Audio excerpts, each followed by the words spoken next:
El Dorado by Baroness Orczy. I in the Theatre National, and yet people found the opportunity to amuse themselves, to dance and to go to the theatre, to enjoy music and open-air cafes and promenades in the Palais Royal. New fashions in dress made their appearance, milliners produced fresh creations, and jewelers were not idle. A grim sense of humor, born of the very intensity of ever-present danger, had dubbed the cut of certain tunics tête tranchée, or a favorite ragout was called à la guillotine. On 3 evenings only during the past memorable 4.5 years did the theatres close their doors, and these evenings were the ones immediately following that terrible 2nd of September, the day of the butchery outside the Abbaye prison, when Paris herself was aghast with horror, and the cries of the massacred might have drowned the calls of the audience whose hands upraised for plaudits would still be dripping with blood. On all other evenings of these same 4.5 years, the theatres in the Rue de Richelieu, in the Palais Royal, the Luxembourg, and others, had raised their curtains and taken money at their doors. The same audience that earlier in the day had whiled away the time by witnessing the ever-recurrent dramas of the Place de la Révolution assembled here in the evenings and filled stalls, boxes, and tiers, laughing over the satires of Voltaire, or weeping over the sentimental tragedies of persecuted Romeos and innocent Juliets. Death knocked at so many doors these days. He was so constant a guest in the houses of relatives and friends that those who had merely shaken him by the hand, those on whom he had smiled, and whom he, still smiling, had passed indulgently by, looked on him with that subtle contempt born of familiarity, shrugged their shoulders at his passage, and envisaged his probable visit on the morrow with light-hearted indifference. Paris, despite the horrors that had stained her walls, had remained a city of pleasure, and the knife of the guillotine did scarce descend more often than did the drop scenes on the stage. On this bitterly cold evening of the 27th Nivose, in the 2nd year of the Republic, or, as we of the old style still persist in calling it, the 16th of January, 1794, the auditorium of the Théâtre National was filled with a very brilliant company. The appearance of a favorite actress in the part of one of Molière's volatile heroines had brought pleasure-loving Paris to witness this revival of Le Misanthrope, with new scenery, dresses, and the aforesaid charming actress to add piquancy to the master's modern wit.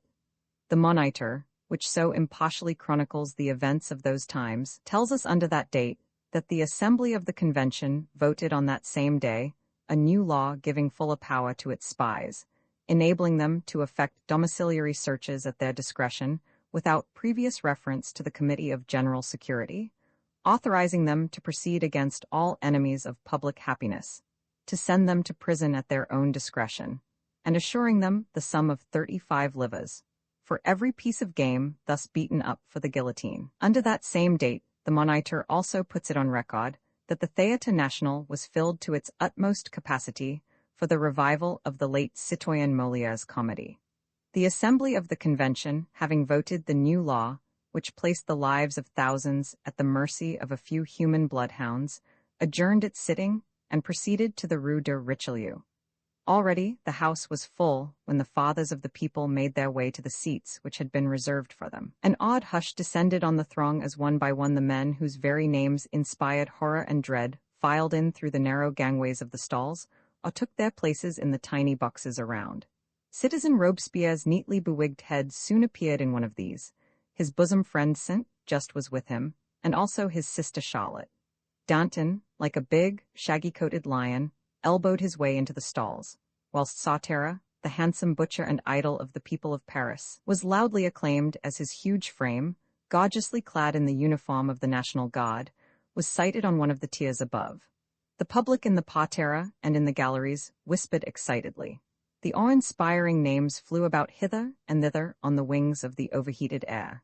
Women craned their necks to catch sight of heads which mayhap on the morrow would roll into the gruesome basket at the foot of the guillotine. In one of the tiny avant-scene boxes, 2 men had taken their seats long before the bulk of the audience had begun to assemble in the house. The inside of the box was in complete darkness, and the narrow opening, which allowed but a sorry view of one side of the stage, helped to conceal, rather than display the occupants. The younger one of these 2 men appeared to be something of a stranger in Paris, for as the public men and the well-known members of the government began to arrive, he often turned to his companion for information regarding these notorious personalities. "Tell me, de Batz," he said, calling the other's attention to a group of men who had just entered the house. That creature there in the green coat, with his hand up to his face now. Who is he? Where? Which do you mean? There, he looks this way now, and he has a playbill in his hand. The man with the protruding chin and the convex forehead, a face like a marmoset, and eyes like a jackal. What? The other leaned over the edge of the box, and his small, restless eyes wandered over the now closely packed auditorium. Oh, he said as soon as he recognized the face which his friend had pointed out to him, that is Citizen Falquiatinville. The public prosecutor? Himself, and Heron is the man next to him. Heron? Said the younger man interrogatively. Yes, he is chief agent to the Committee of General Security now. What does that mean? Both leaned back in their chairs, and their somberly clad figures were once more merged in the gloom of the narrow box. Instinctively, since the name of the public prosecutor had been mentioned between them, they had allowed their voices to sink to a whisper. The older man, a stoutish, florid-looking individual, with small, keen eyes and skin pitted with smallpox, shrugged his shoulders at his friend's question, and then said with an air of contemptuous indifference, "It means, my good Saint, just that these two men whom you see down there, calmly conning the program of this evening's entertainment, and preparing to enjoy themselves tonight in the company of the late de Molière, are two hellhounds as powerful as they are cunning." Yes, yes, said Saint, just and much against his will. A slight shudder ran through his slim figure as he spoke. Falquiatinville I know his cunning, and I know his power, but the other? The other? Retorted de Batz lightly. Heron, let me tell you, my friend, that even the might and lust of that damned public prosecutor pale before the power of Heron. But how? I do not understand. Ah, you have been in England so long, you lucky dog, and though no doubt the main plot of our hideous tragedy has reached your ken, you have no cognizance of the actors who play the principal parts on this arena flooded with blood and carpeted with hate. They come and go, these actors, my good Saint. Just, they come and go. Marat is already the man of yesterday. Robespierre is the man of tomorrow. Today we still have Danton and Falquiatinville. We still have Pierre Duchesne and your own good cousin Antoine Saint. Just, but Heron and his like are with us always. Spies, of course? Spies, assented the other. And what spies? Were you present at the sitting of the Assembly today?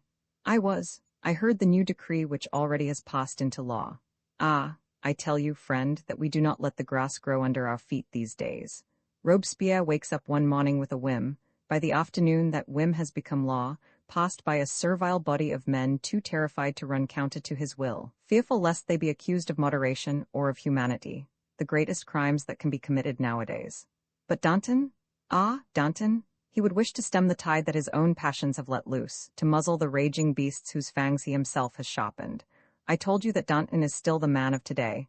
Tomorrow he will be accused of moderation. Danton and moderation? Ye gods, eh, Danton, who thought the guillotine too slow in its work, and armed 30 soldiers with swords, so that 30 heads might fall at one and the same time. Danton, friend, will perish tomorrow accused of treachery against the revolution, of moderation towards her enemies, and curs like Heron will feast on the blood of lions like Danton and his crowd. He paused a moment, for he dared not raise his voice, and his whispers were being drowned by the noise in the auditorium.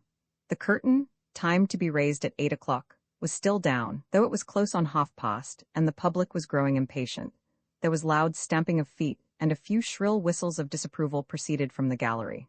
If Heron gets impatient, said de Batz lightly, when the noise had momentarily subsided, the manager of this theatre and mayhap his leading actor and actress will spend an unpleasant day tomorrow. Always Heron? Said Saint, just with a contemptuous smile. Yes, my friend, rejoined the other imperturbably. Always Heron, and he has even obtained a longer lease of existence this afternoon. By the new decree? Yes, the new decree. The agents of the Committee of General Security, of whom Heron is the chief, have from today powers of domiciliary search. They have full powers to proceed against all enemies of public welfare. Isn't that beautifully vague? And they have absolute discretion. Everyone may become an enemy of public welfare, either by spending too much money or by spending too little, by laughing today or crying tomorrow, by mourning for one dead relative or rejoicing over the execution of another. He may be a bad example to the public by the cleanliness of his person or by the filth upon his clothes. He may offend by walking today and by riding in a carriage next week. The agents of the Committee of General Security shall alone decide what constitutes enmity against public welfare. All prisons are to be opened at their bidding to receive those whom they choose to denounce.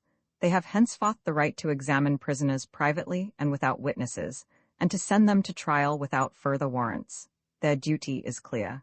They must beat up game for the guillotine. Thus is the decree worded. They must furnish the public prosecutor with work to do, the tribunals with victims to condemn, the Place de la Révolution with death scenes to amuse the people, and for their work they will be rewarded 35 livres for every head that falls under the guillotine. Ah, if Héron and his like and his myrmidons work hard and well, they can make a comfortable income of 5,000 livres a week. We are getting on, friend Saint, we are getting on. He had not raised his voice while he spoke, nor in the recounting of such inhuman monstrosity, such vile and bloodthirsty conspiracy against the liberty, the dignity, the very life of an entire nation, did he appear to feel the slightest indignation. Rather did a tone of amusement, and even of triumph, strike through his speech. And now he laughed good-humoredly like an indulgent parent who is watching the naturally cruel antics of a spoilt boy. Then from this hell let loose upon earth, exclaimed Saint, just hotly, must we rescue those who refuse to ride upon this tide of blood. His cheeks were glowing, his eyes sparkled with enthusiasm. He looked very young and very eager. Armand Saint, just the brother of Lady Blakeney, had something of the refined beauty of his lovely sister, but the features, though manly, had not the latent strength expressed in them which characterized every line of Marguerite's exquisite face. The forehead suggested a dreamer rather than a thinker. The blue-gray eyes were those of an idealist rather than of a man of action. De Batz's keen, piercing eyes had no doubt noted this, even whilst he gazed at his young friend with that same look of good-humored indulgence which seemed habitual to him. We have to think of the future, my good Saint. He said after a slight pause, and speaking slowly and decisively, like a father rebuking a hot-headed child, not of the present. What are a few lives worth beside the great principles which we have at stake? The restoration of the monarchy, I know, retorted Saint, still unsobered. But in the meanwhile, rejoined de Batz earnestly, every victim to the lust of these men is a step towards the restoration of law and order, that is to say, of the monarchy. It is only through these violent excesses perpetrated in its name that the nation will realize how it is being fooled by a set of men who have only their own power and their own advancement in view, and who imagine that the only way to that power is over the dead bodies of those who stand in their way. Once the nation is sickened by these orgies of ambition and of hate, it will turn against these savage brutes, and gladly acclaim the restoration of all that they are striving to destroy. This is our only hope for the future, and, believe me, friend, that every head snatched from the guillotine by your romantic hero, the Scarlet Pimpernel, is a stone laid for the consolidation of this infamous republic. I'll not believe it, protested Saint, emphatically. De Batz, with a gesture of contempt indicative also of complete self-satisfaction and unalterable self-belief, shrugged his broad shoulders. His short, fat fingers, covered with rings, beat a tattoo upon the ledge of the box. Obviously, he was ready with a retort. His young friend's attitude irritated even more than it amused him. But he said nothing for the moment, waiting while the traditional 3 knocks on the floor of the stage proclaimed the rise of the curtain. The growing impatience of the audience subsided as if by magic at the welcome call. Everybody settled down again comfortably in their seats. They gave up the contemplation of the fathers of the people, and turned their full attention to the actors on the boards. Shadows the tension on her nerves relaxed. There was the inevitable reaction. Her knees were shaking under her, and she literally staggered into the room. But Armand was already near her, down on both his knees this time, his arms clasping the delicate form that swayed like the slender stems of narcissi in the breeze. "Oh, you must go out of Paris at once. At once," she said through sobs which no longer would be kept back. "He'll return. I know that he will return, and you will not be safe until you are back in England." But he could not think of himself or of anything in the future. He had forgotten Héron, Paris, the world. He could only think of her. "I owe my life to you," he murmured. "Oh, how beautiful you are, how brave, how I love you." It seemed that he had always loved her, from the moment that first in his boyish heart he had set up an ideal to worship, and then last night, in the box of the theatre, he had his back turned toward the stage and was ready to go. Her voice had called him back. It had held him spellbound, her voice, and also her eyes. He did not know then that it was love which then and there had enchained him. Oh, how foolish he had been! For now he knew that he had loved her with all his might, with all his soul, from the very instant that his eyes had rested upon her. He babbled along, incoherently, in the intervals of covering her hands and the hem of her gown with kisses. He stooped right down to the ground and kissed the arch of her instep. He had become a devotee worshipping at the shrine of his saint, who had performed a great and a wonderful miracle. Amen the idealist had found his ideal in a woman. That was the great miracle which the woman herself had performed for him. He found in her all that he had admired most, all that he had admired in the latter, who hitherto had been the only personification of his ideal. But Jean possessed all those qualities which had roused his enthusiasm in the noble hero whom he revered. Her pluck, her ingenuity, her calm devotion which had averted the threatened danger from him. What had he done that she should have risked her own sweet life for his sake? But Jean did not know, she could not tell. Her nerves now were somewhat unstrung, and the tears that always came so readily to her eyes flowed quite unchecked. She could not very well move, for he held her knees imprisoned in his arms, but she was quite content to remain like this, and to yield her hands to him so that he might cover them with kisses. Indeed, she did not know at what precise moment love for him had been born in her heart. Last night, perhaps, she could not say, but when they parted she felt that she must see him again, and then today. Perhaps it was the scent of the violets, they were so exquisitely sweet, perhaps it was his enthusiasm and his talk about England, but when Heron came she knew that she must save Amon's life at all cost, that she would die if they dragged him away to prison. Thus these two children philosophized, trying to understand the mystery of the birth of love. But they were only children, they did not really understand. Passion was sweeping them off their feet, because a common danger had bound them irrevocably to one another. The womanly instinct to save and to protect had given the young girl strength to bear a difficult part, and now she loved him for the dangers from which she had rescued him, and he loved her because she had risked her life for him. The hours sped on. There was so much to say, so much that was exquisite to listen to. The shades of evening were gathering fast. The room, with its pale-toned hangings and faded tapestries, was sinking into the arms of gloom. Aunt Marie was no doubt too terrified to stir out of her kitchen. She did not bring the lamps, but the darkness suited Amon's mood, and Jean was glad that the gloaming effectually hid the perpetual blush in her cheeks. In the evening air, the dying flowers sent their heady fragrance around. Amon was intoxicated with the perfume of violets that clung to Jean's fingers, with the touch of her satin gown that brushed his cheek, with the murmur of her voice that quivered through her tears. No noise from the ugly outer world reached this secluded spot. In the tiny square outside a street lamp had been lighted, and its feeble rays came peeping in through the lace curtains at the window. They caught the dainty silhouette of the young girl, playing with the loose tendrils of her hair around her forehead, and outlining with a thin band of light the contour of neck and shoulder, making the satin of her gown shimmer with an opalescent glow.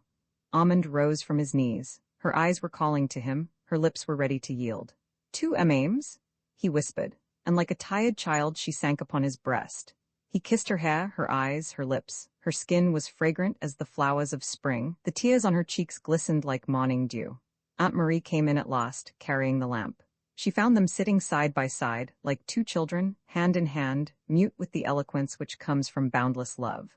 They were under a spell, forgetting even that they lived, knowing nothing except that they loved. The lamp broke the spell, and Aunt Marie's still trembling voice, "Oh, my dear, how did you manage to rid yourself of those brutes?" But she asked no other question, even when the lamp showed up quite clearly the glowing cheeks of Jean and the ardent eyes of Amand. In her heart, long since atrophied, there were a few memories, carefully put away in a secret cell, and those memories caused the old woman to understand. Neither Jean nor Amand noticed what she did. The spell had been broken, but the dream lingered on. They did not see Aunt Marie putting the room tidy, and then quietly tiptoeing out by the door. But through the dream, reality was struggling for recognition. After Amand had asked for the 100th time, "Tu m'aimes?" and Jean for the 100th time had replied mutely with her eyes, her fears for him suddenly returned. Something had awakened her from her trance, a heavy footstep, mayhap in the street below, the distant roll of a drum, or only the clash of steel saucepans in Aunt Marie's kitchen. But suddenly Jean was alert, and with her alertness came terror for the beloved. "Your life," she said, for he had called her his life just then, "your life, and I was forgetting that it is still in danger. Your dear, your precious life?" "Doubly dear now," he replied, "since I owe it to you." Then I pray you, I entreat you, God it well for my sake, make all haste to leave Paris. Oh, this I beg of you?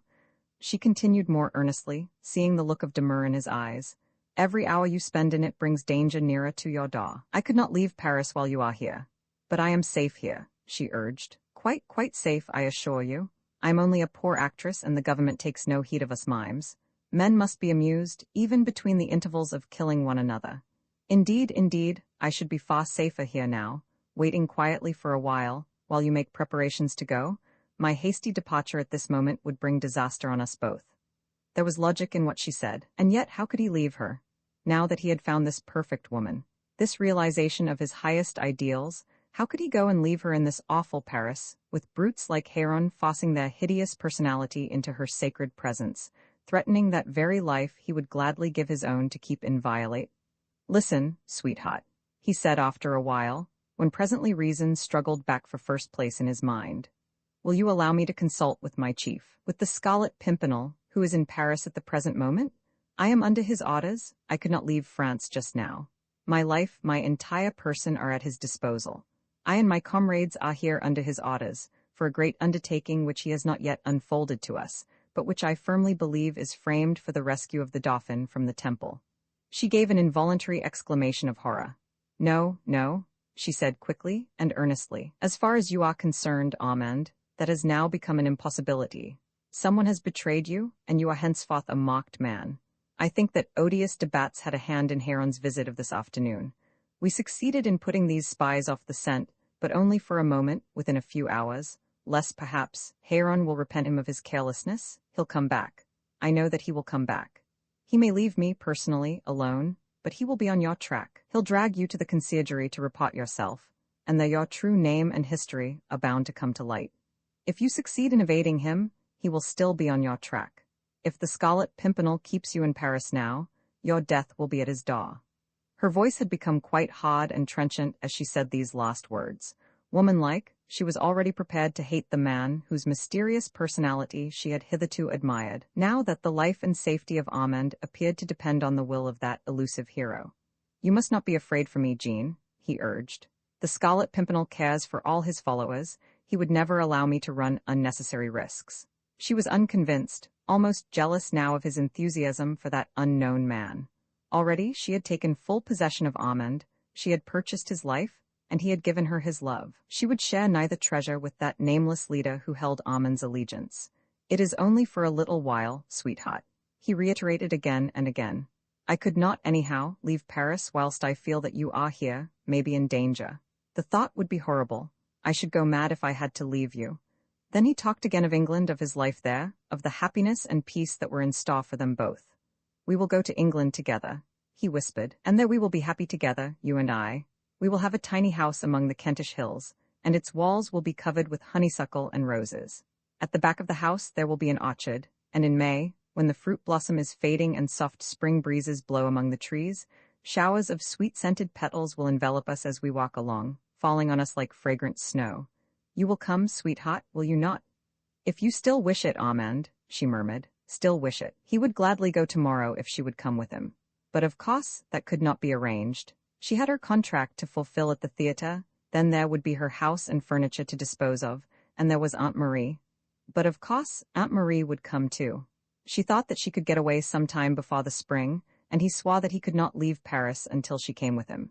It seemed a terrible deadlock, for she could not bear to think of him alone in those awful Paris streets, where she knew that spies would always be tracking him. She had no illusions as to the impression which she had made on Heron.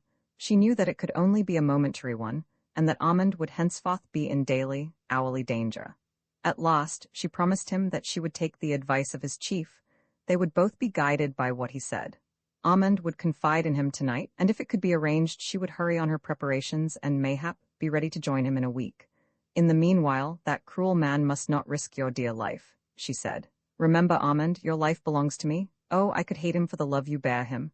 Sh, he said earnestly. Dear heart, you must not speak like that of the man whom, next to your perfect self, I love most upon earth. You think of him more than of me. I shall scarce live until I know that you are safely out of Paris. Though it was horrible to part, yet it was best, perhaps, that he should go back to his lodgings now, in case Heron sent his spies back to her door, and since he meant to consult with his chief. She had a vague hope that if the mysterious hero was indeed the noble-hearted man whom Amand represented him to be, surely he would take compassion on the anxiety of a sorrowing woman and release the man she loved from bondage. This thought pleased her and gave her hope. She even urged Amand now to go. "When may I see you tomorrow?" he asked. "But it will be so dangerous to meet," she argued. "I must see you. I could not live through the day without seeing you. The theater is the safest place.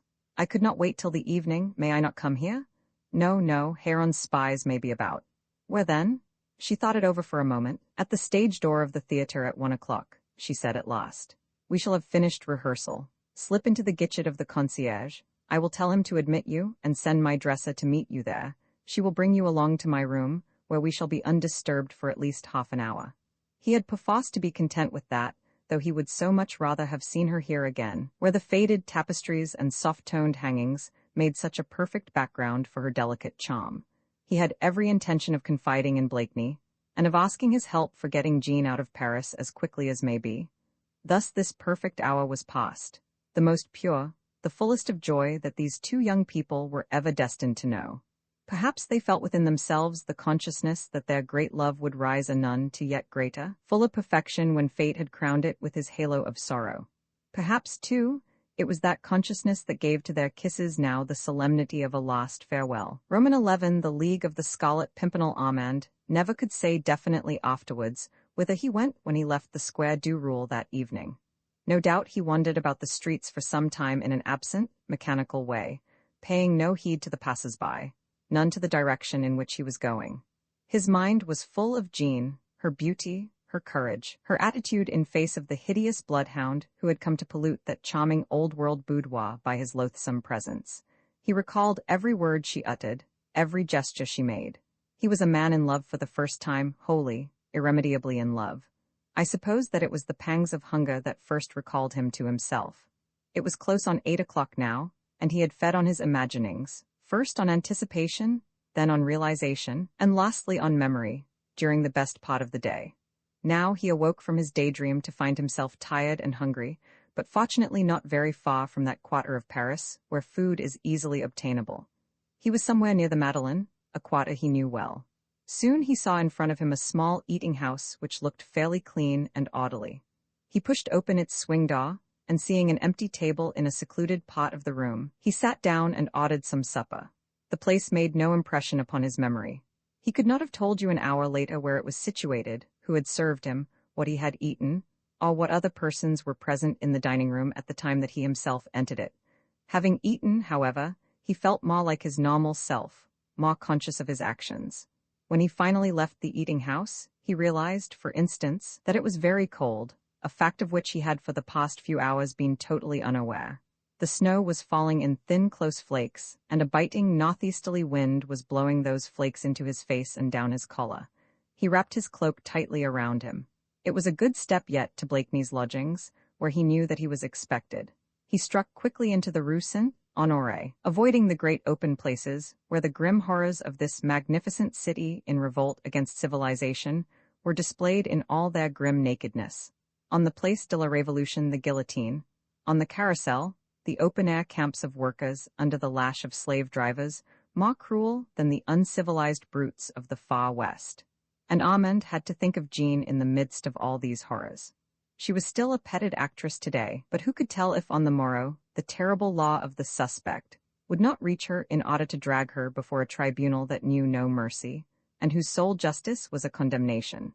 The young man hurried on.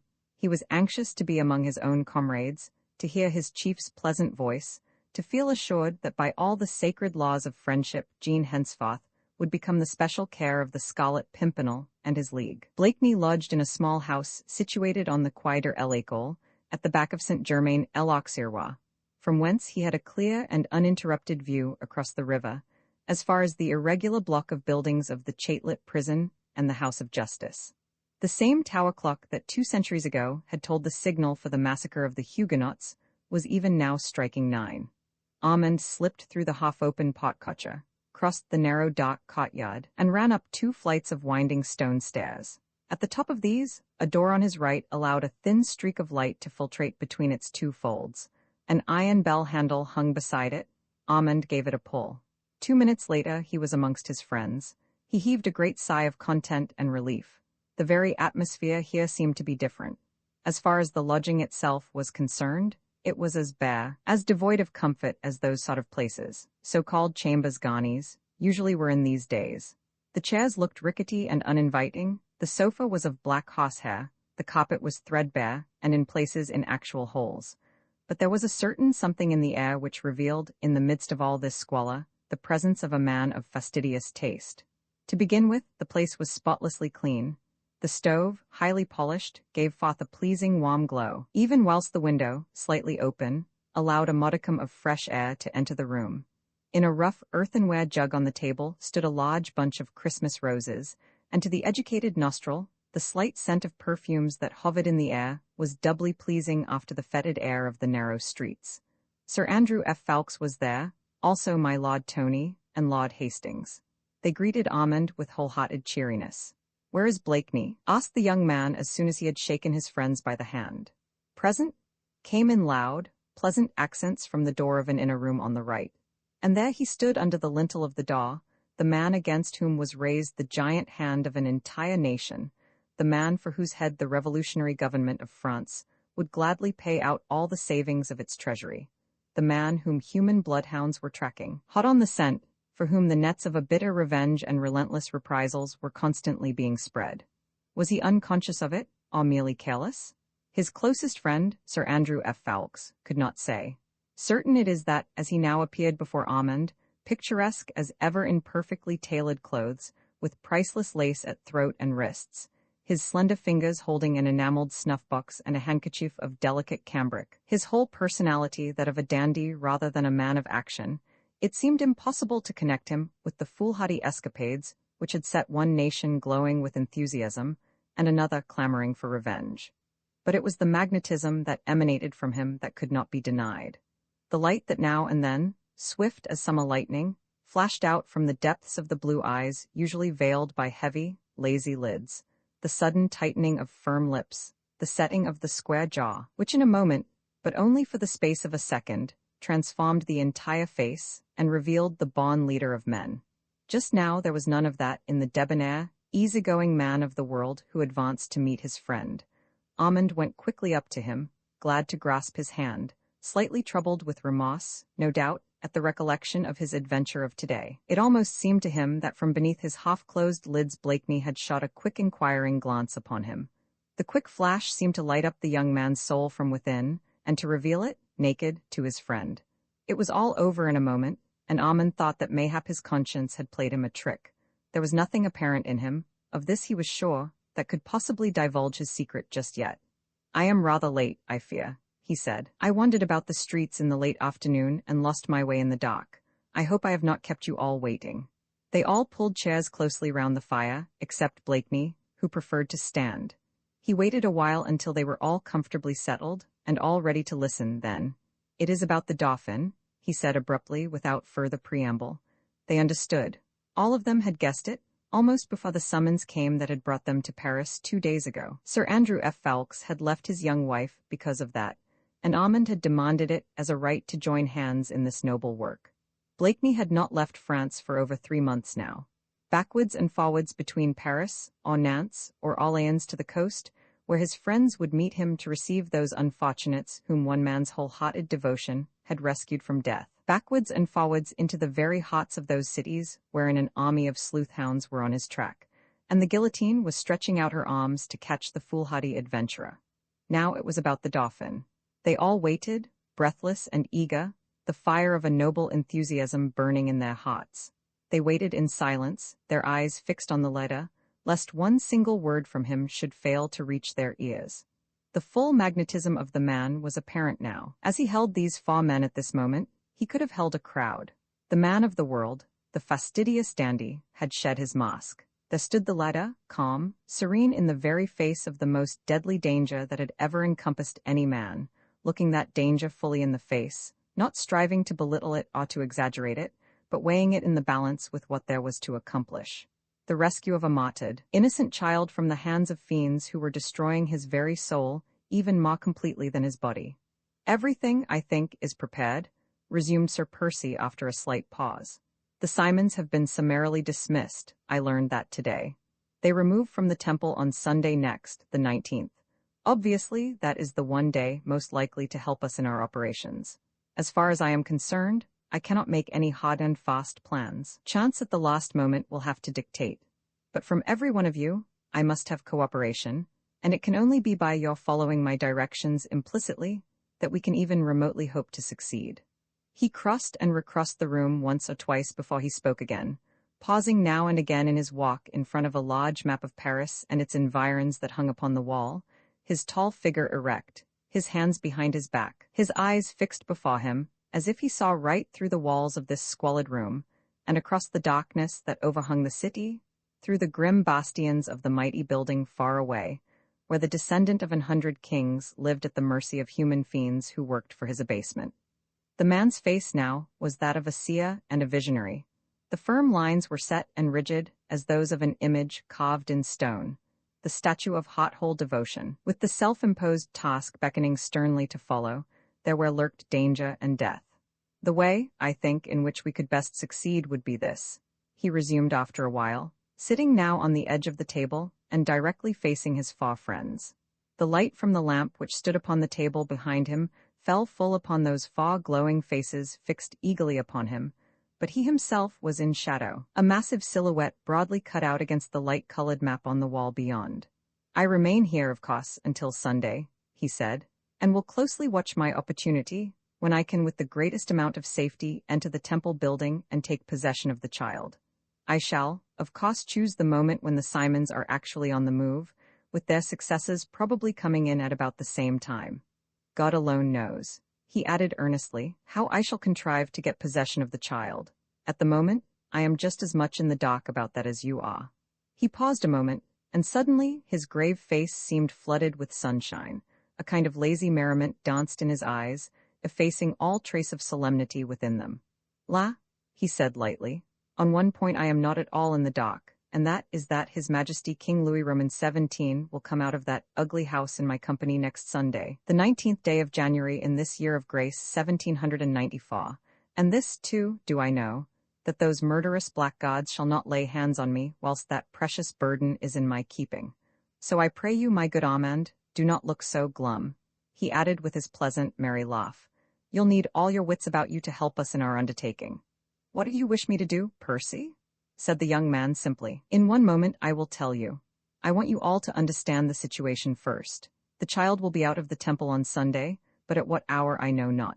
The later it will be the better would it suit my purpose, for I cannot get him out of Paris before evening with any chance of safety. Here we must risk nothing. The child is far better off as he is now than he would be if he were dragged back after an abortive attempt at rescue. But at this hour of the night, between 9 and 10 o'clock, I can arrange to get him out of Paris by the Villette Gate, and that is where I want you, F. Fawkes, and you, Tony, to be, with some kind of covered cot, yourselves in any disguise your ingenuity will suggest.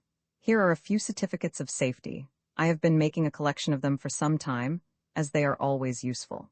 He dived into the wide pocket of his coat and drew forth a number of cards, greasy, much-fingered documents of the usual pattern, which the Committee of General Security delivered to the free citizens of the new republic, and without which no one could enter or leave any town or country commune without being detained as suspect.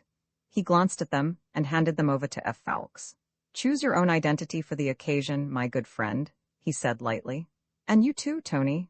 You may be stonemasons or coal carriers, chimney sweeps or farm laborers. I care not which, so long as you look sufficiently grimy and wretched to be unrecognizable, and so long as you can procure a cot without arousing suspicions, and can wait for me punctually at the appointed spot. F. Fawkes turned over the cards, and with a laugh handed them over to Lord Tony. The two fastidious gentlemen discussed for a while the respective merits of a chimney-sweep's uniform as against that of a coal-carrier. You can carry more grime if you are a sweep, suggested Blakeney, and if the soot gets into your eyes it does not make them smart like coal does. But soot adheres more closely, argued Tony solemnly, and I know that we shan't get a bath for at least a week afterwards. Certainly you won't, you Sybarite, asserted Sir Percy with a laugh. After a week soot might become permanent, mused Sir Andrew, wondering what, under the circumstance, my lady would say to him. If you are both so fastidious, retorted Blakeney, shrugging his broad shoulders, I'll turn one of you into a Reddleman and the other into a Dyer. Then one of you will be bright scarlet to the end of his days, as the Reddle never comes off the skin at all, and the other will have to soak in turpentine before the dye will consent to move. In either case, oh, my dear Tony, the smell. He laughed like a schoolboy in anticipation of a prank and held his scented handkerchief to his nose. My Lord Hastings chuckled audibly, and Tony punched him for this unseemly display of mirth. Armand watched the little scene in utter amazement. He had been in England over a year, and yet he could not understand these Englishmen. Surely they were the queerest, most inconsequent people in the world. Here were these men, who were engaged at this very moment in an enterprise which for cool-headed courage and foolhardy daring had probably no parallel in history. They were literally taking their lives in their hands, in all probability facing certain death. And yet they now sat chaffing and fighting like a crowd of third-form schoolboys, talking utter, silly nonsense, and making foolish jokes that would have shamed a Frenchman in his teens. Vaguely he wondered what fat, pompous de Batz would think of this discussion if he could overhear it. His contempt, no doubt, for the Scarlet Pimpernel and his followers would be increased tenfold. Then at last the question of the disguise was effectually dismissed. Sir Andrew F. Ffoulkes and Lord Antony Dewhurst had settled their differences of opinion by solemnly agreeing to represent two over-grimy and overheated coal-heavers.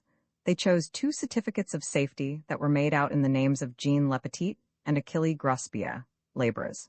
Though you don't look at all like an Achille, Tony, was Blakeney's parting shot to his friend. Then without any transition from this schoolboy nonsense to the serious business of the moment, Sir Andrew F. Ffoulkes said abruptly, "Tell us exactly, Blakeney, where you will want the cot to stand on Sunday." Blakeney rose and turned to the map against the wall, F. Ffoulkes and Tony following him. They stood close to his elbow, whilst his slender, nervy hand wandered along the shiny surface of the varnished paper. At last he placed his finger on one spot.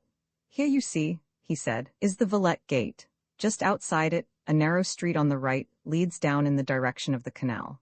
It is just at the bottom of that narrow street at its junction with the towpath there that I want you to and the cot to be.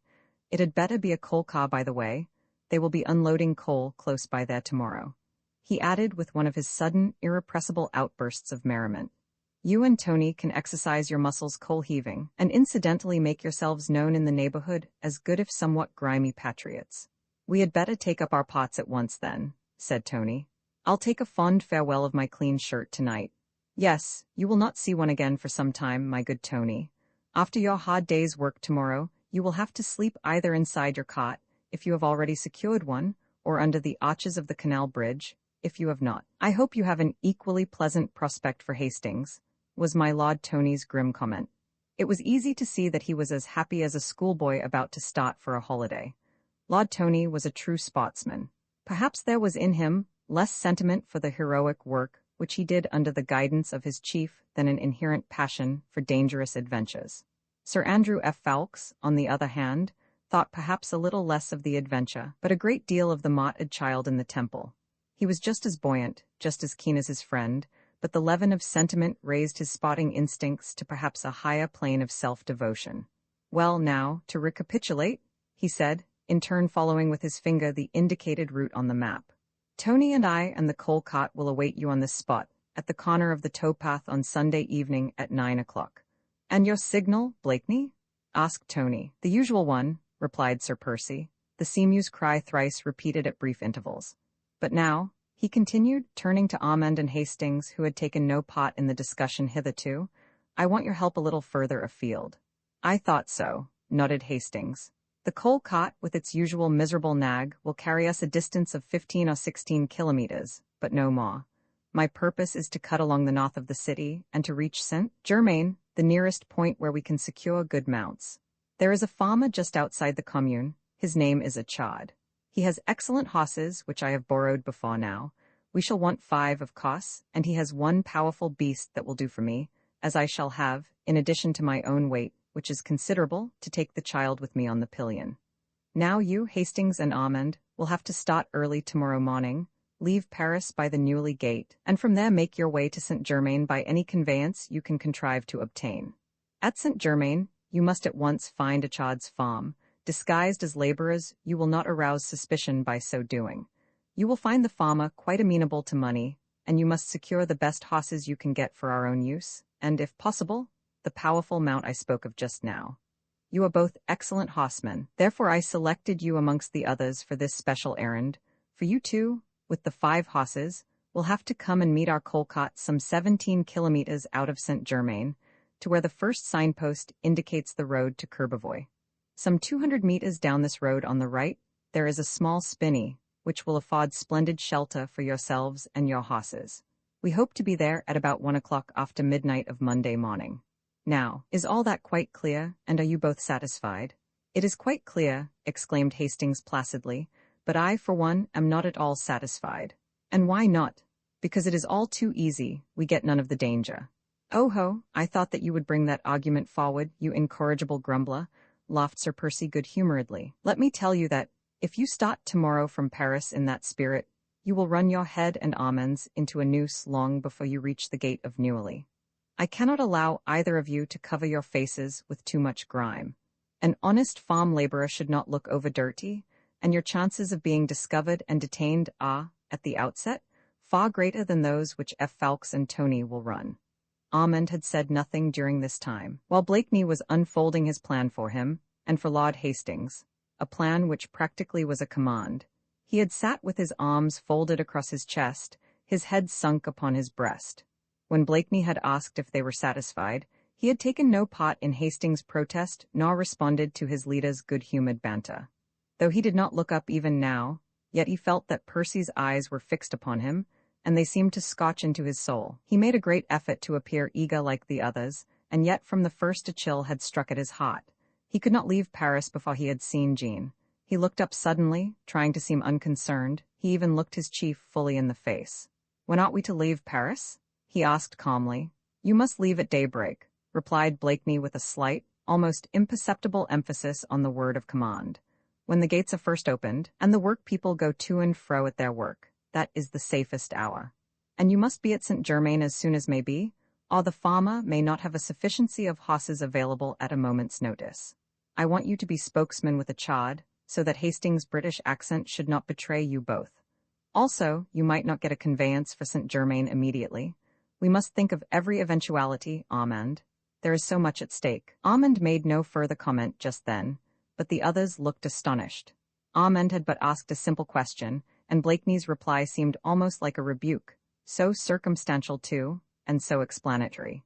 He was so used to being obeyed at a word, so accustomed that the merest wish, the slightest hint from him was understood by his band of devoted followers, that the long explanation of his orders which he gave to Armand struck them all with a strange sense of unpleasant surprise. Hastings was the first to break the spell that seemed to have fallen over the party. "We leave at daybreak, of course," he said. "As soon as the gates are open, we can, I know, get one of the carriers to give us a lift as far as Saint-Germain. There, how do we find a chod?" "He is a well-known farmer," replied Blakeney. "You have but to ask." "Good. Then we bespeak 5 horses for the next day, find lodgings in the village that night, and make a fresh start back towards Paris in the evening of Sunday. Is that right?" "Yes. One of you will have 2 horses on the lead, the other one. Pack some fodder on the empty saddles and start at about 10 o'clock. Ride straight along the main road, as if you were making back for Paris, until you come to 4 crossroads with a signpost pointing to Courbevoie. Turn down there and go along the road until you meet a close spinney of fir trees on your right. Make for the interior of that.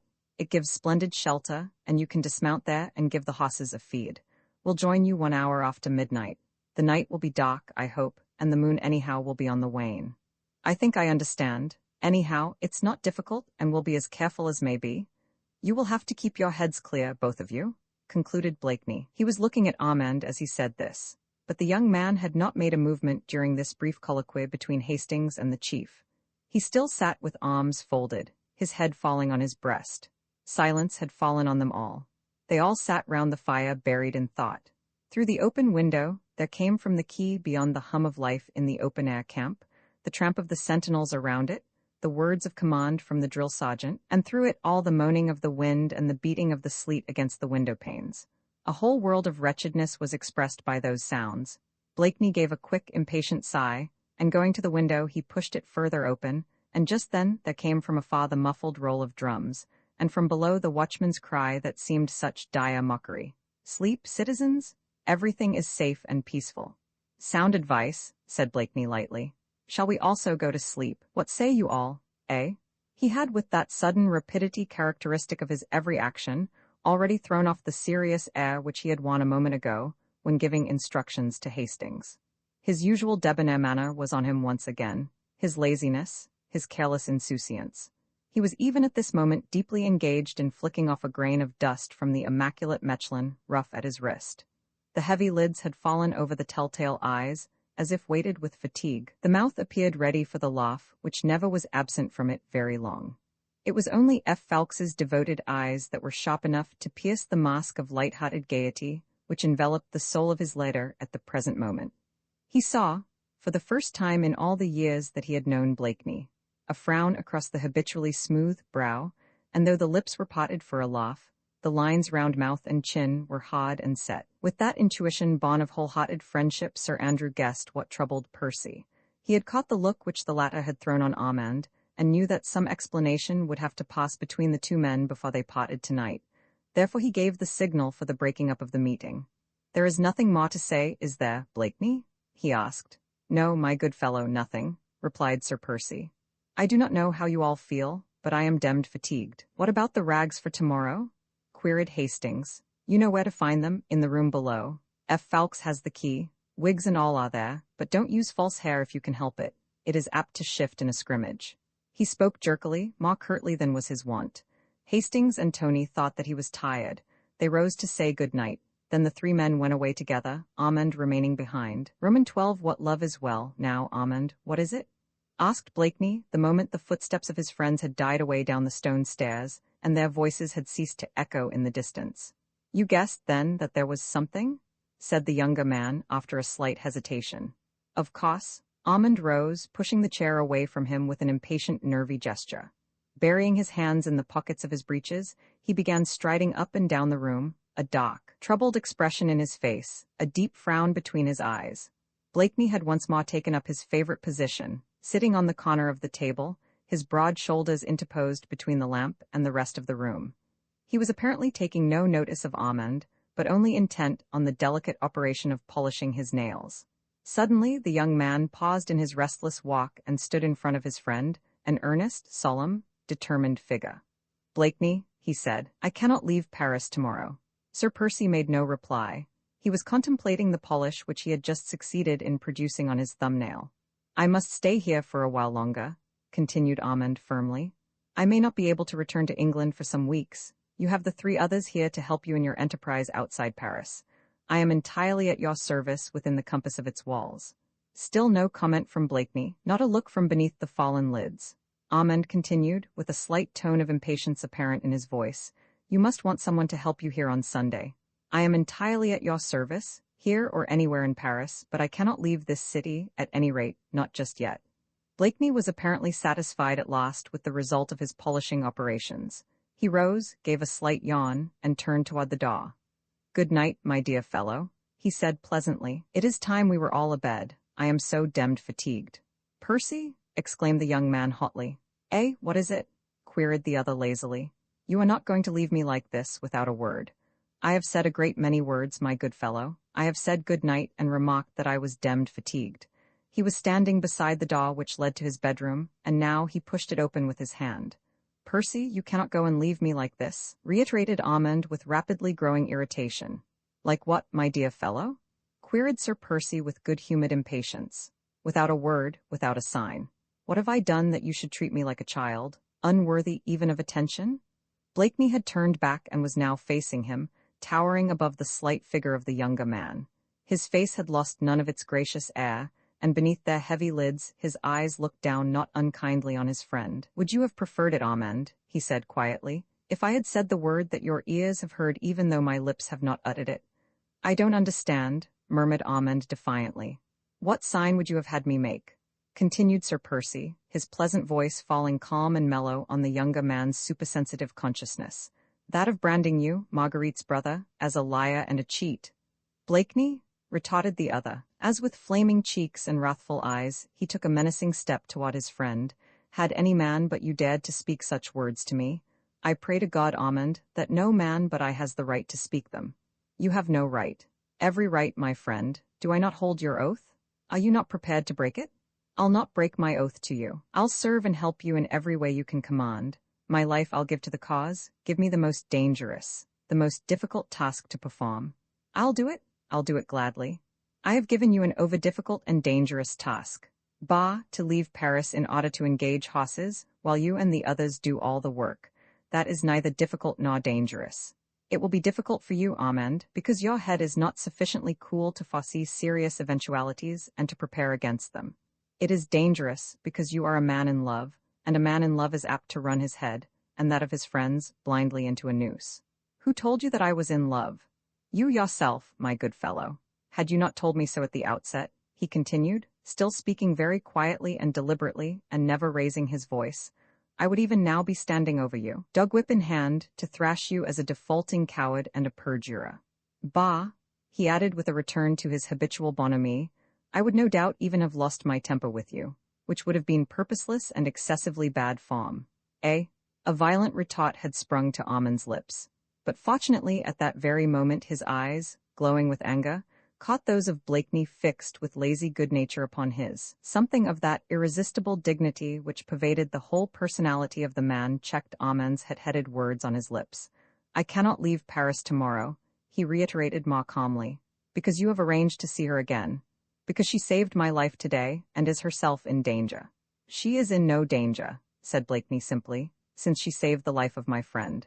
Percy? The cry was wrung from Armand St. Just's very soul. Despite the tumult of passion which was raging in his heart, he was conscious again of the magnetic power which bound so many to this man's service.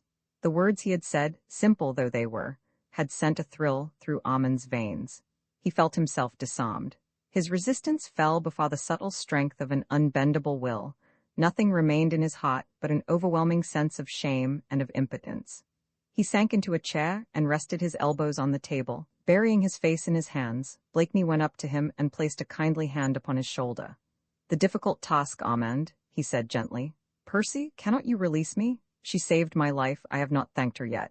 There will be time for thanks later, Armand. Just now over yonder the son of kings is being done to death by savage brutes. I would not hinder you if I stayed. God knows you have hindered us enough already. How? You say she saved your life. Then you were in danger? Héron and his spies have been on your track. Your track leads to mine, and I have sworn to save the Dauphin from the hands of thieves.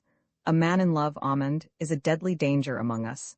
Therefore at daybreak you must leave Paris with Hastings on your difficult and dangerous task. And if I refuse?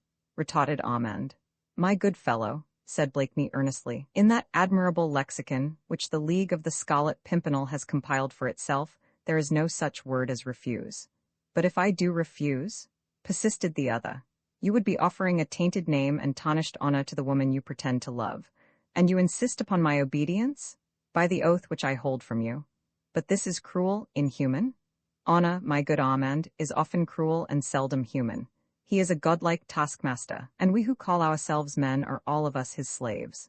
The tyranny comes from you alone. You could release me and you would. And to gratify the selfish desire of immature passion, you would wish to see me jeopardize the life of those who place infinite trust in me. God knows how you have gained their allegiance, Blakeney. To me now, you are selfish and callous. There is the difficult task you craved for, Armand, was all the answer that Blakeney made to the taunt, to obey a leader whom you no longer trust. But this Armand could not brook. He had spoken hotly, impetuously, smarting under the discipline which thwarted his desire, but his heart was loyal to the chief whom he had reverenced for so long. Forgive me, Percy, he said humbly. I am distracted. I don't think I quite realized what I was saying. I trust you, of course, implicitly, and you need not even fear. I shall not break my oath, though your orders now seem to me needlessly callous and selfish. I will obey. You need not be afraid. I was not afraid of that, my good fellow. Of course you do not understand, you cannot. To you, your honor, the task which you have set yourself has been your only fetish. Love in its true sense does not exist for you. I see it now. You do not know what it is to love. Blakeney made no reply for the moment. He stood in the center of the room, with the yellow light of the lamp falling full now upon his tall, powerful frame, immaculately dressed in perfectly tailored clothes, upon his long, slender hands half hidden by filmy lace, and upon his face, across which at this moment a heavy strand of curly hair threw a curious shadow. At Amon's words, his lips had imperceptibly tightened, his eyes had narrowed as if they tried to see something that was beyond the range of their focus. Across the smooth brow, the strange shadow made by the hair seemed to find a reflex from within. Perhaps the reckless adventurer, the careless gambler with life and liberty, saw through the walls of this squalid room, across the wide, ice-bound river, and beyond even the gloomy pile of buildings opposite, a cool, shady garden at Richmond, a velvety lawn sweeping down to the river's edge, a bower of clematis and roses, with a carved stone seat half covered with moss. There sat an exquisitely beautiful woman with great sad eyes fixed on the far-distant horizon. The setting sun was throwing a halo of gold all round her hair, her white hands were clasped idly on her lap. She gazed out beyond the river, beyond the sunset, toward an unseen bourne of peace and happiness, and her lovely face had in it a look of utter hopelessness and of sublime self-abnegation. The air was still. It was late autumn, and all around her the russet leaves of beech and chestnut fell with a melancholy hush-shh about her feet. She was alone, and from time to time heavy tears gathered in her eyes and rolled slowly down her cheeks. Suddenly, a sigh escaped the man's tightly pressed lips. With a strange gesture, wholly unusual to him, he passed his hand right across his eyes. "Mayhap you are right, Amand," he said quietly. "Mayhap I do not know what it is to love." Amand turned to go. There was nothing more to be said. He knew Percy well enough by now to realize the finality of his pronouncements. His heart felt sore, but he was too proud to show his hurt again to a man who did not understand. All thoughts of disobedience he had put resolutely aside. He had never meant to break his oath. All that he had hoped to do was to persuade Percy to release him from it for a while. That by leaving Paris, he risked to lose Jean he was quite convinced, but it is nevertheless a true fact that in spite of this, he did not withdraw his love and trust from his chief. He was under the influence of that same magnetism which enchained all his comrades to the will of this man, and though his enthusiasm for the great cause had somewhat waned, his allegiance to its leader was no longer tottering. But he would not trust himself to speak again on the subject. "I will find the others downstairs," was all he said, "and will arrange with Hastings for tomorrow. Good night, Percy." "Good night, my dear fellow. By the way, you have not told me yet who she is." "Her name is Jean Lange," said St. just half reluctantly. He had not meant to divulge his secret quite so fully as yet. "The young actress at the Théâtre National?" "Yes, do you know her?" "Only by name." "She is beautiful, Percy, and she is an angel. Think of my sister Marguerite, she too was an actress. Good night, Percy." "Good night." The two men grasped one another by the hand. Amon's eyes proffered a last desperate appeal, but Blakeney's eyes were impassive and unrelenting, and Amond with a quick sigh finally took his leave. For a long while after he had gone, Blakeney stood silent and motionless in the middle of the room. Amond's last words lingered in his ear. Think of Marguerite. The walls had fallen away from around him. The window, the river below, the Temple prison had all faded away, merged in the chaos of his thoughts. Now he was no longer in Paris. He heard nothing of the horrors that even at this hour of the night were raging around him. He did not hear the call of murdered victims, of innocent women and children crying for help. He did not see the descendant of St. Louis, with a red cap on his baby head, stamping on the fleur-de-lis, and heaping insults on the memory of his mother. All that had faded into nothingness. He was in the garden at Richmond, and Marguerite was sitting on the stone seat, with branches of the rambler roses twining themselves in her hair. He was sitting on the ground at her feet, his head pillowed in her lap, lazily dreaming whilst at his feet the river wound its graceful curves beneath overhanging willows and tall, stately elms. A swan came sailing majestically down the stream, and Marguerite, with idle, delicate hands, threw some crumbs of bread into the water. Then she laughed, for she was quite happy, and anon she stooped, and he felt the fragrance of her lips as she bent over him and savored the perfect sweetness of her caress. She was happy because her husband was by her side. He had done with adventures, with risking his life for others' sake. He was living only for her. The man, the dreamer, the idealist that lurked behind the adventurous soul, lived an exquisite dream as he gazed upon that vision. He closed his eyes so that it might last all the longer, so that through the open window opposite, he should not see the great gloomy walls of the labyrinthine building, packed to overflowing with innocent men, women, and children waiting patiently, and with a smile on their lips for a cruel and unmerited death.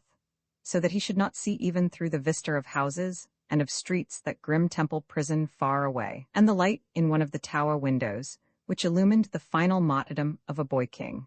Thus he stood for fully 5 minutes, with eyes deliberately closed and lips tightly set. Then the neighboring tower clock of St. Germain-l'Auxerrois slowly told the hour of midnight. Blakeney woke from his dream. The walls of his lodging were once more around him, and through the window, the ruddy light of some torch in the street below fought with that of the lamp. He went deliberately up to the window and looked out into the night. On the quay, a little to the left, the outdoor camp was just breaking up for the night. The people of France in arms against tyranny were allowed to put away their work for the day and to go to their miserable homes to gather rest and sleep for the morrow.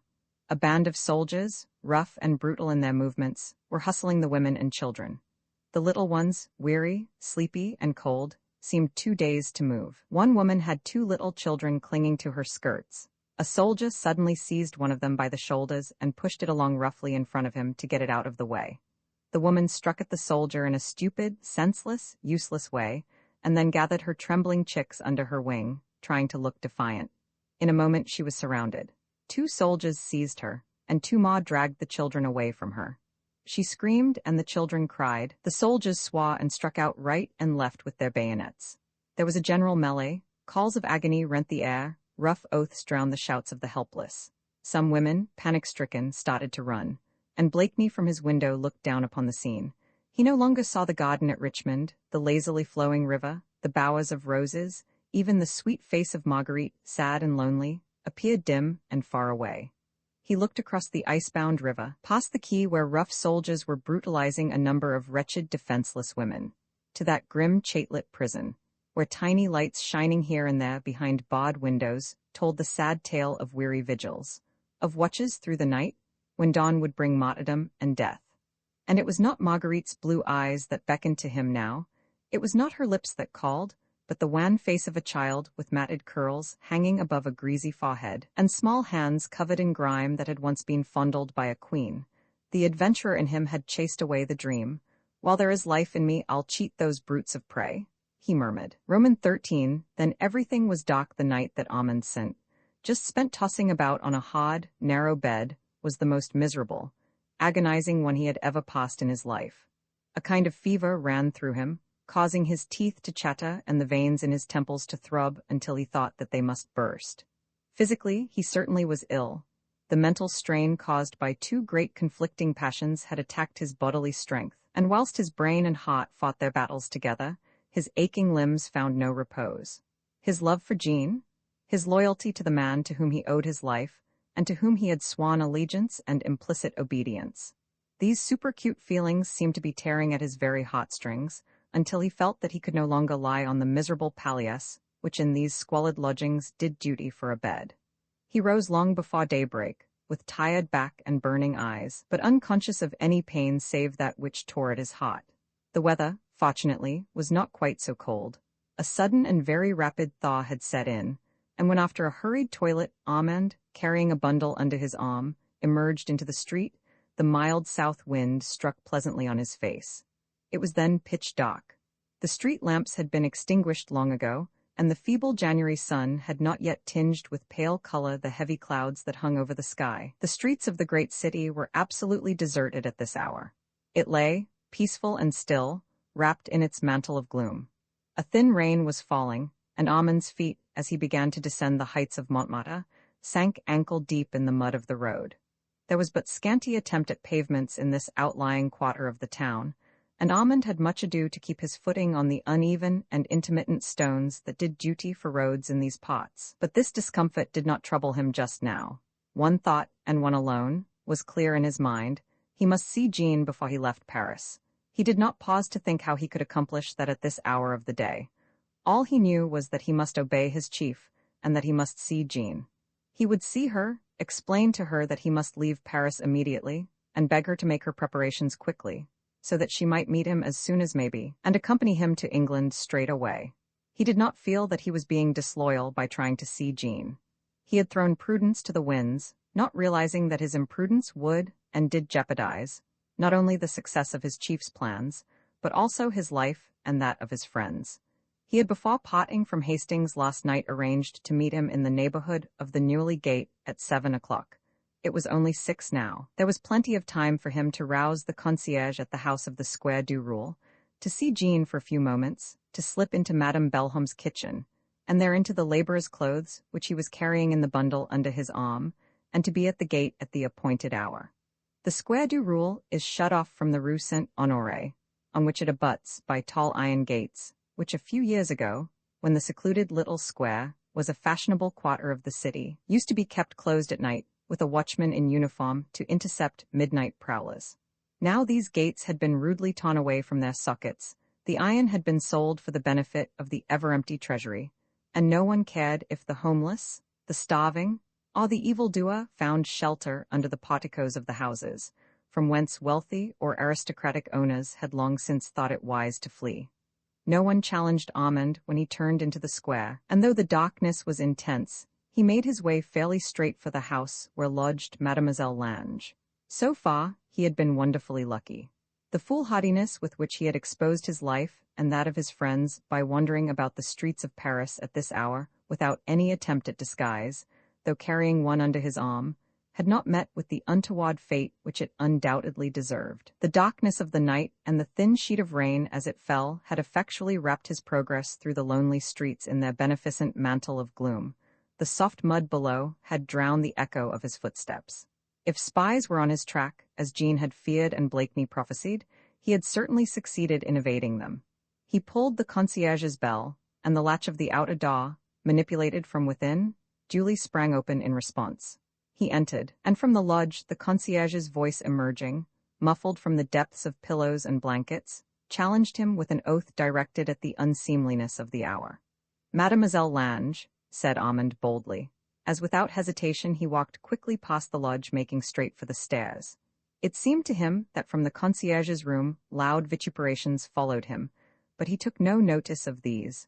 Only a short flight of stairs and one more door separated him from Jean. He did not pause to think that she would in all probability be still in bed, that he might have some difficulty in rousing Madame Belhomme, that the latter might not even care to admit him. Nor did he reflect on the glaring imprudence of his actions. He wanted to see Jean, and she was the other side of that wall. "Hey, citizen, hola, here, curse you, where are you?" came in a gruff voice to him from below. He had mounted the stairs, and was now on the landing just outside Jean's door. He pulled the bell handle, and heard the pleasing echo of the bell that would presently wake Madame Belhomme and bring her to the door. "Citizen, hola, curse you for an aristo, what are you doing there?"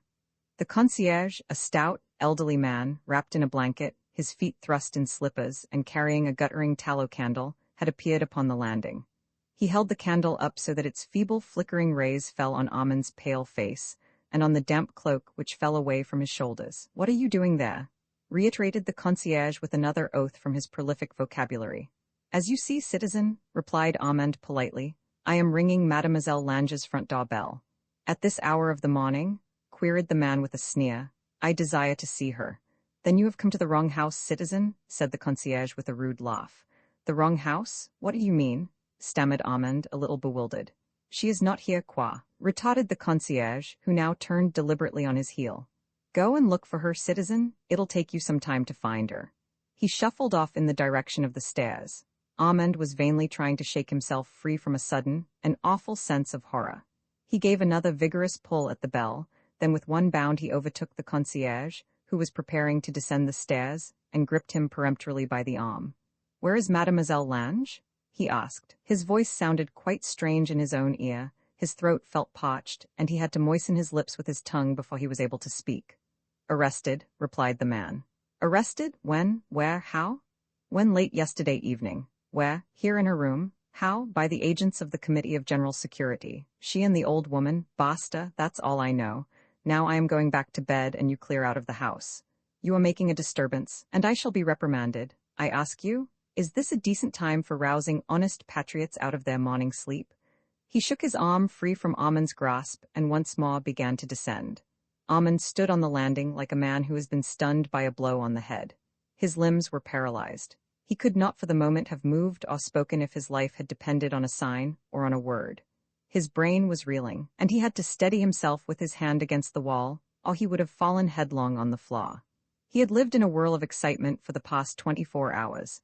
His nerves during that time had been kept at straining point. Passion, joy, happiness, deadly danger, and moral fights had worn his mental endurance threadbare. Want of proper food and a sleepless night had almost thrown his physical balance out of gear. This blow came at a moment when he was least able to bear it. Jean had been arrested. Jean was in the hands of those brutes whom he, Armand, had regarded yesterday with insurmountable loathing. Jean was in prison, she was arrested, she would be tried, condemned, and all because of him. The thought was so awful that it brought him to the verge of mania. He watched as in a dream the form of the concierge shuffling his way down the oak staircase. His portly figure assumed gargantuan proportions. The candle which he carried looked like the dancing flames of hell, through which grinning faces, hideous and contortioned, mocked at him and leered. Then suddenly everything was dark. The light had disappeared round the bend of the stairs, grinning faces and ghoulish visions vanished. He only saw Jean, his dainty, exquisite Jean, in the hands of those brutes. He saw her, as he had seen a year and a half ago the victims of those bloodthirsty wretches being dragged before a tribunal that was but a mockery of justice. He heard the quick interrogatory, and the responses from her perfect lips, that exquisite voice of hers veiled by tones of anguish. He heard the condemnation, the rattle of the tumbril on the ill-paved streets, saw her there with hands clasped together, her eyes, great God! He was really going mad. Like a wild creature driven forth, he started to run down the stairs, past the concierge, who was just entering his lodge, and who now turned in surly anger to watch this man running away like a lunatic or a fool, out by the front door and into the street. In a moment he was out of the little square. Then like a hunted hare, he still ran down the Rue Saint-Honoré, along its narrow, interminable length. His hat had fallen from his head, his hair was wild all round his face, the rain weighted the cloak upon his shoulders, but still he ran. His feet made no noise on the muddy pavement. He ran on, his elbows pressed to his sides, panting, quivering, intent but upon one thing, the goal which he had set himself to reach. Jean was arrested. He did not know where to look for her, but he did know whither he wanted to go now as swiftly as his legs would carry him. It was still dark, but Armand Saint-Just was a bon Parisian, and he knew every inch of this quarter, where he and Marguerite had years ago lived. Down the Rue Saint-Honoré, he had reached the bottom of the interminably long street at last. He had kept just a sufficiency of reason, or was it merely blind instinct? To avoid the places where the night patrols of the National Guard might be on the watch. He avoided the Place du Carrousel, also the quay, and struck sharply to his right until he reached the façade of Saint-Germain-l'Auxerrois. Another effort, round the corner, and there was the house at last. He was like the hunted creature now that has run to earth. Up the 2 flights of stone stairs, and then the pull at the bell. A moment of tense anxiety, whilst panting, gasping, almost choked with the sustained effort and the strain of the past half-hour, he leaned against the wall, striving not to fall. Then the well-known firm step across the rooms beyond, the open door, the hand upon his shoulder. After that he remembered nothing more. Roman 14 the chief he had not actually fainted, but the exertion of that long run had rendered him partially unconscious. He knew now that he was safe, that he was sitting in Blakeney's room, and that something hot and vivifying was being pawed down his throat. "Percy, they have arrested her?" he said, panting, as soon as speech returned to his paralyzed tongue. "All right, don't talk now, wait till you are better." With infinite care and gentleness, Blakeney arranged some cushions under Armand's head, turned the sofa towards the fire, and a nun brought his friend a cup of hot coffee, which the latter drank with avidity. He was really too exhausted to speak. He had contrived to tell Blakeney, and now Blakeney knew, so everything would be all right. The inevitable reaction was asserting itself, the muscles had relaxed, the nerves were numbed, and Armand lay back on the sofa with eyes half closed, unable to move, yet feeling his strength gradually returning to him, his vitality asserting itself, all the feverish excitement of the past 24 hours yielding at last to a calmer mood. Through his half-closed eyes, he could see his brother-in-law moving about the room. Blakeney was fully dressed. In a sleepy kind of way, Armand wondered if he had been to bed at all. Certainly his clothes sat on him with their usual well-tailored perfection, and there was no suggestion in his brisk step and alert movements that he had passed a sleepless night. Now he was standing by the open window. Armand, from where he lay, could see his broad shoulders sharply outlined against the gray background of the hazy winter dawn. A wan light was just creeping up from the east over the city. The noises of the streets below came distinctly to Armand's ear. He roused himself with one vigorous effort from his lethargy, feeling quite ashamed of himself and of this breakdown of his nervous system. He looked with frank admiration on Sir Percy, who stood immovable and silent by the window. a perfect tower of strength, serene and impassive, yet kindly in distress. "Percy," said the young man, "I ran all the way from the top of the Rue Saint-Honoré. I was only breathless. I am quite all right. May I tell you all about it?" Without a word, Blakeney closed the window and came across to the sofa. He sat down beside Armand, and to all outward appearances, he was nothing now but a kind and sympathetic listener to a friend's tale of woe. Not a line in his face or a look in his eyes betrayed the thoughts of the leader who had been thwarted at the outset of a dangerous enterprise, or of the man, accustomed to command, who had been so flagrantly disobeyed. Armand, unconscious of all save of Jean and of her immediate need, put an eager hand on Percy's arm. "Héron and his hellhounds went back to her lodgings last night," he said, speaking as if he were still a little out of breath. "They hoped to get me, no doubt. Not finding me there, they took her. Oh, my God!" It was the first time that he had put the whole terrible circumstance into words, and it seemed to gain in reality by the recounting. The agony of mind which he endured was almost unbearable. He hid his face in his hands lest Percy should see how terribly he suffered. "I knew that," said Blakeney quietly. Armand looked up in surprise. When did you know it?" he stammered. "Last night when you left me. I went down to the Square du Roule. I arrived there just too late." "Percy!" exclaimed Armand, whose pale face had suddenly flushed scarlet. "You did that? Last night you?" "Of course," interposed the other calmly. "Had I not promised you to keep watch over her? When I heard the news, it was already too late to make further inquiries, but when you arrived just now, I was on the point of starting out, in order to find out in what prison Mademoiselle Lange is being detained. I shall have to go soon, Armand, before the guard is changed at the Temple and the Tuileries. This is the safest time, and God knows we are all of us sufficiently compromised already." The flush of shame deepened in St. Just's cheek. There had not been a hint of reproach in the voice of his chief, and the eyes which regarded him now from beneath the half-closed lids showed nothing but lazy bonhomie. In a moment now, Armand realized all the harm which his recklessness had done was still doing to the work of the League. Every one of his actions since his arrival in Paris 2 days ago had jeopardized a plan or endangered a life. His friendship with de Batz, his connection with Mademoiselle Lange, his visit to her yesterday afternoon, the repetition of it this morning, culminating in that wild run through the streets of Paris, when at any moment a spy lurking round a corner might either have barred his way, or, worse still, have followed him to Blakeney's door. Armand, without a thought of anyone save of his beloved, might easily this morning have brought an agent of the Committee of General Security face to face with his chief. "Percy," he murmured, "can you ever forgive me?" "Pshaw, man," retorted Blakeney lightly. "There is naught to forgive, only a great deal that should no longer be forgotten. Your duty to the others, for instance, your obedience and your honor." "I was mad, Percy. Oh, if you only could understand what she means to me." Blakeney laughed, his own light-hearted, careless laugh, which so often before now had helped to hide what he really felt from the eyes of the indifferent, and even from those of his friends. "No, no," he said lightly. "We agreed last night, did we not, that in matters of sentiment I am a cold-blooded fish. But will you at any rate concede that I am a man of my word? Did I not pledge it last night that Mademoiselle Lange would be safe? I foresaw her arrest the moment I heard your story. I hoped that I might reach her before that brute Héron's return. Unfortunately, he forestalled me by less than half an hour. Mademoiselle Lange has been arrested, Armand, but why should you not trust me on that account? Have we not succeeded, I and the others, in worse cases than this one? They mean no harm to Jean Lange," he added emphatically. "I give you my word on that. They only want her as a decoy. It is you they want. You through her and me through you. I pledge you my honor that she will be safe. You must try and trust me, Armand. It is much to ask, I know, for you will have to trust me with what is most precious in the world to you, and you will have to obey me blindly, or I shall not be able to keep my word. What do you wish me to do?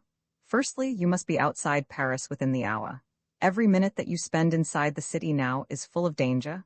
Oh no, not for you," added Blakeney, checking with a good-humored gesture Armand's words of protestation. "Danger for the others and for our scheme tomorrow." "How can I go to Saint-Germain, Percy, knowing that she is under my charge?" interposed the other calmly. "That should not be so very difficult. Come," he added, placing a kindly hand on the other's shoulder, "you shall not find me such an inhuman monster after all. But I must think of the others, you see, and of the child whom I have sworn to save. But I won't send you as far as Saint-Germain. Go down to the room below, and find a good bundle of rough clothes that will serve you as a disguise, for I imagine that you have lost those which you had on the landing or the stairs of the house in the Square du Roule. In a tin box with the clothes downstairs, you will find the packet of miscellaneous certificates of safety.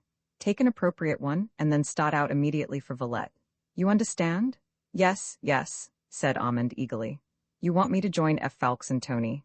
Yes, you'll find them probably unloading coal by the canal. Try and get private speech with them as early as may be, and tell Tony to set out at once for St. Germain, and to join Hastings there instead of you, whilst you take his place with F. Fawkes. Yes, I understand, but how will Tony reach St. Germain? La, my good fellow, said Blakeney gaily, you may safely trust Tony to go where I send him. Do you but do as I tell you and leave him to look after himself. And now, he added, speaking more earnestly, the sooner you get out of Paris the better it will be for us all. As you see, I am only sending you to La Villette because it is not so far, but that I can keep in personal touch with you. Remain close to the gates for an hour after nightfall. I will contrive before they close to bring you news of Mademoiselle Lange. Armand said no more. The sense of shame in him deepened with every word spoken by his chief. He felt how untrustworthy he had been, how undeserving of the selfless devotion which Percy was showing him even now. The words of gratitude died on his lips. He knew that they would be unwelcome. These Englishmen were so devoid of sentiment, he thought, and his brother-in-law, with all his unselfish and heroic deeds, was, he felt, absolutely callous in matters of the heart. But Armand was a noble-minded man, and with the true spotting instinct in him, despite the fact that he was a creature of nerves, highly strung and imaginative. He could give ungrudging admiration to his chief, even whilst giving himself up entirely to the sentiment for Jean. He tried to imbue himself with the same spirit that actuated my Lord Tony and the other members of the League. How gladly would he have chaffed and made senseless schoolboy jokes like those which, in face of their hazardous enterprise and the dangers which they all ran, had horrified him so much last night, but somehow he knew that jokes from him would not ring true. How could he smile when his heart was brimming over with his love for Jean, and with solicitude on her account? He felt that Percy was regarding him with a kind of indulgent amusement. There was a look of suppressed merriment in the depths of those lazy blue eyes. So he braced up his nerves, trying his best to look cool and unconcerned, but he could not altogether hide from his friend the burning anxiety which was threatening to break his heart. I have given you my word, Armand, said Blakeney in answer to the unspoken prayer. Cannot you try and trust me, as the others do? Then with sudden transition he pointed to the map behind him. Remember the gate of Villette and the corner by the towpath. Join F. Fawkes as soon as may be and send Tony on his way, and wait for news of Mademoiselle Lange sometime tonight. God bless you, Percy, said Armand involuntarily. Goodbye, my dear fellow. Slip on your disguise as quickly as you can and be out of the house in a quarter of an hour. He accompanied Armand through the anteroom and finally closed the door on him. Then he went back to his room and walked up to the window, which he threw open to the humid morning air. Now that he was alone, the look of trouble on his face deepened to a dark, anxious frown, and as he looked out across the river, a sigh of bitter impatience and disappointment escaped his lips. Roman 15, the gate of La Villette, and now the shades of evening had long since yielded to those of night. The gate of La Villette, at the northeast corner of the city, was about to close. Armand, dressed in the rough clothes of a laboring man, was leaning against a low wall at the angle of the narrow street which abuts on the canal at its further end. From this point of vantage, he could command a view of the gate and of the life and bustle around it. He was dog-tired. After the emotions of the past 24 hours, a day's hard manual toil, to which he was unaccustomed, had caused him to ache in every limb. As soon as he had arrived at the canal wharf in the early morning, he had obtained the kind of casual work that ruled about here, and soon was told off to unload a cargo of coal which had arrived by barge overnight. He had set to with a will, half hoping to kill his anxiety by dint of heavy bodily exertion. During the course of the morning, he had suddenly become aware of Sir Andrew F. Fawkes, and of Lord Antony Dewhurst, working not far away from him, and as fine a pair of coal-heavers as any shipper could desire. It was not very difficult in the midst of the noise and activity that reigned all about the wharf for the three men to exchange a few words together, and Armand soon communicated the chief's new instructions to my Lord Tony, who effectually slipped away from his work some time during the day. Armand did not even see him go, it had all been so neatly done. Just before 5 o'clock in the afternoon, the laborers were paid off. It was then too dark to continue work. Armand would have liked to talk to Sir Andrew, if only for a moment. He felt lonely and desperately anxious. He had hoped to tire out his nerves as well as his body, but in this he had not succeeded. As soon as he had given up his tools, his brain began to work again more busily than ever. It followed Percy in his peregrinations through the city, trying to discover where those brutes were keeping Jean. That task had suddenly loomed up before Armand's mind with all its terrible difficulties.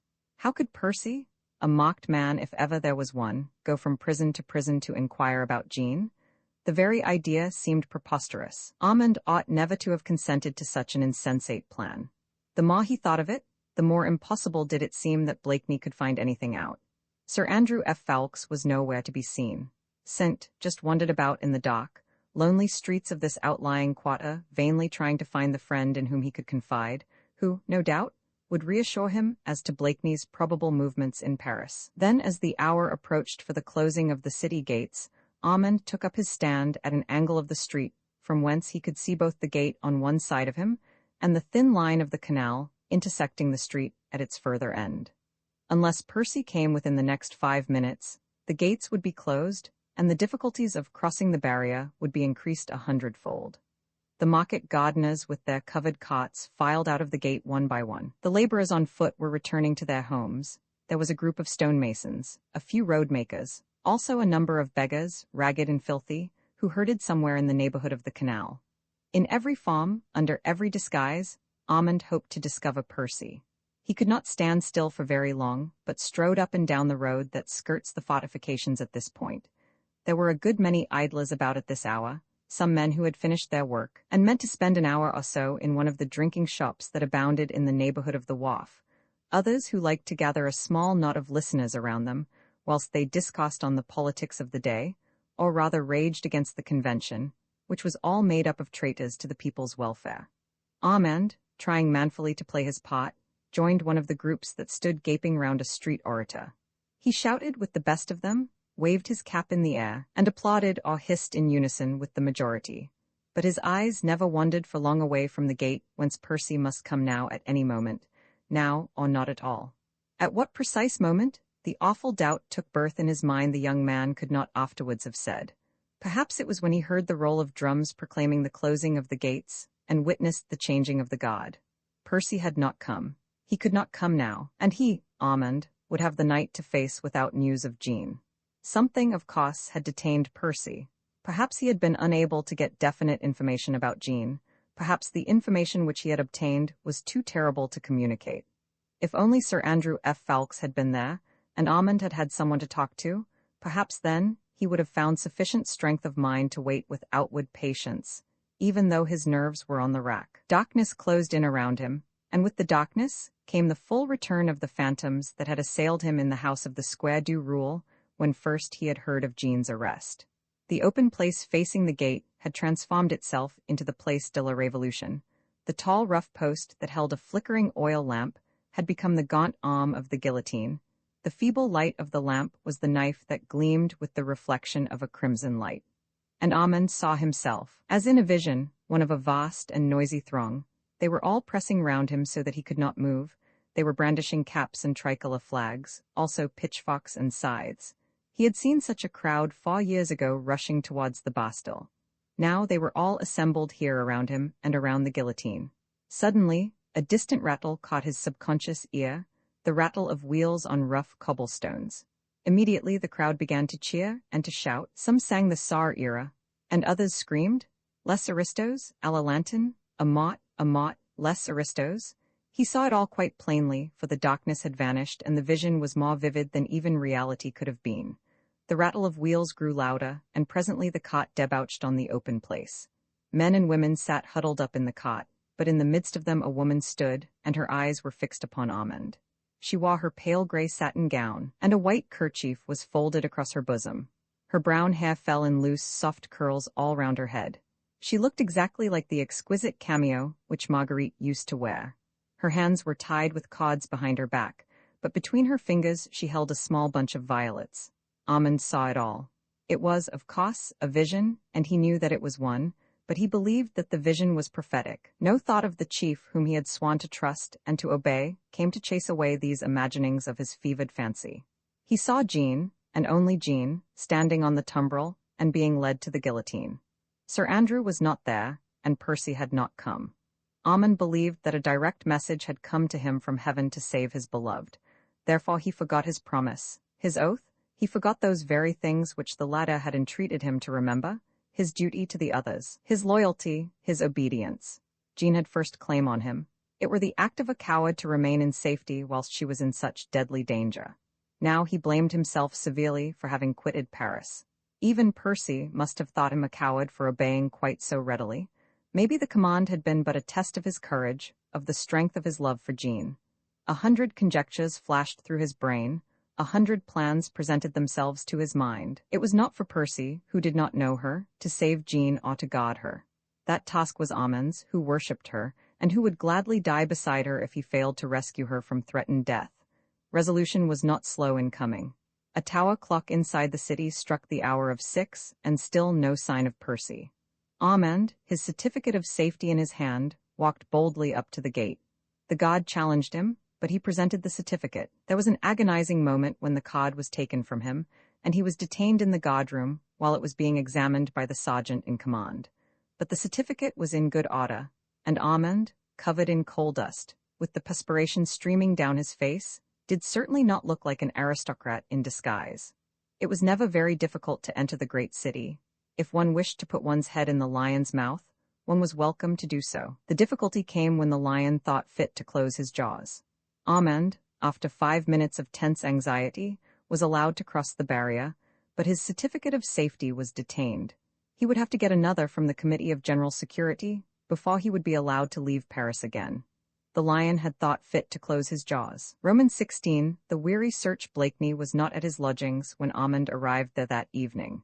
Nor did he return, whilst the young man haunted the precincts of Saint-Germain-l'Auxerrois, and wandered along the quays hours and hours at a stretch, until he nearly dropped under the portico of a house, and realized that if he loitered longer, he might lose consciousness completely, and be unable on the morrow to be of service to Jean. He dragged his weary footsteps back to his own lodgings on the heights of Montmartre. He had not found Percy, he had no news of Jean. It seemed as if hell itself could hold no worse tortures than this intolerable suspense. He threw himself down on the narrow palliasse, and tired nature asserting herself, at last fell into a heavy, dreamless torpor, like the sleep of a drunkard, deep, but without the beneficent aid of rest. It was broad daylight when he awoke. The pale light of a damp, wintry morning filtered through the grimy panes of the window. Armand jumped out of bed, aching of limb but resolute of mind.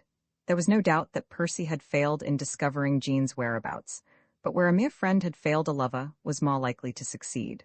The rough clothes which he had worn yesterday were the only ones he had. They would, of course, serve his purpose better than his own, which he had left at Blakeney's lodgings yesterday. In half an hour he was dressed, looking a fairly good imitation of a labor out of work.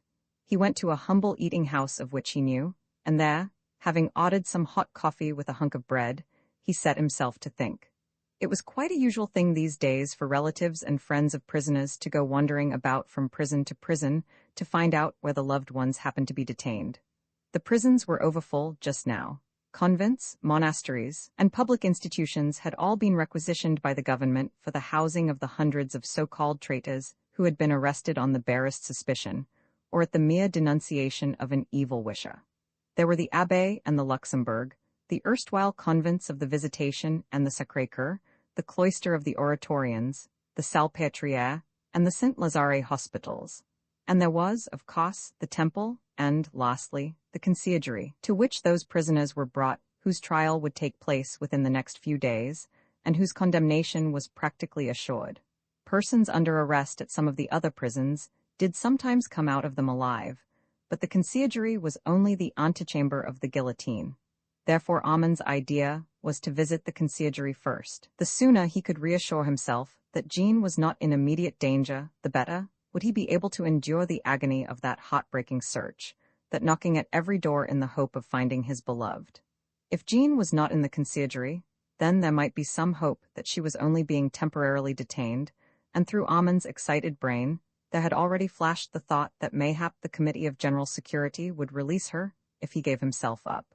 These thoughts, and the making of plans, fortified him mentally and physically. He even made a great effort to eat and drink, knowing that his bodily strength must endure if it was going to be of service to Jean. He reached the Quai El Holog soon after 9.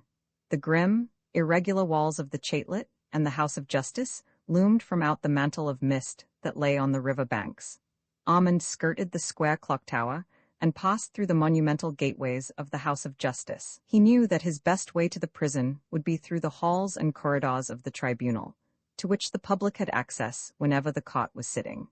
The sittings began at 10, and already the usual crowd of idlers were assembling, men and women who apparently had no other occupations save to come day after day to this theater of horrors, and watch the different acts of the heartrending dramas that were enacted here with a kind of awful monotony. Armand mingled with the crowd that stood about the courtyard, and a nun moved slowly up the gigantic flight of stone steps, talking lightly on indifferent subjects.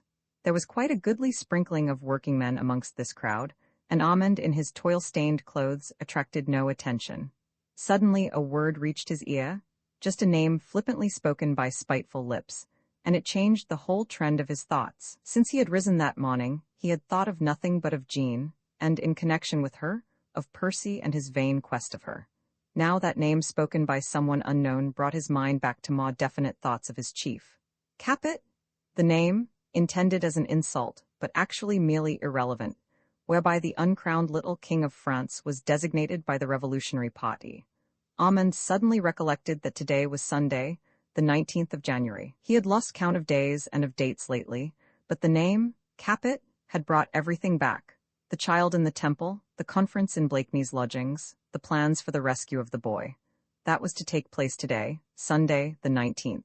The Simons would be moving from the temple, at what hour Blakeney did not know, but it would be today, and he would be watching his opportunity.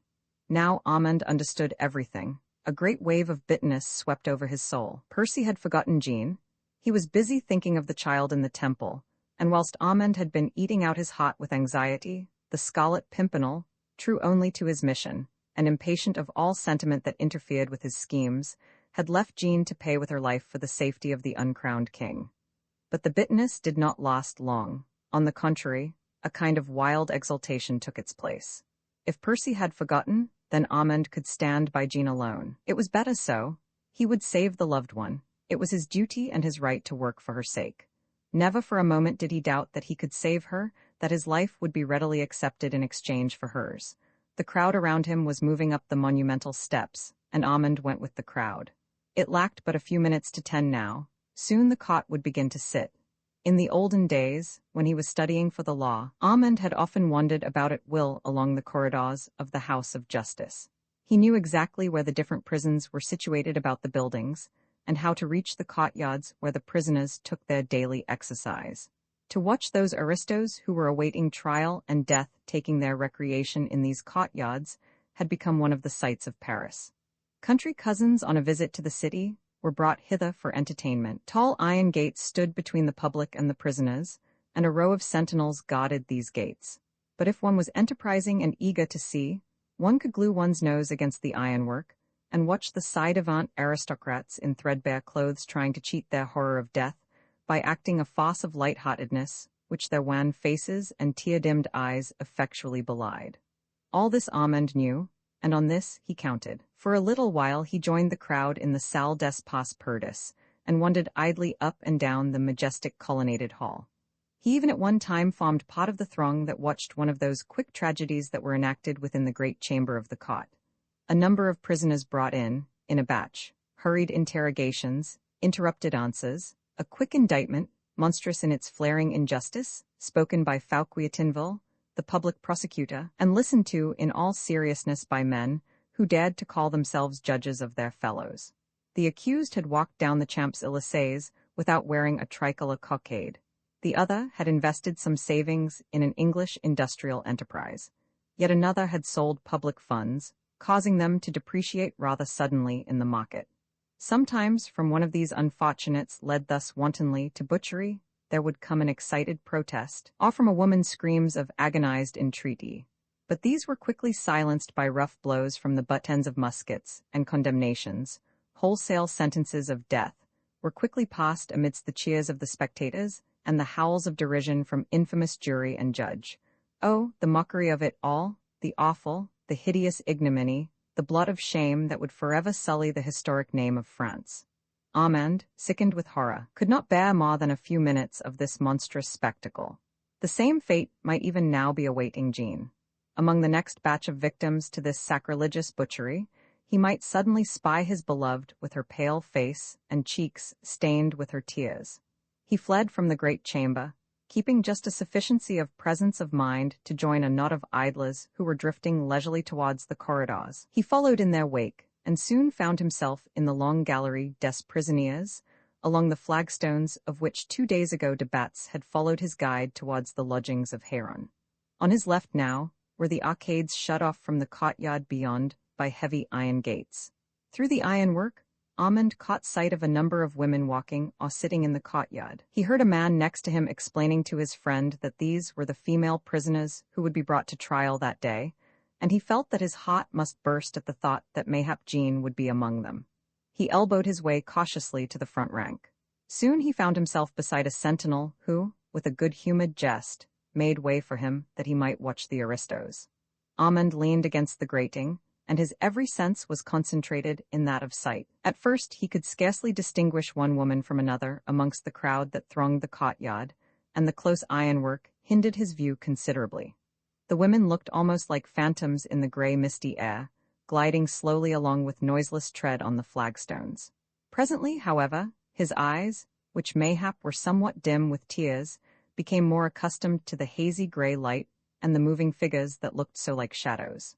He could distinguish isolated groups now, women and girls sitting together under the colonnaded arcades, some reading, others busy, with trembling fingers, patching and donning a poor, torn gown. Then there were others who were actually chatting and laughing together, and oh, the pity of it, the pity and the shame!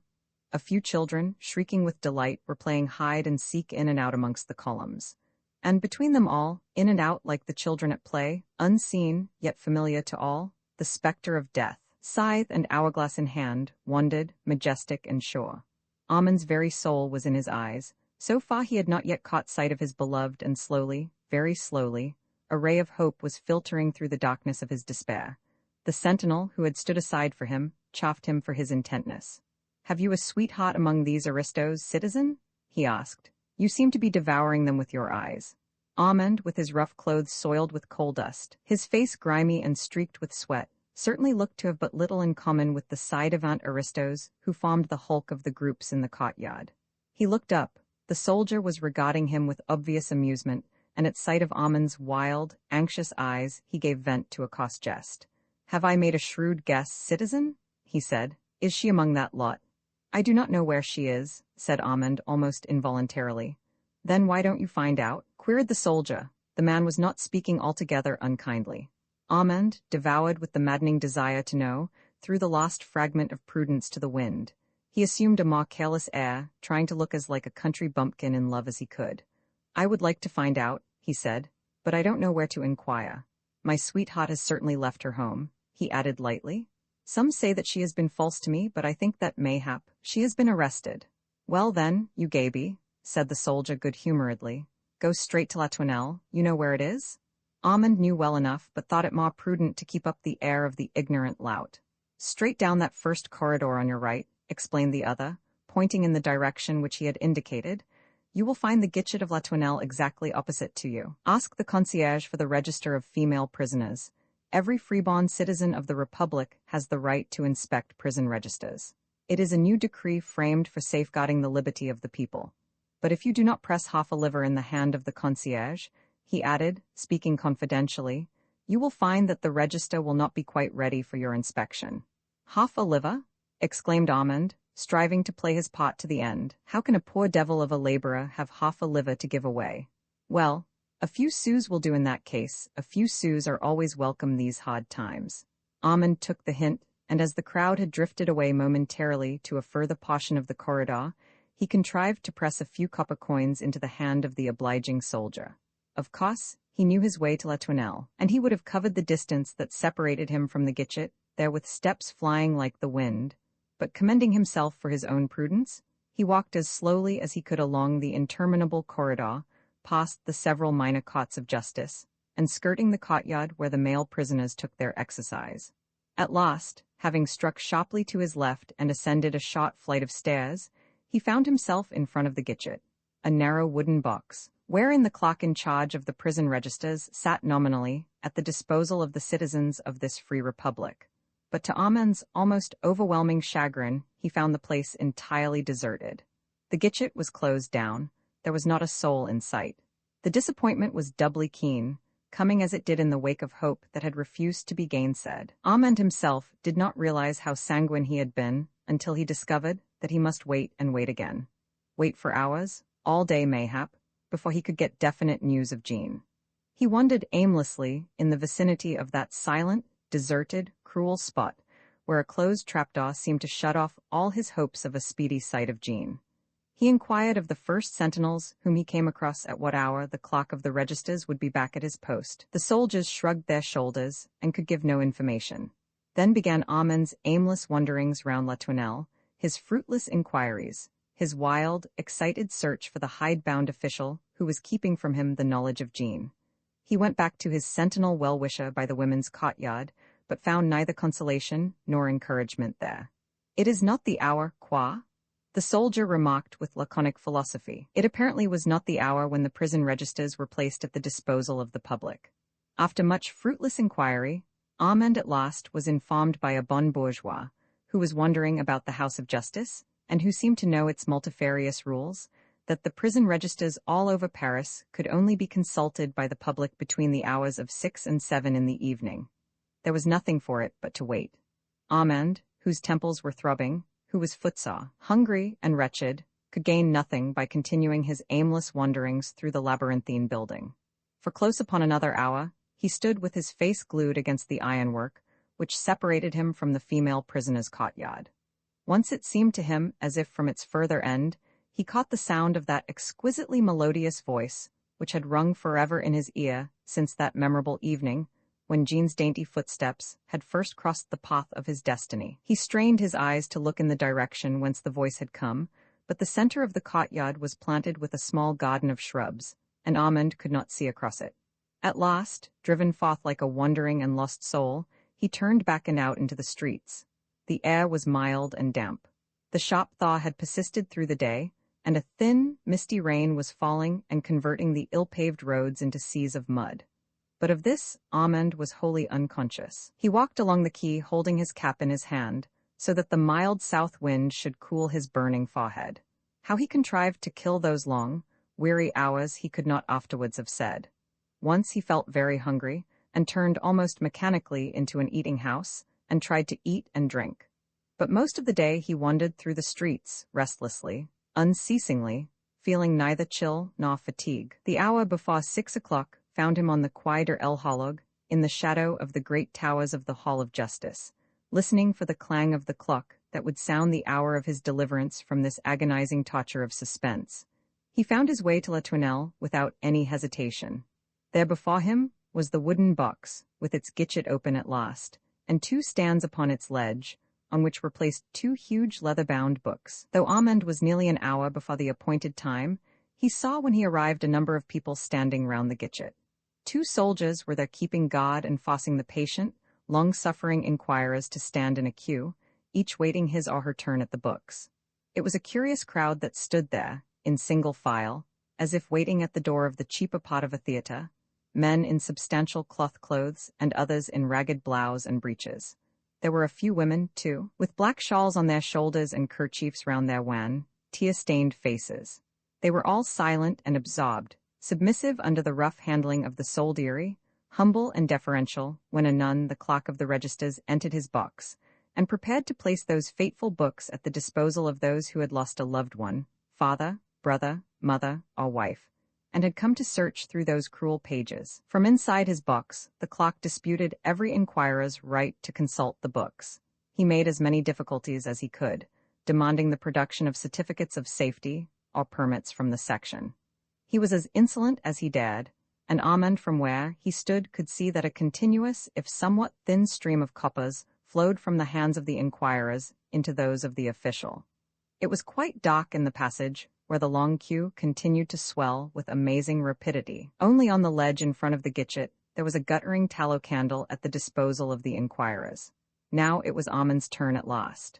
By this time, his heart was beating so strongly and so rapidly that he could not have trusted himself to speak. He fumbled in his pocket, and without unnecessary preliminaries, he produced a small piece of silver and pushed it towards the clock.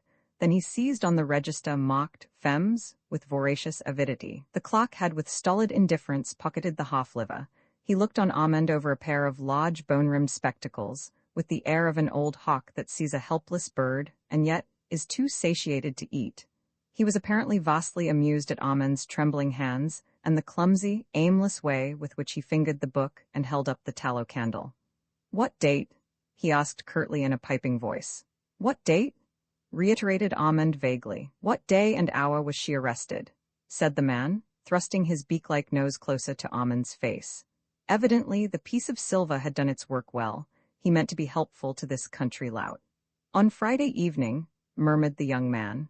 The clock's hands did not in character gainsay the rest of his appearance. They were long and thin, with nails that resembled the talons of a hawk.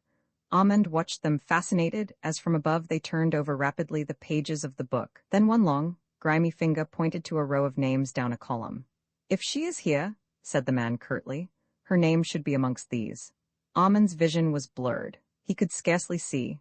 The row of names was dancing a wild dance in front of his eyes. Perspiration stood out on his forehead, and his breath came in quick, stertorous gasps.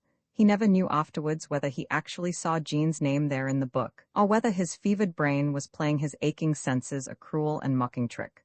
Certain it is that suddenly amongst a row of indifferent names her suddenly stood clearly on the page, and to him it seemed as if the letters were writ out in blood. 582. Belham, Louise, aged 60. Discharged, and just below the other entry, 583. Lange, Jean, aged 20, actress. Square du Rule No. 5. Suspected of harboring traitors and ci-devants. Transferred 29th Nivos to the Temple, cell 29. He saw nothing more, for suddenly it seemed to him as if someone held a vivid scarlet veil in front of his eyes, whilst 100 claw-like hands were tearing at his heart and at his throat. "Clear out now. It is my turn. What, are you going to stand there all night?" A rough voice seemed to be speaking these words. Rough hands apparently were pushing him out of the way, and someone snatched the candle out of his hand, but nothing was real. He stumbled over a corner of a loose flagstone, and would have fallen, but something seemed to catch hold of him and to lead him away for a little distance, until a breath of cold air blew upon his face. This brought him back to his senses. Jean was a prisoner in the temple, then his place was in the prison of the temple too. It could not be very difficult to run one's head into the noose that caught so many necks these days. A few cries of "Vive le Roi!" or "Abbas la République!" and more than one prison door would gape invitingly to receive another guest. The hot blood had rushed into Amand's head. He did not see clearly before him, nor did he hear distinctly. There was a buzzing in his ears as of myriads of mocking birds' wings, and there was a veil in front of his eyes. A veil through which he saw faces and forms flitting ghost-like in the gloom, men and women jostling or being jostled, soldiers, sentinels, then long, interminable corridors, more crowd and more soldiers, winding stairs, courtyards and gates, finally the open street, the quay, and the river beyond. An incessant hammering went on in his temples, and that veil never lifted from before his eyes. Now it was lurid and red, as if stained with blood. Anon it was white like a shroud, but it was always there.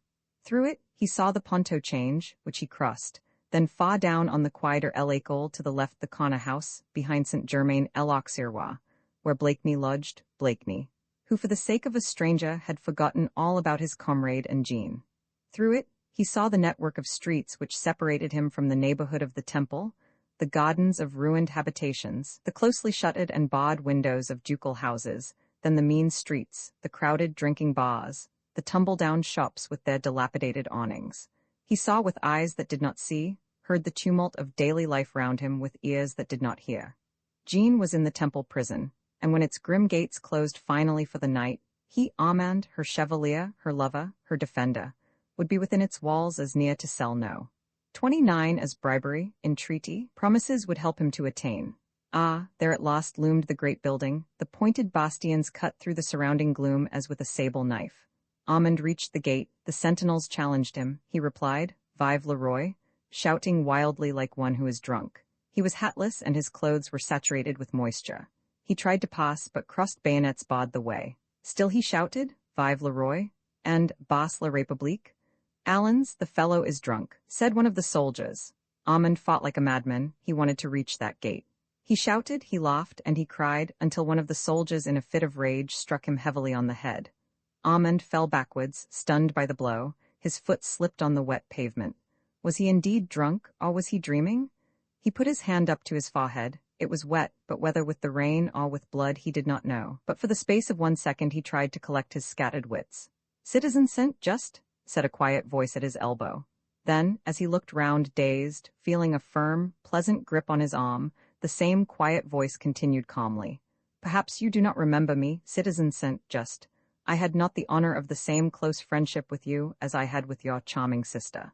My name is Chauvelin. Can I be of any service to you?" Romans 17 Chauvelin.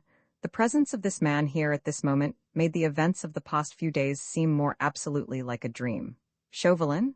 The most deadly enemy he, Armand, and his sister Marguerite had in the world. Chauvelin? The evil genius that presided over the secret service of the Republic. Chauvelin, the aristocrat turned revolutionary, the diplomat turned spy, the baffled enemy of the Scarlet Pimpernel. He stood there vaguely outlined in the gloom by the feeble rays of an oil lamp fixed into the wall just above. The moisture on his sable clothes glistened in the flickering light like a thin veil of crystal. It clung to the rim of his hat, to the folds of his cloak. The ruffles at his throat and wrist hung limp and soiled. He had released Armand's arm and held his hands now underneath his cloak. His pale, deep-set eyes rested gravely on the younger man's face. "I had an idea, somehow," continued Chauvelin calmly, "that you and I would meet during your sojourn in Paris. I heard from my friend Heron that you had been in the city. He, unfortunately, lost your track almost as soon as he had found it, and I, too, had begun to fear that our mutual and ever enigmatical friend, the Scarlet Pimpernel, had spirited you away, which would have been a great disappointment to me." Now he once more took hold of Armand by the elbow, but quite gently, more like a comrade who is glad to have met another, and is preparing to enjoy a pleasant conversation for a while. He led the way back to the gate, the sentinel saluting at sight of the tricolor scarf which was visible underneath his cloak. Under the stone rampart Chauvelin paused. It was quiet and private here. The group of soldiers stood at the further end of the archway, but they were out of hearing, and their forms were only vaguely discernible in the surrounding darkness. Armand had followed his enemy mechanically, like one bewitched and irresponsible for his actions. When Chauvelin paused, he too stood still, not because of the grip on his arm, but because of that curious numbing of his will. Vague, confused thoughts were floating through his brain, the most dominant one among them being that fate had effectually ordained everything for the best. Here was Chauvelin, a man who hated him, who, of course, would wish to see him dead. Well, surely it must be an easier matter now to barter his own life for that of Jean. She had only been arrested on suspicion of harboring him, who was a known traitor to the Republic.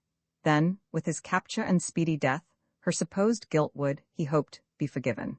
These people could have no ill will against her, and actors and actresses were always leniently dealt with when possible. Then surely, he could serve Jean best by his own arrest and condemnation than by working to rescue her from prison. In the meanwhile, Chauvelin shook the damp from off his cloak, talking all the time in his own peculiar, gently ironical manner. "Lady Blakeney?" he was saying. "I hope that she is well." "I thank you, sir," murmured Armand mechanically. "And my dear friend Sir Percy Blakeney? I had hoped to meet him in Paris." "Ah, but no doubt he has been busy, very busy, but I live in hopes. See how kindly chance has treated me," he continued in the same bland and mocking tones. "I was taking a stroll in these parts, scarce hoping to meet a friend when, passing the postern gate of this charming hostelry, whom should I see but my amiable friend Saint, just striving to gain admission. But la, here am I talking of myself, and I am not reassured as to your state of health. You felt faint just now, did you not? The air about this building is very dank and close. I hope you feel better now.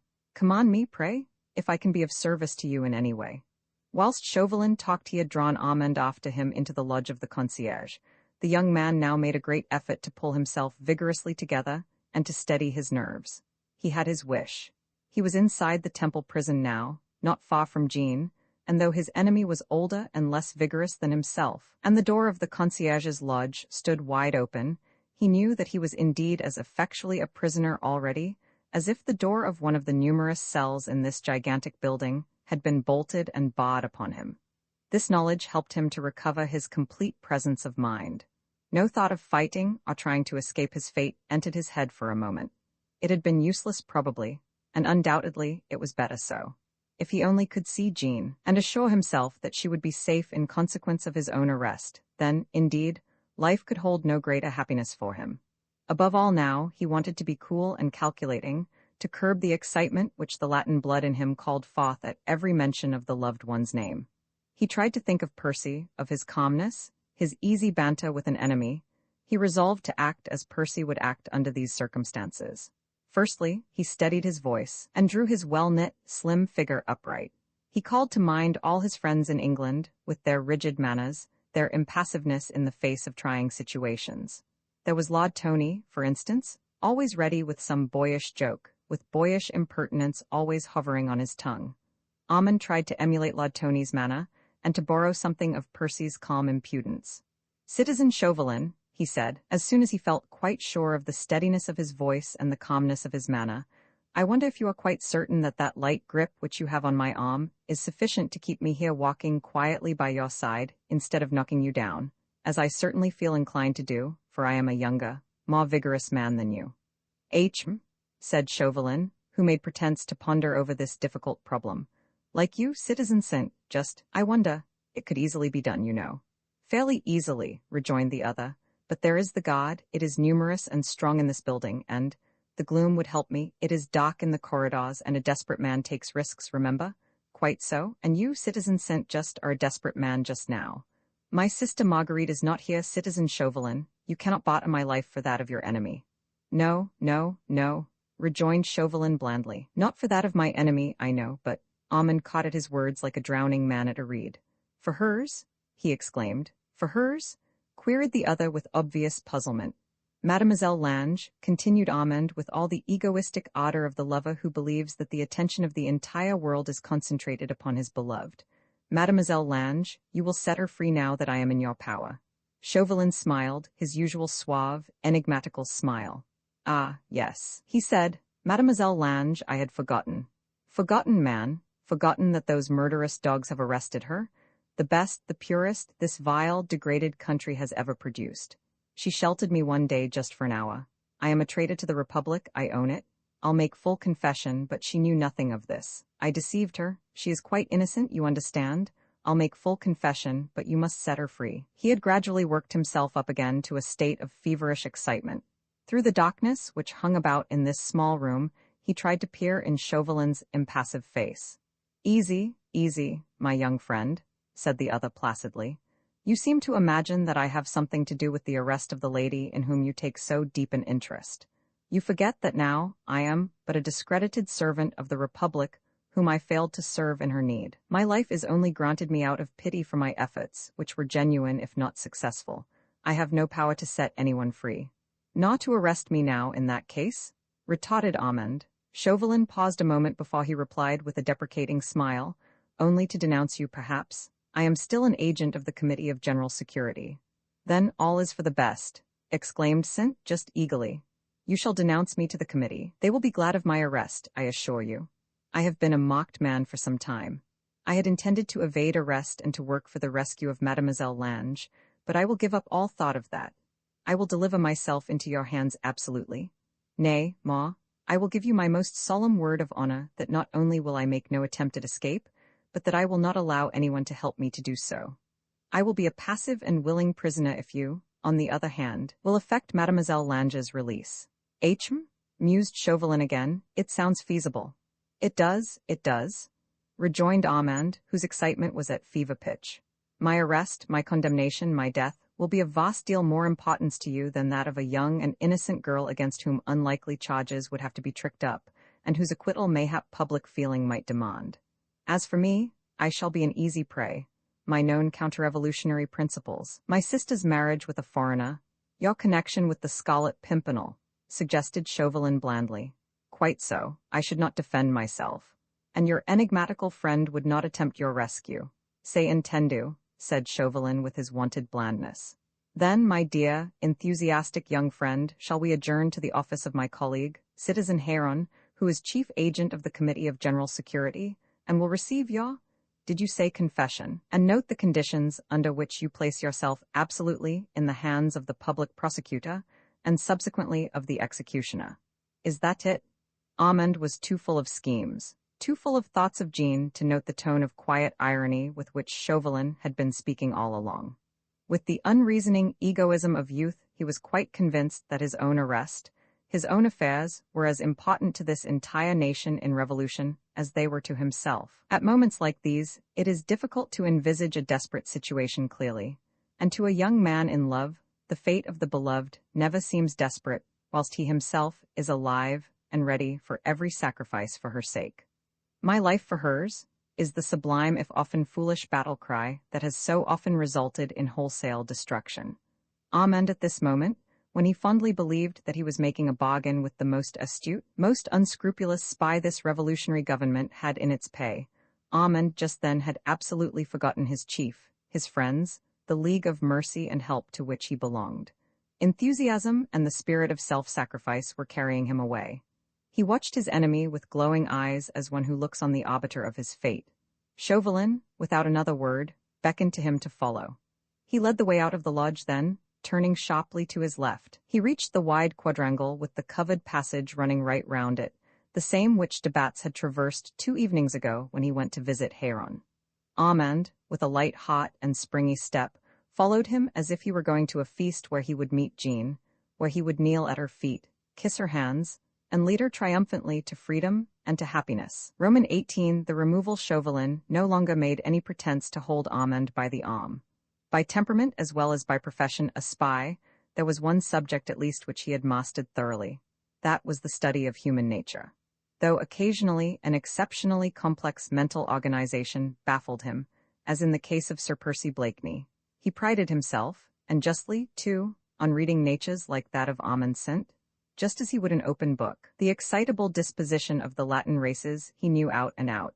He knew exactly how far a sentimental situation would lead a young Frenchman like Armand, who was by disposition chivalrous, and by temperament essentially passionate. Above all things, he knew when and how far he could trust a man to do either a sublime action or an essentially foolish one. Therefore he walked along contentedly now, not even looking back to see whether St. Just was following him. He knew that he did. His thoughts only dwelt on the young enthusiast. In his mind he called him the young fool, in order to weigh in the balance the mighty possibilities that would accrue from the present sequence of events. The fixed idea, ever working in the man's scheming brain, had already transformed a vague belief into a certainty. That the Scarlet Pimpernel was in Paris at the present moment, Chauvelin had now become convinced. How far he could turn the capture of Armand St. just to the triumph of his own ends remained to be seen. But this he did know. The Scarlet Pimpernel, the man whom he had learned to know, to dread, and even in a grudging manner to admire, was not like to leave one of his followers in the lurch. Marguerite's brother in the temple would be the surest decoy for the elusive meddler who still, and in spite of all care and precaution, continued to baffle the army of spies set upon his track. Chauvelin could hear Armand's light, elastic footsteps resounding behind him on the flagstones. A world of intoxicating possibilities surged up before him. Ambition, which 2 successive dire failures had atrophied in his breast, once more rose up buoyant and hopeful. Once he had sworn to lay the Scarlet Pimpernel by the heels, and that oath was not yet wholly forgotten. It had lain dormant after the catastrophe of Boulogne, but with the sight of Armand St. Just it had reawakened and confronted him again with the strength of a likely fulfillment. The courtyard looked gloomy and deserted. The thin drizzle which still fell from a persistently leaden sky effectually held every outline of masonry, of column, or of gate hidden as beneath a shroud. The corridor which skirted it all round was ill-lighted save by an occasional oil lamp fixed in the wall, but Chauvelin knew his way well. Heron's lodgings gave on the second courtyard, the Square du Nazareth, and the way thither led past the main square tower, in the top floor of which the uncrowned King of France eked out his miserable existence as the plaything of a rough cobbler and his wife. Just beneath its frowning bastions Chauvelin turned back towards Armand. He pointed with a careless hand upwards to the central tower. We have got little Capet in there, he said dryly. Your chivalrous Scarlet Pimpernel has not ventured in these precincts yet, you see. Armand was silent. He had no difficulty in looking unconcerned. His thoughts were so full of Jean that he cared but little at this moment for any Bourbon king, or for the destinies of France. Now the two men reached the postern gate. A couple of sentinels were standing by, but the gate itself was open, and from within there came the sound of bustle and of noise, of a good deal of swearing, and also of loud laughter. The guardroom gave on the left of the gate, and the laughter came from there. It was brilliantly lighted, and Armand, peering in the wake of Chauvelin, could see groups of soldiers sitting and standing about. There was a table in the center of the room, and on it a number of jugs and pewter mugs, packets of cards, and overturned boxes of dice. But the bustle did not come from the guardroom. It came from the landing and the stone stairs beyond. Chauvelin, apparently curious, had passed through the gate, and Armand followed him. The light from the open door of the guardroom cut sharply across the landing, making the gloom beyond appear more dense and almost solid. From out the darkness, fitfully intersected by a lantern apparently carried to and fro, moving figures loomed out ghost-like and weirdly gigantic. Soon, Armand distinguished a number of large objects that encumbered the landing, and as he and Chauvelin left the shop light of the guardroom behind them, he could see that the large objects were pieces of furniture of every shape and size. A wooden bedstead, dismantled, leaned against the wall, a black horsehair sofa blocked the way to the tower stairs, and there were numberless chairs and several tables piled one on the top of the other. In the midst of this litter, a stout, flabby-cheeked man stood, apparently giving directions as to its removal to persons at present unseen. "Hola, Papa Simon!" exclaimed Chauvelin jovially. "Moving out today." "What?" "Yes, thank the Lord, if there be a Lord," retorted the other curtly. "Is that you, Citizen Chauvelin?" "In person, citizen. I did not know you were leaving quite so soon. Is Citizen Heron anywhere about?" "Just left," replied Simon. "He had a last look at Capet just before my wife locked the brat up in the inner room. Now he's gone back to his lodgings." A man carrying a chest, empty of its drawers, on his back now came stumbling down the tower staircase. Madame Simon followed close on his heels, steadying the chest with one hand. "We had better begin to load up the cot," she called to her husband in a high-pitched, querulous voice. "The corridor is getting too much encumbered." She looked suspiciously at Chauvelin and at Armand, and when she encountered the farmer's bland, unconcerned gaze, she suddenly shivered and drew her black shawl closer round her shoulders. "Bah," she said. "I shall be glad to get out of this God-forsaken hole. I hate the very sight of these walls." "Indeed, the citizeness does not look over robust in health," said Chauvelin with studied politeness. The stay in the tower did not, mayhap, bring forth all the fruits of prosperity which she had anticipated. The woman eyed him with dark suspicion lurking in her hollow eyes. "I don't know what you mean, citizen," she said with a shrug of her wide shoulders. "Oh, I meant nothing," rejoined Chauvelin, smiling. "I am so interested in your removal. Busy man as I am, it has amused me to watch you. Whom have you got to help you with the furniture?" "Dupont, the man of all work from the concierge," said Simon curtly. "Citizen Heron would not allow anyone to come in from the outside." "Rightly too. Have the new commissaries come yet?" "Only Citizen Kochefer. He is waiting upstairs for the others." "And Capet?" "He is all safe. Citizen Heron came to see him, and then he told me to lock the little vermin up in the inner room. Citizen Kochefer had just arrived by that time, and he has remained in charge." During all this, while the man with the chest on his back was waiting for orders, bent nearly double, he was grumbling audibly at his uncomfortable position. "Does the citizen want to break my back?" he muttered. "We had best get along, quoi?" He asked if he should begin to carry the furniture out into the street. "2 sous have I got to pay every 10 minutes to the lad who holds my nag," he said, muttering under his breath. "We shall be all night at this rate." "Begin to load then," commanded Simon gruffly. "Here, begin with this sofa." "You'll have to give me a hand with that," said the man. "Wait a bit, I'll just see that everything is all right in the cot. I'll be back directly." "Take something with you then as you are going down," said Madame Simon in her querulous voice. The man picked up a basket of linen that stood in the angle by the door. He hoisted it on his back and shuffled away with it across the landing and out through the gate. "How did Capet like parting from his papa and maman?" asked Chauvelin with a laugh. "Hm," growled Simon laconically. "He will find out soon enough how well off he was under our care. Have the other commissaries come yet?" "No, but they will be here directly. Citizen Kochefer is upstairs mounting guard over Capet." "Well, goodbye, Papa Simon," concluded Chauvelin jovially. "Citizeness, your servant?" He bowed with unconcealed irony to the cobbler's wife and nodded to Simon, who expressed by a volley of motley oaths his exact feelings with regard to all the agents of the Committee of General Security. 6 months of this penal servitude have we had, he said roughly, and no thanks or pension. I would as soon serve a ci-devant aristo as your accursed committee. The man Dupont had returned. Stolidly, after the fashion of his kind, he commenced the removal of Citizen Simon's goods. He seemed a clumsy enough creature, and Simon and his wife had to do most of the work themselves. Chauvelin watched the moving forms for a while, then he shrugged his shoulders with a laugh of indifference and turned on his heel. Roman 19, it is about the Dauphin. Heron was not at his lodgings when, at last, after vigorous pulls at the bell, a great deal of waiting and much cursing, Chauvelin, closely followed by Armand, was introduced in the chief agent's office. The soldier who acted as servant said that Citizen Heron had gone out to sup, but would surely be home again by 8 o'clock.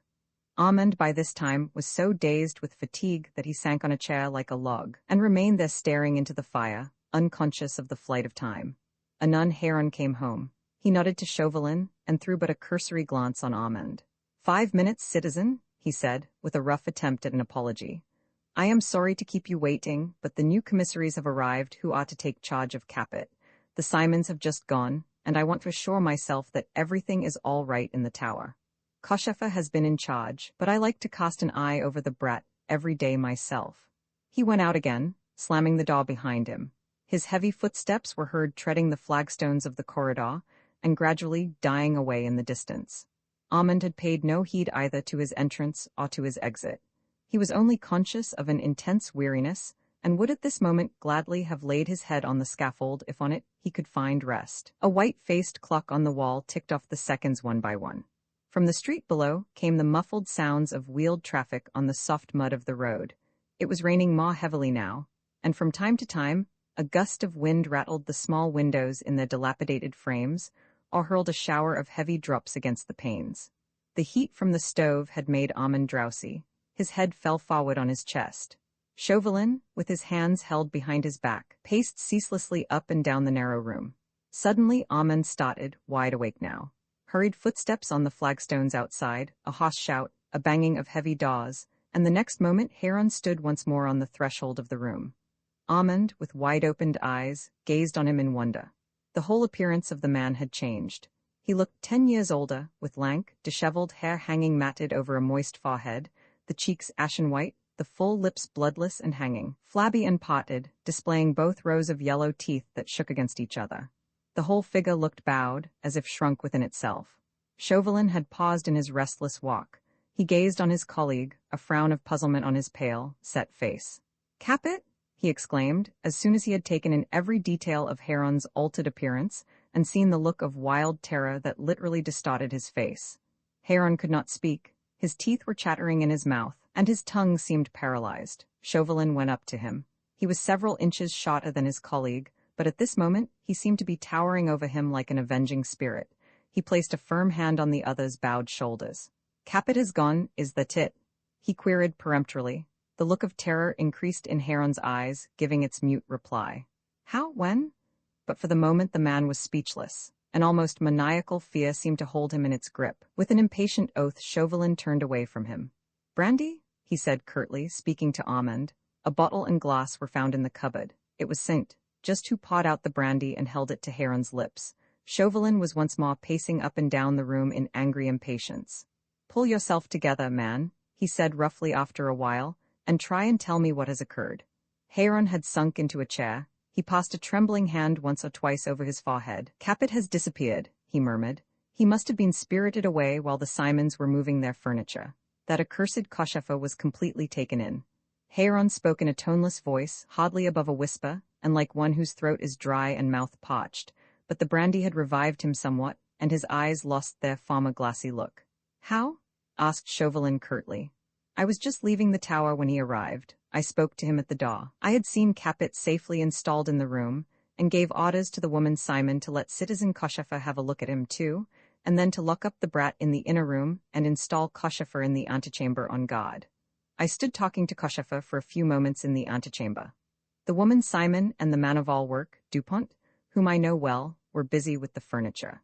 There could not have been anyone else concealed about the place, that I'll swear. Koshefa, after he took leave of me, went straight into the room. He found the woman Simon in the act of turning the key in the door of the inner chamber. I have locked Capet in there, she said, giving the key to Koshefa. He will be quite safe until tonight, when the other commissaries come. Didn't Koshefa go into the room and ascertain whether the woman was lying? Yes, he did. He made the woman reopen the door and peeped in over her shoulder. She said the child was asleep. He vows that he saw the child lying fully dressed on a rug in the further corner of the room. The room, of course, was quite empty of furniture and only lighted by one candle, but there was the rug and the child asleep on it. Koshefa swears he saw him, and now, when I went up, well, the commissaries were all there, Koshefer and Lasnier, Lorinet and Legrand. We went into the inner room, and I had a candle in my hand. We saw the child lying on the rug, just as Koshefa had seen him, and for a while we took no notice of it. Then someone, I think it was Lorinet, went to have a closer look at the brat. He took up the candle and went up to the rug. Then he gave a cry, and we all gathered round him. The sleeping child was only a bundle of hair and of clothes, a dummy. What? There was silence now in the narrow room, while the white-faced clock continued to tick off each succeeding second of time. Hayron had once more buried his head in his hands. A trembling, like an attack of ague, shook his wide, bony shoulders. Armand had listened to the narrative with glowing eyes and a beating heart. The details, which the two terrorists here could not probably understand, he had already added to the picture which his mind had conjured up. He was back in thought now in the small lodging in the rear of Saint-Germain-l'Auxerrois. Sir Andrew F. Ffoulkes was there, and my Lord Tony and Hastings, and a man was striding up and down the room, looking out into the great space beyond the river with the eyes of a seer, and a firm voice said abruptly, "It is about the Dauphin." "Have you any suspicions?" asked Chauvelin now, pausing in his walk beside Hayron, and once more placing a firm, peremptory hand on his colleague's shoulder. "Suspicions?" exclaimed the chief agent with a loud oath. "Suspicions, certainties, you mean. The man sat here but 2 days ago, in that very chair, and bragged of what he would do. I told him then that if he interfered with Capet, I would wring his neck with my own hands." And his long, talon-like fingers, with their sharp, grimy nails, closed and unclosed like those of feline creatures when they hold the coveted prey. "Of whom do you speak?" queried Chauvelin curtly. Of whom but that accursed de Batz? His pockets are bulging with Austrian money, with which, no doubt, he has bribed the Simons and Koshefer and the Sentinels. "And Lorinet and Lasnier and you?" interposed Chauvelin dryly. "It is false." Rod Hayron, who already at the suggestion was foaming at the mouth and had jumped up from his chair, standing at bay as if prepared to fight for his life. "False, is it?" retorted Chauvelin calmly. "Then be not so quick, friend Hayron, in slashing out with senseless denunciations right and left. You'll gain nothing by denouncing anyone just now. This is too intricate a matter to be dealt with a sledgehammer. Is anyone up in the tower at this moment?" he asked in quiet, businesslike tones. "Yes, Koshefer and the others are still there. They are making wild schemes to cover their treachery. Koshefer is aware of his own danger, and Lasnier and the others know that they arrived at the tower several hours too late. They are all at fault, and they know it. As for that de Batz," he continued with a voice rendered raucous with bitter passion, "I swore to him 2 days ago that he should not escape me if he meddled with Capet. I'm on his track already. I'll have him before the hour of midnight, and I'll torture him. Yes, I'll torture him. The tribunal shall give me leave. We have a dark cell down below here where my men know how to apply tortures worse than the rack, where they know just how to prolong life long enough to make it unendurable. I'll torture him. I'll torture him." But Chauvelin abruptly silenced the wretch with a curt command. Then, without another word, he walked straight out of the room. In thought, Armand followed him. The wild desire was suddenly born in him to run away at this moment, while Hayron, wrapped in his own meditations, was paying no heed to him. Chauvelin's footsteps had long ago died away in the distance. It was a long way to the upper floor of the tower, and some time would be spent, too, in interrogating the commissaries. This was Armand's opportunity. After all, if he were free himself, he might more effectually help to rescue Jean. He knew, too, now where to join his leader. The corner of the street by the canal, where Sir Andrew F. Ffoulkes would be waiting with the coal cart. Then there was the spinney on the road to Saint-Germain. Armand hoped that, with good luck, he might yet overtake his comrades, tell them of Jean's plight, and entreat them to work for her rescue. He had forgotten that now he had no certificate of safety, that undoubtedly he would be stopped at the gates at this hour of the night, that his conduct proving suspect he would in all probability be detained, and mayhap be brought back to this self-same place within an hour. He had forgotten all that, for the primeval instinct for freedom had suddenly been aroused. He rose softly from his chair and crossed the room. Heron paid no attention to him. Now he had traversed the antechamber and unlatched the outer door. Immediately a couple of bayonets were crossed in front of him, 2 more further on ahead scintillated feebly in the flickering light. Chauvelin had taken his precautions. There was no doubt that Armand St-Just was effectually a prisoner now. With a sigh of disappointment, he went back to his place beside the fire. Heron had not even moved, whilst he had made this futile attempt at escape. 5 minutes later, Chauvelin re-entered the room. Roman II widely divergent aims. This was Armand Just's first visit to Paris since that memorable day, when first he decided to sever his connection from the Republican Party, of which he and his beautiful sister Marguerite had at one time been amongst the most noble, most enthusiastic followers. Already a year and a half ago, the excesses of the party had horrified him, and that was long before they had degenerated into the sickening orgies which were culminating today in wholesale massacres and bloody hecatombs of innocent victims. With the death of Mirabeau, the moderate Republicans, whose sole and entirely pure aim had been to free the people of France from the autocratic tyranny of the Bourbons, saw the power go from their clean hands to the grimy ones of lustful demagogues, who knew no law save their own passions of bitter hatred against all classes that were not as self-seeking, as ferocious as themselves. It was no longer a question of a fight for political and religious liberty only, but one of class against class, man against man, and let the weaker look to himself. The weaker had proved himself to be, firstly, the man of property and substance, then the law-abiding citizen, lastly the man of action who had obtained for the people that very same liberty of thought and of belief which soon became so terribly misused. Armand St-Just, one of the apostles of liberty, fraternity, and equality, soon found that the most savage excesses of tyranny were being perpetrated in the name of those same ideals which he had worshipped. His sister Marguerite, happily married in England, was the final temptation which caused him to quit the country, the destinies of which he no longer could help to control. The spark of enthusiasm which he and the followers of Mirabeau had tried to kindle in the hearts of an oppressed people had turned to raging tongues of unquenchable flames. The taking of the Bastille had been the prelude to the massacres of September, and even the horror of these had since paled beside the holocausts of today. Armand, saved from the swift vengeance of the revolutionaries by the devotion of the Scarlet Pimpernel, crossed over to England and enrolled himself under the banner of the heroic chief. But he had been unable hitherto to be an active member of the League. The chief was loath to allow him to run foolhardy risks. The St-Justs, both Marguerite and Armand, were still very well known in Paris. Marguerite was not a woman easily forgotten, and her marriage with an English aristo did not please those Republican circles who had looked upon her as their queen.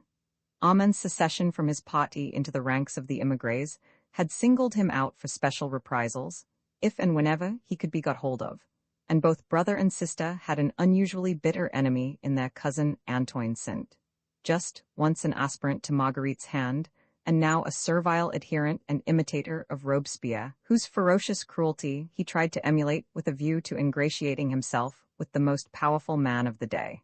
Nothing would have pleased Antoine St-Just more than the opportunity of showing his zeal and his patriotism by denouncing his own kith and kin to the tribunal of the Terror, and the Scarlet Pimpernel, whose own slender fingers were held on the pulse of that reckless revolution, had no wish to sacrifice Armand's life deliberately, or even to expose it to unnecessary dangers.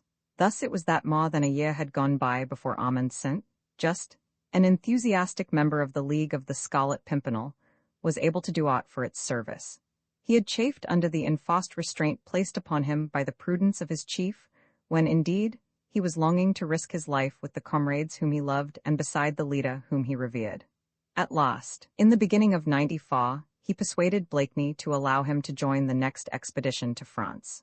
What the principal aim of that expedition was the members of the League did not know as yet, but what they did know was that perils, graver even than hitherto, would attend them on their way.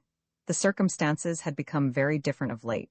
At first the impenetrable mystery which had surrounded the personality of the chief had been a full measure of safety, but now one tiny corner of that veil of mystery had been lifted by 2 rough pairs of hands at least. Chauvelin, ex-ambassador at the English court, was no longer in any doubt as to the identity of the Scarlet Pimpernel, whilst Collot de Herbois had seen him at Boulogne, and had there been effectually foiled by him. 4 months had gone by since that day, and the Scarlet Pimpernel was hardly ever out of France now. The massacres in Paris and in the provinces had multiplied with appalling rapidity. The necessity for the selfless devotion of that small band of heroes had become daily, hourly more pressing. They rallied round their chief with unbounded enthusiasm, and let it be admitted at once that the spotting instinct, inherent in these English gentlemen, made them all the more keen, all the more eager now that the dangers which beset their expeditions were increased tenfold. At a word from the beloved leader, these young men, the spoilt darlings of society, would leave the gaieties, the pleasures, the luxuries of London or of Bath, and taking their lives in their hands, they placed them, together with their fortunes and even their good names, at the service of the innocent and helpless victims of merciless tyranny. The married men, F. Fawkes, my Lord Hastings, Sir Jeremiah Wallescott, left wife and children at a call from the chief, at the cry of the wretched. Armand, unattached and enthusiastic, had the right to demand that he should no longer be left behind. He had only been away a little over 15 months, and yet he found Paris a different city from the one he had left immediately after the terrible massacres of September. An air of grim loneliness seemed to hang over her despite the crowds that thronged her streets. The men whom he was wont to meet in public places 15 months ago, friends and political allies, were no longer to be seen. Strange faces surrounded him on every side, sullen, glowering faces, all wearing a certain air of horrified surprise and of vague, terrified wonder, as if life had become one awful puzzle, the answer to which must be found in the brief interval between the swift passages of death. Armand St. Just, having settled his few simple belongings in the squalid lodgings which had been assigned to him, had started out after dark to wander somewhat aimlessly through the streets. Instinctively, he seemed to be searching for a familiar face, someone who would come to him out of that merry past which he had spent with Marguerite in their pretty apartment in the Rue Saint-Honoré. For an hour he wandered thus, and met no one whom he knew. At times it appeared to him as if he did recognize a face or figure that passed him swiftly by in the gloom, but even before he could fully make up his mind to that, the face or figure had already disappeared, gliding furtively down some narrow, unlighted by street, without turning to look to right or left, as if dreading fuller recognition. Armand felt a total stranger in his own native city. The terrible hours of the execution on the Place de la Révolution were fortunately over. The tumbrils no longer rattled along the uneven pavements, nor did the death cry of the unfortunate victims resound through the deserted streets. Armand was, on this first day of his arrival, spared the sight of this degradation of the once lovely city, but her desolation, her general appearance of shamefaced indigence and of cruel aloofness, struck a chill in the young man's heart. It was no wonder, therefore, when anon he was wending his way slowly back to his lodging, he was accosted by a pleasant, cheerful voice, that he responded to it with alacrity. The voice, of a smooth, oily timbre, as if the owner kept it well greased for purposes of amiable speech, was like an echo of the past, when jolly, irresponsible Baron de Batz, erstwhile officer of the guard in the service of the late king, and since then known to be the most inveterate conspirator for the restoration of the monarchy, used to amuse Marguerite by his vapid, senseless plans for the overthrow of the newly risen power of the people. Armand was quite glad to meet him, and when de Batz suggested that a good talk over old times would be vastly agreeable, the younger man gladly acceded. The two men, though certainly not mistrustful of one another, did not seem to care to reveal to each other the place where they lodged. De Batz at once proposed the avant-scene box of one of the theatres as being the safest place where old friends could talk without fear of spying eyes or ears. "There is no place so safe or so private nowadays, believe me, my young friend," he said. "I have tried every sort of nook and cranny in this accursed town, now riddled with spies, and I have come to the conclusion that a small avant-scene box is the most perfect den of privacy there is in the entire city. The voices of the actors on the stage and the hum among the audience in the house will effectually drown all individual conversation to every ear save the one for whom it is intended. It is not difficult to persuade a young man who feels lonely and somewhat forlorn in a large city to while away an evening in the companionship of a cheerful talker, and de Batz was essentially good company. His vaporings had always been amusing, but Armand now gave him credit for more seriousness of purpose. And though the chief had warned him against picking up acquaintances in Paris, the young man felt that restriction would certainly not apply to a man like de Batz, whose hot partisanship of the royalist cause and harebrained schemes for its restoration must make him at one with the League of the Scarlet Pimpernel. Armand accepted the other's cordial invitation.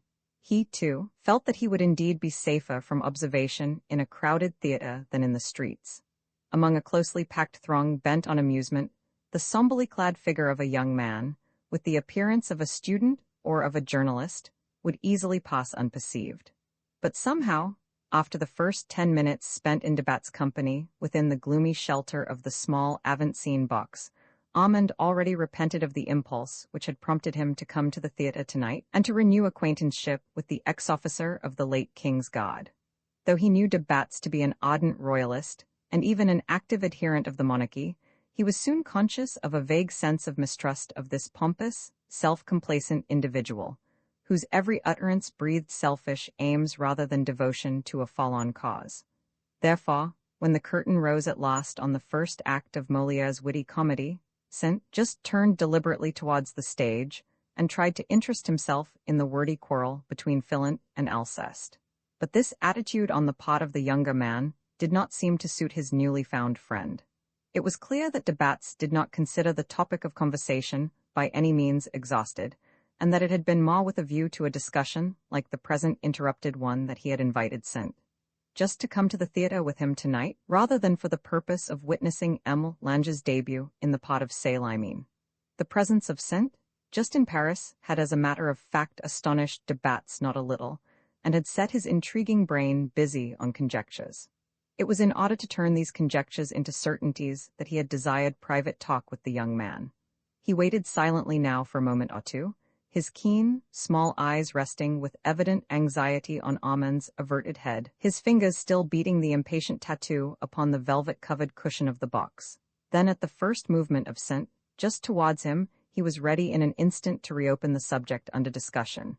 With a quick nod of his head, he called his young friend's attention back to the men in the auditorium. "Your good cousin Antoine Saint, just as hand and glove with Robespierre now," he said. "When you left Paris more than a year ago, you could afford to despise him as an empty-headed windbag. Now, if you desire to remain in France, you will have to fear him as a power and a menace." "Yes, I knew that he had taken to herding with the wolves," rejoined Armand lightly. "At one time he was in love with my sister. I thank God that she never cared for him. They say that he herds with the wolves because of this disappointment," said de Batz. "The whole pack is made up of men who have been disappointed, and who have nothing more to lose. When all these wolves will have devoured one another, then and then only can we hope for the restoration of the monarchy in France. And they will not turn on one another whilst prey for their greed lies ready to their jaws. Your friend the Scarlet Pimpernel should feed this bloody revolution of ours rather than starve it, if indeed he hates it as he seems to do." His restless eyes peered with eager interrogation into those of the younger man. He paused as if waiting for a reply, then, as Saint just remained silent, he reiterated slowly, almost in the tones of a challenge, "If indeed he hates this bloodthirsty revolution of ours as he seems to do." The reiteration implied a doubt. In a moment Saint Just's loyalty was up in arms. "The Scarlet Pimpernel," he said, "cares not for your political aims, the work of mercy that he does for justice and for humanity." "And for sport," said de Batz with a sneer, "so I've been told." "He is English," assented Saint Just, "and as such will never own to sentiment. Whatever be the motive, look at the result. Yes, a few lives stolen from the guillotine. Women and children, innocent victims, would have perished but for his devotion. The more innocent they were, the more helpless, the more pitiable, the louder would their blood have cried for reprisals against the wild beasts who sent them to their death." Saint just made no reply. It was obviously useless to attempt to argue with this man, whose political aims were as far apart from those of the Scarlet Pimpernel as was the North Pole from the South. "If any of you have influence over that het-headed leader of yours," continued de Batz, unabashed by the silence of his friend, "I wish to God you would exert it now." "In what way?" queried Saint, just smiling in spite of himself at the thought of his or anyone else's control over Blakeney and his plans. It was de Batz's turn to be silent. He paused for a moment or two, then he asked abruptly, "Your Scarlet Pimpernel is in Paris now, is he not?" "I cannot tell you," replied Armand. Bah, there is no necessity to fence with me, my friend. The moment I set eyes on you this afternoon, I knew that you had not come to Paris alone. You are mistaken, my good de Batz, rejoined the young man earnestly. I came to Paris alone. Clever parrying on my word, but wholly wasted on my unbelieving ears. Did I not note at once that you did not seem overpleased today when I accosted you? Again you are mistaken. I was very pleased to meet you, for I had felt singularly lonely all day, and was glad to shake a friend by the hand. What you took for displeasure was only surprise. Surprise? Ah, yes. I don't wonder that you were surprised to see me walking unmolested and openly in the streets of Paris. Whereas you had heard of me as a dangerous conspirator, eh? And as a man who has the entire police of his country at his heels, on whose head there is a price. What? I knew that you had made several noble efforts to rescue the unfortunate king and queen from the hands of these brutes. All of which efforts were unsuccessful, assented de Batz imperturbably, every one of them having been either betrayed by some confederate, or ferreted out by some astute spy eager for gain. Yes, my friend, I made several efforts to rescue King Louis and Queen Marie Antoinette from the scaffold, and every time I was foiled, and yet here I am, you see, unscathed and free. I walk about the streets boldly, and talk to my friends as I meet them. You are lucky, said St. Just not without a tinge of sarcasm. I have been prudent, retorted de Batz. I have taken the trouble to make friends there where I thought I needed them most, the mammon of unrighteousness, you know, what? And he laughed a broad, thick laugh of perfect self-satisfaction. Yes, I know, rejoined St. Just with the tone of sarcasm still more apparent in his voice now. You have Austrian money at your disposal. Any amount, said the other complacently, and a great deal of it sticks to the grimy fingers of these patriotic makers of revolutions. Thus do I ensure my own safety. I buy it with the emperor's money, and thus am I able to work for the restoration of the monarchy in France. Again St. Just was silent. What could he say? Instinctively now, as the fleshy personality of the Gascon royalist seemed to spread itself out, and to fill the tiny box with his ambitious schemes and his far-reaching plans, Armand's thoughts flew back to that other plotter, the man with the pure and simple aims, the man whose slender fingers had never handled alien gold, but were ever there ready stretched out to the helpless and the weak, whilst his thoughts were only of the help that he might give them, but never of his own safety. De Batz, however, seemed blandly unconscious of any such disparaging thoughts in the mind of his young friend, for he continued quite amiably, even though a note of anxiety seemed to make itself felt now in his smooth voice. We advance slowly, but step by step, my good St. Just, he said. I have not been able to save the monarchy in the person of the king or the queen, but I may yet do it in the person of the Dauphin. The Dauphin, murmured St. Just involuntarily. That involuntary murmur, scarcely audible, so soft was it, seemed in some way to satisfy de Batz, for the keenness of his gaze relaxed, and his fat fingers ceased their nervous, intermittent tattoo on the ledge of the box. Yes, the Dauphin, he said, nodding his head as if in answer to his own thoughts. Or rather, let me say, the reigning King of France, Louis Roman 17, by the grace of God, the most precious life at present upon the whole of this earth. You are right there, friend de Batz, assented Armand fervently. The most precious life, as you say, and one that must be saved at all costs. Yes, said de Batz calmly, but not by your friend the Scarlet Pimpernel. Why not? Scarce were those two little words out of St. Just's mouth than he repented of them. He bit his lip, and with a dark frown upon his face he turned almost defiantly towards his friend, but de Batz smiled with easy bonhomie. Ah, friend Armand, he said, you were not cut out for diplomacy, nor yet for intrigue. So then, he added more seriously, that gallant hero, the Scarlet Pimpernel, has hopes of rescuing our young king from the clutches of Simon the cobbler and of the herd of hyenas on the watch for his attenuated little copse, eh?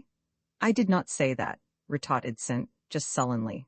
No, but I say it, nay, do not blame yourself, my overloyal young friend.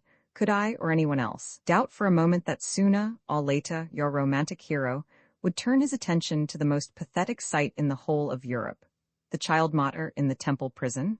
The wonder were to me if the Scarlet Pimpernel ignored our little king altogether for the sake of his subjects. No, do not think for a moment that you have betrayed your friend's secret to me. When I met you so luckily today, I guessed at once that you were here under the banner of the enigmatical little red flower, and thus guessing, I even went a step further in my conjecture. The Scarlet Pimpernel is in Paris now in the hope of rescuing Louis Roman 17 from the Temple prison. If that is so, you must not only rejoice but should be able to help. And yet, my friend, I do neither the one now nor mean to do the other in the future, said de Batz placidly. I happen to be a Frenchman, you see. What has that to do with such a question? Everything, though you, Armand, despite that you are a Frenchman too, do not look through my spectacles. Louis Roman 17 is King of France, my good Saint. Just, he must owe his freedom and his life to us Frenchmen, and to no one else. That is sheer madness, man, retorted Armand. Would you have the child perish for the sake of your own selfish ideas? You may call them selfish if you will. All patriotism is in a measure selfish. What does the rest of the world care if we are a republic or a monarchy, an oligarchy or hopeless anarchy? We work for ourselves and to please ourselves, and I for one will not brook foreign interference. Yet you work with foreign money. That is another matter. I cannot get money in France, so I get it where I can, but I can arrange for the escape of Louis Roman 17 from the Temple prison, and to us royalists of France should belong the honor and glory of having saved our king. For the third time now, Saint just allowed the conversation to drop. He was gazing wide-eyed, almost appalled at this impudent display of well-nigh ferocious selfishness and vanity. De Batz, smiling and complacent, was leaning back in his chair, looking at his young friend with perfect contentment expressed in every line of his pockmarked face and in the very attitude of his well-fed body. It was easy enough now to understand the remarkable immunity which this man was enjoying, despite the many foolhardy plots which he hatched, and which had up to now invariably come to naught. A regular braggart and empty windbag, he had taken but one good care, and that was of his own skin. Unlike other less fortunate royalists of France, he neither fought in the country nor braved dangers in town. He played a safer game, crossed the frontier, and constituted himself agent of Austria. He succeeded in gaining the emperor's money for the good of the royalist cause, and for his own most especial benefit. Even a less astute man of the world than was Armand Saint just would easily have guessed that de Batz's desire to be the only instrument in the rescue of the poor little Dauphin from the Temple was not actuated by patriotism, but solely by greed. Obviously, there was a rich reward waiting for him in Vienna the day that he brought Louis Roman 17 safely into Austrian territory. That reward he would miss if a meddlesome Englishman interfered in this affair. Whether in this wrangle he risked the life of the child king or not mattered to him not at all. It was de Batz who was to get the reward, and whose welfare and prosperity mattered more than the most precious life in Europe. Roman 20, the certificate of safety. You can leave de Batz and his gang alone, Citizen Héron, said Chauvelin, as soon as he had closed the door behind him. He had nothing to do with the escape of the Dauphin. Héron growled out a few words of incredulity, but Chauvelin shrugged his shoulders and looked with unutterable contempt on his colleague. Armand, who was watching him closely, saw that in his hand he held a small piece of paper, which he had crushed into a shapeless mass. Do not waste your time, citizen, he said, in raging against an empty windbag. Arrest de Batz if you like, or leave him alone an you please. We have nothing to fear from that braggart. With nervous, slightly shaking fingers he set to work to smooth out the scrap of paper which he held. His hot hands had soiled it and pounded it until it was a mere rag and the writing on it illegible. But such as it was, he threw it down with a blasphemous oath on the desk in front of Héron's eyes. It is that accursed Englishman who has been at work again, he said more calmly. I guessed it the moment I heard your story. Set your whole army of sleuth hounds on his track, citizen. You'll need them all. Héron picked up the scrap of torn paper and tried to decipher the writing on it by the light from the lamp. He seemed almost dazed now with the awful catastrophe that had befallen him, and the fear that his own wretched life would have to pay the penalty for the disappearance of the child. As for Armand, even in the midst of his own troubles and of his own anxiety for Jean, he felt a proud exultation in his heart. The Scarlet Pimpernel had succeeded. Percy had not failed in his self-imposed undertaking. Chauvelin, whose piercing eyes were fixed on him at that moment, smiled with contemptuous irony. As you will find your hands overfull for the next few hours, Citizen Héron, he said, speaking to his colleague and nodding in the direction of Armand, I'll not trouble you with the voluntary confession this young citizen desired to make to you. All I need tell you is that he is an adherent of the Scarlet Pimpernel, I believe one of his most faithful, most trusted officers. Héron roused himself from the maze of gloomy thoughts that were again paralyzing his tongue. He turned bleary, wild eyes on Armand. We have got one of them, then, he murmured incoherently, babbling like a drunken man. Emi's, replied Chauvelin lightly, but it is too late now for a formal denunciation and arrest. He cannot leave Paris anyhow, and all that your men need to do is to keep a close lookout on him, but I should send him home tonight if I were you." Héron muttered something more, which, however, Armand did not understand. Chauvelin's words were still ringing in his ear. Was he then to be set free tonight? Free in a measure, of course, since spies were to be set to watch him, but free, nevertheless. He could not understand Chauvelin's attitude, and his own self-love was not a little wounded at the thought that he was of such little account that these men could afford to give him even this provisional freedom. And of course there was still Jean. "I must, therefore, bid you good night, citizen," Chauvelin was saying in his bland, gently ironical manner.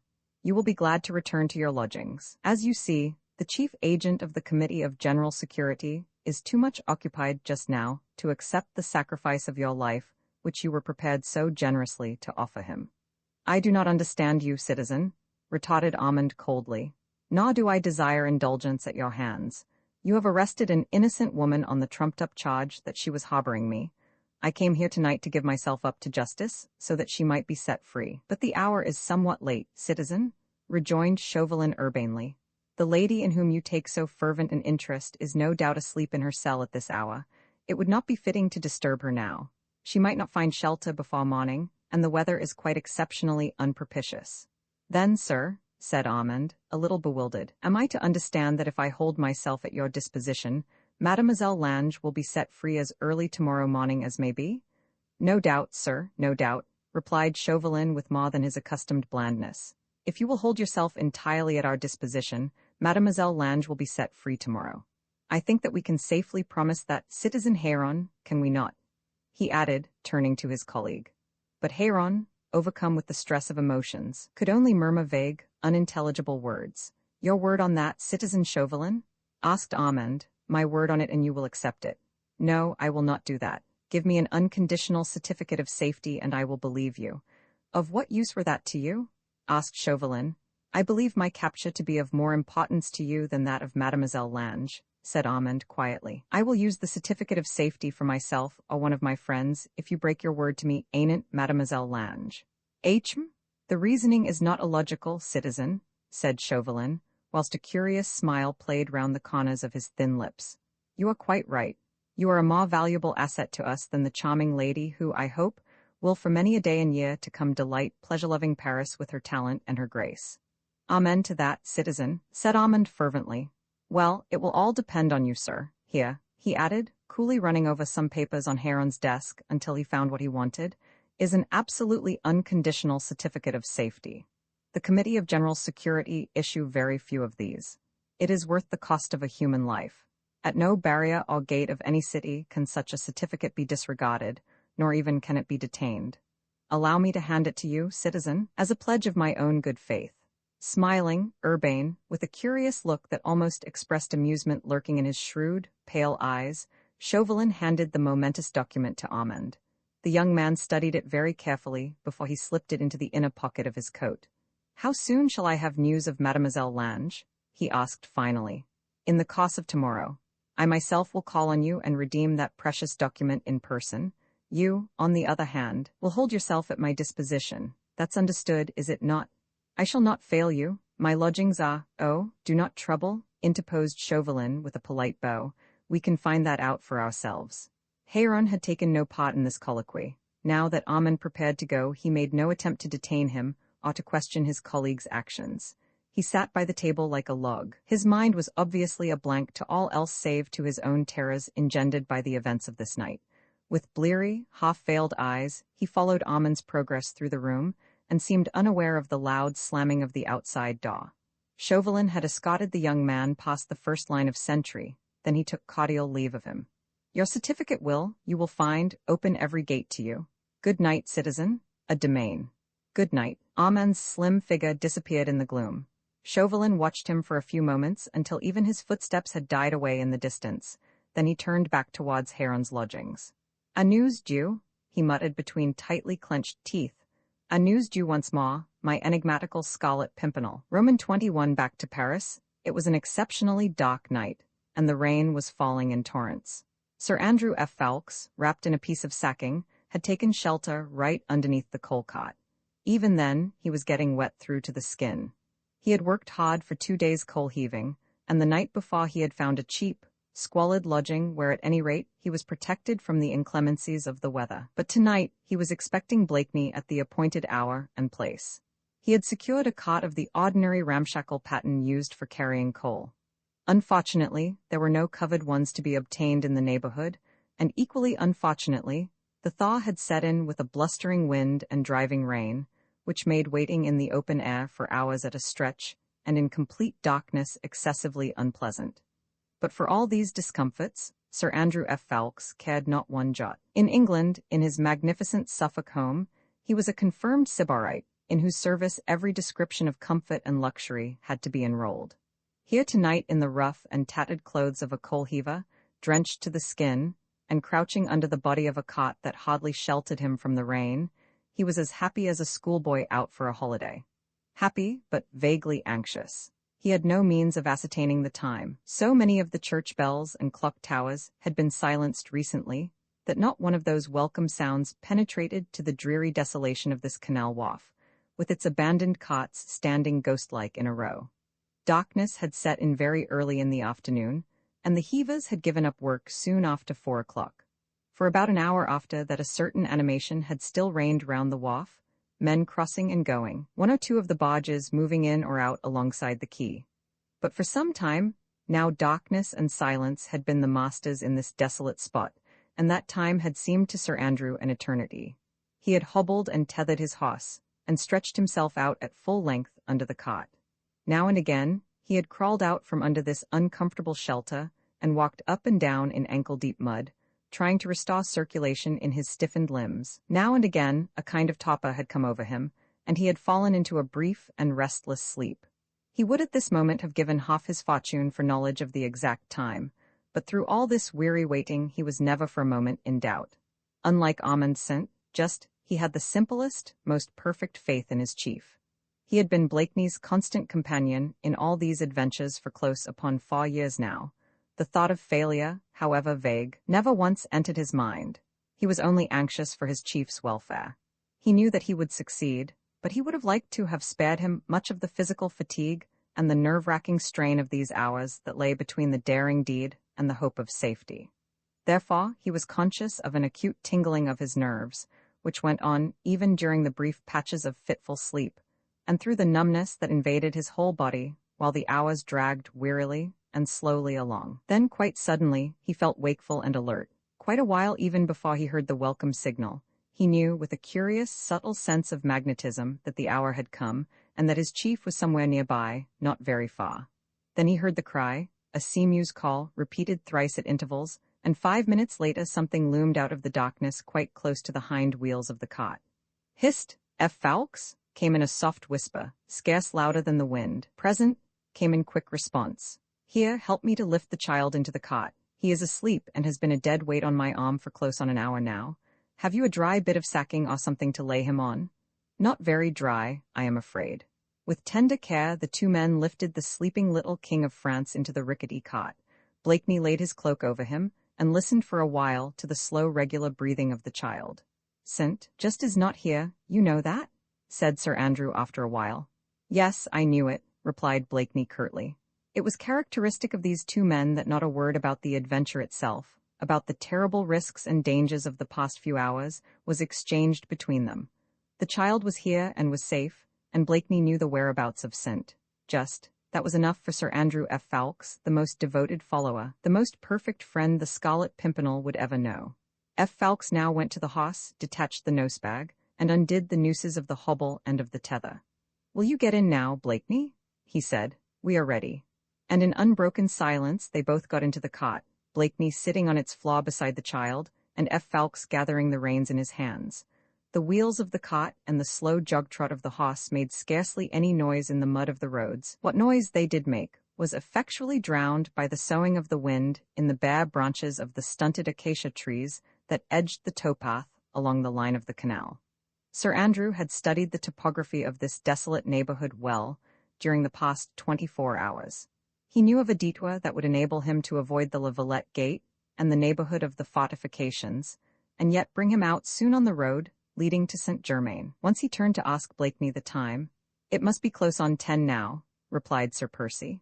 Push your nag along, old man. Tony and Hastings will be waiting for us. It was very difficult to see clearly even a meter or two ahead, but the road was a straight one, and the old nag seemed to know it almost as well and better than her driver. She shambled along at her own pace, covering the ground very slowly for F. Fawkes's burning impatience. Once or twice he had to get down and lead her over a rough piece of ground. They passed several groups of dismal, squalid houses, in some of which a dim light still burned, and as they skirted St.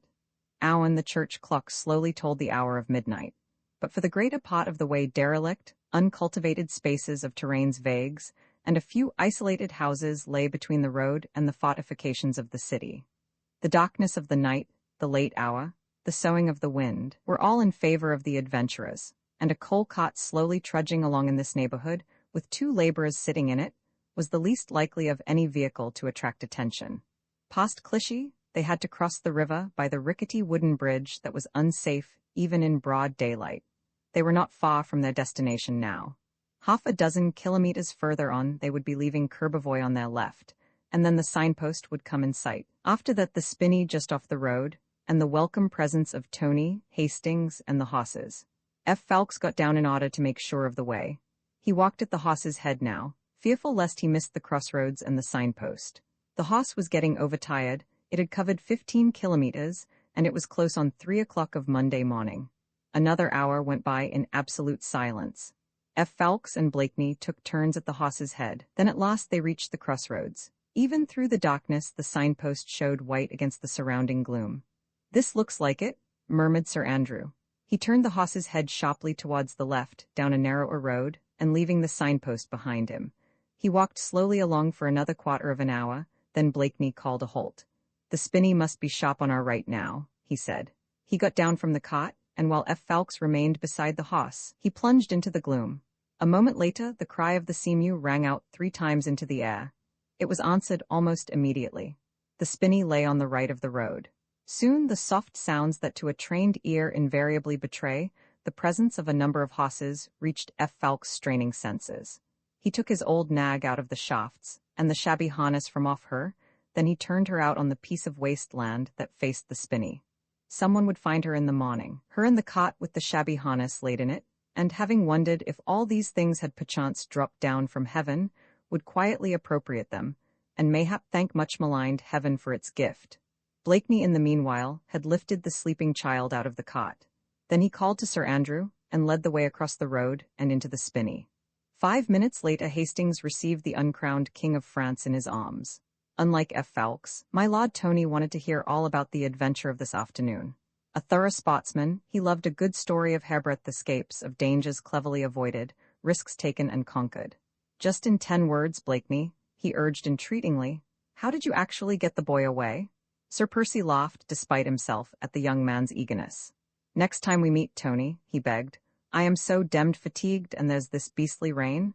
No, now. While Hastings seized to the horses. "I could not exist long without knowing, and we are well sheltered from the rain under this tree." "Well then, since you will have it," he began with a laugh, which despite the weariness and anxiety of the past 24 hours had forced itself to his lips. "I have been sweeper and man of all work at the temple for the past few weeks, you must know?" "No," ejaculated my Lord Tony lustily. "By gum? Indeed, you old sybarite. Whilst you were enjoying yourself heaving coal on the canal wharf, I was scrubbing floors, lighting fires, and doing a number of odd jobs for a lot of demmed murdering villains, and," he added under his breath, "incidentally, too, for our league. Whenever I had an hour or 2 off duty, I spent them in my lodgings and asked you all to come and meet me there." "By gad, Blakeney, then the day before yesterday, when we all met?" "I had just had a bath, sorely needed, I can tell you. I had been cleaning boots half the day, but I had heard that the Simons were removing from the temple on the Sunday, and had obtained an order from them to help them shift their furniture." "Cleaning boots," murmured my Lord Tony with a chuckle. "Well, and then?" "Well, then everything worked out splendidly. You see, by that time I was a well-known figure in the temple. Héron knew me well. I used to be his lantern-bearer when at nights he visited that poor mite in his prison. It was Dupont here, Dupont there, all day long. Light the fire in the office, Dupont. Dupont, brush my coat. Dupont, fetch me a light. When the Simons wanted to move their household goods, they called loudly for Dupont. I got a covered laundry cot, and I brought a dummy with me to substitute for the child. Simon himself knew nothing of this, but Madame was in my pay. The dummy was just splendid, with real hair on its head. Madame helped me to substitute it for the child. We laid it on the sofa and covered it over with a rug, even while those brutes Heron and Koshefa were on the landing outside, and we stuffed His Majesty the King of France into a linen basket. The room was badly lighted, and anyone would have been deceived. No one was suspicious of that type of trickery, so it went off splendidly. I moved the furniture of the Simons out of the tower. His Majesty King Louis Roman XVII was still concealed in the linen basket. I drove the Simons to their new lodgings. The man still suspects nothing, and there I helped them to unload the furniture, with the exception of the linen basket, of course. After that I drove my laundry cart to a house I knew of, and collected a number of linen baskets, which I had arranged should be in readiness for me. Thus loaded up, I left Paris by the Vincennes gate, and drove as far as Bagnolet, where there is no road except past the octroi, where the officials might have proved unpleasant. So I lifted His Majesty out of the basket, and we walked on hand in hand in the darkness and the rain, until the poor little feet gave out. Then the little fellow, who has been wonderfully plucky throughout, indeed, more a capet than a bourbon, snuggled up in my arms and went fast asleep, well, I think that's all, for here we are, you see. But if Madame Simon had not been amenable to bribery, suggested Lord Tony after a moment's silence, then I should have had to think of something else. If during the removal of the furniture Heron had remained resolutely in the room, then again I should have had to think of something else. But remember that in life there is always one supreme moment when chance, who is credited to have but one hair on her head, stands by you for a brief space of time. Sometimes that space is infinitesimal, 1 minute, a few seconds, just the time to seize chance by that one hair. So I pray you all give me no credit in this or any other matter in which we all work together, but the quickness of seizing chance by the hair during the brief moment when she stands by my side. If Madame Simon had been unamenable, if Heron had remained in the room all the time, if Koshefa had had 2 looks at the dummy instead of 1, well then, something else would have helped me, something would have occurred. Something, I know not what, but surely something which chance meant to be on our side, if only we were quick enough to seize it. And so you see how simple it all is. So simple, in fact, that it was sublime. The daring, the pluck, the ingenuity, and, above all, the superhuman heroism and endurance which rendered the hearers of this simple narrative, simply told, dumb with admiration. Their thoughts now were beyond verbal expression. How soon was the hue and cry for the child about the streets? Asked Tony after a moment's silence. It was not out when I left the gates of Paris, said Blakeney meditatively. So quietly has the news of the escape been kept that I am wondering what devilry that brute Heron can be after. And now no more chattering, he continued lightly. All to Hoss and you, Hastings, have a care. The destinies of France, mayhap, will be lying asleep in your arms. But you, Blakeney, exclaimed the 3 men almost simultaneously. I am not going with you. I entrust the child to you. For God's sake, guard him well. Ride with him to Mantes. You should arrive there at about 10 o'clock. One of you then go straight to No. 9 Rue Latour. Ring the bell. An old man will answer it. Say the one word to him, Infant. He will reply, De Roy. Give him the child, and may heaven bless you all for the help you have given me this night. But you, Blakeney, reiterated Tony with a note of deep anxiety in his fresh young voice. I am straight for Paris, he said quietly. Impossible, therefore feasible. But why, Percy, in the name of heaven, do you realize what you are doing? Perfectly. They'll not leave a stone unturned to find you. They know by now, believe me, that your hand did this trick. I know that. And yet you mean to go back. And yet I am going back. Blakeney? It's no use, Tony. Armand is in Paris. I saw him in the corridor of the Temple prison in the company of Chauvelin. Great God! Exclaimed Lord Hastings. The others were silent. What was the use of arguing? One of themselves was in danger. Armand St, just the brother of Marguerite Blakeney? Was it likely that Percy would leave him in the lurch? One of us will stay with you, of course? Asked Sir Andrew after a while. Yes, I want Hastings and Tony to take the child to Mantes, then to make all possible haste for Calais, and there to keep in close touch with the Daydream. The skipper will contrive to open communication. Tell him to remain in Calais waters. I hope I may have need of him soon. And now to Hoss, both of you, he added gaily.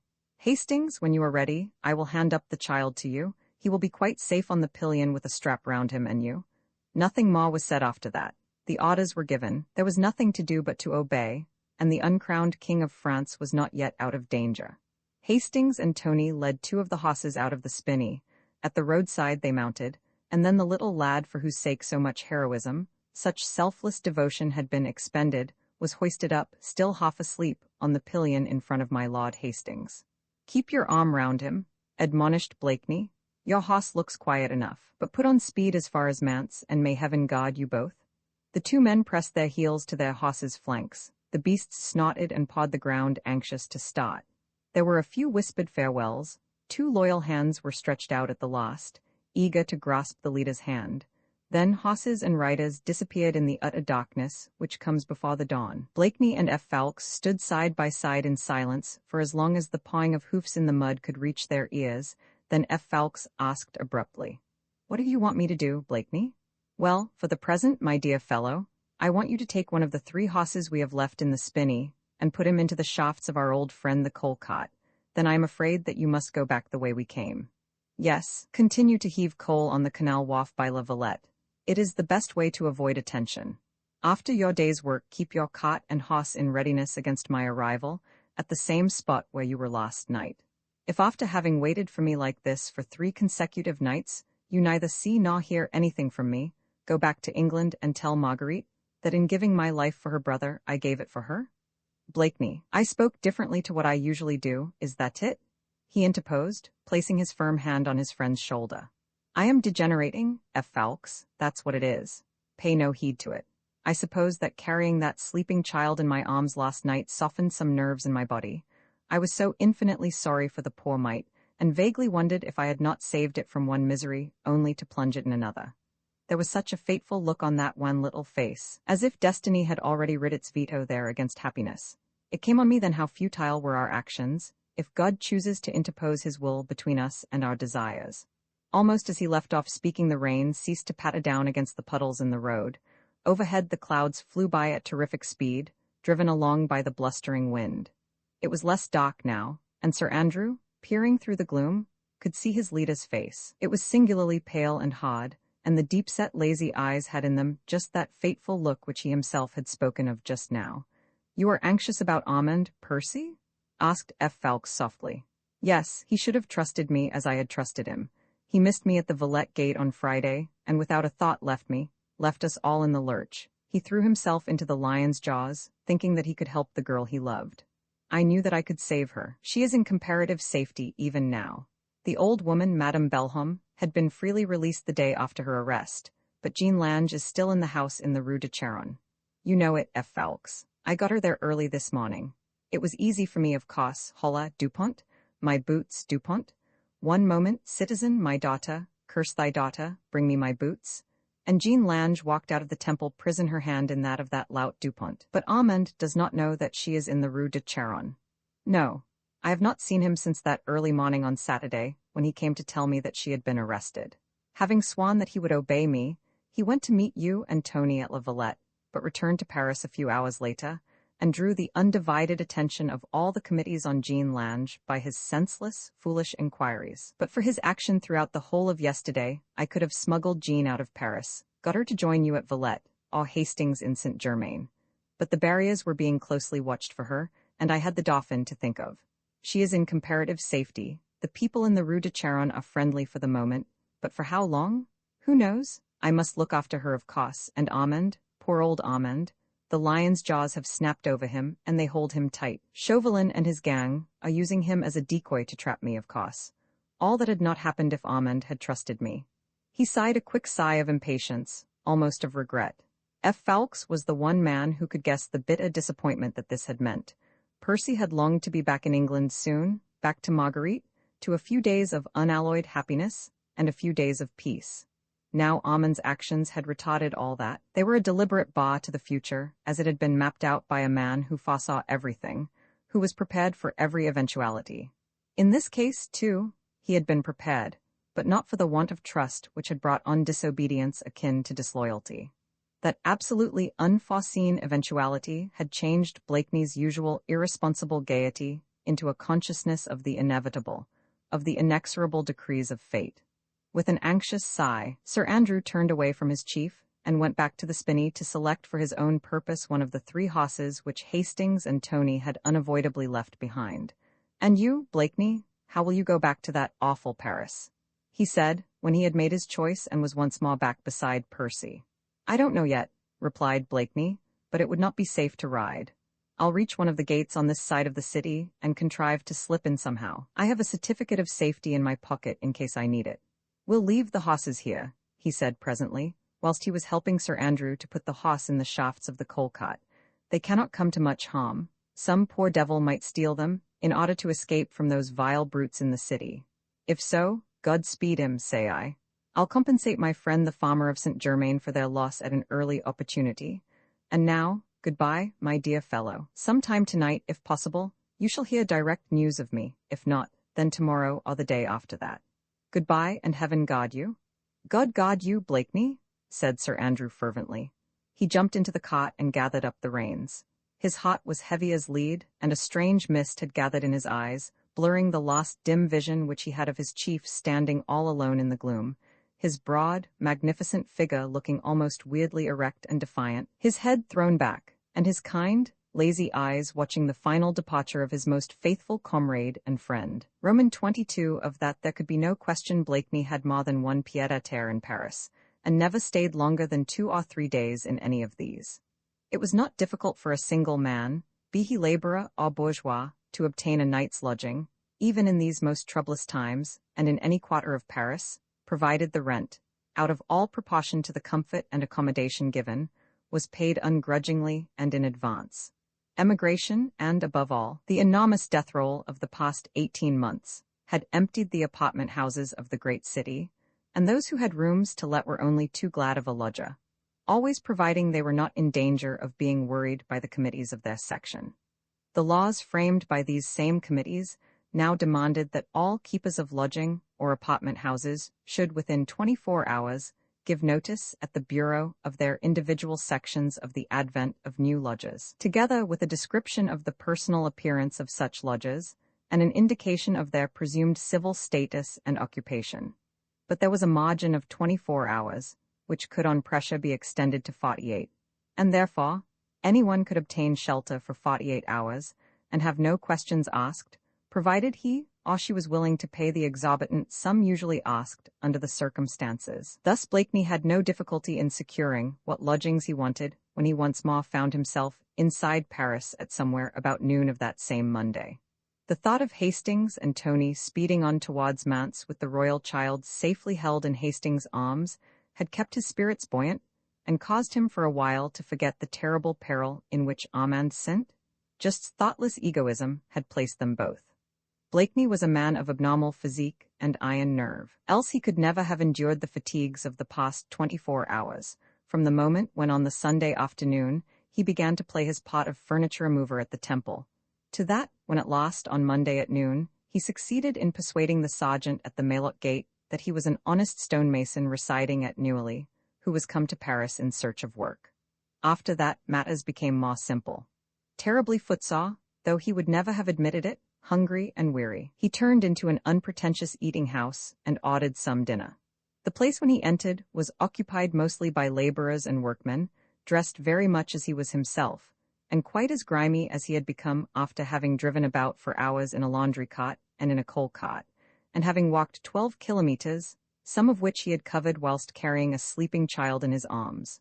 Thus Sir Percy Blakeney, Bot, the friend and companion of the Prince of Wales, the most fastidious fop the salons of London and Bath had ever seen, was in no way distinguishable outwardly from the tattered, half-starved, dirty, and out-at-elbows products of this fraternizing and equalizing republic.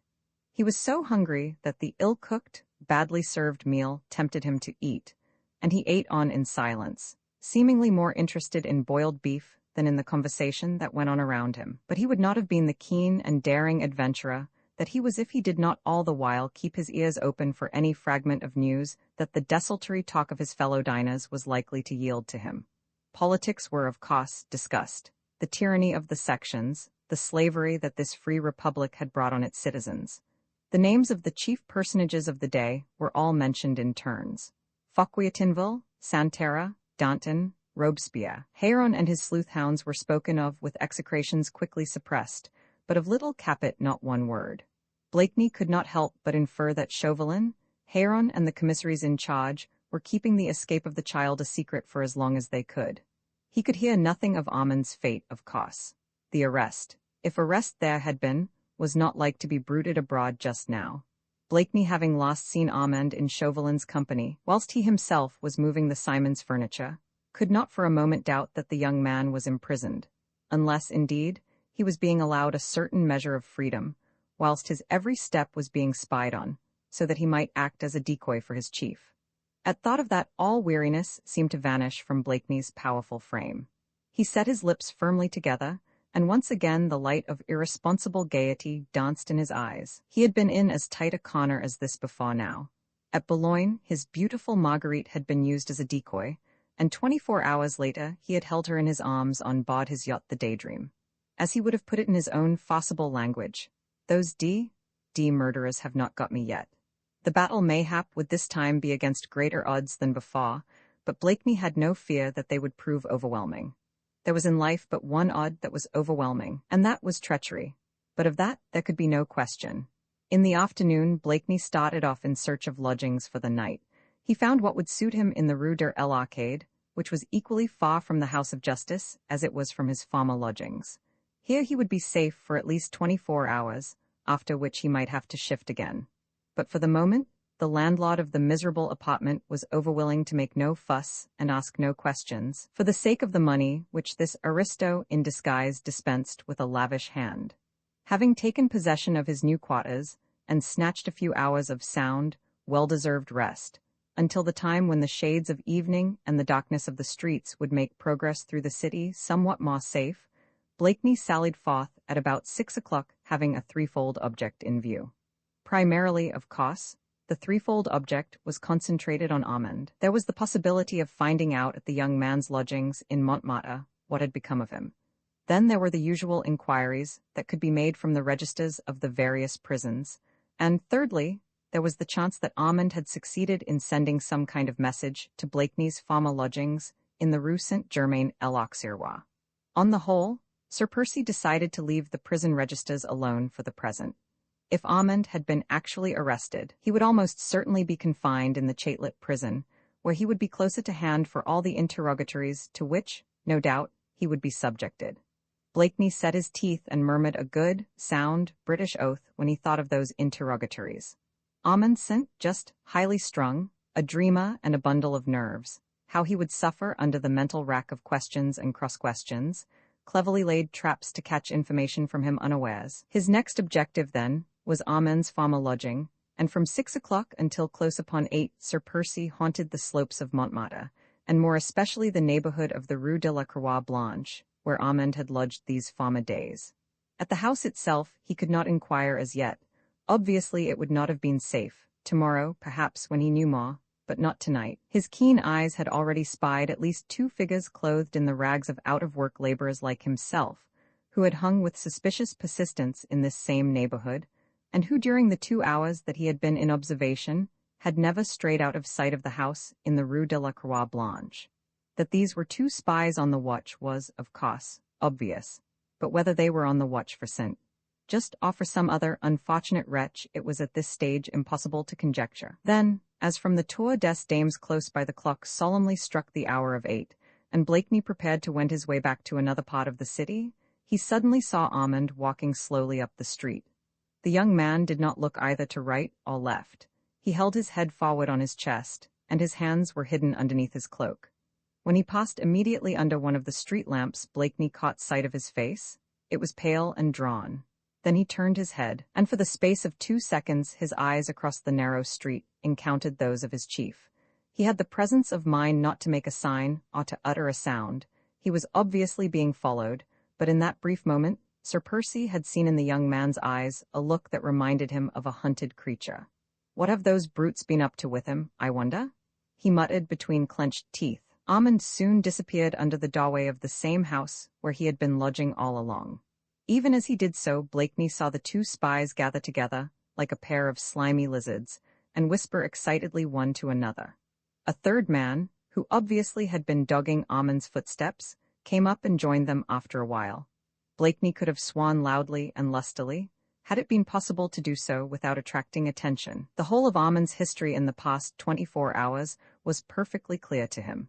The young man had been made free that he might prove a decoy for more important game. His every step was being watched, and he still thought Jean Lange in immediate danger of death. The look of despair in his face proclaimed these two facts, and Blakeney's heart ached for the mental torture which his friend was enduring. He longed to let Armand know that the woman he loved was in comparative safety. Jean Lange first, and then Armand himself, and the odds would be very heavy against the Scarlet Pimpernel. But that Marguerite should not have to mourn an only brother, of that Sir Percy made oath. He now turned his steps towards his own farmer lodgings by Saint-Germain-l'Auxerrois. It was just possible that Armand had succeeded in leaving a message there for him. It was, of course, equally possible that when he did so Heron's men had watched his movements, and that spies would be stationed there, too, on the watch. But that risk must, of course, be run. Blakeney's farmer lodging was the one place that Armand would know of to which he could send a message to his chief, if he wanted to do so. Of course, the unfortunate young man could not have known until just now that Percy would come back to Paris, but he might guess it, or wish it, or only vaguely hope for it. He might want to send a message. He might long to communicate with his brother-in-law, and, perhaps, feel sure that the latter would not leave him in the lurch. With that thought in his mind, Sir Percy was not likely to give up the attempt to ascertain for himself whether Armand had tried to communicate with him or not. As for spies, well, he had dodged some of them often enough in his time.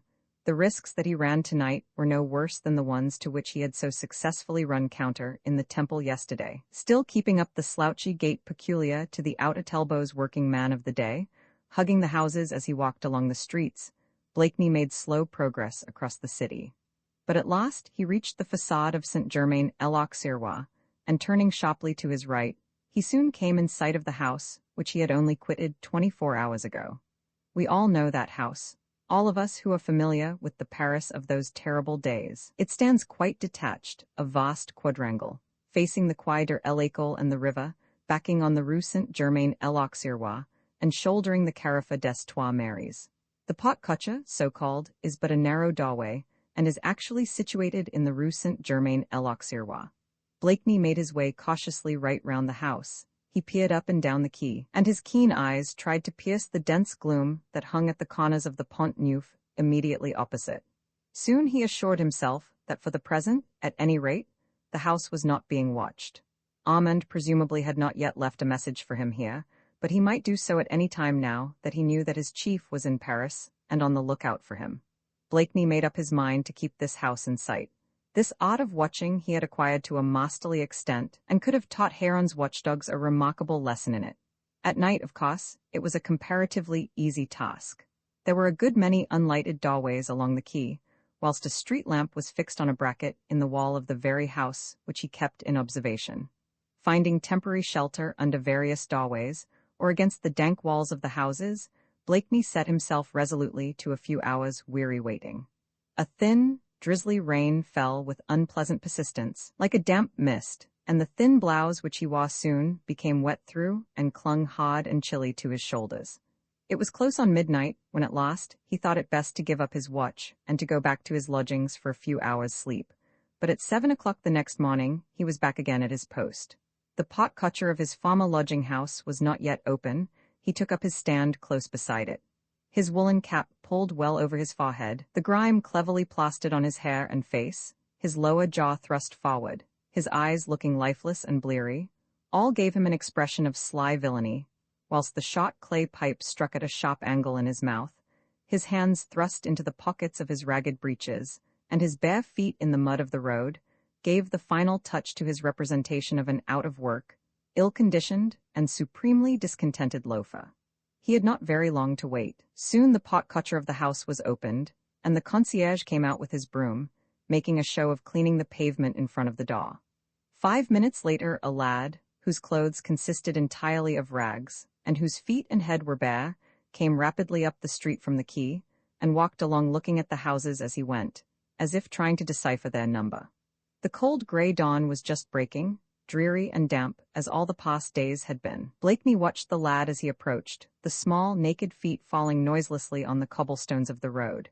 When the boy was quite close to him and to the house, Blakeney shifted his position and took the pipe out of his mouth. Up early, my son, he said gruffly. Yes, said the pale-faced little creature. I have a message to deliver at No. 9 Rue Saint-Germain-l'Auxerrois. It must be somewhere near here. It is, you can give me the message. Oh no, citizen, said the lad, into whose pale, circled eyes a look of terror had quickly appeared. It is for one of the lodges in No. 9, I must give it to him. With an instinct which he somehow felt could not err at this moment, Blakeney knew that the message was one from Armand to himself.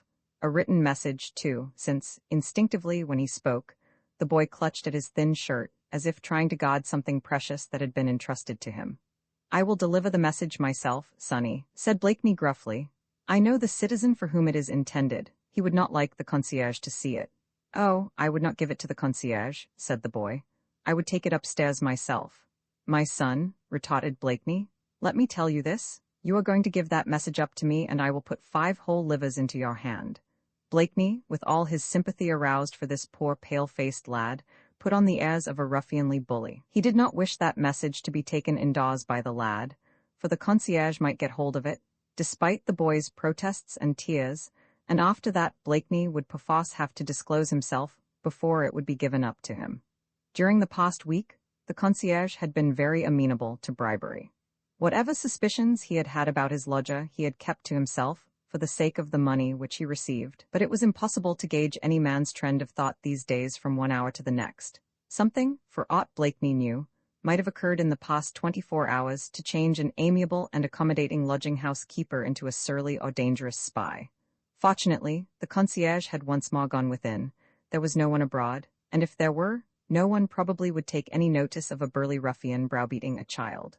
Allens, he said gruffly, give me the letter. All that 5 livers goes back into my pocket. 5 livers? Exclaimed the child with pathetic eagerness. Oh, citizen? The thin little hand fumbled under the rags, but it reappeared again empty, whilst a faint blush spread over the hollow cheeks. The other citizen also gave me 5 livers, he said humbly. He lodges in the house where my mother is concierge. It is in the Rue de la Croix Blanche. He has been very kind to my mother. I would rather do as he bade me. Bless the lad, murmured Blakeney under his breath. His loyalty redeems many a crime of this God-forsaken city. Now I suppose I shall have to bully him, after all. He took his hand out of his breeches pocket. Between 2 very dirty fingers he held a piece of gold. The other hand he placed quite roughly on the lad's chest. Give me the letter, he said harshly. He pulled at the ragged blouse, and a scrap of soiled paper soon fell into his hand. The lad began to cry. Here, said Blakeney, thrusting the piece of gold into the thin, small palm. Take this home to your mother, and tell your lodger that a big, rough man took the letter away from you by force. Now run, before I kick you out of the way. The lad, terrified out of his poor wits, did not wait for further commands. He took to his heels and ran, his small hand clutching the piece of gold. Soon he had disappeared round the corner of the street. Blakeney did not at once read the paper. He thrust it quickly into his breeches pocket and slouched away slowly down the street, and thence across the Place du Carrousel, in the direction of his new lodgings in the Rue de l'Arcade. It was only when he found himself alone in the narrow, squalid room which he was occupying that he took the scrap of paper from his pocket and read it slowly through. It said, Percy, you cannot forgive me, nor can I ever forgive myself, but if you only knew what I have suffered for the past 2 days you would, I think, try and forgive. I am free and yet a prisoner. My every footstep is dogged. What they ultimately mean to do with me I do not know, and when I think of Jean I long for the power to end mine own miserable existence. Percy? She is still in the hands of those fiends. I saw the prison register. Her name written there has been like a burning brand on my heart ever since. She was still in prison the day that you left Paris. Tomorrow, tonight mayhap, they will try her, condemn her, torture her, and I dare not go to see you, for I would only be bringing spies to your door. But will you come to me, Percy? It should be safe in the hours of the night, and the concierge is devoted to me. Tonight at 10 o'clock she will leave the pot-cotcher unlatched. If you find it so, and if on the ledge of the window, immediately on your left, as you enter you find a candle alight, and beside it a scrap of paper with your initials S.P. traced on it, then it will be quite safe for you to come up to my room. It is on the 2nd landing, a door on your right. That too I will leave on the latch. But in the name of the woman you love best in all the world, come at once to me then, and bear in mind, Percy, that the woman I love is threatened with immediate death, and that I am powerless to save her. Indeed, believe me, I would gladly die even now but for the thought of Jean, whom I should be leaving in the hands of those fiends. For God's sake, Percy, remember that Jean is all the world to me. Poor old Armand, murmured Blakeney with a kindly smile directed at the absent friend. He won't trust me even now. He won't trust his Jean in my hands. Well, he added after a while, after all, I would not entrust Marguerite to anybody else either. Roman 23, the overwhelming odds at 10:30 that same evening. Blakeney, still clad in a workman's tattered clothes, his feet bare so that he could tread the streets unheard, turned into the Rue de la Croix Blanche. The pot-cotcher of the house where Armand lodged had been left on the latch. Not a soul was in sight. Peering cautiously round, he slipped into the house. On the ledge of the window, immediately on his left when he entered, a candle was left burning, and beside it there was a scrap of paper with the initials SP, roughly traced in pencil. No one challenged him as he noiselessly glided past it, and up the narrow stairs that led to the upper floor. Here, too, on the second landing the door on the right had been left on the latch. He pushed it open and entered. As is usual even in the meanest lodgings in Paris houses, a small antechamber gave between the front door and the main room. When Percy entered the antechamber was unlighted, but the door into the inner room beyond was ajar. Blakeney approached it with noiseless tread and gently pushed it open. That very instant he knew that the game was up. He heard the footsteps closing up behind him, saw Armand, deathly pale, leaning against the wall in the room in front of him, and Chauvelin and Héron standing guard over him. The next moment the room and the antechamber were literally alive with soldiers, 20 of them to arrest one man. It was characteristic of that man that when hands were laid on him from every side he threw back his head and laughed mirthfully, light-heartedly, and the first words that escaped his lips were, "Well, I am D. The odds are against you, Sir Percy," said Chauvelin to him in English, whilst Héron at the further end of the room was growling like a contented beast. "By the Lord, sir," said Percy with perfect sang-froid, "I do believe that for the moment they have done. My men have done," he added, turning good-humoredly to the soldiers round him. "I never fight against overwhelming odds. 20-1, eh? I could lay 4 of you out easily enough, perhaps even 6, but what then?" But a kind of savage lust seemed to have rendered these men temporarily mad, and they were being egged on by Héron, the mysterious Englishman about whom so many eerie tales were told. Well, he had supernatural powers, and 20-1 might be nothing to him if the devil was on his side. Therefore a blow on his forearm with the butt end of a bayonet was useful for disabling his right hand, and soon the left arm with a dislocated shoulder hung limp by his side. Then he was bound with cords. The vein of luck had given out. The gambler had staked more than usual and had lost, but he knew how to lose, just as he had always known how to win. "Those D brutes are trussing me like a fowl," he murmured with irrepressible gaiety at the last. Then the wrench on his bruised arms as they were pulled roughly back by the cords caused the veil of unconsciousness to gather over his eyes. "And Jean was safe, Armand," he shouted with a last desperate effort. "Those devils have lied to you and tricked you into this. Since yesterday she is out of prison, in the house, you know." After that he lost consciousness. And this occurred on Tuesday, January 21st, in the year 1794, in accordance with the new calendar, on the 2nd Pluvios, year Roman II of the Republic. It is chronicled in the Moniteur of the 3rd Pluvios that, on the previous evening, at 10:30 of the clock, the Englishman known as the Scarlet Pimpernel, who for 3 years has conspired against the safety of the Republic, was arrested through the patriotic exertions of citizen Chauvelin, and conveyed to the conciergerie, where he now lies sick but closely guarded. Long live the Republic! Roman 24, the news the grey January day was falling, drowsy, and dull into the arms of night. Marguerite, sitting in the dusk beside the fire in her small boudoir, shivered a little as she drew her scarf closer round her shoulders. Edwards, the butler, entered with the lamp. The room looked peculiarly cheery now, with the delicate white paneling of the wall glowing under the soft kiss of the flickering firelight and the steadier glow of the rose-shaded lamp. "Has the courier not arrived yet, Edwards?" asked Marguerite, fixing the impassive face of the well-drilled servant with her large purple-rimmed eyes. "Not yet, m'lady," he replied placidly. "It is his day, is it not?" "Yes, m'lady, and the forenoon is his time, but there have been heavy rains and the roads must be rare muddy. He must have been delayed, m'lady." "Yes, I suppose so," she said listlessly. "That will do, Edwards. No, don't close the shutters. I'll ring presently." The man went out of the room as automatically as he had come. He closed the door behind him, and Marguerite was once more alone. She picked up the book which she had fingered idly before the light gave out. She tried once more to fix her attention on this tale of love and adventure written by Mr. Fielding, but she had lost the thread of the story, and there was a mist between her eyes and the printed pages. With an impatient gesture, she threw down the book and passed her hand across her eyes, then seemed astonished to find that her hand was wet. She rose and went to the window. The air outside had been singularly mild all day, the thaw was persisting, and a south wind came across the channel, from France. Marguerite threw open the casement and sat down on the wide sill, leaning her head against the window frame and gazing out into the fast-gathering gloom. From far away, at the foot of the gently sloping lawns, the river murmured softly in the night. In the borders to the right and left, a few snowdrops still showed like tiny white specks through the surrounding darkness.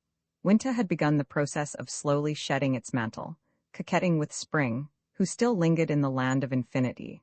Gradually, the shadows drew closer and closer.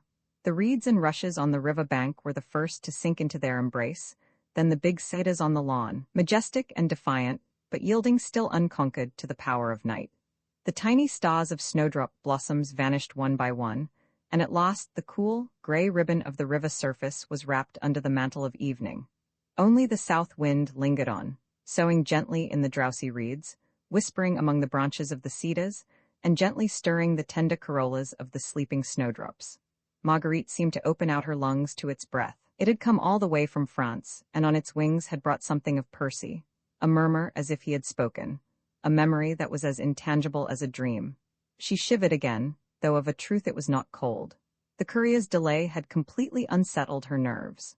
Twice a week he came especially from Dover, and always he brought some message, some token which Percy had contrived to send from Paris. They were like tiny scraps of dry bread thrown to a starving woman, but they did just help to keep her heart alive. That poor, aching, disappointed heart that so longed for enduring happiness which it could never get. The man whom she loved with all her soul, her mind and her body, did not belong to her. He belonged to suffering humanity over there in terror-stricken France, where the cries of the innocent, the persecuted, the wretched called louder to him than she and her love could do. He had been away 3 months now, during which time her starving heart had fed on its memories, and the happiness of a brief visit from him 6 weeks ago, when, quite unexpectedly, he had appeared before her, home between 2 desperate adventures that had given life and freedom to a number of innocent people, and nearly cost him his, and she had lain in his arms in a swoon of perfect happiness. But he had gone away again as suddenly as he had come, and for 6 weeks now she had lived partly in anticipation of the courier with messages from him, and partly on the fitful joy engendered by these messages. Today she had not even that, and the disappointment seemed just now more than she could bear. She felt unaccountably restless, and could she but have analyzed her feelings, had she dared so to do, she would have realized that the weight which oppressed her heart so that she could hardly breathe was one of vague yet dark foreboding. She closed the window and returned to her seat by the fire, taking up her hook with the strong resolution not to allow her nerves to get the better of her. But it was difficult to pin one's attention down to the adventures of Master Tom Jones when one's mind was fully engrossed with those of Sir Percy Blakeney. The sound of carriage wheels on the gravelled forecot in the front of the house suddenly awakened her drowsy senses. She threw down the book, and with trembling hands clutched the arms of her chair, straining her ears to listen. A carriage at this hour, and on this damp winter's evening? She racked her mind wondering who it could be. Lady F. Fawkes was in London, she knew. Sir Andrew, of course, was in Paris. His Royal Highness, ever a faithful visitor, would surely not venture out to Richmond in this inclement weather, and the courier always came on horseback. There was a murmur of voices, that of Edwards, mechanical and placid, could be heard quite distinctly saying, "I'm sure that her ladyship will be at home for you, lady, but I'll go and ascertain." Marguerite ran to the door and with joyful eagerness tore it open.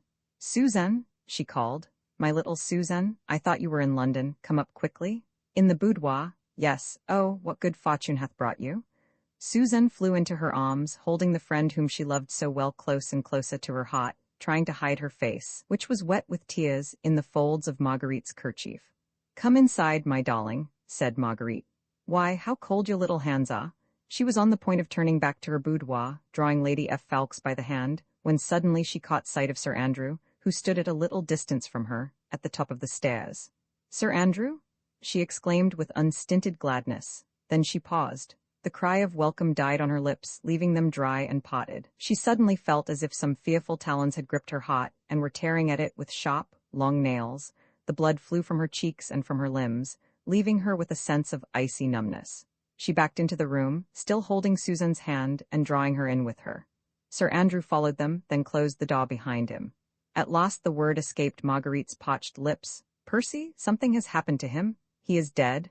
"No, no," exclaimed Sir Andrew quickly. Suzanne put her loving arms round her friend and drew her down into the chair by the fire. She knelt at her feet on the hearthrug and pressed her own burning lips on Marguerite's icy-cold hands. Sir Andrew stood silently by, a world of loving friendship, of heartbroken sorrow, in his eyes. There was silence in the pretty white-paneled room for a while. Marguerite sat with her eyes closed, bringing the whole armory of her willpower to bear her up outwardly now. "Tell me," she said at last, and her voice was toneless and dull, like one that came from the depths of a grave. "Tell me, exactly, everything. Don't be afraid. I can bear it. Don't be afraid." Sir Andrew remained standing, with bowed head and one hand resting on the table. In a firm, clear voice he told her the events of the past few days as they were known to him. All that he tried to hide was Armand's disobedience, which, in his heart, he felt was the primary cause of the catastrophe. He told of the rescue of the Dauphin from the temple, the midnight drive in the coal cart, the meeting with Hastings and Tony in the spinney. He only gave vague explanations of Armand's stay in Paris, which caused Percy to go back to the city, even at the moment when his most daring plan had been so successfully carried through. "Armand, I understand, has fallen in love with a beautiful woman in Paris, Lady Blakeney," he said, seeing that a strange, puzzled look had appeared in Marguerite's pale face.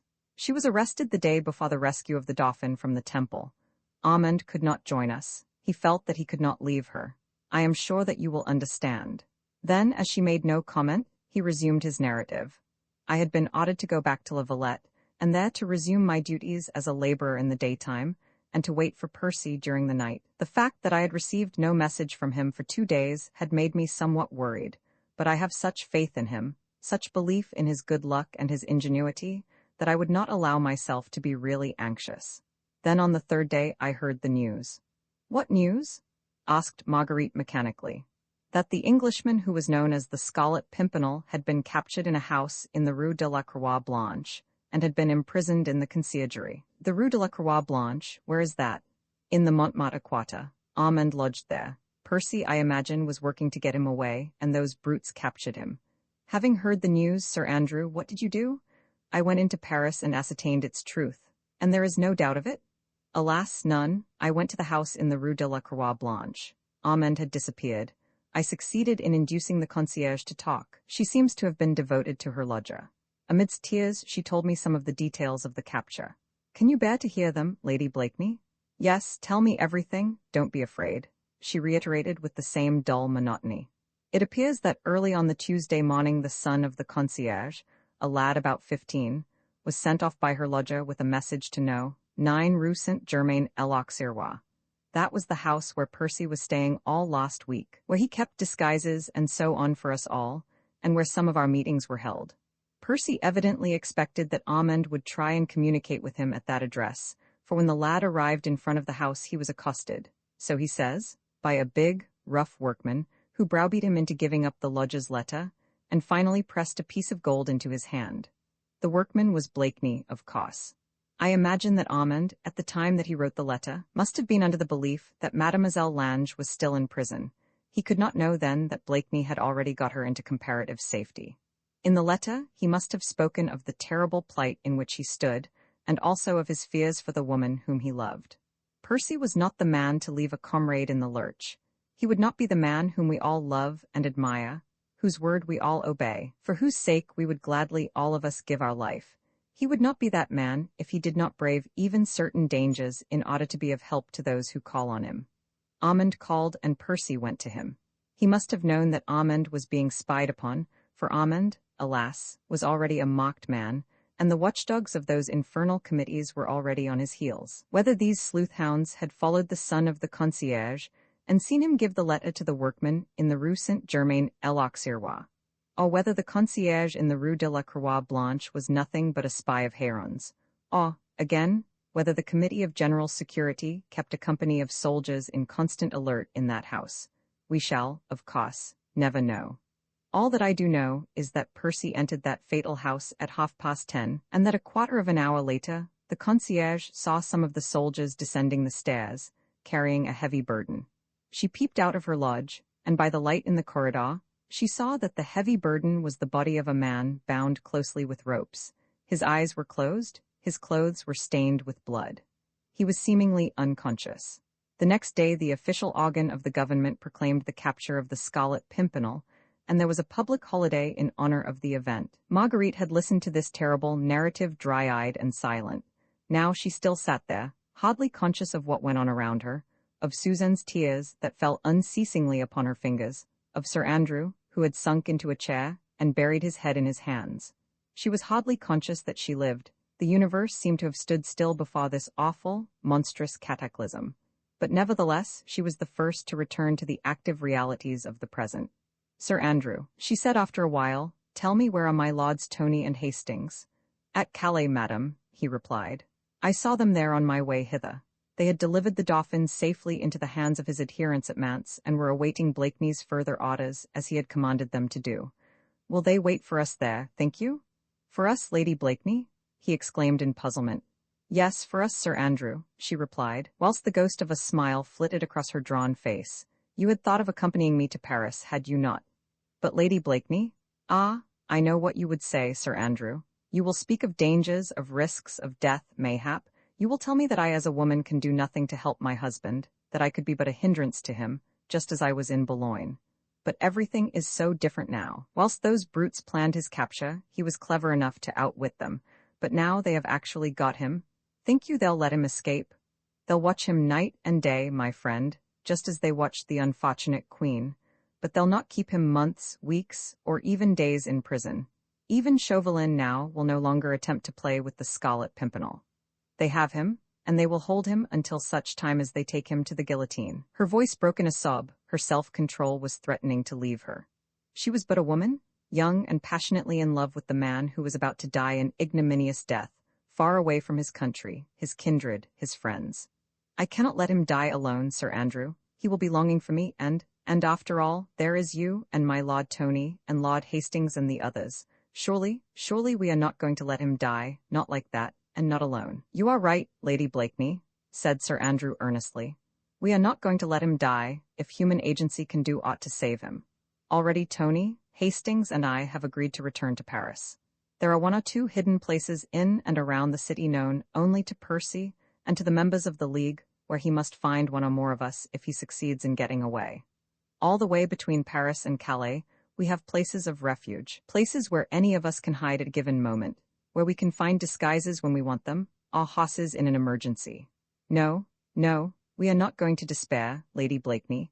There are 19 of us prepared to lay down our lives for the Scarlet Pimpernel. Already I, as his lieutenant, have been selected as the leader of as determined a gang as has ever entered on a work of rescue before. We leave for Paris tomorrow, and if human pluck and devotion can destroy mountains, then we'll destroy them. Our watchword is, God save the Scarlet Pimpernel. He knelt beside her chair and kissed the cold fingers which, with a sad little smile, she held out to him. And God bless you all, she murmured. Susan had risen to her feet when her husband knelt. Now he stood up beside her. The dainty young woman, hardly more than a child, was doing her best to restrain her tears. See how selfish I am, said Marguerite. I talk calmly of taking your husband from you when I myself know the bitterness of such partings. My husband will go where his duty calls him, said Suzanne with charming and simple dignity. I love him with all my heart because he is brave and good. He could not leave his comrade, who is also his chief, in the lurch. God will protect him, I know. I would not ask him to play the part of a coward. Her brown eyes glowed with pride. She was the true wife of a soldier, and with all her dainty ways and childlike manners, she was a splendid woman and a staunch friend. Sir Percy Blakeney had saved her entire family from death. The Comte and Comtesse de Tournai, the Vicomte, her brother, and she herself all owed their lives to the Scarlet Pimpernel. This she was not like to forget. There is but little danger for us, I fear me, said Sir Andrew lightly. The revolutionary government only wants to strike at a head. It cares nothing for the limbs. Perhaps it feels that without our leader we are enemies not worthy of persecution. If there are any dangers, so much the better, he added. But I don't anticipate any unless we succeed in freeing our chief. and having freed him, we fear nothing more. The same applies to me, Sir Andrew, rejoined Marguerite earnestly. Now that they have captured Percy, those human fiends will care naught for me. If you succeed in freeing Percy, I, like you, will have nothing more to fear, and if you fail— She paused and put her small, white hand on Sir Andrew's arm. Take me with you, Sir Andrew, she entreated. Do not condemn me to the awful torture of weary waiting, day after day, wondering, guessing, never daring to hope, lest hope deferred be more hard to bear than dreary hopelessness. Then, as Sir Andrew, very undecided, yet half inclined to yield, stood silent and irresolute, she pressed her point, gently but firmly insistent. I would not be in the way, Sir Andrew. I would know how to efface myself so as not to interfere with your plans. But, oh, she added, while a quivering note of passion trembled in her voice, can't you see that I must breathe the air that he breathes, else I shall stifle or mayhap go mad? Sir Andrew turned to his wife, a mute query in his eyes. You would do an inhuman and a cruel act, said Suzanne with seriousness that sat quaintly on her baby face, if you did not afford your protection to Marguerite, for I do believe that if you did not take her with you tomorrow, she would go to Paris alone. Marguerite thanked her friend with her eyes. Suzanne was a child in nature, but she had a woman's heart. She loved her husband and therefore knew and understood what Marguerite must be suffering now. Sir Andrew no longer could resist the unfortunate woman's earnest pleading. Frankly, he thought that if she remained in England while Percy was in such deadly peril, she ran the grave risk of losing her reason before the terrible strain of suspense. He knew her to be a woman of courage, and one capable of great physical endurance, and really, he was quite honest when he said that he did not believe there would be much danger for the headless League of the Scarlet Pimpernel unless they succeeded in freeing their chief. And if they did succeed, then indeed there would be nothing to fear, for the brave and loving wife who, like every true woman does, and has done in like circumstances since the beginning of time, was only demanding with passionate insistence the right to share the fate, good or ill, of the man whom she loved. Roman 25 Paris once more. Sir Andrew had just come in. He was trying to get a little warmth into his half-frozen limbs, for the cold had set in again, and this time with renewed vigor, and Marguerite was pouring out a cup of hot coffee which she had been brewing for him. She had not asked for news. She knew that he had none to give her, else he had not worn that wearied, despondent look in his kind face. I'll just try one more place this evening, he said as soon as he had swallowed some of the hot coffee. A restaurant in the Rue de la Harpe. The members of the Cordeliers Club often go there for supper, and they are usually well informed. I might glean something definite there. It seems very strange that they are so slow in bringing him to trial, said Marguerite in that dull, toneless voice which had become habitual to her. When you first brought me the awful news that I made sure that they would bring him to trial at once, and was in terror lest we arrived here too late to see him. She checked herself quickly, bravely trying to still the quiver of her voice. And of Armand? She asked. He shook his head sadly. With regard to him I am at a still greater loss, he said. I cannot find his name on any of the prison registers, and I know that he is not in the conciergerie. They have cleared out all the prisoners from there. There is only Percy, poor Armand. She sighed. It must be almost worse for him than for any of us. It was his first act of thoughtless disobedience that brought all this misery upon our heads. She spoke sadly, but quietly. Sir Andrew noted that there was no bitterness in her tone, but her very quietude was heartbreaking. There was such an infinity of despair in the calm of her eyes.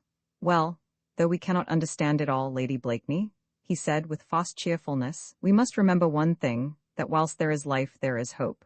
Hope? She exclaimed with a world of pathos in her sigh, her large eyes dry and circled, fixed with indescribable sorrow on her friend's face.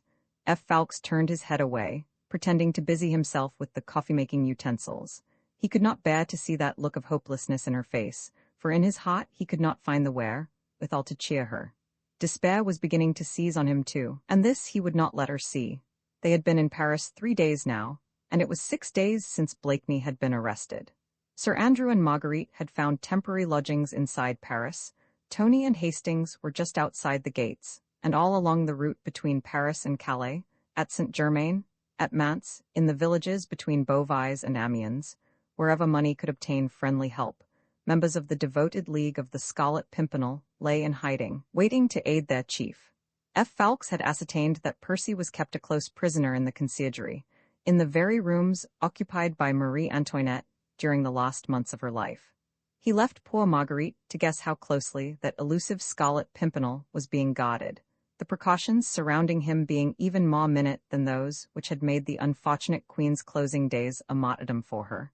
But of Armand, he could glean no satisfactory news, only the negative probability that he was not detained in any of the larger prisons of Paris, as no register which he, F. Fawkes, so laboriously consulted bore record of the name of St.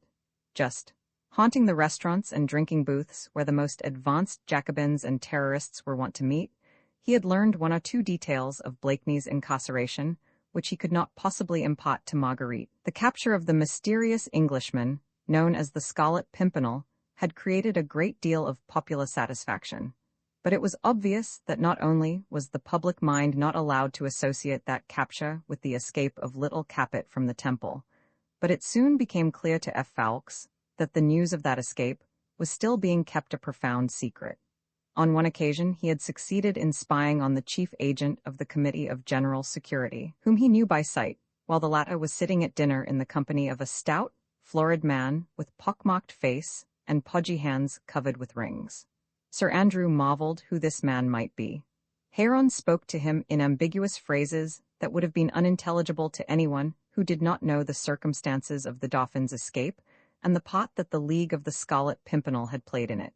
But to Sir Andrew F. Fawkes, who, cleverly disguised as a farrier, grimy after his day's work, was straining his ears to listen whilst apparently consuming huge slabs of boiled beef, it soon became clear that the chief agent and his fat friend were talking of the Dauphin and of Blakeney.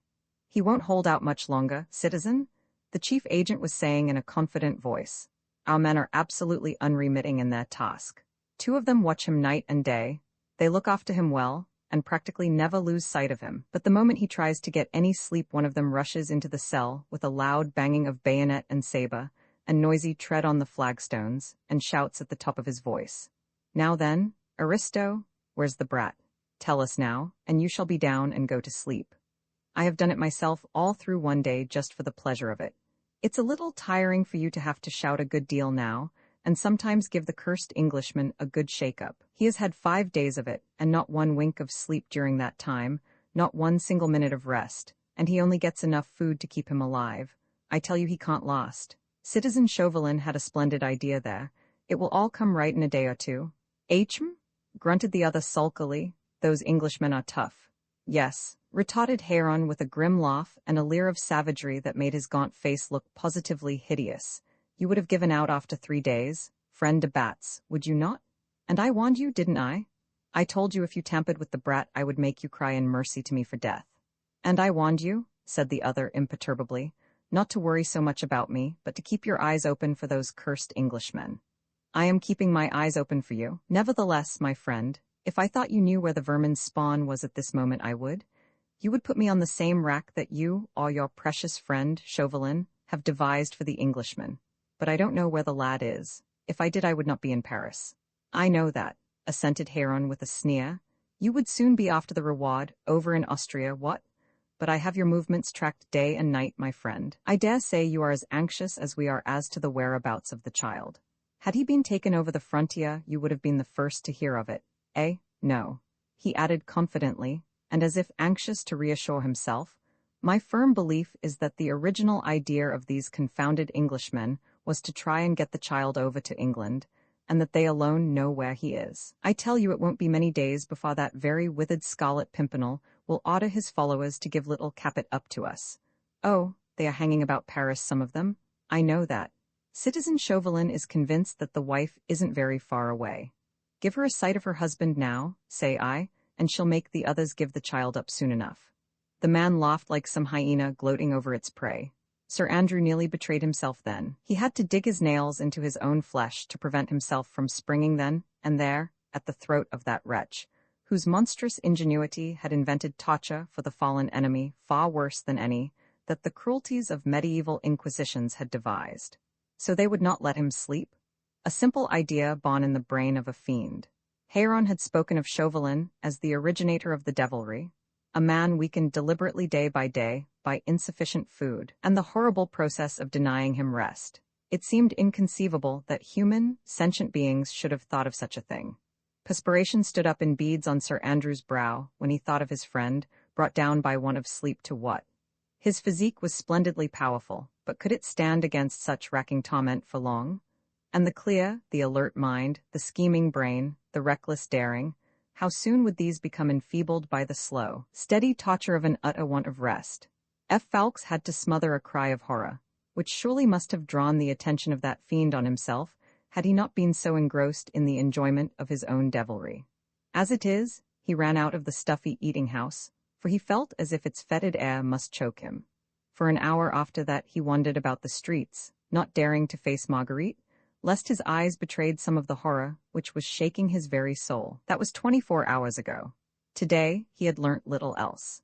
It was generally known that the Englishman was in the conciergerie prison, that he was being closely watched, and that his trial would come on within the next few days, but no one seemed to know exactly when.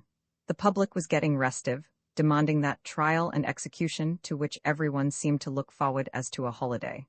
In the meanwhile, the escape of the Dauphin had been kept from the knowledge of the public. Héron and his gang, fearing for their lives, had still hopes of extracting from the Englishman the secret of the lad's hiding place, and the means they employed for arriving at this end was worthy of Lucifer and his host of devils in hell. From other fragments of conversation, which Sir Andrew Fawkes had gleaned that same evening, it seemed to him that in order to hide their defalcations, Héron and the 4 commissaries in charge of little Capet had substituted a deaf and dumb child for the escaped little prisoner. This miserable small wreck of humanity was reputed to be sick and kept in a darkened room, in bed, and was in that condition exhibited to any member of the convention who had the right to see him. A partition had been very hastily erected in the inner room, once occupied by the Simons, and the child was kept behind that partition, and no one was allowed to come too near to him. Thus the fraud was succeeding fairly well. Héron and his accomplices only cared to save their skins, and the wretched little substitute being really ill, they firmly hoped that he would soon die, when no doubt they would bruit abroad the news of the death of Capet, which would relieve them of further responsibility. That such ideas, such thoughts, such schemes should have engendered in human minds, it is almost impossible to conceive, and yet we know from no less important a witness than Madame Simon herself, that the child who died in the temple a few weeks later was a poor little imbecile, a deaf and dumb child brought hither from one of the asylums and left to die in peace. There was nobody but kindly death to take him out of his misery, for the giant intellect that had planned and carried out the rescue of the uncrowned King of France, and which alone might have had the power to save him too, was being broken on the rack of enforced sleeplessness. Roman 26, the bitterest foe that same evening, Sir Andrew Fawkes, having announced his intention of gleaning further news of Armand, if possible, went out shortly after 7 o'clock, promising to be home again about 9. Marguerite, on the other hand, had to make her friend a solemn promise that she would try and eat some supper, which the landlady of these miserable apartments had agreed to prepare for her. So far they had been left in peaceful occupation of these squalid lodgings in a tumble-down house on the Quai de la Ferraille, facing the House of Justice, the grim walls of which Marguerite would watch with wide-open dry eyes for as long as the grey wintry light lingered over them. Even now, though the darkness had set in, and snow, falling in close, small flakes, threw a thick white veil over the landscape, she sat at the open window long after Sir Andrew had gone out, watching the few small flicks of light that blinked across from the other side of the river, and which came from the windows of the chatelet towers. The windows of the conciergerie she could not see, for these gave on one of the inner courtyards, but there was a melancholy consolation even in the gazing on those walls that held in their cruel, grim embrace all that she loved in the world. It seemed so impossible to think of Percy, the laughter-loving, irresponsible, light-hearted adventurer, as the prey of those fiends who would revel in their triumph, who would crush him, humiliate him, insult him, ye gods alive, even torture him, perhaps, that they might break the indomitable spirit that would mock them even on the threshold of death. Surely, surely God would never allow such monstrous infamy as the deliverance of the noble soaring eagle into the hands of those preying jackals. Marguerite, though her heart ached beyond what human nature could endure, though her anguish on her husband's account was doubled by that which she felt for her brother, could not bring herself to give up all hope. Sir Andrew said it rightly, while there was life there was hope. While there was life in those vigorous limbs, spirit in that daring mind, How could puny, rampant beasts gain the better of the immortal soul? As for Almond, why, if Percy were free, she would have no cause to fear for Almond. She sighed a sigh of passionate regret and longing. If she could only see her husband, if she could only look for 1 second into those laughing, lazy eyes, wherein she alone knew how to fathom the infinity of passion that lay within their depths. If she could but once feel his ardent kiss on her lips, she could more easily endure this agonizing suspense, and wait confidently and courageously for the issue.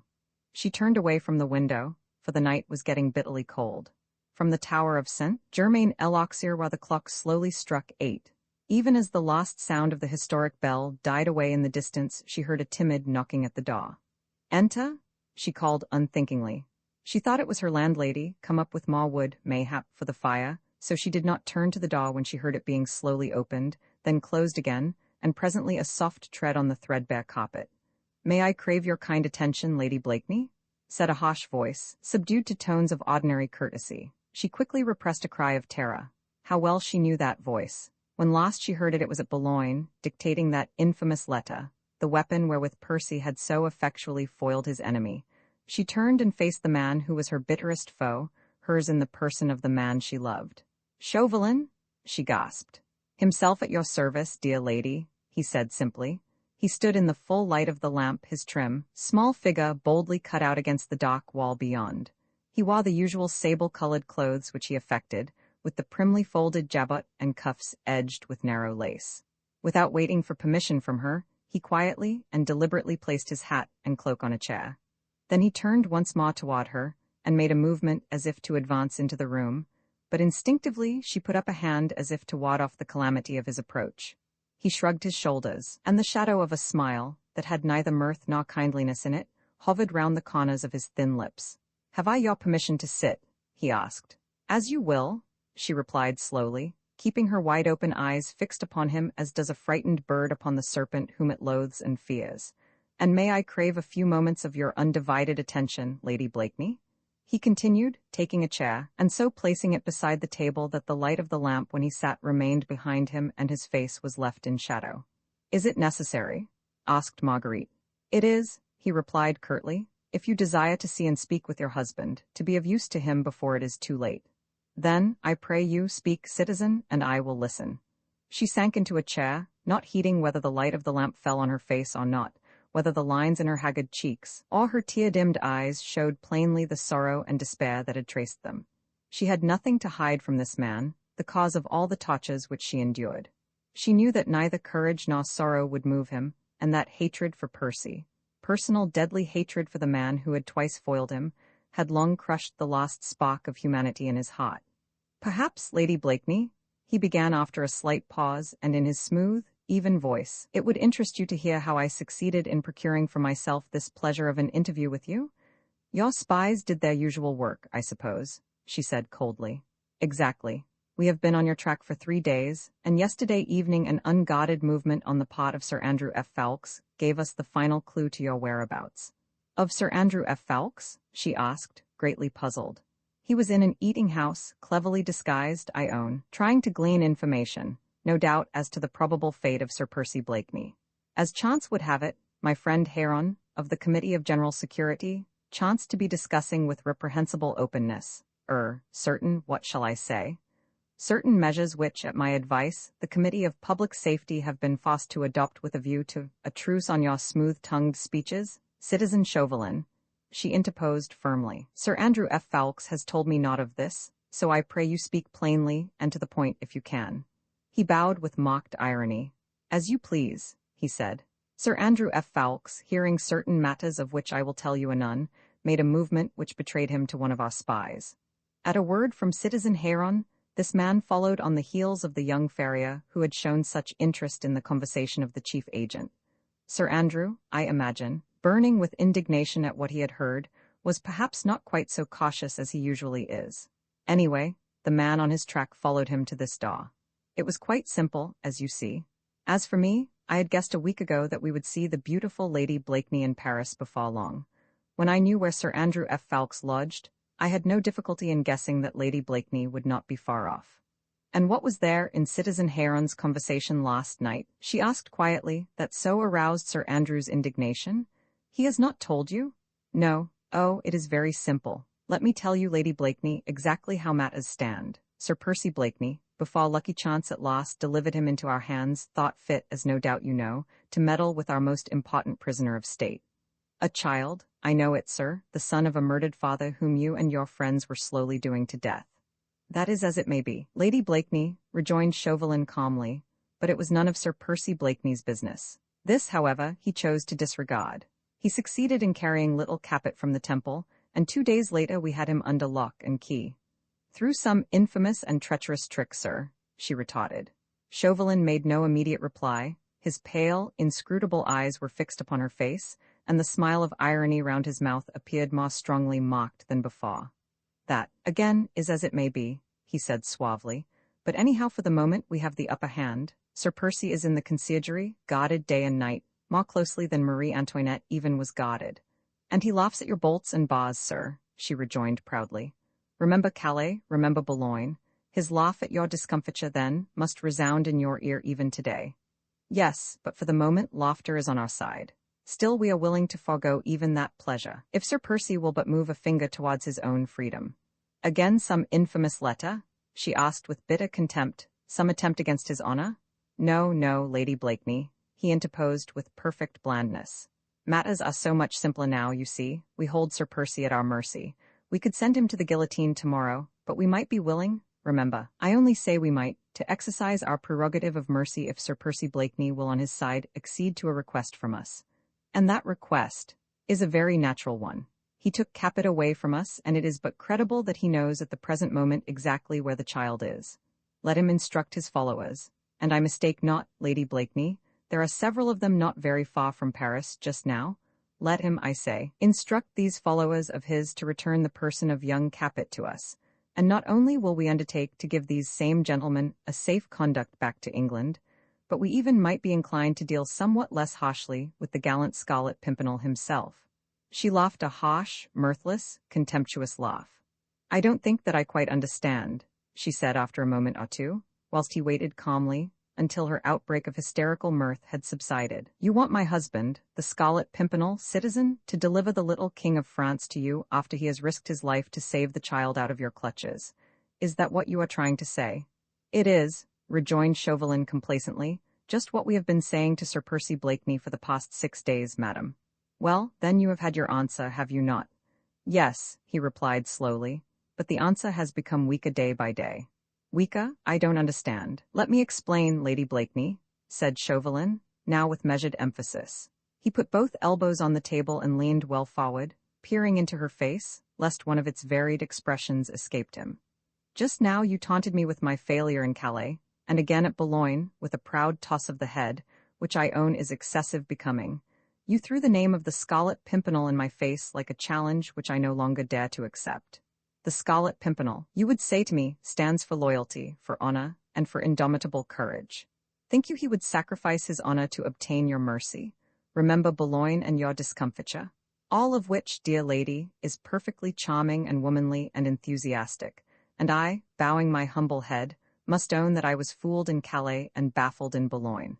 But in Boulogne I made a grave mistake, and one from which I learned a lesson, which I am putting into practice now. He paused a while as if waiting for her reply.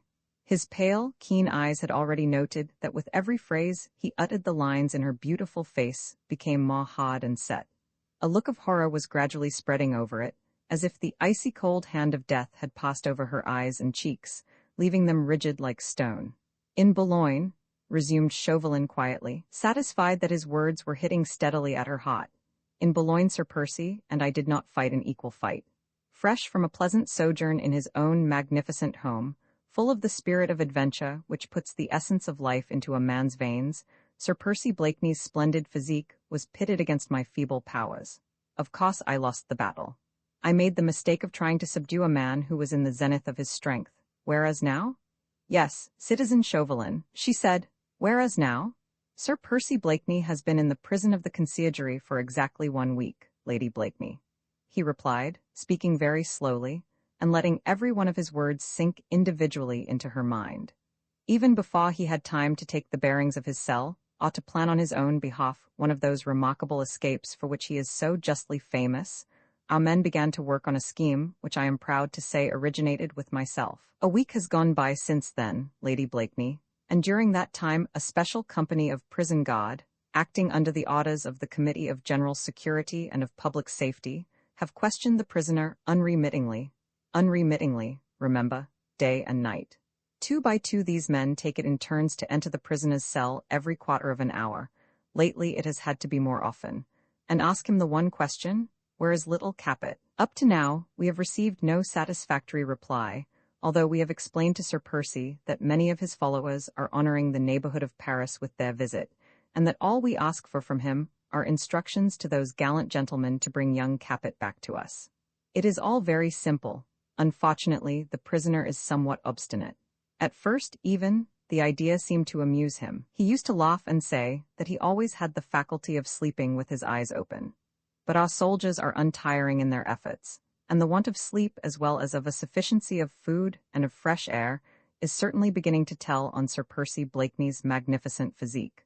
I don't think that it will be very long before he gives way to our gentle persuasions, and in any case now, I assure you, dear lady, that we need not fear any attempt on his part to escape. I doubt if he could walk very steadily across this room.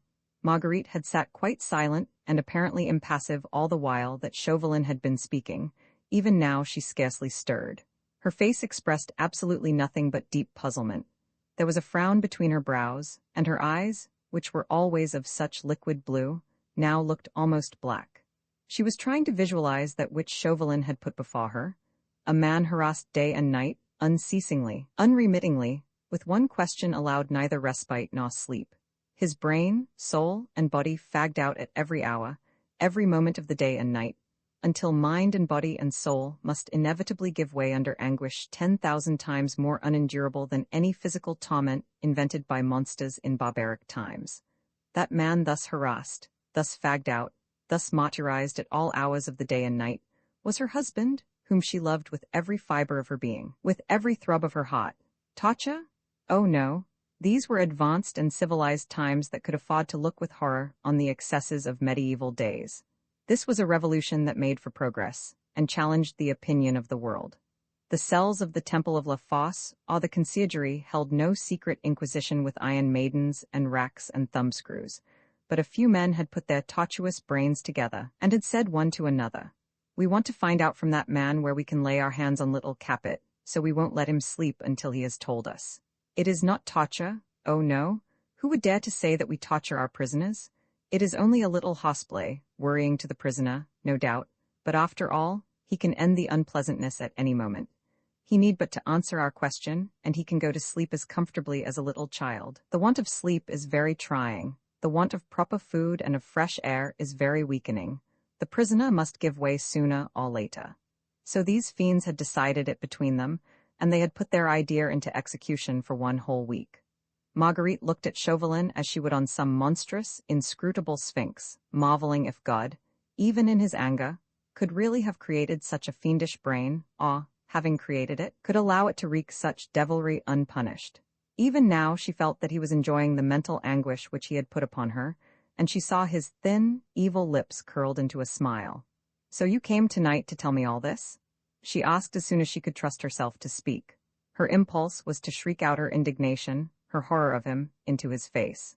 She longed to call down God's eternal curse upon this fiend, but instinctively she held herself in check. Her indignation, her words of loathing would only have added to his delight. "You have had your wish," she added coldly. "Now, I pray you go."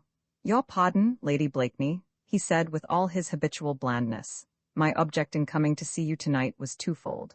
Methought that I was acting as your friend in giving you authentic news of Sir Percy, and in suggesting the possibility of your adding your persuasion to ours." "My persuasion? You mean that you would wish to see your husband, would you not, Lady Blakeney?" "Yes. Then I pray you command me. I will grant you the permission whenever you wish to go." "You are in the hope, citizen," she said, "that I will do my best to break my husband's spirit by my tears or my prayers, is that it?" "Not necessarily," he replied pleasantly. "I assure you that we can manage to do that ourselves in time." "You devil!" The cry of pain and of horror was involuntarily wrung from the depths of her soul. Are you not afraid that God's hand will strike you where you stand? No, he said lightly. I am not afraid, Lady Blakeney. You see, I do not happen to believe in God. Come, he added more seriously. Have I not proved to you that my offer is disinterested? Yet I repeat it even now. If you desire to see Sir Percy in prison, command me, and the doors shall be opened to you. She waited a moment, looking him straight and quite dispassionately in the face, then she said coldly, Very well, I will go. When? He asked. This evening. Just as you wish. I would have to go and see my friend Heron first and arrange with him for your visit. Then go, I will follow in half an hour. Say intendo. Will you be at the main entrance of the conciergerie at 9:30? You know it, perhaps no? It is in the Rue de la Barillerie, immediately on the right at the foot of the great staircase of the House of Justice. Of the House of Justice? She exclaimed involuntarily, a world of bitter contempt in her cry. Then she added in her former matter-of-fact tones, Very good, citizen. At 9:30 I will be at the entrance you name, and I will be at the door prepared to escort you. He took up his hat and coat and bowed ceremoniously to her. Then he turned to go. At the door a cry from her, involuntarily enough, God knows, made him pause. My interview with the prisoner, she said, vainly trying, poor soul, to repress that quiver of anxiety in her voice. It will be private? Oh, yes, of course, he replied with a reassuring smile. Au revoir, Lady Blakeney. 9:30, remember? She could no longer trust herself to look on him as he finally took his departure.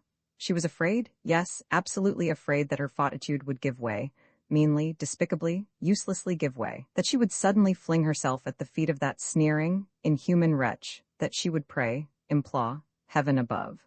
What might she not do in the face of this awful reality, if the last lingering shred of vanishing reason, of pride, and of courage did not hold her in check? Therefore she forced herself not to look on that departing, sable-clad figure, on that evil face, and those hands that held Percy's fate in their cruel grip, but her ears caught the welcome sound of his departure, the opening and shutting of the door, his light footstep echoing down the stone stairs.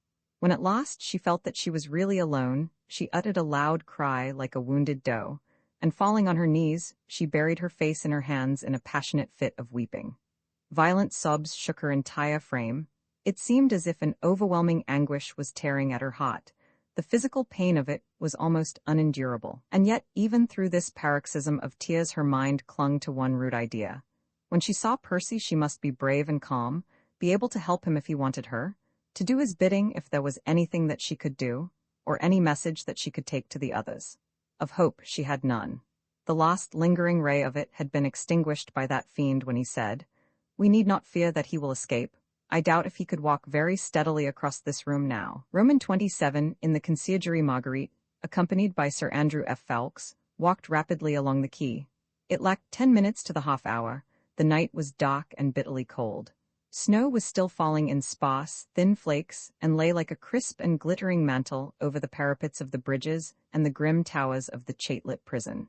They walked on silently now. All that they had wanted to say to one another had been said inside the squalid room of their lodgings when Sir Andrew F. Ffoulkes had come home and learned that Chauvelin had been. They are killing him by inches, Sir Andrew, had been the heartrending cry which burst from Marguerite's oppressed heart as soon as her hands rested in the kindly ones of her best friend. Is there aught that we can do?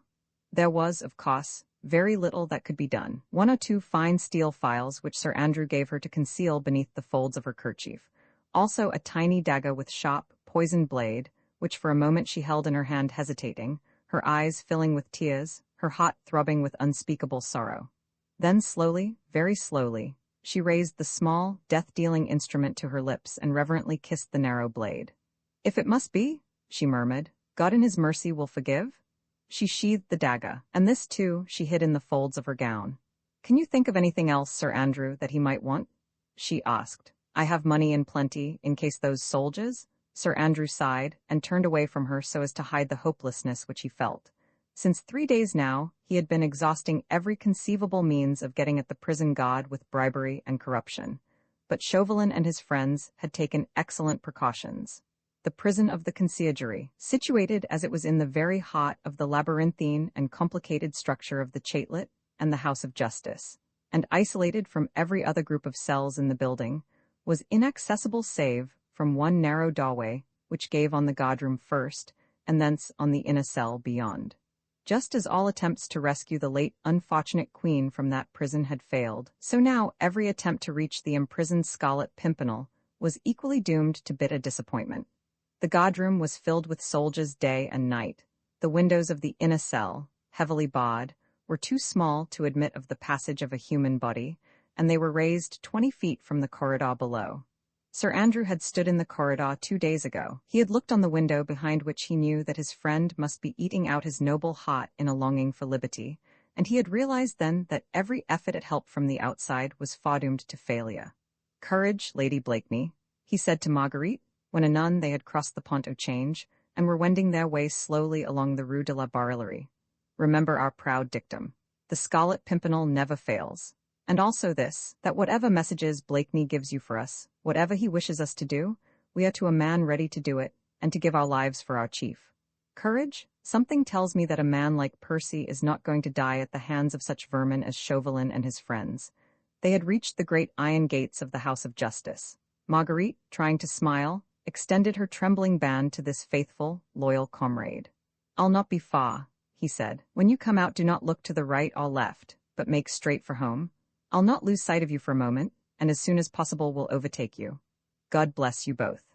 He pressed his lips on her cold little hand, and watched her tall, elegant figure as she passed through the great gates, until the veil of falling snow hid her from his gaze. Then, with a deep sigh of bitter anguish and sorrow, he turned away, and was soon lost in the gloom. Marguerite found the gate at the bottom of the monumental stairs open when she arrived. Chauvelin was standing immediately inside the building waiting for her.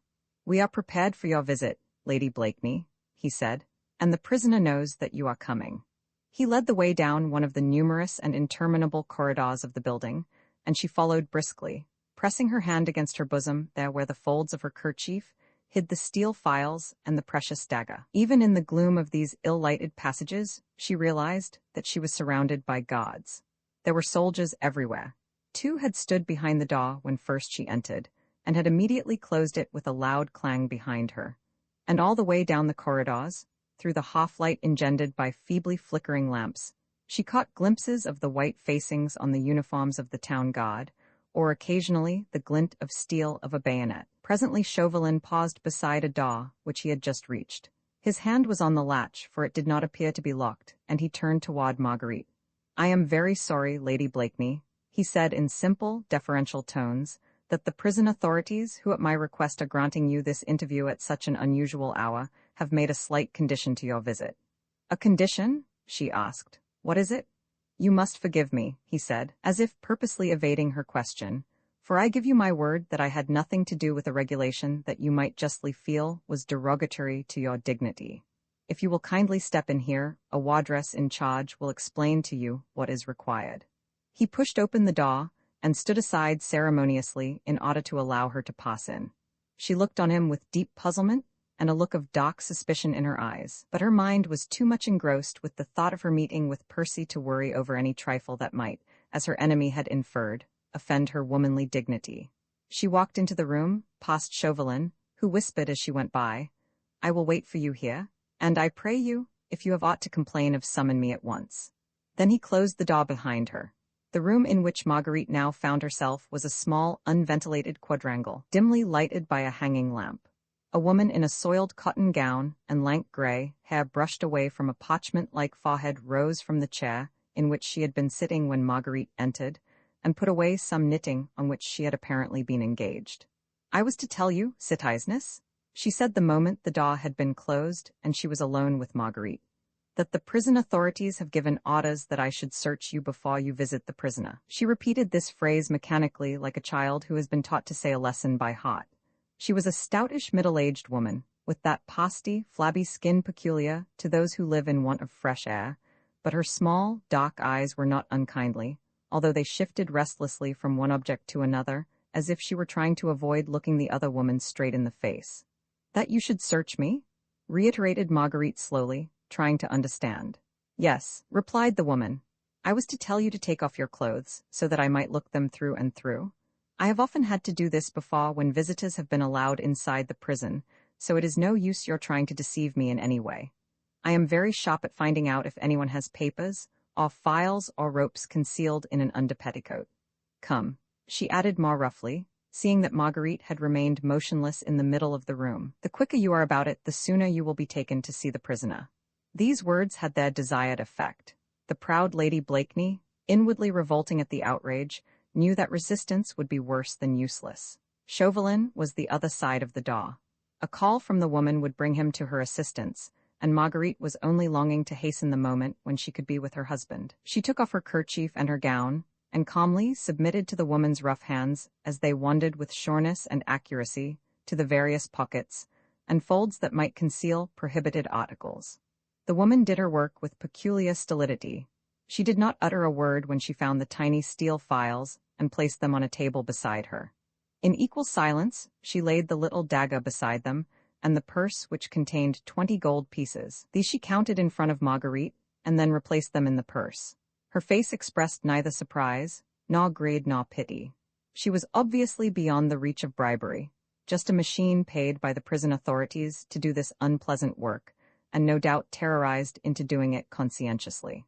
When she had satisfied herself that Marguerite had nothing further concealed about her person, she allowed her to put her dress on once more. She even offered to help her on with it. When Marguerite was fully dressed, she opened the door for her. Chauvelin was standing in the passage waiting patiently. At sight of Marguerite, whose pale, set face betrayed nothing of the indignation which she felt, he turned quick, inquiring eyes on the woman. 2 files, a dagger and a purse with 20 louis, said the latter curtly.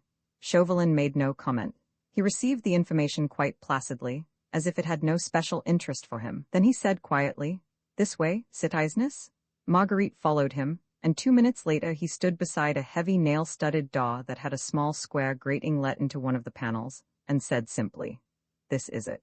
2 soldiers of the National Guard were on sentry at the door, 2 more were pacing up and down outside it, and had halted when Citizen Chauvelin gave his name and showed his tricolor scarf of office. From behind the small grating in the door a pair of eyes peered at the newcomers. "Qui va là?" came the quick challenge from the guardroom within. "Citizen Chauvelin of the Committee of Public Safety," was the prompt reply.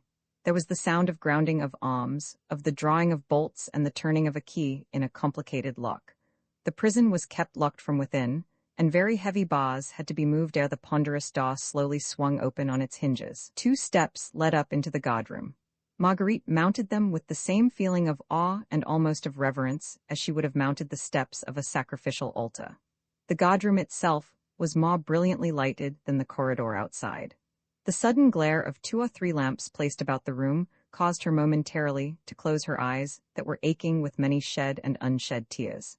The air was rank and heavy with the fumes of tobacco, of wine and stale food. A large barred window gave on the corridor immediately above the door.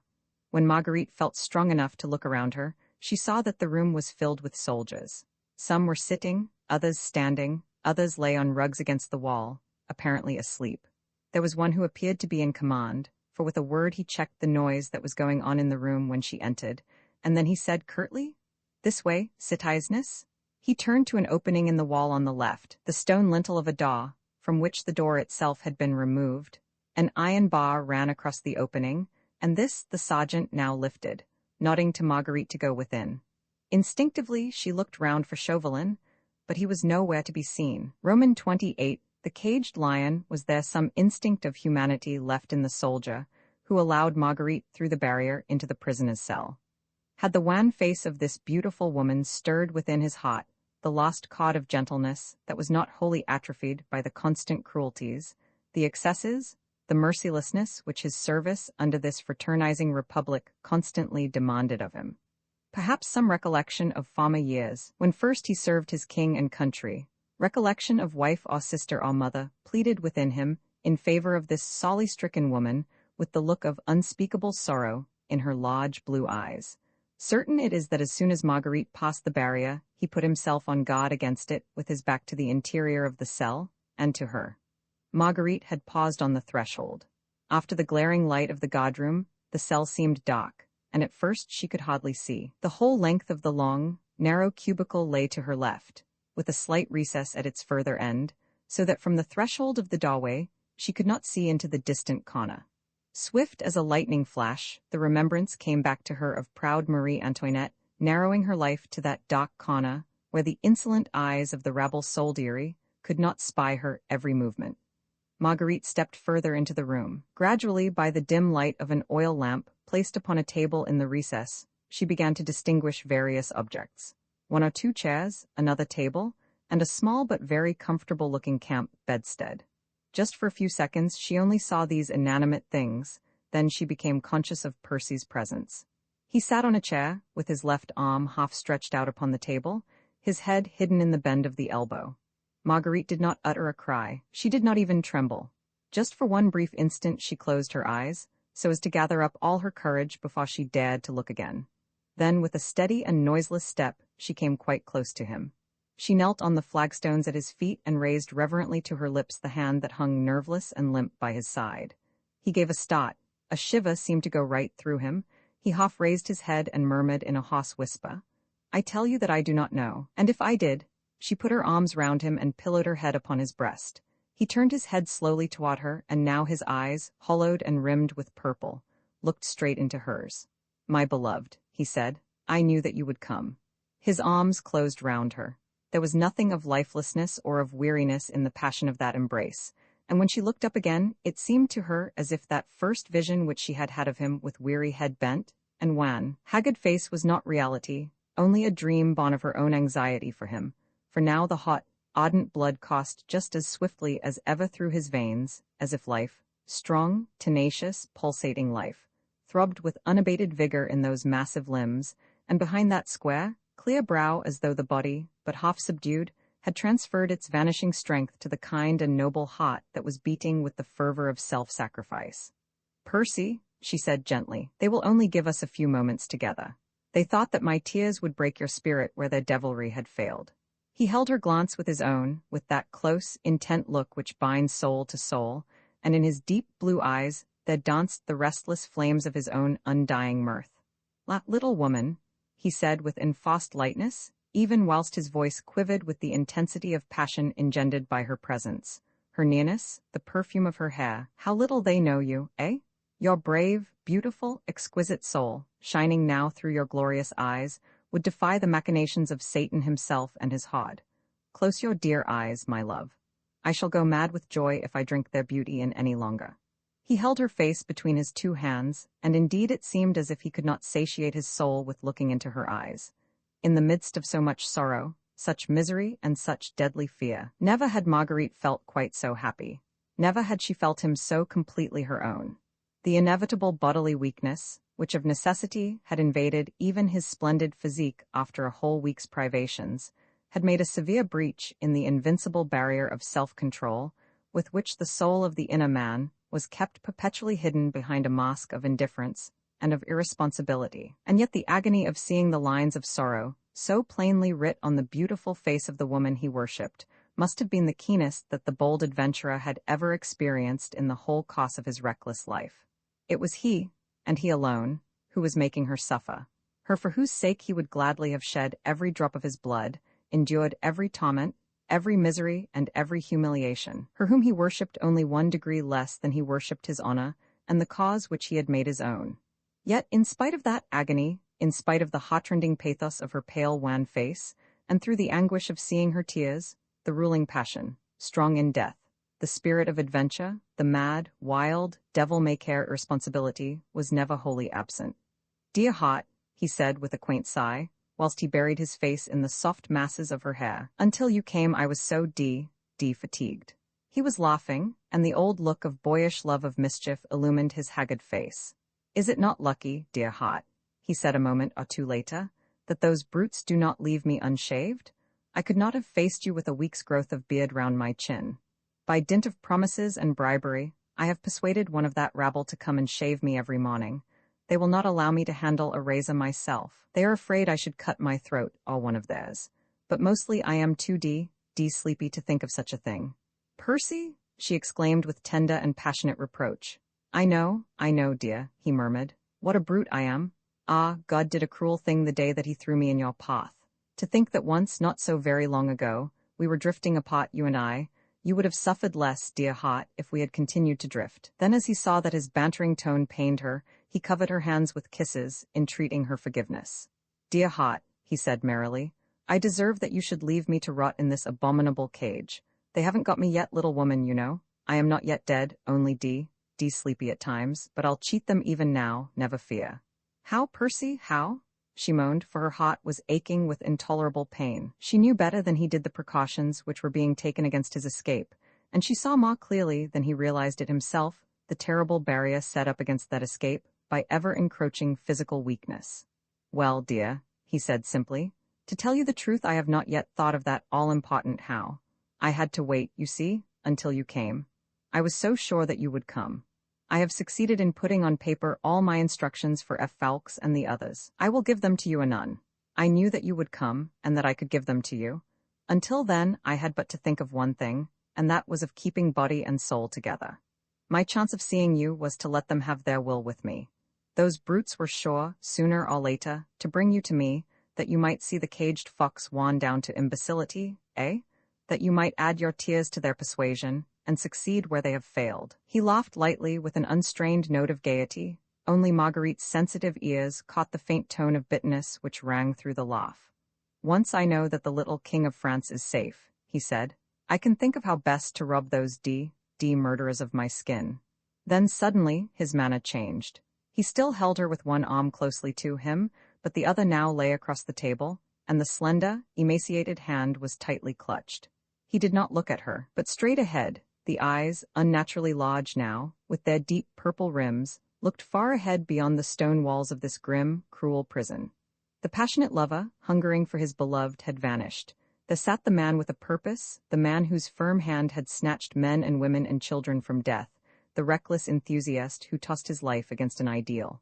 For a while he sat thus, while in his drawn and haggard face she could trace every line formed by his thoughts, the frown of anxiety, the resolute setting of the lips, the obstinate look of will around the firm jaw. Then he turned again to her. My beautiful one, he said softly, the moments are very precious. God knows I could spend eternity thus with your dear form nestling against my heart. But those murderers will only give us half an hour, and I want your help, my beloved. Now that I am a helpless cur caught in their trap, will you listen attentively, dear heart, to what I am going to say? Yes, Percy, I will listen, she replied. And have you the courage to do just what I tell you, dear? I would not have courage to do aught else, she said simply. It means going from hence today, dear heart, and perhaps not meeting again. Hush, my beloved, he said, tenderly placing his thin hand over her mouth, from which a sharp cry of pain had well-nigh escaped. Your exquisite soul will be with me always. Try not to give way to despair. Why, your love alone, which I see shining from your dear eyes, is enough to make a man cling to life with all his might. Tell me, will you do as I ask you? And she replied firmly and courageously, I will do just what you ask, Percy. God bless you for your courage, dear. You will have need of it. Roman 29. For the sake of that helpless innocent, the next instant, he was kneeling on the floor, and his hands were wandering over the small, irregular flagstones immediately underneath the table.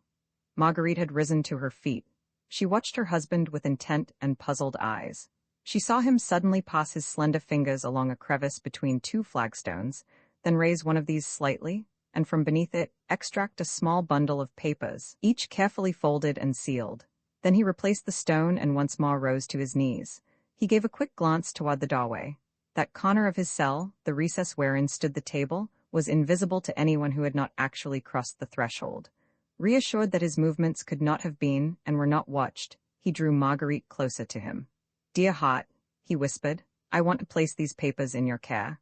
Look upon them as my last will and testament. I succeeded in fooling those brutes one day by pretending to be willing to accede to their will. They gave me pen and ink and paper and wax, and I was to write out an order to my followers to bring the Dauphin hither. They left me in peace for 1/4 of an hour, which gave me time to write 3 letters, one for Armand and the other 2 for F. Fawkes, and to hide them under the flooring of my cell. You see, dear, I knew that you would come, and that I could give them to you then. He paused, and that ghost of a smile once more hovered round his lips.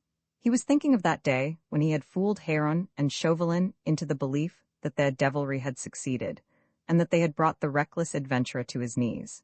He smiled at the recollection of their wrath when they knew that they had been tricked, and after 1/4 of an hour's anxious waiting found a few sheets of paper scribbled over with incoherent words or satirical verse, and the prisoner having apparently snatched 10 minutes' sleep, which seemingly had restored to him quite a modicum of his strength.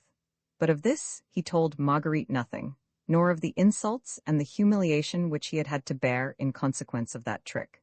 He did not tell her that directly afterwards the order went forth that the prisoner was to be kept on bread and water in the future, nor that Chauvelin had stood by laughing and jeering while.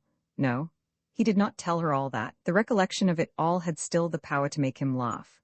Was it not all a part and parcel of that great gamble for human lives wherein he had held the winning cards himself for so long? "It is your turn now," he had said even then to his bitter enemy. "Yes," Chauvelin had replied, "our turn at last. And you will not bend, my fine English gentleman. We'll break you yet, never fear." It was the thought of it all, of that hand-to-hand, will-to-will, spirit-to-spirit struggle that lighted up his haggard face even now, gave him a fresh zest for life, a desire to combat and to conquer in spite of all, in spite of the odds that had martyred his body, but left the mind, the will, the power still unconquered.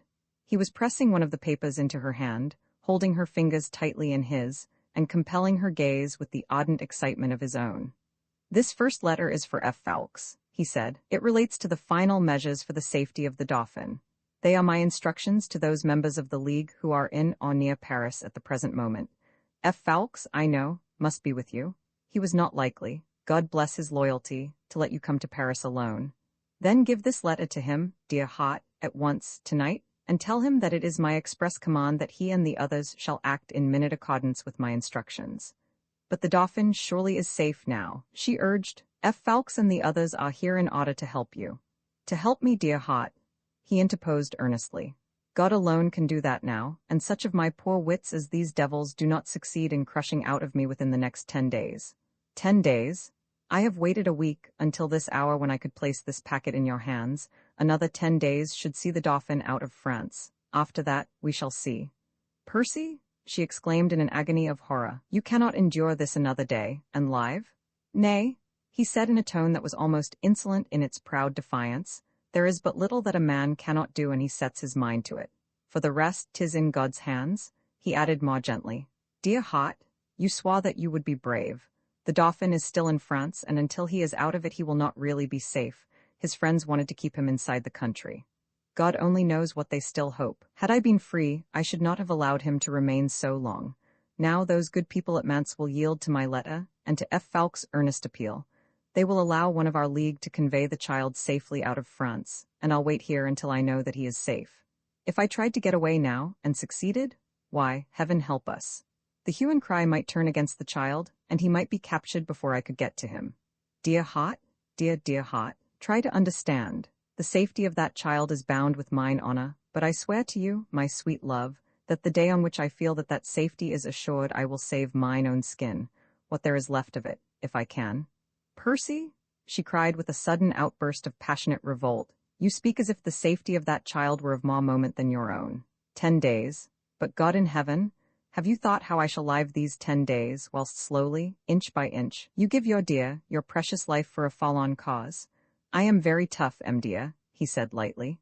"'Tis not a question of life. I shall only be spending a few more very uncomfortable days in this hole. But what of that?" Her eyes spoke the reply, her eyes veiled with tears that wandered with heart-breaking anxiety from the hollow circles round his own to the lines of weariness about the firm lips and jaw. He laughed at her solicitude. "I can last out longer than these brutes have any idea of," he said gaily. "You cheat yourself, Percy," she rejoined with quiet earnestness. "Every day that you spend immured between these walls, with that ceaseless nerve-wracking torment of sleeplessness which these devils have devised for the breaking of your will, every day thus spent diminishes your power of ultimately saving yourself. You see, I speak calmly, dispassionately.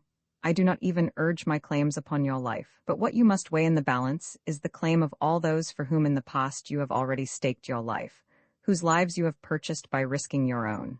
What, in comparison with your noble life, is that of the puny descendant of a line of decadent kings? Why should it be sacrificed ruthlessly, hopelessly sacrificed, that a boy might live who is as nothing to the world, to his country, even to his own people?" She had tried to speak calmly, never raising her voice beyond a whisper. Her hands still clutched that paper, which seemed to sear her fingers, the paper which she felt held writ upon its smooth surface the death sentence of the man she loved. But his look did not answer her firm appeal. It was fixed far away beyond the prison walls, on a lonely country road outside Paris, with the rain falling in a thin drizzle, and leaden clouds overhead chasing one another, driven by the gale. Poor mite, he murmured softly. He walked so bravely by my side until the little feet grew weary. Then he nestled in my arms and slept until we met F. Fawkes waiting with the cot. He was no king of France just then, only a helpless innocent whom heaven aided me to save. Marguerite bowed her head in silence. There was nothing more that she could say, no plea that she could urge.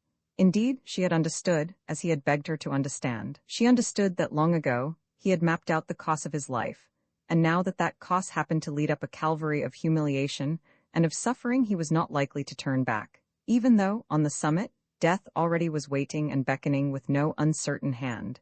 Not until he could murmur, in the wake of the great and divine sacrifice itself, the sublime words, "It is accomplished." But the Dauphin is safe enough now, was all that she said, after that one moment's silence when her heart, too, had offered up to God the supreme abnegation of self, and calmly faced a sorrow which threatened to break it at last. Yes, he rejoined quietly, safe enough for the moment, but he would be safer still if he were out of France. I had hoped to take him one day with me to England, but in this plan damnable fate has interfered. His adherents wanted to get him to Vienna, and their wish had best be fulfilled now. In my instructions to F. Fawkes, I have mapped out a simple way for accomplishing the journey. Tony will be the one best suited to lead the expedition, and I want him to make straight for Holland. The northern frontiers are not so closely watched as are the Austrian ones. There is a faithful adherent of the Bourbon cause who lives at Delft, and who will give the shelter of his name and home to the fugitive King of France until he can be conveyed to Vienna. He is named Naudolf. Once I feel that the child is safe in his hands, I will look after myself, never fear. He paused, for his strength, which was only factitious, born of the excitement that Marguerite's presence had called forth, was threatening to give way. His voice, though he had spoken in a whisper all along, was very hoarse, and his temples were throbbing with the sustained effort to speak. If those friends had only thought of denying me food instead of sleep, he murmured involuntarily, I could have held out until. Then with characteristic swiftness his mood changed in a moment. His arms closed round Marguerite once more with a passion of self-reproach. Heaven forgive me for a selfish brute, he said, whilst the ghost of a smile once more lit up the whole of his face. Dear soul, I must have forgotten your sweet presence, thus brooding over my own troubles, whilst your loving heart has a graver burden, God help me, than it can possibly bear. Listen, my beloved, for I don't know how many minutes longer they intend to give us, and I have not yet spoken to you about Armand. Armand? She cried. A twinge of remorse had gripped her. For fully 10 minutes now she had relegated all thoughts of her brother to a distant cell of her memory. We have no news of Armand, she said. Sir Andrew has searched all the prison registers. Oh, were not my heart atrophied by all that it has endured this past se'night, it would feel a final throb of agonizing pain at every thought of Armand. A curious look, which even her loving eyes failed to interpret, passed like a shadow over her husband's face. But the shadow lifted in a moment, and it was with a reassuring smile that he said to her, Dear heart, Armand is comparatively safe for the moment. Tell F. Fawkes not to search the prison registers for him, rather to seek out Mademoiselle Lange. She will know where to find Armand. Jean Lange? She exclaimed with a world of bitterness in the tone of her voice. The girl whom Armand loved, it seems, with a passion greater than his loyalty. Oh, Sir Andrew tried to disguise my brother's folly, but I guessed what he did not choose to tell me. It was his disobedience, his want of trust, that brought this unspeakable misery on us all. Do not blame him overmuch, dear heart. Armand was in love, and love excuses every sin committed in its name. Jean Lange was arrested, and Armand lost his reason temporarily. The very day on which I rescued the Dauphin from the temple, I had the good fortune to drag the little lady out of prison. I had given my promise to Armand that she should be safe, and I kept my word. But this Armand did not know, or else. He checked himself abruptly, and once more that strange, enigmatical look crept into his eyes. I took Jean Lange to a place of comparative safety, he said after a slight pause, but since then she has been set entirely free. Free? Yes, Chauvelin himself brought me the news, he replied with a quick, mirthless laugh, wholly unlike his usual light-hearted gaiety. He had to ask me where to find Jean, for I alone knew where she was. As for Armand, they'll not worry about him whilst I am here. Another reason why I must bide a while longer. But in the meanwhile, dear, I pray you find Mademoiselle Lange. She lives at No. 5 Square du Roule. Through her I know that you can get to see Armand. This second letter, he added, pressing a smaller packet into her hand, is for him. Give it to him, dear heart. It will, I hope, tend to cheer him. I fear me the poor lad frets, yet he only sinned because he loved, and to me he will always be your brother, the man who held your affection for all the years before I came into your life. Give him this letter, dear. They are my instructions to him, as the others are for F. Fawkes, but tell him to read them when he is all alone. You will do that, dear heart, will you not? Yes, Percy, she said simply. I promise. Great joy, and the expression of intense relief lit up his face whilst his eyes spoke the gratitude which he felt. Then there is one thing, Ma, he said. There are others in this cruel city, dear heart, who have trusted me, and whom I must not fail. Marie de Marmontel and her brother, faithful servants of the late Queen. They were on the eve of arrest when I succeeded in getting them to a place of comparative safety. And there are others there, too. All of these poor victims have trusted me implicitly. They are waiting for me there, trusting in my promise to convey them safely to England. Sweetheart, you must redeem my promise to them. You will? You will? Promise me that you will? I promise, Percy, she said once more. Then go, dear, tomorrow, in the late afternoon, to No. 98, Rue de Charonne. It is a narrow house at the extreme end of that long street which abuts on the fortifications. The lower part of the house is occupied by a dealer in rags and old clothes. He and his wife and family are wretchedly poor, but they are kind, good souls, and for a consideration and a minimum of risk to themselves, they will always render service to the English milors, whom they believe to be a band of inveterate smugglers. F. Fawkes and all the others know these people and know the house. Armand, by the same token, knows it too. Marie de Marmontel and her brother are there, and several others, the old Comte de Lesadier, the Abbe de Fermont. Their names spell suffering, loyalty, and hopelessness. I was lucky enough to convey them safely to that hidden shelter. They trust me implicitly, dear heart. They are waiting for me there, trusting in my promise to them. Dear heart, you will go, will you not? Yes, Percy, she replied. I will go, I have promised. F. Fawkes has some certificates of safety by him, and the old clothes dealer will supply the necessary disguises. He has a covered cart which he uses for his business, and which you can borrow from him. F. Fawkes will drive the little party to a child's farm in St. Germain, where other members of the League should be in waiting for the final journey to England. F. Fawkes will know how to arrange for everything. He was always my most able lieutenant.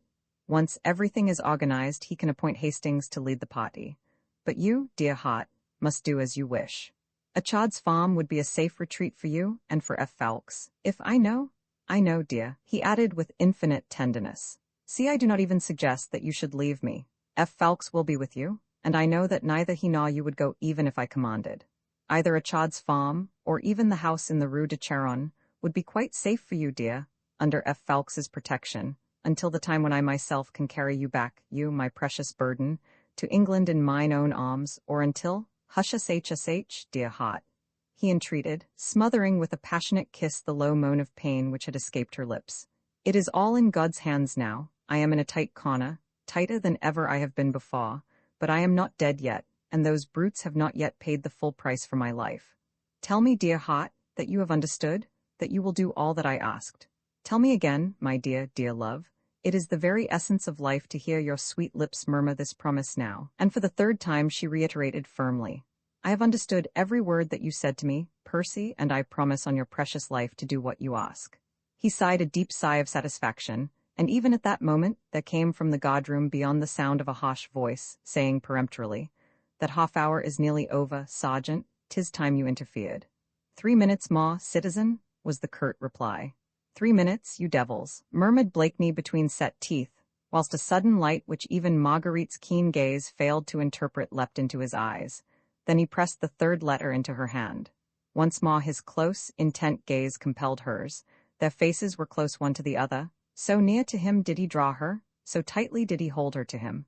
The paper was in her hand and his fingers were pressed firmly on hers. Put this in your kerchief, my beloved, he whispered. Let it rest on your exquisite bosom where I so love to pillow my head. Keep it there until the last hour when it seems to you that nothing more can come between me and shame. Hush, dear, he added with passionate tenderness, checking the hot protest that at the word shame had sprung to her lips. I cannot explain more fully now. I do not know what may happen. I am only a man, and who knows what subtle devilry those brutes might not devise for bringing the untamed adventurer to his knees. For the next 10 days the Dauphin will be on the high roads of France, on his way to safety. Every stage of his journey will be known to me. I can from between these four walls follow him and his escort step by step. Well, dear, I am but a man, already brought to shameful weakness by mere physical discomfort, the want of sleep, such a trifle after all. But in case my reason tottered, God knows what I might do, then give this packet to F. Fawkes. It contains my final instructions, and he will know how to act. Promise me, dear heart, that you will not open the packet unless mine own dishonor seems to you imminent, unless I have yielded to these brutes in this prison, and sent F. Fawkes or one of the others' orders to exchange the Dauphin's life for mine. Then, when mine own handwriting hath proclaimed me a coward, then and then only, give this packet to F. Fawkes. Promise me that, and also that when you and he have mastered its contents you will act exactly as I have commanded. Promise me that, dear, in your own sweet name, which may God bless, and in that of F. Fawkes, our loyal friend. Through the sobs that well-nigh choked her, she murmured the promise he desired. His voice had grown hoarser and more spent with the inevitable reaction after the long and sustained effort, but the vigor of the spirit was untouched, the fervor, the enthusiasm. Dear heart, he murmured, do not look on me with those dear, scared eyes of yours. If there is aught that puzzles you in what I said, try and trust me a while longer. Remember, I must save the Dauphin at all costs. Mine honor is bound with his safety. What happens to me after that matters but little, yet I wish to live for your dear sake. He drew a long breath which had naught of weariness in it. The haggard look had completely vanished from his face, the eyes were lighted up from within, the very soul of reckless daring and immortal gaiety illumined his whole personality. Do not look so sad, little woman, he said with a strange and sudden recrudescence of power. Those D murderers have not got me yet, even now. Then he went down like a log. The effort had been too prolonged. Weakened nature reasserted her rights and he lost consciousness. Marguerite, helpless and almost distraught with grief, had yet the strength of mind not to call for assistance. She pillowed the loved one's head upon her breast. She kissed the dear, tired eyes, the poor throbbing temples. The unutterable pathos of seeing this man, who was always the personification of extreme vitality, energy, and boundless endurance and pluck, lying thus helpless, like a tired child in her arms, was perhaps the saddest moment of this day of sorrow. But in her trust she never wavered for one instant. Much that he had said had puzzled her, but the word shame, coming from his own lips as a comment on himself, never caused her the slightest pang of fear. She had quickly hidden the tiny packet in her kerchief. She would act point by point exactly as he had ordered her to do, and she knew that F. Fawkes would never waver either. Her heart ached well-nigh to breaking point. That which she could not understand had increased her anguish tenfold. If she could only have given way to tears, she could have borne this final agony more easily. But the solace of tears was not for her. When those loved eyes once more opened to consciousness, they should see hers glowing with courage and determination. There had been silence for a few minutes in the little cell.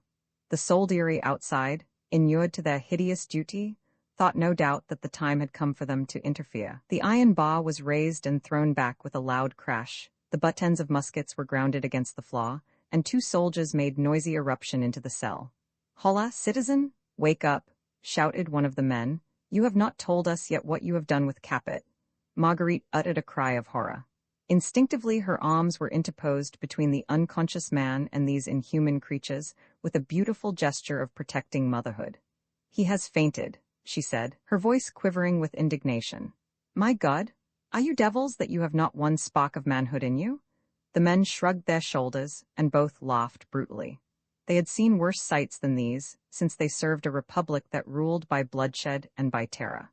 They were own brothers in callousness and cruelty to those men who on this self-same spot a few months ago had watched the daily agony of a martyred queen, or to those who had rushed into the Abbaye prison on that awful day in September, and at a word from their infamous leaders had put 80 defenseless prisoners, men, women, and children, to the sod. "Tell him to say what he has done with Capet," said one of the soldiers now, and this rough command was accompanied with a coarse jest that sent the blood flaring up into Marguerite's pale cheeks.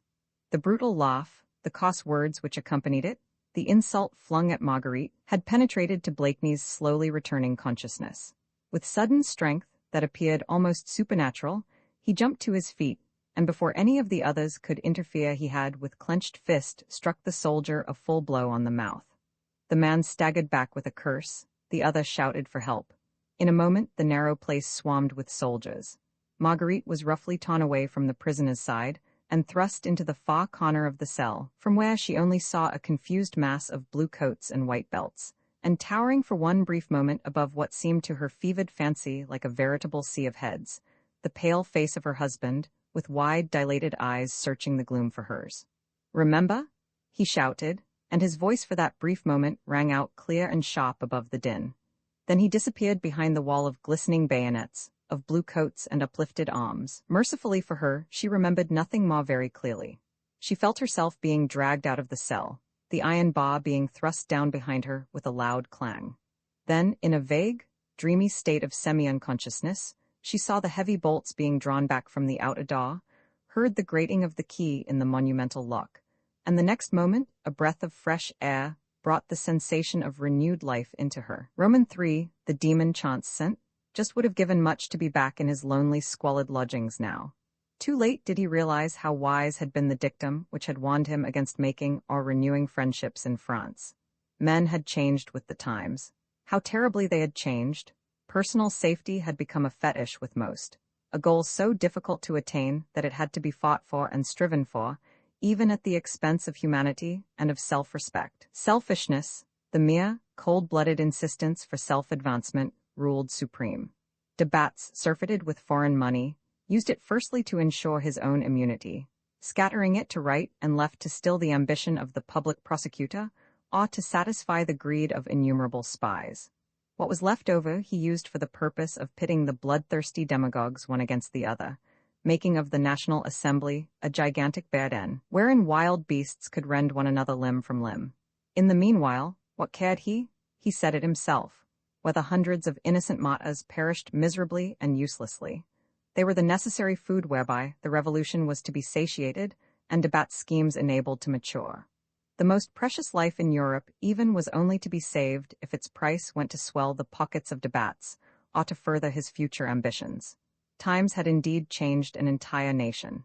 Saint just felt as sickened with this self-seeking royalist as he did with the savage brutes who struck to right or left for their own delectation. He was meditating immediate flight back to his lodgings, with a hope of finding there a word for him from the chief, a word to remind him that men did live nowadays who had other aims besides their own advancement, other ideals besides the deification of self. The curtain had descended on the first act, and traditionally, as the works of M. de Molière demanded it, the three knocks were heard again without any interval. Saint just rose ready with a pretext for potting with his friend. The curtain was being slowly drawn up on the second act, and disclosed Alceste in wrathful conversation with Célimène. Alceste's opening speech is shot. Whilst the actor spoke, Armand had his back to the stage, with hand outstretched. He was murmuring what he hoped would prove a polite excuse for thus leaving his amiable host while the entertainment had only just begun. De Batz, vexed and impatient, had not by any means finished with his friend yet. He thought that his specious arguments, delivered with boundless conviction, had made some impression on the mind of the young man. That impression, however, he desired to deepen, and whilst Armand was worrying his brain to find a plausible excuse for going away, de Batz was racking his to find one for keeping him here. Then it was that the wayward demon Chance intervened. Had Saint just risen but 2 minutes earlier, had his active mind suggested the desired excuse more readily, who knows what unspeakable sorrow, what heartrending misery, what terrible shame might have been spared both him and those for whom he cared? Those 2 minutes, did he but know it, decided the whole course of his future life. The excuse hovered on his lips. De Batz reluctantly was preparing to bid him goodbye, when Célimène, speaking commonplace words enough in answer to her quarrelsome lover, caused him to drop the hand which he was holding out to his friend and to turn back towards the stage. It was an exquisite voice that had spoken, a voice mellow and tender, with deep tones in it that betrayed latent power. The voice had caused Armand to look. The lips that spoke forged the first tiny link of that chain, which riveted him forever after to the speaker. It is difficult to say if such a thing really exists as love at first sight. Poets and romancists will have us believe that it does. Idealists swear by it as being the only true love worthy of the name. I do not know if I am prepared to admit their theory with regard to Armand Saint. Just Emile Lange's exquisite voice certainly had charmed him to the extent of making him forget his mistrust of de Batz and his desire to get away. Mechanically, almost he sat down again, and leaning both elbows on the edge of the box, he rested his chin in his hand, and listened. The words which the late M. de Molière puts into the mouth of Célimène are trite and flippant enough, yet every time that Emile, Lange's lips moved. Armand watched her, entranced. There, no doubt, the matter would have ended. A young man, fascinated by a pretty woman on the stage, 'tis a small matter, and one from which there doth not often spring a weary trail of tragic circumstances. Armand, who had a passion for music, would have worshipped at the shrine of Emil. Lange's perfect voice, until the curtain came down on the last act, had not his friend de Batz seen the keen enchantment which the actress had produced on the young enthusiast. Now de Batz was a man who never allowed an opportunity to slip by, if that opportunity led towards the furtherance of his own desires. He did not want to lose sight of Armand just yet, and here the good demon chance had given him an opportunity for obtaining what he wanted. He waited quietly until the fall of the curtain at the end of Act Roman II, then, as Armand, with a sigh of delight, leaned back in his chair, and closing his eyes appeared to be living the last half-hour all over again, de Batz remarked with well-assumed indifference, Lange is a promising young actress. Do you not think so, my friend? She has a perfect voice. It was exquisite melody to the ear, replied Armand. I was conscious of little else. She is a beautiful woman, nevertheless, continued de Batz with a smile. During the next act, my good Saint, I would suggest that you open your eyes as well as your ears. Armand did as he was bidden. The whole appearance of Emil, Lange seemed in harmony with her voice. She was not very tall, but eminently graceful, with a small, oval face and slender, almost childlike figure, which appeared still more so above the wide hoops and draped panniers of the fashions of Moliere's time. Whether she was beautiful or not the young man hardly knew. Measured by certain standards, she certainly was not so, for her mouth was not small, and her nose anything but classical in outline. But the eyes were brown, and they had that half-veiled look in them, shaded with long lashes that seemed to make a perpetual tender appeal to the masculine heart. The lips, too, were full and moist, and the teeth dazzling white. Yes, on the whole we might easily say that she was exquisite, even though we did not admit that she was beautiful. Painter David has made a sketch of her. We have all seen it at the Musée Carnavalet, and all wondered why that charming, if irregular, little face made such an impression of sadness. There are 5 acts in Le Misanthrope, during which Célimène is almost constantly on the stage. At the end of the 4th act, de Batz said casually to his friend, I have the honor of personal acquaintanceship with Emil, Lange. And you care for an introduction to her? We can go round to the green room after the play. Did prudence then whisper, desist? Did loyalty to the leader murmur, obey? It were indeed difficult to say. Armand Saint was not 25, and Emil. Lange's melodious voice spoke louder than the whisperings of prudence or even than the call of duty. He thanked de Batz warmly, and during the last half-hour, while the misanthropical lover spurned repentant Célimène, he was conscious of a curious sensation of impatience, a tingling of his nerves, a wild, mad longing to hear those full, moist lips pronounce his name, and have those large brown eyes throw their half-veiled look into his own. XXX afterwards, I am sorry, Lady Blakeney, said a harsh, dry voice close to her. The incident at the end of your visit was none of our making, remember. She turned away, sickened with horror at thought of contact with this wretch. She had heard the heavy oaken door swing to behind her on its ponderous hinges, and the key once again turn in the lock. She felt as if she had suddenly been thrust into a coffin, and that clods of earth were being thrown upon her breast, oppressing her heart so that she could not breathe. Had she looked for the last time on the man whom she loved beyond everything else on earth, whom she worshipped more ardently day by day? Was she even now carrying within the folds of her kerchief a message from a dying man to his comrades? Mechanically, she followed Chauvelin down the corridor and along the passages which she had traversed a brief half-hour ago. From some distant church tower a clock told the hour of 10. It had then really only been little more than 30 brief minutes since first she had entered this grim building, which seemed less stony than the monsters who held authority within it. To her, it seemed that centuries had gone over her head during that time. She felt like an old woman, unable to straighten her back or to steady her limbs. She could only dimly see some few paces ahead the trim figure of Chauvelin walking with measured steps, his hands held behind his back, his head thrown up with what looked like triumphant defiance. At the door of the cubicle where she had been forced to submit to the indignity of being searched by a wardress, the latter was now standing, waiting with characteristic stolidity. In her hand she held the steel files, the dagger and the purse which, as Marguerite passed, she held out to her. Your property, citizeness, she said placidly. She emptied the purse into her own hand, and solemnly counted out the 20 pieces of gold. She was about to replace them all into the purse, when Marguerite pressed one of them back into her wrinkled hand. 19 will be enough, citizeness, she said. Keep one for yourself, not only for me, but for all the poor women who come here with their heart full of hope, and go hence with it full of despair. The woman turned calm, lackluster eyes on her, and silently pocketed the gold piece with a grudgingly muttered word of thanks. Chauvelin, during this brief interlude, had walked thoughtlessly on ahead. Marguerite, peering down the length of the narrow corridor, spied his sable-clad figure some 100 meters further on, as it crossed the dim circle of light thrown by one of the lamps. She was about to follow, when it seemed to her as if someone was moving in the darkness close beside her.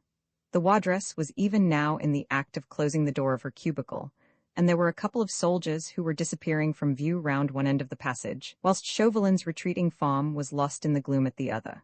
There was no light close to where she herself was standing, and the blackness around her was as impenetrable as a veil. The sound of a human creature moving and breathing close to her in this intense darkness acted weirdly on her overwrought nerves.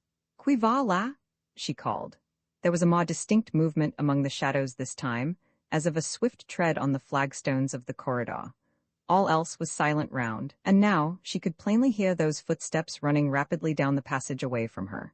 She strained her eyes to see more clearly, and anon in one of the dim circles of light on ahead she spied a man's figure, slender and darkly clad, walking quickly yet furtively like one pursued. As he crossed the light, the man turned to look back. It was her brother Armand. Her first instinct was to call to him, the second checked that call upon her lips. Percy had said that Armand was in no danger. Then why should he be sneaking along the dark corridors of this awful house of justice if he was free and safe? Certainly, even at a distance, her brother's movements suggested to Marguerite that he was in danger of being seen. He cowered in the darkness, tried to avoid the circles of light thrown by the lamps in the passage. At all costs, Marguerite felt that she must warn him that the way he was going now would lead him straight into Chauvelin's arms, and she longed to let him know that she was close by. Feeling sure that he would recognize her voice, she made pretense to turn back to the cubicle through the door of which the wardress had already disappeared, and called out as loudly as she dared, "Good night, citizeness?" But Armand, who surely must have heard, did not pause at the sound. Rather was he walking on now more rapidly than before. In less than a minute he would be reaching the spot where Chauvelin stood waiting for Marguerite. That end of the corridor, however, received no light from any of the lamps. Strive how she might, Marguerite could see nothing now either of Chauvelin or of Armand. Blindly, instinctively, she ran forward, thinking only to reach Armand, and to warn him to turn back before it was too late, before he found himself face to face with the most bitter enemy he and his nearest and dearest had ever had. But as she at last came to a halt at the end of the corridor, panting with the exertion of running and the fear for Armand, she almost fell up against Chauvelin, who was standing there alone and imperturbable, seemingly having waited patiently for her. She could only dimly distinguish his face, the sharp features and thin, cruel mouth, but she felt more than she actually saw, his cold, steely eyes fixed with a strange expression of mockery upon her. But of Armand there was no sign, and she, poor soul, had difficulty in not betraying the anxiety which she felt for her brother. Had the flagstones swallowed him up? A door on the right was the only one that gave on the corridor at this point. It led to the concierge's lodge, and thence out into the courtyard. Had Chauvelin been dreaming, sleeping with his eyes open, whilst he stood waiting for her, and had Armand succeeded in slipping past him under cover of the darkness, and through that door to safety that lay beyond these prison walls? Marguerite, miserably agitated, not knowing what to think, looked somewhat wild-eyed on Chauvelin. He smiled, that inscrutable, mirthless smile of his, and said blandly, "Is there aught else that I can do for you, citizeness? This is your nearest way out. No doubt Sir Andrew will be waiting to escort you home." Then as she, not daring either to reply or to question, walked straight up to the door, he hurried forward, prepared to open it for her. But before he did so he turned to her once again. "I trust that your visit has pleased you, Lady Blakeney," he said suavely. "At what hour do you desire to repeat it tomorrow?" "Tomorrow?" she reiterated in a vague, absent manner, for she was still dazed with the strange incident of Armand's appearance and his flight. "Yes, you would like to see Sir Percy again tomorrow, would you not? I myself would gladly pay him a visit from time to time, but he does not care for my company. My colleague, Citizen Heron, on the other hand, calls on him 4 times in every 24 hours. He does so a few moments before the changing of the guard, and stays chatting with Sir Percy until after the guard is changed, when he inspects the men and satisfies himself that no traitor has crept in among them. All the men are personally known to him, you see. These hours are at 5 in the morning and again at 11, and then again at 5 and 11 in the evening. My friend Heron, as you see, is zealous and assiduous, and strangely enough, Sir Percy does not seem to view his visit with any displeasure. Now, at any other hour of the day, Lady Blakeney, I pray you command me, and I will arrange that Citizen Heron grant you a second interview with the prisoner. Marguerite had only listened to Chauvelin's lengthy speech with half an ear. Her thoughts still dwelt on the past half hour with its bitter joy and its agonizing pain. And fighting through her thoughts of Percy, there was the recollection of Armand, which so disquieted her. But though she had only vaguely listened to what Chauvelin was saying, she caught the drift of it. Madly she longed to accept his suggestion. The very thought of seeing Percy on the morrow was solace to her aching heart. It could feed on hope tonight instead of on its own bitter pain. But even during this brief moment of hesitancy, and while her whole being cried out for this joy that her enemy was holding out to her, even then in the gloom ahead of her, she seemed to see a vision of a pale face raised above a crowd of swaying heads, and of the eyes of the dreamer searching for her own, whilst the last sublime cry of perfect self-devotion once more echoed in her ear. Remember, the promise which she had given him, that would she fulfill. The burden which he had laid on her shoulders she would try to bear as heroically as he was bearing his own. Aye, even at the cost of the supreme sorrow of never resting again in the haven of his arms. But in spite of sorrow, in spite of anguish so terrible that she could not imagine death itself to have a more cruel sting, she wished above all to safeguard that final, attenuated thread of hope which was wound round the packet that lay hidden on her breast.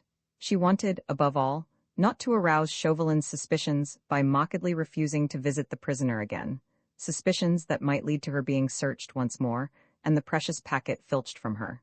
Therefore she said to him earnestly now, I thank you, citizen, for your solicitude on my behalf, but you will understand, I think, that my visit to the prisoner has been almost more than I could bear. I cannot tell you at this moment whether tomorrow I should be in a fit state to repeat it. As you please, he replied urbanely. But I pray you to remember one thing, and that is, he paused a moment while his restless eyes wandered rapidly over her face, trying, as it were, to get at the soul of this woman, at her innermost thoughts, which he felt were hidden from him. Yes, citizen, she said quietly. What is it that I am to remember? That it rests with you, Lady Blakeney, to put an end to the present situation. How? Surely you can persuade Sir Percy's friends not to leave their chief in durance vile. They themselves could put an end to his troubles tomorrow. By giving up the Dauphin to you, you mean? She retorted coldly. Precisely. And you still hope that by placing before me the picture of your own fiendish cruelty against my husband, you will induce me to act the part of a traitor towards him and a coward before his followers. Oh, he said deprecatingly, the cruelty now is no longer mine. Sir Percy's release is in your hands, Lady Blakeney, in that of his followers. I should only be too willing to end the present intolerable situation. You and your friends are applying the last turn of the thumbscrew. Not I. She smothered the cry of horror that had risen to her lips. The man's cold-blooded sophistry was threatening to make a breach in her armor of self-control. She would no longer trust herself to speak, but made a quick movement towards the door. He shrugged his shoulders as if the matter were now entirely out of his control. Then he opened the door for her to pass out, and as her skirts brushed against him, he bowed with studied deference, murmuring a cordial good night.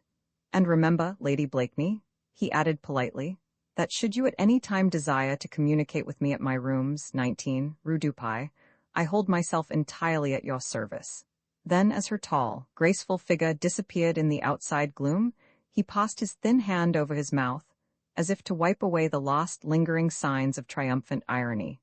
The second visit will work wonders, I think, my fine lady, he murmured under his breath. Roman 31, an interlude. It was close on midnight now, and still they sat opposite one another, he the friend and she the wife, talking over that brief half-hour that had meant an eternity to her. Marguerite had tried to tell Sir Andrew everything, bitter as it was to put into actual words the pathos and misery which she had witnessed, yet she would hide nothing from the devoted comrade whom she knew Percy would trust absolutely. To him she repeated every word that Percy had uttered, described every inflection of his voice, those enigmatical phrases which she had not understood, and together they cheated one another into the belief that hope lingered somewhere hidden in those words. "I am not going to despair, Lady Blakeney," said Sir Andrew firmly. "And moreover, we are not going to disobey. I would stake my life that even now Blakeney has some scheme in his mind which is embodied in the various letters which he has given you, and which, heaven help us in that case, we might thwart by disobedience. Tomorrow in the late afternoon I will escort you to the Rue de Charonne. It is a house that we all know well, and which Armand, of course, knows too. I had already inquired there 2 days ago to ascertain whether by chance St. Just was not in hiding there, but Lucas, the landlord and old clothes dealer, knew nothing about him. Marguerite told him about her swift vision of Armand in the dark corridor of the House of Justice. "Can you understand it, Sir Andrew?" she asked, fixing her deep, luminous eyes inquiringly upon him. "No, I cannot," he said, after an almost imperceptible moment of hesitancy, "but we shall see him tomorrow. I have no doubt that Mademoiselle Lange will know where to find him, and now that we know where she is, all our anxiety about him, at any rate, should soon be at an end." He rose and made some allusion to the lateness of the hour. Somehow it seemed to her that her devoted friend was trying to hide his innermost thoughts from her. She watched him with an anxious, intent gaze. "Can you understand it all, Sir Andrew?" she reiterated with a pathetic note of appeal. "No, no," he said firmly. "On my soul, Lady Blakeney, I know no more of Armand than you do yourself. But I am sure that Percy is right. The boy frets because remorse must have assailed him by now.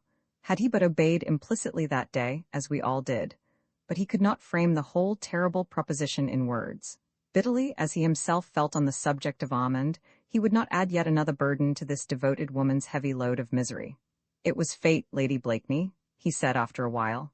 "Fate, a damnable fate which did it all. Great God, to think of Blakeney in the hands of those brutes seems so horrible that at times I feel as if the whole thing were a nightmare, and that the next moment we shall both wake hearing his merry voice echoing through this room." He tried to cheer her with words of hope that he knew were but chimeras. A heavy weight of despondency lay on his heart. The letter from his chief was hidden against his breast. He would study it anon in the privacy of his own apartment, so as to commit every word to memory that related to the measures for the ultimate safety of the child king. After that it would have to be destroyed, lest it fell into inimical hands. Soon he bade Marguerite good night. She was tired out, body and soul, and he, her faithful friend, vaguely wondered how long she would be able to withstand the strain of so much sorrow, such unspeakable misery. When at last she was alone, Marguerite made brave efforts to compose her nerves so as to obtain a certain modicum of sleep this night. But strive how she might, sleep would not come. How could it, when before her wearied brain there rose constantly that awful vision of Percy in the long, narrow cell, with weary head bent over his arm, and those friends shouting persistently in his ear, "Wake up, citizen! Tell us where is Capet." The fear obsessed her that his mind might give way, for the mental agony of such intense weariness must be well nigh impossible to bear. In the dark, as she sat hour after hour at the open window, looking out in the direction where through the veil of snow the grey walls of the chatelet prison towered silent and grim, she seemed to see his pale, drawn face with almost appalling reality. She could see every line of it, and could study it with the intensity born of a terrible fear. How long would the ghostly glimmer of merriment still linger in the eyes?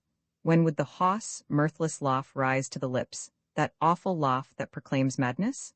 Oh, she could have screamed now with the awfulness of this haunting terror. Ghouls seemed to be mocking her out of the darkness. Every flake of snow that fell silently on the windowsill became a grinning face that taunted and derided. Every cry in the silence of the night, every footstep on the quay below, turned to hideous jeers hurled at her by tormenting fiends. She closed the window quickly, for she feared that she would go mad. For an hour after that she walked up and down the room, making violent efforts to control her nerves, to find a glimmer of that courage which she promised Percy that she would have. Roman 32 Sisters the morning found her fagged out, but more calm. Later on she managed to drink some coffee, and having washed and dressed, she prepared to go out. Sir Andrew appeared in time to ascertain her wishes. "I promised Percy to go to the Rue de Charonne in the late afternoon," she said. "I have some hours to spare, and mean to employ them in trying to find speech with Mademoiselle Lange. Blakeney has told you where she lives?" "Yes, in the Square du Roule. I know it well. I can be there in half an hour."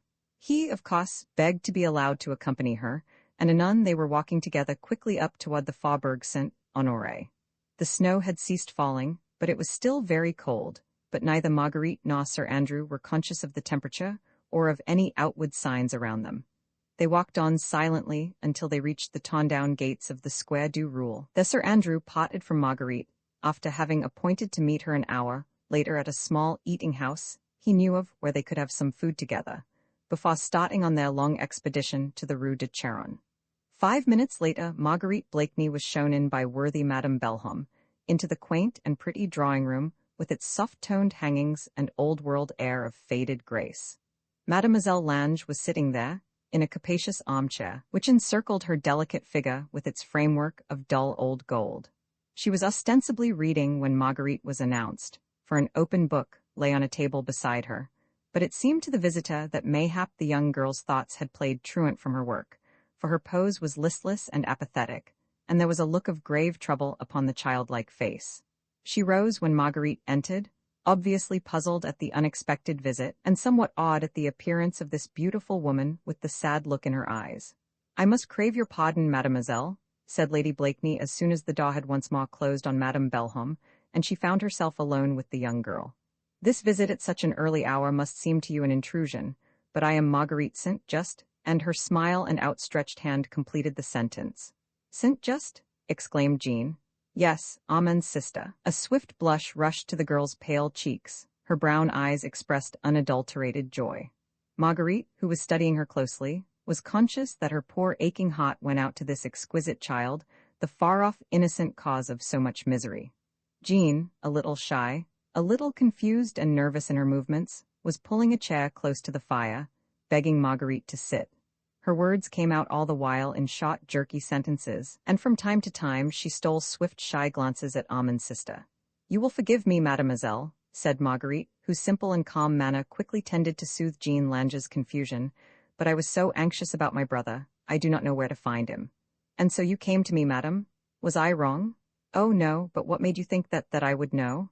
"I guessed," said Marguerite with a smile. "You had heard about me then?" "Oh, yes." "Through whom? Did Armand tell you about me?" "No, alas. I have not seen him this past fortnight since you, mademoiselle, came into his life, but many of Armand's friends are in Paris just now. One of them knew, and he told me." The soft blush had now overspread the whole of the girl's face, even down to her graceful neck. She waited to see Marguerite comfortably installed in an armchair, then she resumed shyly. "And it was Armand who told me all about you. He loves you so dearly." "Armand and I were very young children when we lost our parents," said Marguerite softly, "and we were all in all to each other then. And until I married he was the man I loved best in all the world. He told me you were married to an Englishman." "Yes. He loves England too. At first he always talked of my going there with him as his wife, and of the happiness we should find there together." "Why do you say at first? He talks less about England now. Perhaps he feels that now you know all about it, and that you understand each other with regard to the future." "Perhaps." Jean sat opposite to Marguerite on a low stool by the fire. Her elbows were resting on her knees, and her face just now was half hidden by the wealth of her brown curls. She looked exquisitely pretty sitting like this, with just the suggestion of sadness in the listless pose. Marguerite had come here today prepared to hate this young girl, who in a few brief days had stolen not only Armand's heart, but his allegiance to his chief and his trust in him.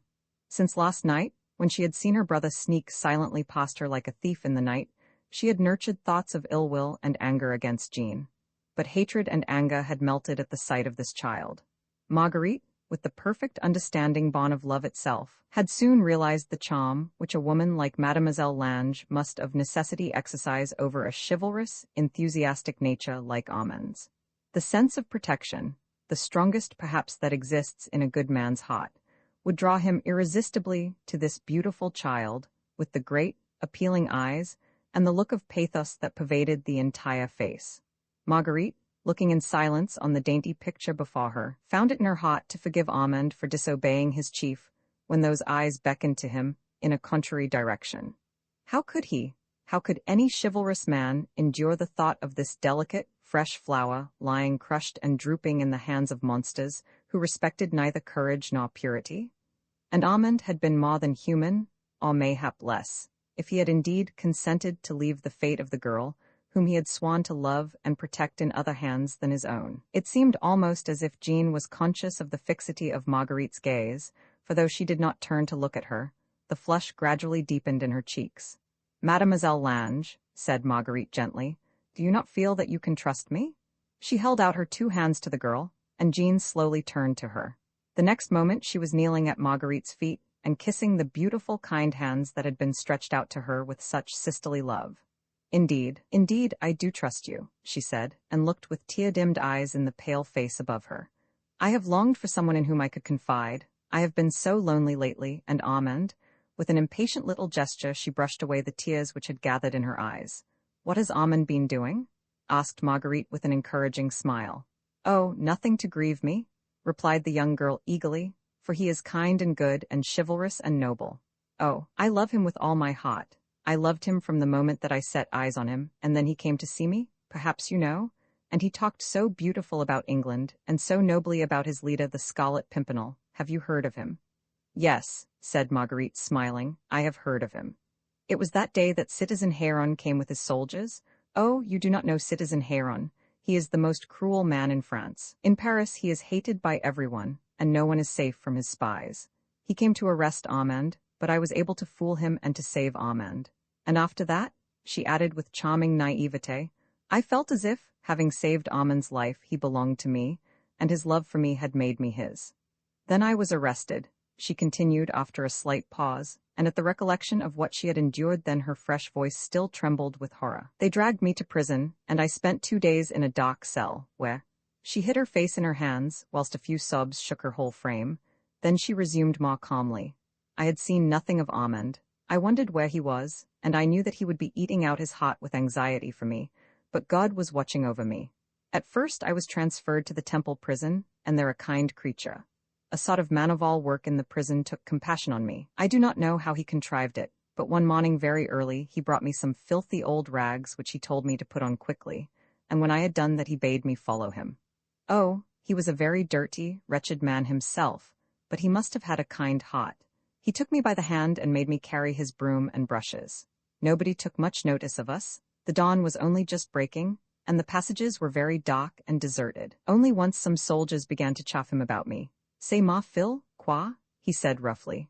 I very nearly laughed then, only I had the good sense to restrain myself, for I knew that my freedom, and perhaps my life, depended on my not betraying myself. My grimy, tattered guide took me with him right through the interminable corridors of that awful building, whilst I prayed fervently to God for him and for myself. We got out by one of the service stairs and exit, and then he dragged me through some narrow streets until we came to a corner where a covered cot stood waiting.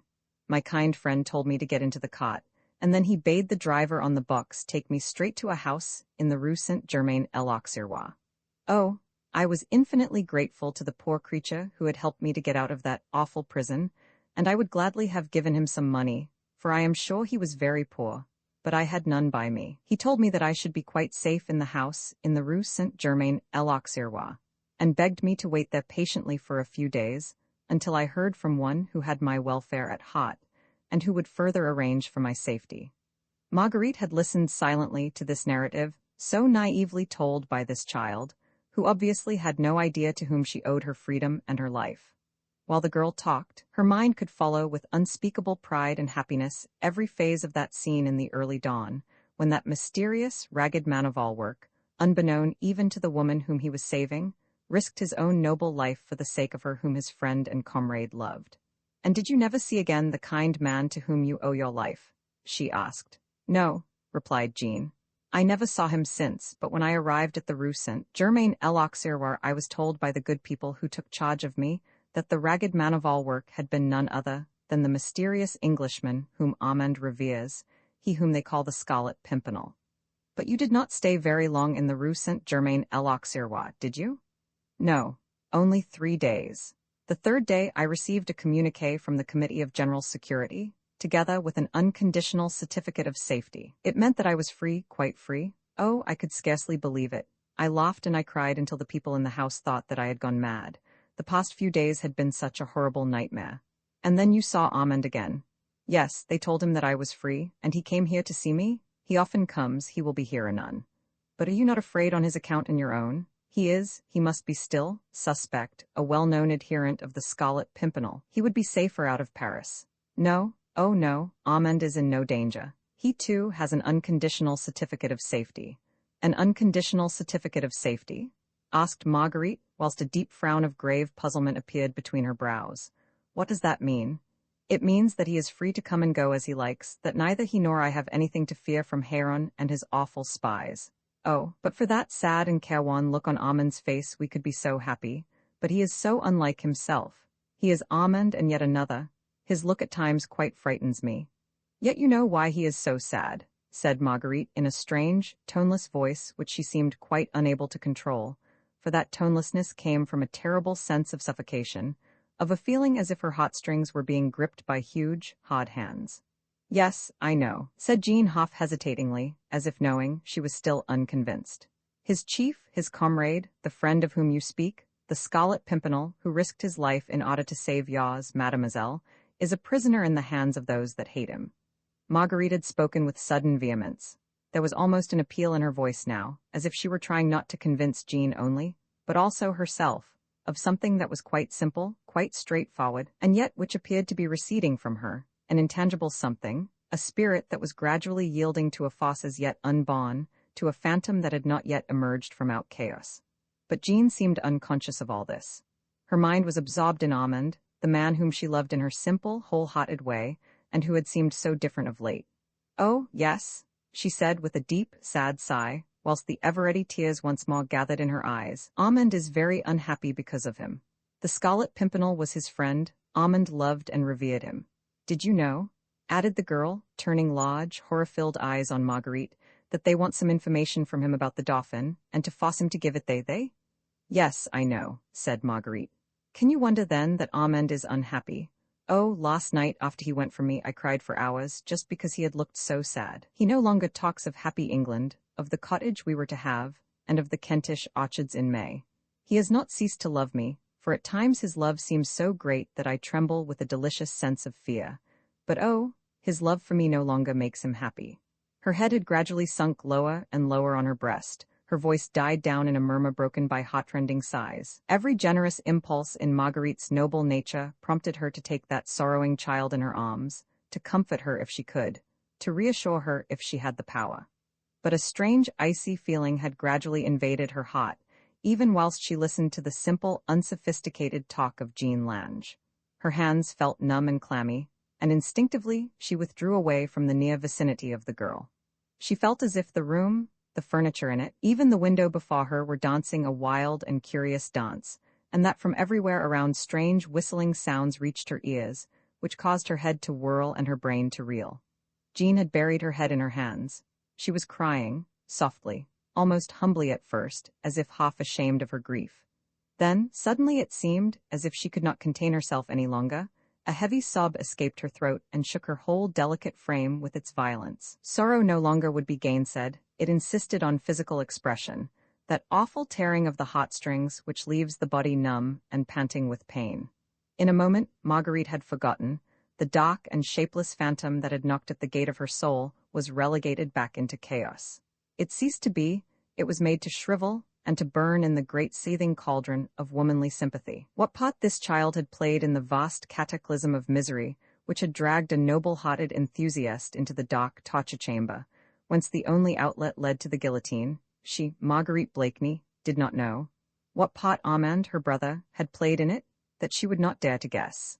All that she knew was that here was a loving heart that was filled with pain, a young, inexperienced soul that was having its first tussle with the grim realities of life, and every motherly instinct in Marguerite was aroused. She rose and gently drew the young girl up from her knees, and then closer to her. She pillowed the grief-stricken head against her shoulder, and murmured gentle, comforting words into the tiny ear. "I have news for Armand," she whispered, "that will comfort him, a message, a letter from his friend. You will see, dear, that when Armand reads it he will become a changed man. You see, Armand acted a little foolishly a few days ago. His chief had given him orders which he disregarded. He was so anxious about you, he should have obeyed, and now, mayhap, he feels that his disobedience may have been the innocent cause of much misery to others. That is, no doubt, the reason why he is so sad. The letter from his friend will cheer him, you will see." "Do you really think so, madam?" murmured Jean, in whose tear-stained eyes the indomitable hopefulness of youth was already striving to shine. "I am sure of it," assented Marguerite, and for the moment she was absolutely sincere. The phantom had entirely vanished. She would even, had he dared to reappear, have mocked and derided him for his futile attempt at turning the sorrow in her heart to a veritable hell of bitterness. Roman 33 Little mother, the two women, both so young still, but each of them with a mark of sorrow already indelibly graven in her heart, were clinging to one another, bound together by the strong bond of sympathy. And but for the sadness of it all, it were difficult to conjure up a more beautiful picture than that which they presented as they stood side by side. Marguerite, tall and stately as an exquisite lily, with the crown of her ardent hair and the glory of her deep blue eyes, and Jean Lange, dainty and delicate, with the brown curls and the childlike droop of the soft, moist lips. Thus Armand saw them when, a moment or two later, he entered unannounced. He had pushed open the door and looked on the two women silently for a second or two, on the girl whom he loved so dearly, for whose sake he had committed the great, the unpardonable sin which would send him forever henceforth, Cain-like, a wanderer on the face of the earth. And the other, his sister, her whom a Judah's act would condemn to lonely sorrow and widowhood. He could have cried out in an agony of remorse, and it was the groan of acute soul anguish which escaped his lips that drew Marguerite's attention to his presence. Even though many things that Jean Lange had said had prepared her for a change in her brother, she was immeasurably shocked by his appearance. He had always been slim and rather below the average in height, but now his usually upright and trim figure seemed to have shrunken within itself. His clothes hung baggy on his shoulders, his hands appeared waxen and emaciated, but the greatest change was in his face, in the wide circles round the eyes that spoke of wakeful nights, in the hollow cheeks, and the mouth that had wholly forgotten how to smile. Percy, after a week's misery immured in a dark and miserable prison, deprived of food and rest, did not look such a physical wreck as did Armand St. Just, who was free. Marguerite's heart reproached her for what she felt had been neglect, callousness on her part. Mutely, within herself, she craved his forgiveness for the appearance of that phantom which should never have come forth from out that chaotic hell which had engendered it. "Armand," she cried, and the loving arms that had guided his baby footsteps long ago, the tender hands that had wiped his boyish tears, were stretched out with unalterable love toward him. "I have a message for you, dear," she said gently, "a letter from him. Mademoiselle Jean allowed me to wait here for you until you came." Silently, like a little shy mouse, Jean had slipped out of the room. Her pure love for Armand had ennobled every one of her thoughts, and her innate kindliness and refinement had already suggested that brother and sister would wish to be alone. At the door she had turned and met Armand's look. That look had satisfied her. She felt that in it she had read the expression of his love, and to it she had responded with a glance that spoke of hope for a future meeting. As soon as the door had closed on Jean Lange, Armand, with an impulse that refused to be checked, threw himself into his sister's arms. The present, with all its sorrows, its remorse and its shame, had sunk away. Only the past remained, the unforgettable past, when Marguerite was little mother, the soother, the comforter, the healer, the ever-willing receptacle wherein he had been wont to pour the burden of his childish griefs, of his boyish escapades. Conscious that she could not know everything, not yet, at any rate, he gave himself over to the rapture of this pure embrace, the last time, mayhap, that those fond arms would close round him in unmixed tenderness, the last time that those fond lips would murmur words of affection and of comfort. Tomorrow those same lips would, perhaps, curse the traitor, and the small hand be raised in wrath, pointing an avenging finger on the Judas. "Little mother," he whispered, babbling like a child, "it is good to see you again. And I have brought you a message from Percy," she said, "a letter which he begged me to give you as soon as may be." "You have seen him?" he asked. She nodded silently, unable to speak. Not now, not when her nerves were strung to breaking pitch, would she trust herself to speak of that awful yesterday. She groped in the folds of her gown and took the packet which Percy had given her for Armand. It felt quite bulky in her hand. "There is quite a good deal there for you to read, dear," she said. "Percy begged me to give you this, and then to let you read it when you were alone." She pressed the packet into his hand. Armand's face was ashen pale. He clung to her with strange, nervous tenacity. The paper which he held in one hand seemed to sear his fingers as with a branding iron. "I will slip away now," she said. For strangely enough, since Percy's message had been in Armand's hands, she was once again conscious of that awful feeling of iciness round her heart, a sense of numbness that paralyzed her very thoughts. "You will make my excuses to Mademoiselle Lange," she said, trying to smile. "When you have read, you will wish to see her alone." Gently she disengaged herself from Armand's grasp and made for the door. He appeared dazed, staring down at that paper which was scotching his fingers. Only when her hand was on the latch did he seem to realize that she was going. "Little mother," came involuntarily to his lips. She came straight back to him and took both his wrists in her small hands. She was taller than he, and his head was slightly bent forward. Thus she towered over him, loving but strong, her great, earnest eyes searching his soul. "When shall I see you again, little mother?" he asked. "Read your letter, dear," she replied. "And when you have read it, if you care to impart its contents to me, come tonight to my lodgings, Quai de la Ferraille, above the saddler's shop. But if there is aught in it that you do not wish me to know, then do not come. I shall understand. Goodbye, dear." She took his head between her two cold hands, and as it was still bowed, she placed a tender kiss, as of a long farewell, upon his hair. Then she went out of the room. Roman 34, the letter Armand sat in the armchair in front of the fire. His head rested against one hand. In the other he held the letter written by the friend whom he had betrayed. Twice he had read it now, and already was every word of that minute, clear writing graven upon the innermost fibers of his body, upon the most secret cells of his brain. "Armand, I know. I knew even before Chauvelin came to me, and stood there hoping to gloat over the soul agony a man who finds that he has been betrayed by his dearest friend. But that D reprobate did not get that satisfaction, for I was prepared. Not only do I know, Armand, but I understand. I, who do not know what love is, have realized how small a thing is honor, loyalty, or friendship when weighed in the balance of a loved one's need. To save Jean you sold me to Héron and his crowd. We are men, Armand, and the word forgiveness has only been spoken once these past 2,000 years, and then it was spoken by divine lips. But Marguerite loves you, and mayhap soon you will be all that is left her to love on this earth. Because of this she must never know. As for you, Armand, well, God help you. But meseems that the hell which you are enduring now is 10,000 times worse than mine. I have heard your furtive footsteps in the corridor outside the grated window of this cell, and would not then have exchanged my hell for yours.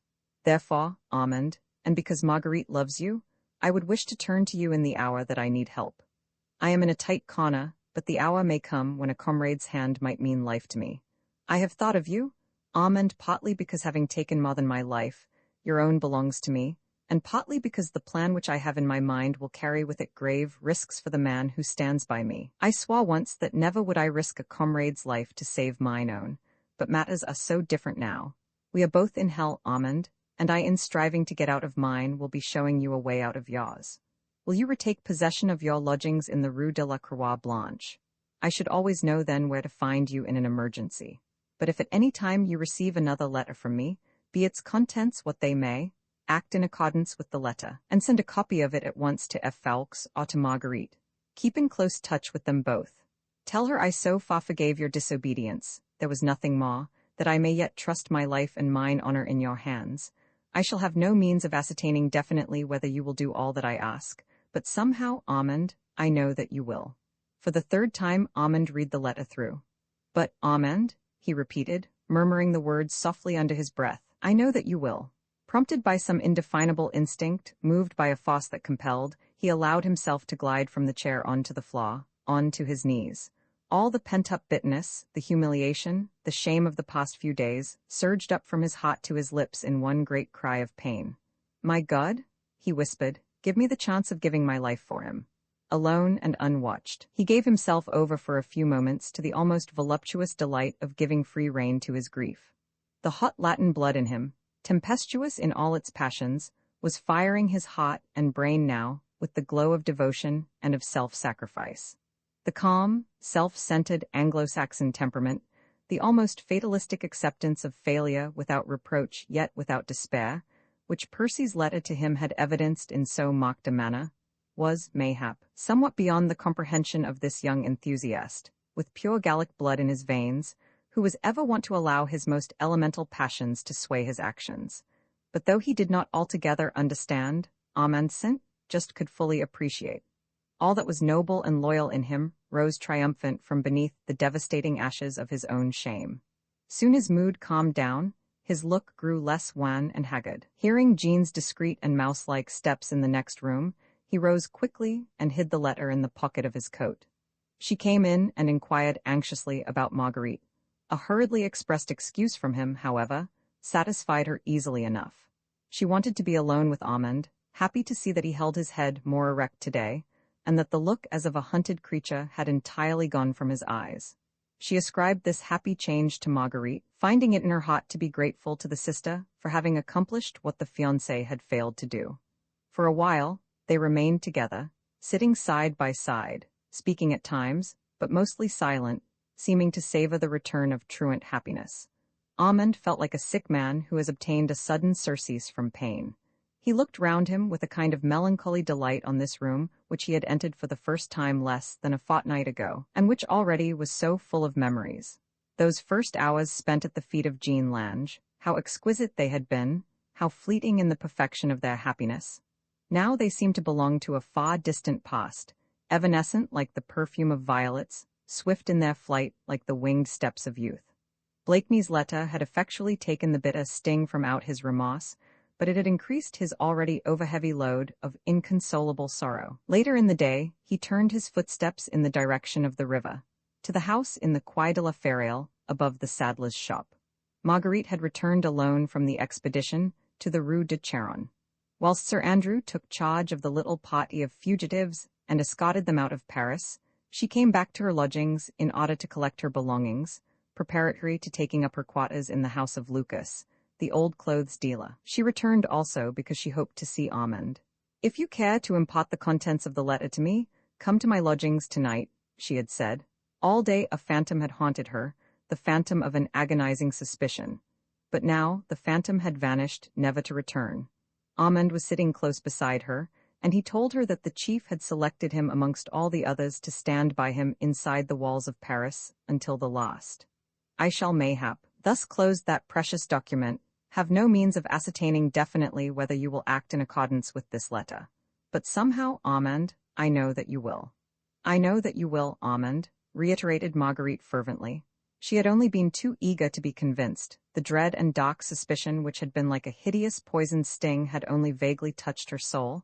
It had not gone in very deeply. How could it, when in its death-dealing passage it encountered the rampart of tender, almost motherly love? Armand, trying to read his sister's thoughts in the depths of her blue eyes, found the look in them limpid and clear. Percy's message to Armand had reassured her just as he had intended that it should do. Fate had dealt over harshly with her as it was, and Blakeney's remorse for the sorrow which he had already caused her was scarcely less keen than Armand's. He did not wish her to bear the intolerable burden of hatred against her brother, and by binding sin, just closed to him at the supreme hour of danger, he hoped to prove to the woman whom he loved so passionately that Armand was worthy of trust. Roman 35. The lost phase. Well, how is it now? The lost phase, I think. He will yield? He must. Bah, you have said it yourself often enough, those English are tough. It takes time to hack them to pieces, perhaps. In this case even you, Citizen Chauvelin, said that it would take time. Well, it has taken just 17 days, and now the end is in sight.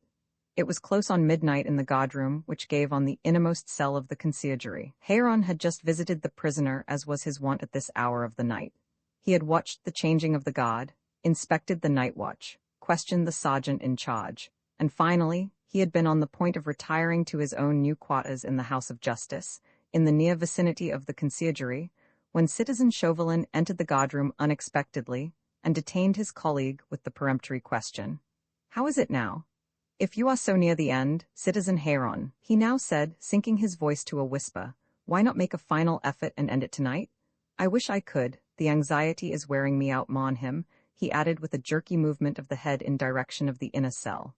"Shall I try?" rejoined Chauvelin grimly. "Yes, and you wish." Citizen Héron's long limbs were sprawling on a guardroom chair. In this low, narrow room, he looked like some giant whose body had been carelessly and loosely put together by apprentice hand in the art of manufacture. His broad shoulders were bent, probably under the weight of anxiety to which he had referred, and his head, with the lank, shaggy hair overshadowing the brow, was sunk deep down on his chest. Chauvelin looked on his friend and associate with no small measure of contempt. He would no doubt have preferred to conclude the present difficult transaction entirely in his own way and alone. But equally, there was no doubt that the Committee of Public Safety did not trust him quite so fully as it used to do before the fiasco at Calais and the blunders of Boulogne. Héron, on the other hand, enjoyed to its outermost the confidence of his colleagues. His ferocious cruelty and his callousness were well known, whilst physically, owing to his great height and bulky if loosely knit frame, he had a decided advantage over his trim and slender friend. As far as the bringing of prisoners to trial was concerned, the chief agent of the Committee of General Security had been given a perfectly free hand by the decree of the 27th Nivos. At first, therefore, he had experienced no difficulty when he desired to keep the Englishman in close confinement for a time without hurrying on that summary trial and condemnation which the populace had loudly demanded, and to which they felt that they were entitled to as a public holiday. The death of the Scarlet Pimpernel on the guillotine had been a spectacle promised by every demagogue who desired to purchase a few votes by holding out visions of pleasant doings to come, and during the first few days, the mob of Paris was content to enjoy the delights of expectation. But now 17 days had gone by, and still the Englishman was not being brought to trial.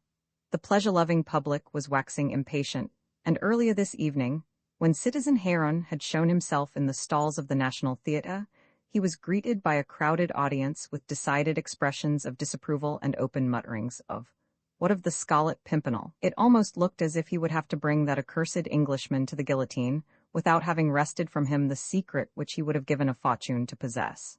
Chauvelin, who had also been present at the theatre, had heard the expressions of discontent, hence his visit to his colleague at this late hour of the night. "Shall I try?" he had queried with some impatience, and a deep sigh of satisfaction escaped his thin lips when the chief agent, wearied and discouraged, had reluctantly agreed. "Let the men make as much noise as they like," he added with an enigmatical smile. "The Englishman and I will want an accompaniment to our pleasant conversation." Héron growled a surly assent, and without another word Chauvelin turned towards the inner cell. As he stepped in, he allowed the iron bar to fall into its socket behind him. Then he went farther into the room until the distant recess was fully revealed to him. His tread had been furtive and almost noiseless. Now he paused, for he had caught sight of the prisoner. For a moment he stood quite still, with hands clasped behind his back in his wonted attitude, still save for a strange, involuntary twitching of his mouth, and the nervous clasping and interlocking of his fingers behind his back. He was savoring to its utmost fulsomeness the supremest joy which animal man can ever know, the joy of looking on a fallen enemy. Blakeney sat at the table with one arm resting on it, the emaciated hand tightly clutched, the body leaning forward, the eyes looking into nothingness. For the moment he was unconscious of Chauvelin's presence, and the latter could gaze on him to the full content of his heart. Indeed, to all outward appearances, there sat a man whom privations of every sort and kind, the want of fresh air, of proper food, above all, of rest, had worn down physically to a shadow. There was not a particle of color in cheeks or lips. The skin was gray in hue, the eyes looked like deep caverns, wherein the glow of fever was all that was left of life. Chauvelin looked on in silence, vaguely stirred by something that he could not define, something that right through his triumphant satisfaction, his hatred and final certainty of revenge, had roused in him a sense almost of admiration. He gazed on the noiseless figure of the man who had endured so much for an ideal, and as he gazed, it seemed to him as if the spirit no longer dwelt in the body, but hovered round in the dank, stuffy air of the narrow cell above the head of the lonely prisoner, crowning it with glory that was no longer of this earth. Of this the looker-on was conscious despite himself, of that, and of the fact that stare as he might, and with perception rendered doubly keen by hate, he could not, in spite of all, find the least trace of mental weakness in that far-seeing gaze which seemed to pierce the prison walls, nor could he see that bodily weakness had tended to subdue the ruling passions. Sir Percy Blakeney, a prisoner since 17 days in close, solitary confinement, half-starved, deprived of rest, and of that mental and physical activity which had been the very essence of life to him hitherto, might be outwardly but a shadow of his former brilliant self, but nevertheless he was still that same elegant English gentleman, that prince of dandies, whom Chauvelin had first met 18 months ago at the most courtly court in Europe. His clothes, despite constant wear and the want of attention from a scrupulous valet, still betrayed the perfection of London tailoring. He had put them on with meticulous care. They were free from the slightest particle of dust, and the filmy folds of priceless Mechlin still half-veiled the delicate whiteness of his shapely hands. And in the pale, haggard face, in the whole pose of body and of arm, there was still the expression of that indomitable strength of will, that reckless daring, that almost insolent challenge to fate. It was there untamed, uncrushed. Chauvelin himself could not deny to himself its presence or its force. He felt that behind that smooth brow, which looked wax-like now, the mind was still alert, scheming, plotting, striving for freedom, for conquest and for power, and rendered even doubly keen and virile by the ardor of supreme self-sacrifice. Chauvelin now made a slight movement, and suddenly, Blakeney became conscious of his presence, and swift as a flash a smile lit up his wan face. "Why, if it is not my engaging friend Monsieur Chambertin," he said gaily. He rose and stepped forward in the most approved fashion prescribed by the elaborate etiquette of the time, but Chauvelin smiled grimly, and a look of almost animal lust gleamed in his pale eyes, for he had noted that as he rose Sir Percy had to seek the support of the table, even whilst a dull film appeared to gather over his eyes. The gesture had been quick and cleverly disguised, but it had been there nevertheless, that and the livid hue that overspread the face as if consciousness was threatening to go, all of which was sufficient still further to assure the looker-on that mighty physical strength was giving way at last, that strength which he had hated in his enemy almost as much as he had hated the thinly veiled insolence of his manner. "And what procures me, sir, the honor of your visit?" continued Blakeney, who had, at any rate, outwardly, soon recovered himself, and whose voice, though distinctly hoarse and spent, rang quite cheerfully across the dank narrow cell. "My desire for your welfare, Sir Percy," replied Chauvelin with equal pleasantry. "Less, sir, but have you not gratified that desire already, to an extent which leaves no room for further solicitude? But I pray you, will you not sit down?" he continued, turning back toward the table. "I was about to partake of the lavish supper which your friends have provided for me. Will you not share it, sir?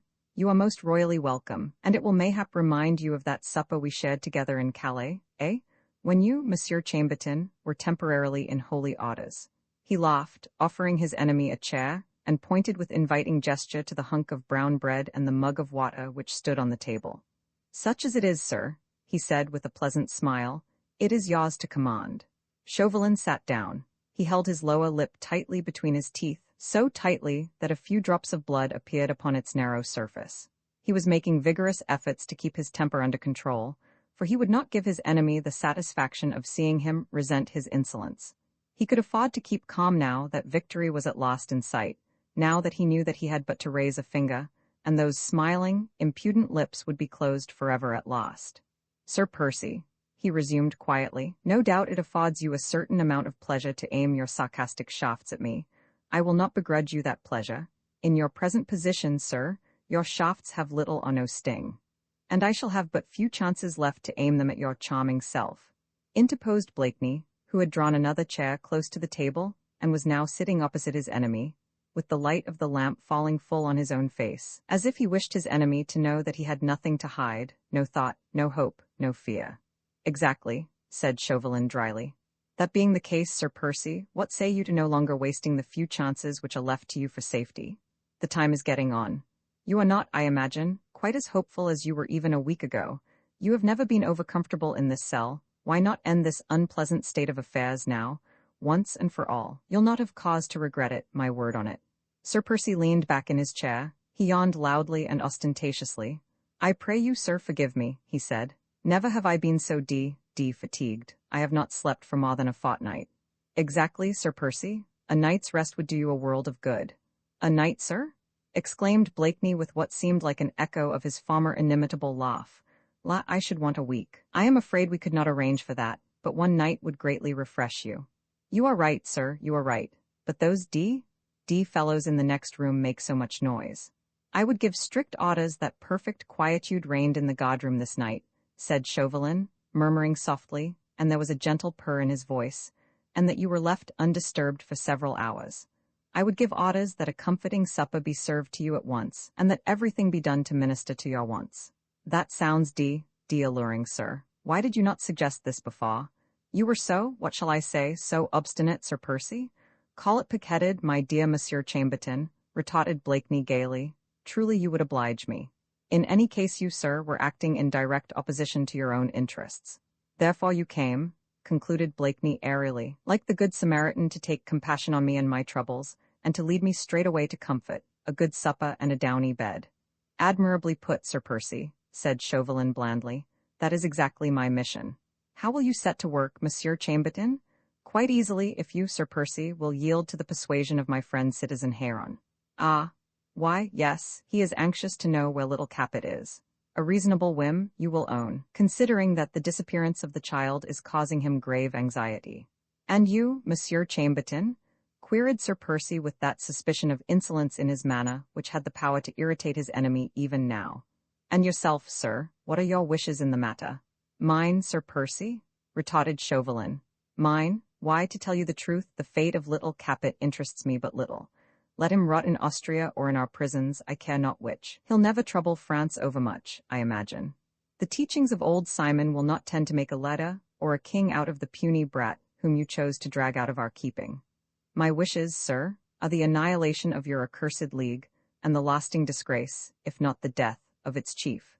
He had spoken more hotly than he had intended, but all the pent-up rage of the past 18 months, the recollections of Calais and of Boulogne, had all surged up again in his mind, because despite the closeness of these prison walls, despite the grim shadow of starvation and of death that beckoned so close at hand, he still encountered a pair of mocking eyes, fixed with relentless insolence upon him.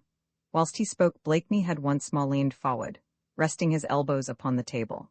Now he drew nearer to him the wooden platter on which reposed that very uninviting piece of dry bread. With solemn intentness, he proceeded to break the bread into pieces. Then he offered the platter to Chauvelin. I am sorry, he said pleasantly, that I cannot offer you more dainty fare, sir, but this is all that your friends have supplied me with today. He crumbled some of the dry bread in his slender fingers, then started munching the crumbs with apparent relish. He poured out some water into the mug and drank it. Then he said with a light laugh, even the vinegar which that ruffian Brogard served us at Calais was preferable to this. Do you not imagine so, my good Monsieur Chambertin? Chauvelin made no reply. Like a feline creature on the prowl, he was watching the prey that had so nearly succumbed to his talons. Blakeney's face now was positively ghastly. The effort to speak, to laugh, to appear unconcerned, was apparently beyond his strength. His cheeks and lips were livid in hue, the skin clung like a thin layer of wax to the bones of cheek and jaw, and the heavy lids that fell over the eyes had purple patches on them like lid. To assist him in such an advanced state of exhaustion, the stale water and dusty bread must have been terribly nauseating, and Chauvelin himself, callous and thirsting for vengeance though he was, could hardly bear to look calmly on the martyrdom of this man whom he and his colleagues were torturing in order to gain their own ends. An ashen hue, which seemed like the shadow of the hand of death, passed over the prisoner's face. Chauvelin felt compelled to avert his gaze. A feeling that was almost akin to remorse had stirred a hidden chord in his heart. The feeling did not last. The heart had been too long atrophied by the constantly recurring spectacles of cruelties, massacres, and wholesale hecatombs perpetrated in the past 18 months in the name of liberty and fraternity, to be capable of a sustained effort in the direction of gentleness or of pity. Any noble instinct in these revolutionaries had long ago been drowned in a whirlpool of exploits that would forever sully the records of humanity, and this keeping of a fellow creature on the rack, in order to wring from him a Judas-like betrayal, was but a complement to a record of infamy that had ceased by its very magnitude to weigh upon their souls. Chauvelin was in no way different from his colleagues. The crimes in which he had had no hand he had condoned by continuing to serve the government that had committed them, and his ferocity in the present case was increased 1,000-fold by his personal hatred for the man who had so often fooled and baffled him. When he looked round a second or two later, that ephemeral fit of remorse did its final vanishing. He had once more encountered the pleasant smile, the laughing if ashen-pale face of his unconquered foe. Only a passing giddiness, my dear sir, said Sir Percy lightly. As you were saying, at the airily spoken words, at the smile that accompanied them, Chauvelin had jumped to his feet. There was something almost supernatural, weird, and impish about the present situation, about this dying man who, like an impudent schoolboy, seemed to be mocking death with his tongue in his cheek, about his laugh that appeared to find its echo in a widely yawning grave. In the name of God, Sir Percy, he said roughly, as he brought his clenched fist crashing down upon the table, this situation is intolerable. Bring it to an end tonight? Why, sir, retorted Blakeney, methought you and your kind did not believe in God. No, but you English do. We do, but we do not care to hear his name on your lips. Then in the name of the wife whom you love, but even before the words had died upon his lips, Sir Percy, too, had risen to his feet. Have done, man, have done. He broke in hoarsely, and despite weakness, despite exhaustion and weariness, there was such a dangerous look in his hollow eyes as he leaned across the table that Chauvelin drew back a step or two, and, vaguely fearful, looked furtively towards the opening into the guardroom. Have done, he reiterated for the third time. Do not name her, or by the living God whom you dared to invoke I'll find strength yet to smite you in the face. But Chauvelin, after that first moment of almost superstitious fear, had quickly recovered his sang-froid. Little Capet, Sir Percy, he said, meeting the other's threatening glance with an imperturbable smile. Tell me where to find him, and you may yet live to savor the caresses of the most beautiful woman in England. He had meant it as a taunt, the final turn of the thumbscrew applied to a dying man, and he had in that watchful, keen mind of his weighed the full consequences of the taunt. The next moment he had paid to the full the anticipated price. Sir Percy had picked up the pewter mug from the table. It was half filled with brackish water, and with a hand that trembled but slightly, he hurled it straight at his opponent's face. The heavy mug did not hit Citizen Chauvelin. It went crashing against the stone wall opposite, but the water was trickling from the top of his head all down his eyes and cheeks. He shrugged his shoulders with a look of benign indulgence directed at his enemy, who had fallen back into his chair exhausted with the effort. Then he took out his handkerchief and calmly wiped the water from his face. Not quite so straight a shot as you used to be, Sir Percy, he said mockingly. No, sir, apparently not. The words came out in gasps. He was like a man only partly conscious. The lips were parted, the eyes closed, the head leaning against the high back of the chair. For the space of 1 second, Chauvelin feared that his zeal had outrun his prudence, that he had dealt a death blow to a man in the last stage of exhaustion, where he had only wished to fan the flickering flame of life. Hastily, for the seconds seemed precious, he ran to the opening that led into the guardroom. Brandy, quick! He cried. Héron looked up, roused from the semi-somnolence in which he had lain for the past half-hour. He disentangled his long limbs from out the guardroom chair. Eh? He queried. What is it? Brandy, reiterated Chauvelin impatiently. The prisoner has fainted. Bah, retorted the other with a callous shrug of the shoulders. You are not going to revive him with brandy, I imagine. No, but you will, Citizen Héron, rejoined the other dryly, for if you do not he'll be dead in an hour. Devils in hell, exclaimed Héron. You have not killed him. You d fool? He was wide awake enough now, wide awake and shaking with fury. Almost foaming at the mouth and uttering volleys of the choicest oaths, he elbowed his way roughly through the groups of soldiers who were crowding round the center table of the guardroom, smoking and throwing dice or playing cards. They made way for him as hurriedly as they could, for it was not safe to thwart the citizen agent when he was in a rage. Héron walked across to the opening and lifted the iron bar. With scant ceremony, he pushed his colleague aside and strode into the cell, whilst Chauvelin, seemingly not resenting the other's ruffianly manners and violent language, followed close upon his heel. In the center of the room both men paused, and Héron turned with a surly growl to his friend. You vowed he would be dead in an hour, he said reproachfully. The other shrugged his shoulders. It does not look like it now, certainly, he said dryly. Blakeney was sitting, as was his wont, close to the table with one arm leaning on it, the other, tightly clenched, resting upon his knee. A ghost of a smile hovered round his lips. Not in an hour, Citizen Héron, he said, and his voice flow was scarce above a whisper. Nor yet in 2. You are a fool, man, said Héron roughly. You have had 17 days of this. Are you not sick of it? Heartily, my dear friend, replied Blakeney a little more firmly. 17 days, reiterated the other, nodding his shaggy head. You came here on the 2nd of Pluvios. Today is the 19th. The 19th Pluvios? Interposed Sir Percy, and a strange gleam suddenly flashed in his eyes. Demit, sir, and in Christian parlance what may that day be? The 7th of February at your service, Sir Percy, replied Chauvelin quietly. I thank you, sir. In this hole I had lost count of time. Chauvelin, unlike his rough and blundering colleague, had been watching the prisoner very closely for the last moment or two, conscious of a subtle, undefinable change that had come over the man during those few seconds while he, Chauvelin, had thought him dying.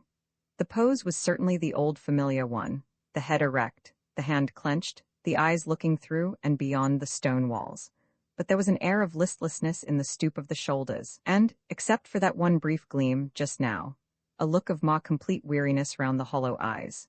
To the keen watcher it appeared as if that sense of living power, of unconquered will and defiant mind, was no longer there, and as if he himself need no longer fear that almost supersensual thrill which had a while ago kindled in him a vague sense of admiration, almost of remorse. Even as he gazed, Blakeney slowly turned his eyes full upon him. Chauvelin's heart gave a triumphant bound. With a mocking smile, he met the wearied look, the pitiable appeal. His turn had come at last, his turn to mock and to exult. He knew that what he was watching now was no longer the last phase of a long and noble martyrdom.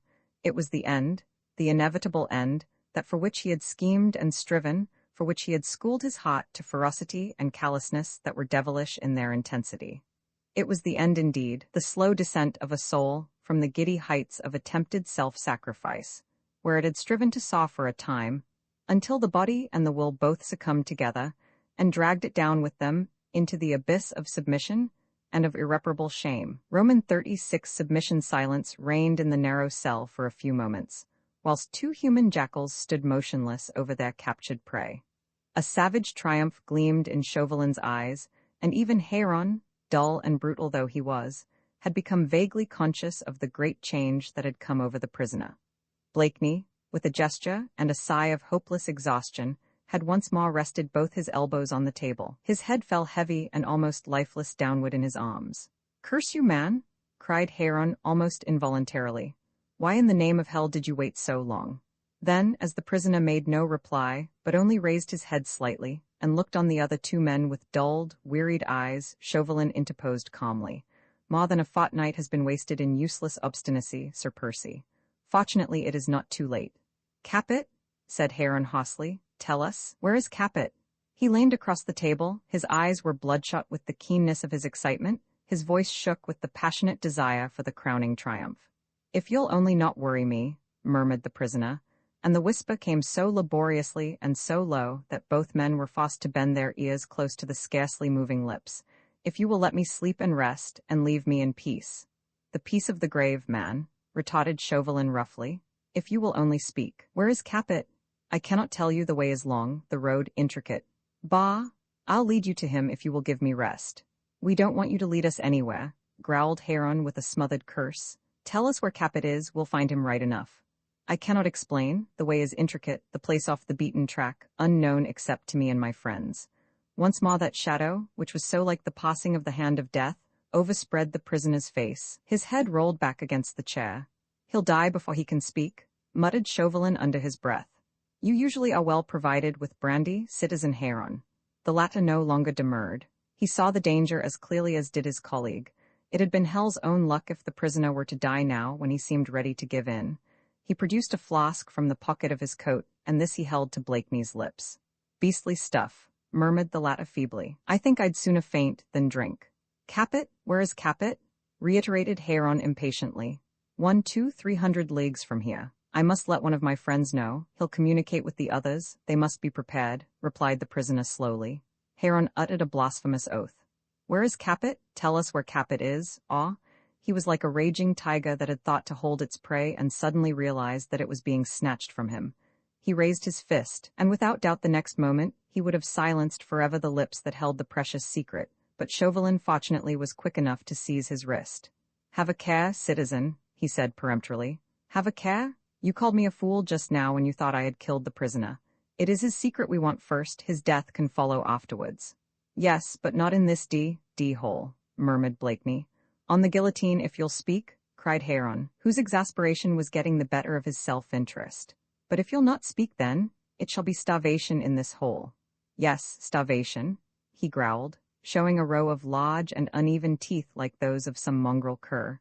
"For I'll have that door walled in tonight, and not another living soul shall cross this threshold again until your flesh has rotted on your bones and the rats have had their fill of you." The prisoner raised his head slowly. A shiver shook him as if caused by ague, and his eyes, that appeared almost sightless, now looked with a strange glance of horror on his enemy. "I'll die in the open," he whispered, "not in this hole." "Then tell us where Capet is." "I cannot, I wish to God I could, but I'll take you to him, I swear I will. I'll make my friends give him up to you. Do you think that I would not tell you now, if I could?"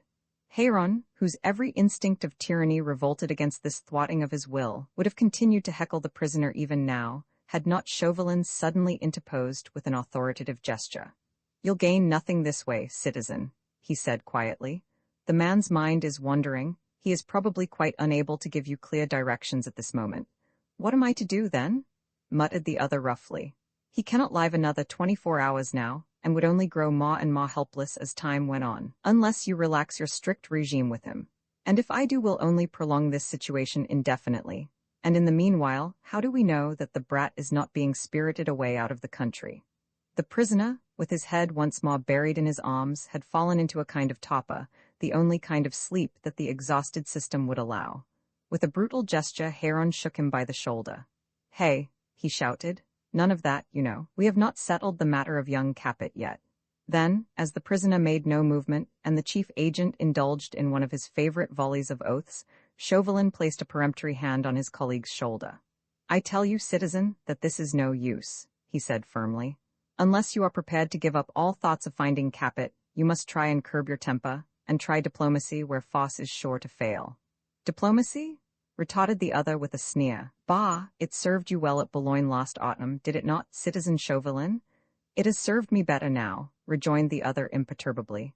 "You will own, citizen, that it is my diplomacy which has placed within your reach the ultimate hope of finding Capet." Muttered the other. "You advised us to starve the prisoner. Are we any nearer to knowing his secret?" "Yes. By a fortnight of weariness, of exhaustion, and of starvation. You are nearer to it by the weakness of the man whom in his full strength you could never hope to conquer. But if the cursed Englishman won't speak, and in the meanwhile dies on my hands, he won't do that if you will accede to his wish. Give him some good food now, and let him sleep till dawn. And at dawn he'll defy me again. I believe now that he has some scheme in his mind, and means to play us a trick." "That, I imagine, is more than likely," retorted Chauvelin dryly. "Though," he added with a contemptuous nod of the head directed at the huddled-up figure of his once brilliant enemy, "neither mind nor body seem to me to be in a sufficiently active state just now for hatching plot or intrigue. But even if, vaguely floating through his clouded mind, there has sprung some little scheme for evasion, I give you my word, citizen Heron, that you can thwart him completely, and gain all that you desire, if you will only follow my advice." There had always been a great amount of persuasive power in citizen Chauvelin, ex-envoy of the revolutionary government of France at the court of St. James, and that same persuasive eloquence did not fail now in its effect on the chief agent of the Committee of General Security. The latter was made of coarser stuff than his more brilliant colleague.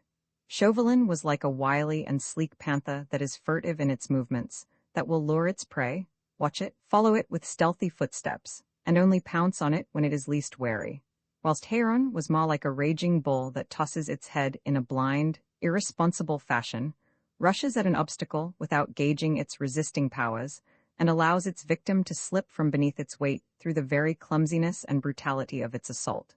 Still, Chauvelin had two heavy black marks against him, those of his failures at Calais and Boulogne. Heron, rendered cautious both by the deadly danger in which he stood and the sense of his own incompetence to deal with the present situation, tried to resist the other's authority as well as his persuasion. "Your advice was not of great use to citizen Collot last autumn at Boulogne," he said, and spat on the ground by way of expressing both his independence and his contempt. "Still, citizen Heron," retorted Chauvelin with unruffled patience, "it is the best advice that you are likely to get in the present emergency. You have eyes to see, have you not? Look on your prisoner at this moment. Unless something is done, and at once, too, he will be past negotiating within the next 24 hours. Then what will follow?" He put his thin hand once more on his colleague's grubby coat sleeve. He drew him closer to himself away from the vicinity of that huddled figure, that captive lion, wrapped in a topid somnolence that looked already so like the last long sleep. "What will follow, citizen Heron?" he reiterated, sinking his voice to a whisper. "Sooner or later some meddlesome busybody who sits in the assembly of the convention will get wind that little Capet is no longer in the Temple prison, that a pauper child was substituted for him, and that you, citizen Heron, together with the commissaries in charge, have thus been fooling the nation and its representatives for over a fortnight. What will follow then, think you?" And he made an expressive gesture with his outstretched fingers across his throat. Heron found no other answer but blasphemy. "I'll make that cursed Englishman speak yet," he said with a fierce oath. "You cannot," retorted Chauvelin decisively. "In his present state he is incapable of it, even if he would, which also is doubtful." "Ah, then you do think that he still means to cheat us?" "Yes, I do. But I also know that he is no longer in a physical state to do it. No doubt he thinks that he is. A man of that type is sure to overvalue his own strength. But look at him, Citizen Heron. Surely you must see that we have nothing to fear from him now. Heron now was like a voracious creature that has two victims lying ready for his gluttonous jaws. He was loath to let either of them go. He hated the very thought of seeing the Englishman being led out of this narrow cell, where he had kept a watchful eye over him night and day for a fortnight. Satisfied that with every day, every hour, the chances of escape became more improbable and more rare. At the same time, there was the possibility of the recapture of little Capet, a possibility which made Heron's brain reel with the delightful vista of it, and which might never come about if the prisoner remained silent to the end. "I wish I were quite sure," he said sullenly, "that you were body and soul in accord with me." "I am in accord with you, Citizen Heron," rejoined the other earnestly. "Body and soul in accord with you. Do you not believe that I hate this man? I hate him with a hatred 10,000 times more strong than yours. I want his death. Heaven or hell alone know how I long for that. But what I long for most is his lasting disgrace. For that I have worked, Citizen Heron, for that I advised and helped you. When first you captured this man, you wanted summarily to try him, to send him to the guillotine amidst the joy of the populace of Paris, and crowned with a splendid halo of martyrdom. That man, Citizen Heron, would have baffled you, mocked you, and fooled you even on the steps of the scaffold. In the zenith of his strength and of insurmountable good luck, you and all your myrmidons and all the assembled guard of Paris would have had no power over him. The day that you let him out of this cell in order to take him to trial or to the guillotine would have been that of your hopeless discomfiture. Having once walked out of this cell hale, haughty, and alert, be the escort round him ever so strong, he never would have re-entered it again. Of that I am as convinced as that I am alive. I know the man. You don't. Mine are not the only fingers through which he has slipped. Ask Citizen Collot de Herbois, ask Sergeant Bibot at the barrier of Menilmontant, ask General Santerre and his guards. They all have a tale to tell. Did I believe in God or the devil, I should also believe that this man has supernatural powers and a host of demons at his beck and call. Yet you talk now of letting him walk out of this cell tomorrow. He is a different man now, Citizen Heron. On my advice, you placed him on a regime that has counteracted the supernatural power by simple physical exhaustion and driven to the far winds the host of demons, who no doubt fled in the face of starvation. If only I thought that the recapture of Capet was as vital to you as it is to me, said Heron, still unconvinced. The capture of Capet is just as vital to me as it is to you, rejoined Chauvelin earnestly, if it is brought about through the instrumentality of the Englishman. He paused, looking intently on his colleague, whose shifty eyes encountered his own. Thus eye to eye the two men at last understood one another. "Ah," said Heron with a snort, "I think I understand." "I am sure that you do," responded Chauvelin dryly. "The disgrace of this cursed Scarlet Pimpernel and his league is as vital to me, and more, as the capture of Capet is to you. That is why I showed you the way how to bring that meddlesome adventurer to his knees. That is why I will help you now both to find Capet and with his aid, and to wreak what reprisals you like on him in the end." Heron, before he spoke again, cast one more look on the prisoner. The latter had not stirred. His face was hidden, but the hands, emaciated, nerveless, and waxen, like those of the dead, told a more eloquent tale, mayhap, than the eyes could do. The chief agent of the Committee of General Security walked deliberately round the table until he stood once more close beside the man from whom he longed with passionate ardor to wrest an all-important secret. With brutal, grimy hand he raised the head that lay, sunken and inert, against the table. With callous eyes he gazed attentively on the face that was then revealed to him. He looked on the waxen flesh, the hollow eyes, the bloodless lips. Then he shrugged his wide shoulders, and with a laugh that surely must have caused joy in hell, he allowed the wearied head to fall back against the outstretched arms, and turned once again to his colleague. "I think you are right, Citizen Chauvelin," he said. "There is not much supernatural power here. Let me hear your advice." Roman 37 Chauvelin's advice. Citizen Chauvelin had drawn his colleague with him to the end of the cell that was farthest away from the recess, and the table at which the prisoner was sitting. Here the noise and hubbub that went on constantly in the guard-room would effectually drown a whispered conversation. Chauvelin called to the sergeant to hand him a couple of chairs over the barrier. These he placed against the wall opposite the opening, and beckoning Heron to sit down, he did likewise, placing himself close to his colleague. From where the two men now sat they could see both into the guard-room opposite them and into the recess at the furthermost end of the cell. First of all, began Chauvelin after a while, and sinking his voice to a whisper, let me understand you thoroughly, Citizen Heron. Do you want the death of the Englishman, either today or tomorrow, either in this prison or on the guillotine? For that now is easy of accomplishment, or do you want, above all, to get hold of little Capet? It is Capet I want, growled Heron savagely under his breath. Capet? Capet? My own neck is dependent on my finding Capet. Curse you, have I not told you that clearly enough? You have told it me very clearly, Citizen Heron, but I wish to make assurance doubly sure, and also make you understand that I, too, want the Englishman to betray little Capet into your hands.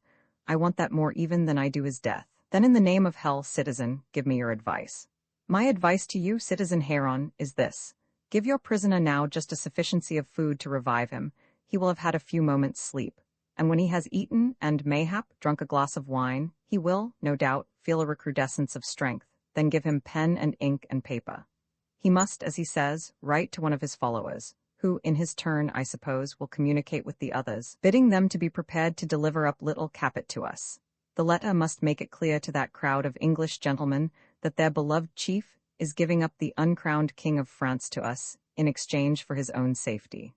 But I think you will agree with me, Citizen Heron, that it would not be overprudent on our part to allow that same gallant crowd to be forewarned too soon of the proposed doings of their chief.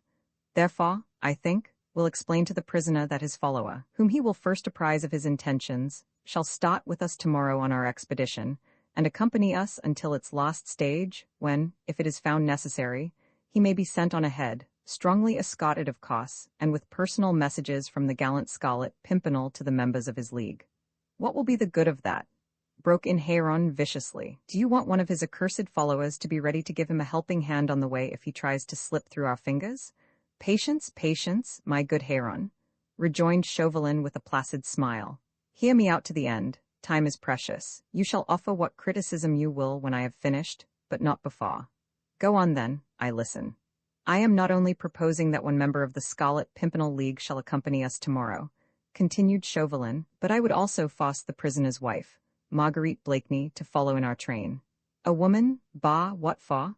I will tell you the reason of this presently. In her case I should not let the prisoner know beforehand that she too will form a part of our expedition. Let this come as a pleasing surprise for him. She could join us on our way out of Paris. How will you get hold of her? Easily enough. I know where to find her. I traced her myself a few days ago to a house in the Rue de Charonne, and she is not likely to have gone away from Paris while her husband was at the conciergerie. But this is a digression. Let me proceed more consecutively. The letter, as I have said, being written tonight by the prisoner to one of his followers, I will myself see that it is delivered into the right hands. You, Citizen Heron, will in the meanwhile make all arrangements for the journey. We ought to start at dawn, and we ought to be prepared, especially during the first 50 leagues of the way, against organized attack in case the Englishman leads us into an ambush. Yes, he might even do that, curse him, muttered Heron. He might, but it is unlikely. Still it is best to be prepared.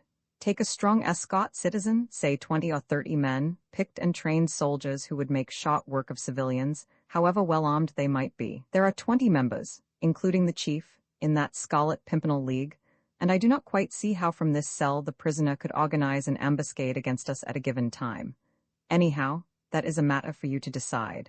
I have still to place before you a scheme which is a measure of safety for ourselves and our men against ambush as well as against trickery, and which I feel sure you will pronounce quite adequate. Let me hear it, then. The prisoner will have to travel by coach, of course. You can travel with him, if you like, and put him in irons, and thus avert all chances of his escaping on the road. But, and here Chauvelin made a long pause, which had the effect of holding his colleague's attention still more closely. Remember that we shall have his wife and one of his friends with us.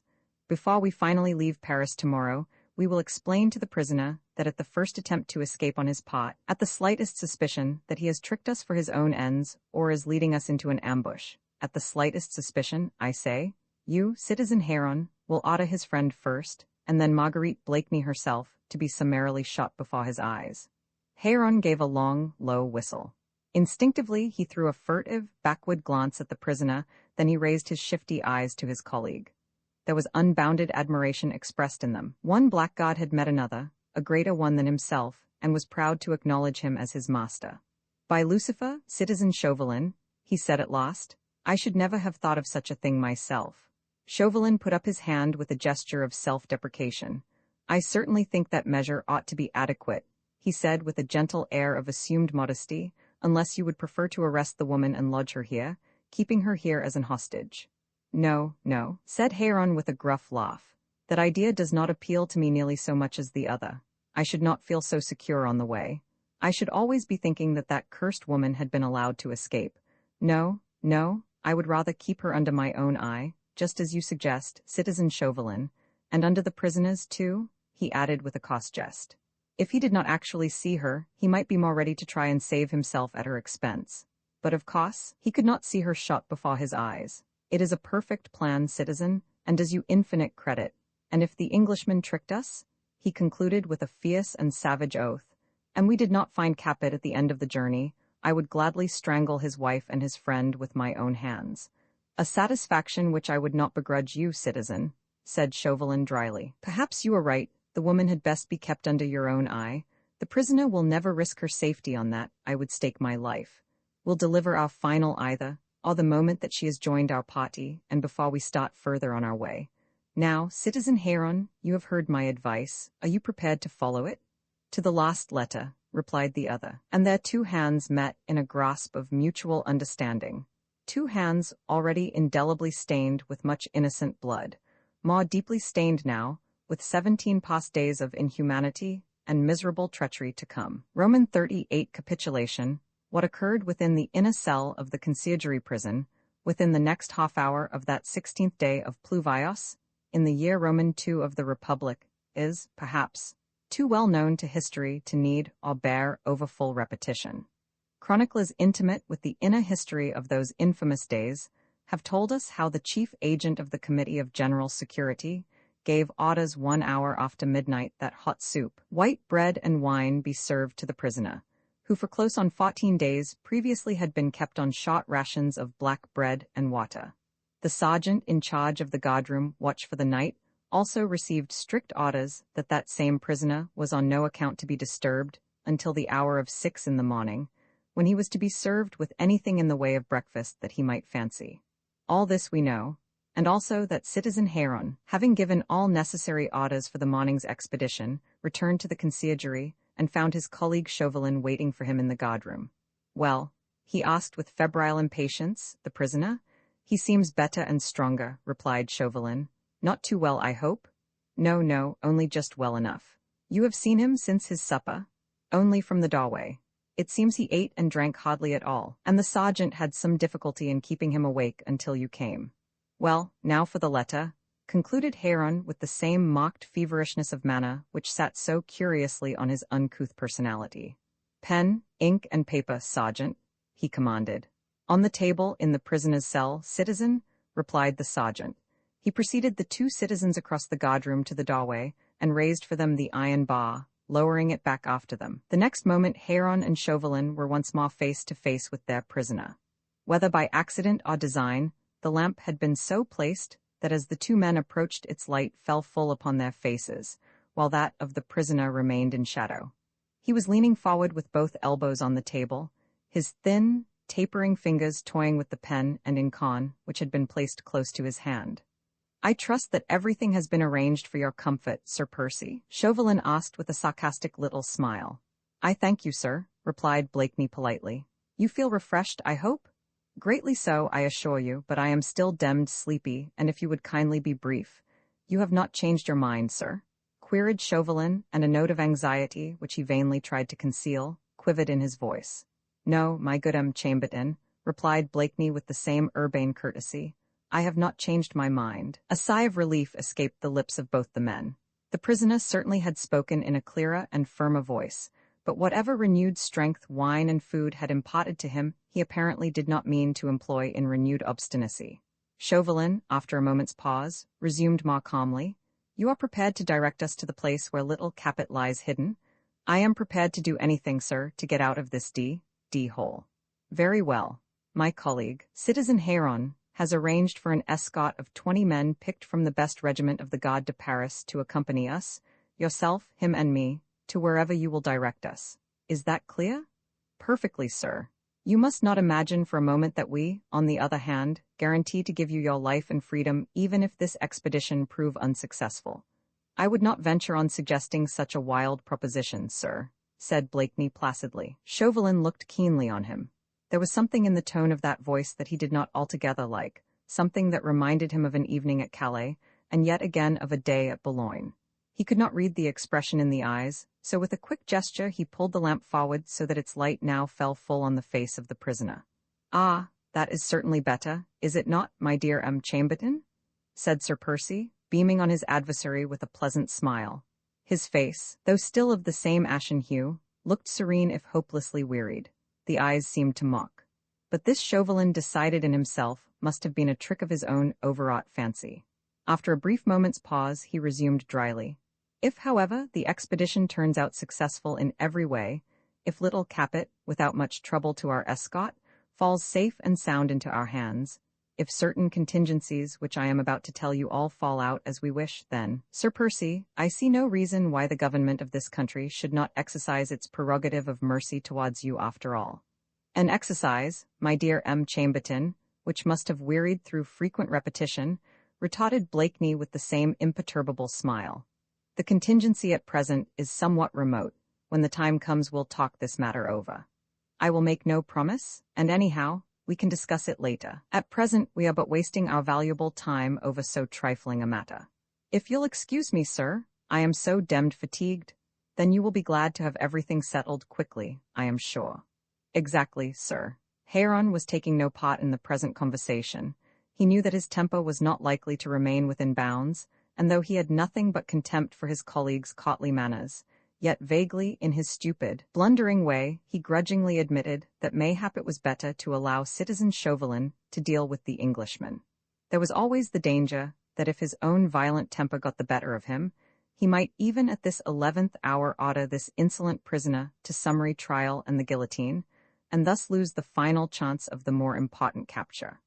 He was sprawling on a chair in his usual slouching manner, with his big head sunk between his broad shoulders, his shifty, prominent eyes wandering restlessly from the face of his colleague to that of the other man. But now he gave a grunt of impatience. "We are wasting time, citizen Chauvelin," he muttered. "I have still a great deal to see to if we are to start at dawn. Get the D letter written," and the rest of the phrase was lost in an indistinct and surly murmur. Chauvelin, after a shrug of the shoulders, paid no further heed to him. He turned, bland and urbane, once more to the prisoner. "I see with pleasure, Sir Percy," he said, "that we thoroughly understand one another. Having had a few hours' rest you will, I know, feel quite ready for the expedition.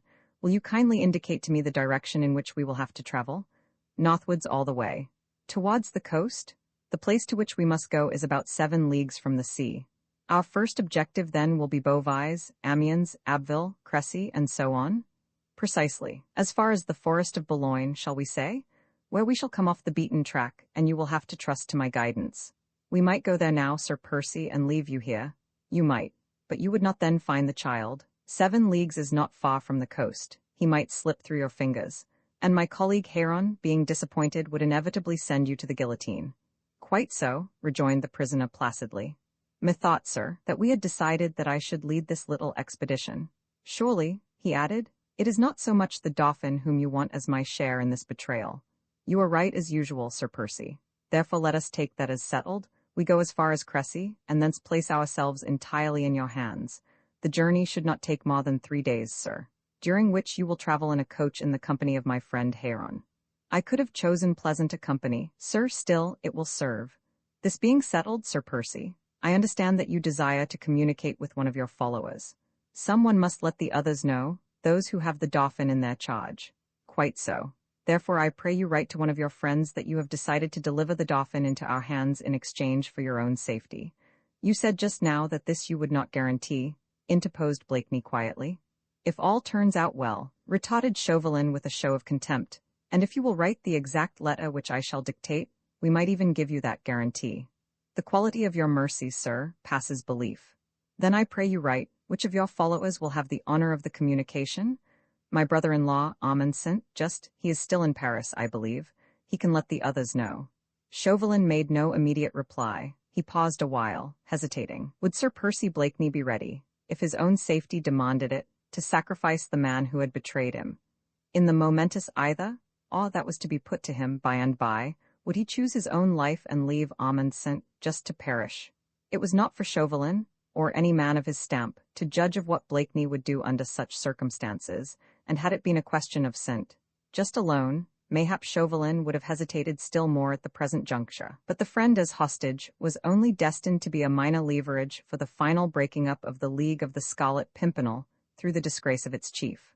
There was the wife, Marguerite Blakeney, sister of St. Just, joint and far more important hostage, whose very close affection for her brother might prove an additional trump card in that handful which Chauvelin already held. Blakeney paid no heed seemingly to the other's hesitation. He did not even look up at him, but quietly drew pen and paper towards him and made ready to write. "What do you wish me to say?" he asked simply. "Will that young blackguard answer your purpose, Citizen Chauvelin?" queried Heron roughly. Obviously the same doubt had crossed his mind. Chauvelin quickly reassured him. "Better than anyone else," he said firmly. "Will you write at my dictation, Sir Percy?"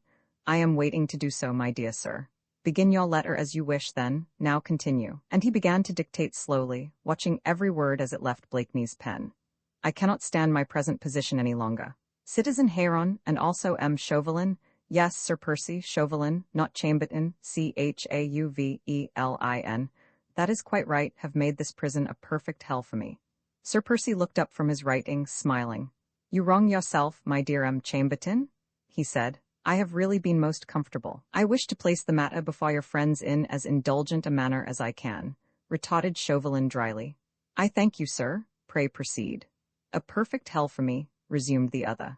"Have you that? And I have been forced to give way. Tomorrow we start from here at dawn, and I will guide Citizen Heron to the place where he can find the Dauphin. But the authorities demand that one of my followers, one who has once been a member of the League of the Scarlet Pimpernel, shall accompany me on this expedition. I therefore ask you, or desire you or beg you, whichever you prefer, Sir Percy. Ask you will do quite nicely. This is really very interesting, you know. To be prepared to join the expedition. We start at dawn, and you would be required to be at the main gate of the House of Justice at 6 o'clock precisely. I have an assurance from the authorities that your life should be inviolate, but if you refuse to accompany me, the guillotine will await me on the morrow. The guillotine will await me on the morrow. That sounds quite cheerful, does it not, M. Chambertin?" said the prisoner, who had not evinced the slightest surprise at the wording of the letter whilst he wrote at the other's dictation. "Do you know, I quite enjoyed writing this letter. It so reminded me of happy days in Boulogne." Chauvelin pressed his lips together. Truly now he felt that a retort from him would have been undignified, more especially as just at this moment there came from the guard-room the sound of men's voices talking and laughing, the occasional clang of steel, or of a heavy boot against the tiled floor, the rattling of dice, or a sudden burst of laughter. Sounds, in fact, that betokened the presence of a number of soldiers close by. Chauvelin contented himself with a nod in the direction of the guard-room. "The conditions are somewhat different now," he said placidly, "from those that reigned in Boulogne. But will you not sign your letter, Sir Percy?" "With pleasure, sir," responded Blakeney, as with an elaborate flourish of the pen, he appended his name to the missive. Chauvelin was watching him with eyes that would have shamed a lynx by their keenness. He took up the completed letter, read it through very carefully, as if to find some hidden meaning behind the very words which he himself had dictated. He studied the signature, and looked vainly for a mark or a sign that might convey a different sense to that which he had intended. Finally, finding none, he folded the letter up with his own hand, and at once slipped it in the pocket of his coat. "Take care, M. Chambertin," said Blakeney lightly. "It will burn a hole in that elegant vest of yours." "It will have no time to do that, Sir Percy," retorted Chauvelin blandly, "and you will furnish me with Citizen St. Just's present address. I will myself convey the letter to him at once. At this hour of the night, poor old Armand, he'll be abed, but his address, sir, is no. 32, Rue de la Croix Blanche, on the first floor, the door on your right as you mount the stairs. You know the room well, Citizen Chauvelin, you have been in it before. And now," he added with a loud and ostentatious yawn, "shall we all to bed? We start at dawn, you said, and I am so fatigued." Frankly, he did not look it now. Chauvelin himself, despite his matured plans, despite all the precautions that he meant to take for the success of this gigantic scheme, felt a sudden strange sense of fear creeping into his bones. Half an hour ago, he had seen a man in what looked like the last stage of utter physical exhaustion, a hunched-up figure, listless and limp, hands that twitched nervously, the face as of a dying man. Now those outward symptoms were still there certainly. The face by the light of the lamp still looked livid, the lips bloodless, the hands emaciated and waxen, but the eyes? They were still hollow, with heavy lids still purple, but in their depths there was a curious, mysterious light, a look that seemed to see something that was hidden to natural sight. Citizen Chauvelin thought that Heron, too, must be conscious of this, but the committee's agent was sprawling on a chair, sucking a short-stemmed pipe, and gazing with entire animal satisfaction on the prisoner. "The most perfect piece of work we have ever accomplished, you and I, Citizen Chauvelin," he said complacently. "You think that everything is quite satisfactory?" asked the other with anxious stress on his words. "Everything, of course. Now you see to the letter. I will give final orders for tomorrow, but I shall sleep in the guardroom." "And I on that inviting bed?" interposed the prisoner lightly, as he rose to his feet. "Your servant, citizens?" He bowed his head slightly, and stood by the table whilst the two men prepared to go. Chauvelin took a final long look at the man whom he firmly believed he had at last brought down to abject disgrace. Blakeney was standing erect, watching the two retreating figures. One slender hand was on the table. Chauvelin saw that it was leaning rather heavily, as if for support, and that even whilst a final mocking laugh sped him and his colleague on their way, the tall figure of the conquered lion swayed like a stalwart oak that is forced to bend to the mighty fury of an all-compelling wind. With a sigh of content, Chauvelin took his colleague by the arm, and together the two men walked out of the cell. Roman 39 kill him? 2 hours after midnight, Armand Saint just was wakened from sleep by a peremptory pull at his bell. In these days in Paris but one meaning could as a rule be attached to such a summons at this hour of the night, and Armand, though possessed of an unconditional certificate of safety, sat up in bed, quite convinced that for some reason which would presently be explained to him, he had once more been placed on the list of the suspect, and that his trial and condemnation on a trumped-up charge would follow in due course. Truth to tell, he felt no fear at the prospect, and only a very little sorrow. The sorrow was not for himself. He regretted neither life nor happiness. Life had become hateful to him since happiness had fled with it on the dark wings of dishonor. Sorrow such as he felt was only for Jean. She was very young, and would weep bitter tears. She would be unhappy because she truly loved him, and because this would be the first cup of bitterness which life was holding out to her. But she was very young, and sorrow would not be eternal. It was better so. He, Armand Saint, just though he loved her with an intensity of passion that had been magnified and strengthened by his own overwhelming shame, had never really brought his beloved one single moment of unalloyed happiness. From the very first day, when he sat beside her in the tiny boudoir of the Square du Roule, and the heavy footfall of Heron and his bloodhounds broke in on their first kiss, down to this hour which he believed struck his own death knell, his love for her had brought more tears to her dear eyes than smiles to her exquisite mouth. Her he had loved so dearly, that for her sweet sake he had sacrificed honor, friendship, and truth. To free her, as he believed, from the hands of impious brutes he had done a deed that cried Cain-like for vengeance to the very throne of God. For her he had sinned, and because of that sin, even before it was committed, their love had been blighted, and happiness had never been theirs. Now it was all over. He would pass out of her life, up the steps of the scaffold, tasting as he mounted them the most entire happiness that he had known since that awful day when he became a Judas. The peremptory summons, once more repeated, roused him from his meditations. He lit a candle, and without troubling to slip any of his clothes on, he crossed the narrow antechamber and opened the door that gave on the landing. "In the name of the people?" He had expected to hear not only those words, but also the grounding of arms and the brief command to halt. He had expected to see before him the white facings of the uniform of the Garde de Paris, and to feel himself roughly pushed back into his lodging preparatory to the search being made of all his effects and the placing of irons on his wrists. Instead of this, it was a quiet, dry voice that said without undue harshness, "In the name of the people." And instead of the uniforms, the bayonets, and the scarlet caps with tricolor cockades, he was confronted by a slight, sable-clad figure whose face, lit by the flickering light of the tallow candle, looked strangely pale and earnest. "Citizen Chauvelin?" gasped Armand, more surprised than frightened at this unexpected apparition. "Himself, citizen, at your service," replied Chauvelin with his quiet, ironical manner. "I am the bearer of a letter for you from Sir Percy Blakeney. Have I your permission to enter?" Mechanically Armand stood aside, allowing the other man to pass in. He closed the door behind his nocturnal visitor, then, taper in hand, he preceded him into the inner room. It was the same one in which a fortnight ago a fighting lion had been brought to his knees. Now it lay wrapped in gloom, the feeble light of the candle only lighting Amand's face and the white frill of his shirt. The young man put the taper down on the table and turned to his visitor. "Shall I light the lamp?" he asked. "Quite unnecessary," replied Chauvelin curtly. "I have only a letter to deliver, and after that to ask you one brief question." From the pocket of his coat he drew the letter which Blakeney had written an hour ago.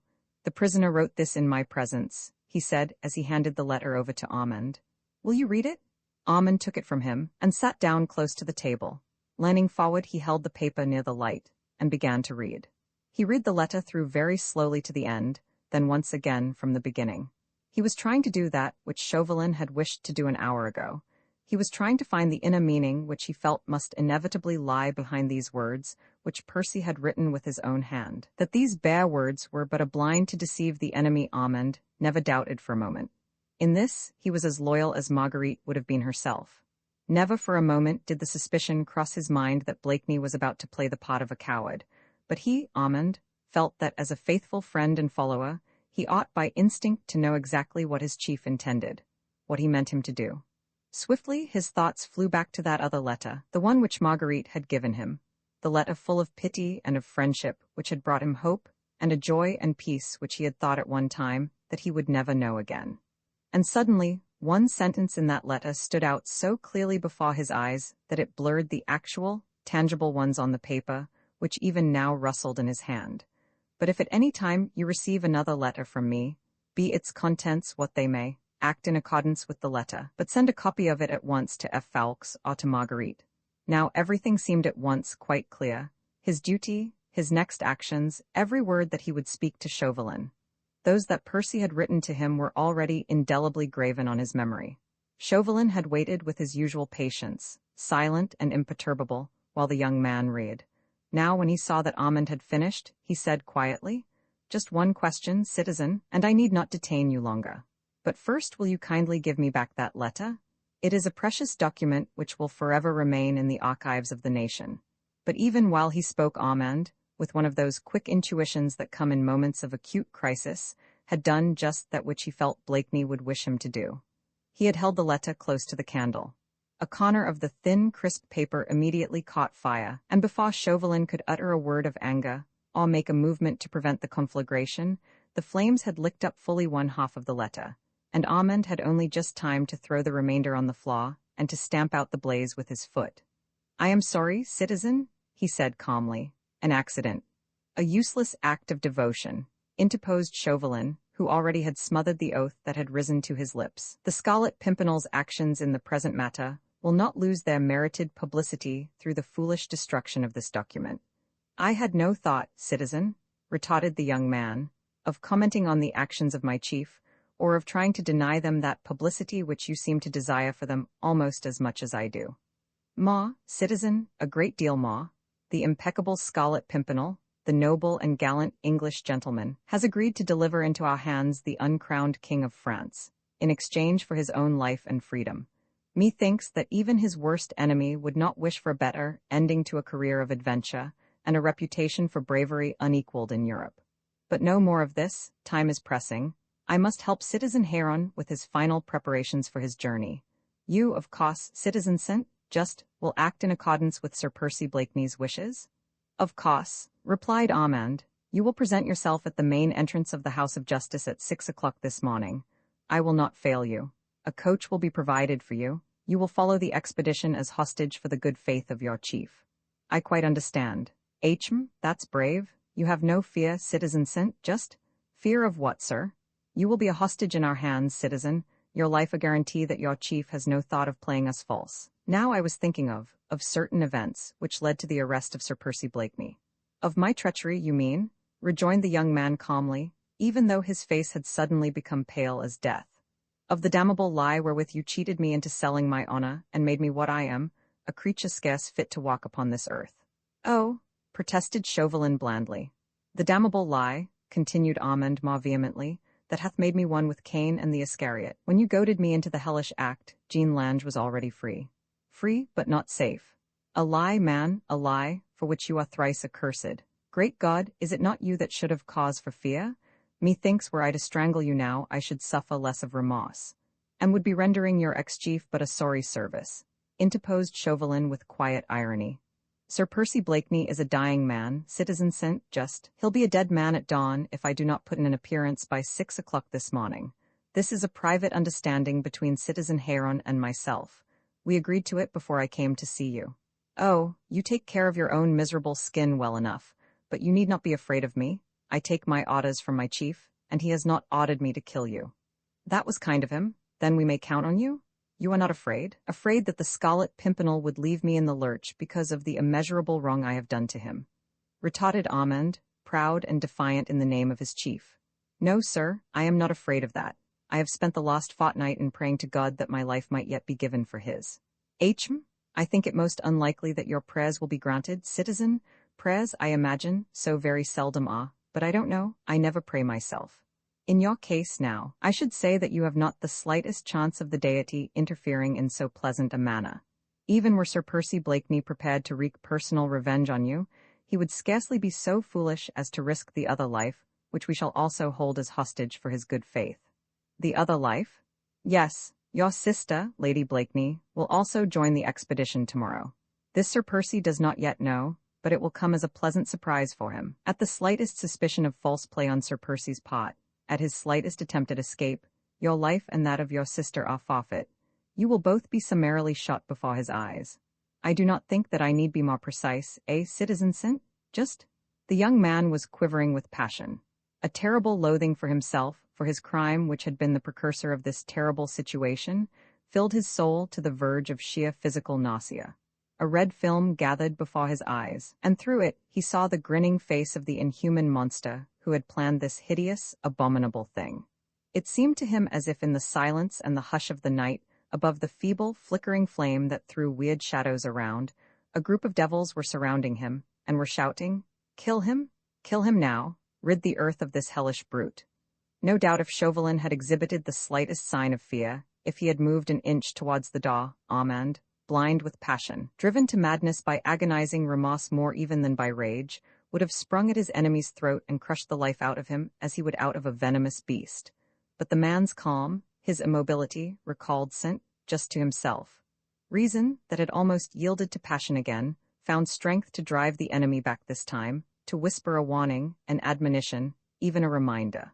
Enough harm, God knows, had been done by tempestuous passion already, and God alone knew what terrible consequences its triumph now might bring in its trial, and striking on Armand's buzzing ears, Chauvelin's words came back as a triumphant and mocking echo.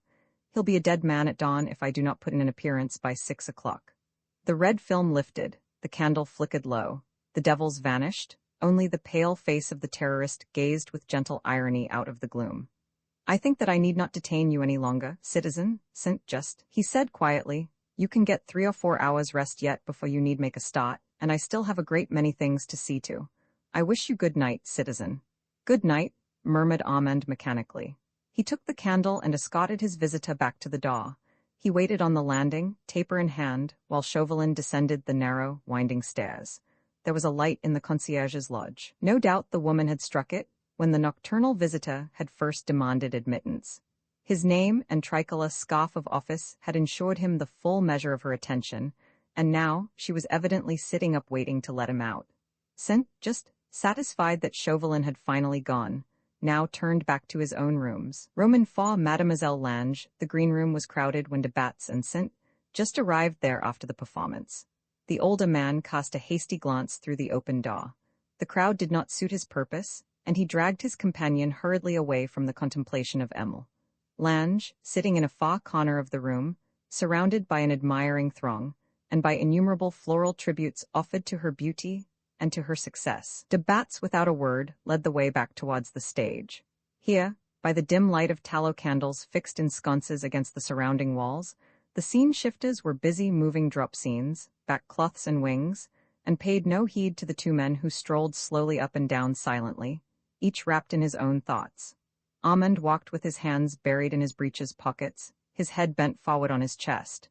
But every now and again he threw quick, apprehensive glances round him whenever a firm step echoed along the empty stage, or a voice rang clearly through the now deserted theater. "Are we wise to wait here?" he asked, speaking to himself rather than to his companion. He was not anxious about his own safety, but the words of de Batz had impressed themselves upon his mind. "Héron and his spies we have always with us."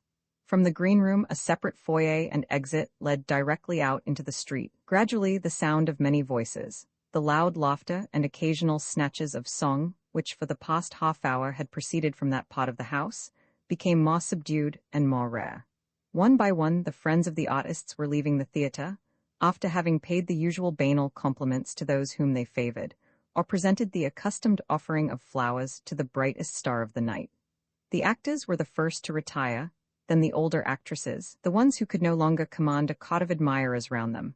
They all filed out of the green room and crossed the stage to where, at the back, a narrow, rickety wooden stairs led to their so-called dressing rooms, tiny, dark cubicles, ill-lighted, unventilated, where some half-dozen of the lesser stars tumbled over one another while removing wigs and grease paint.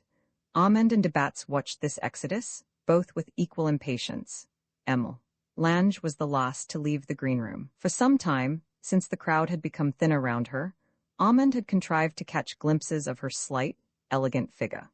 A short passage led from the stage to the green room door, which was wide open, and at the corner of this passage, the young man had paused from time to time in his walk, gazing with earnest admiration at the dainty outline of the young girl's head, with its wig of powdered curls that seemed scarcely whiter than the creamy brilliance of her skin. De Batz did not watch Emile Lange beyond casting impatient looks in the direction of the crowd that prevented her leaving the green room.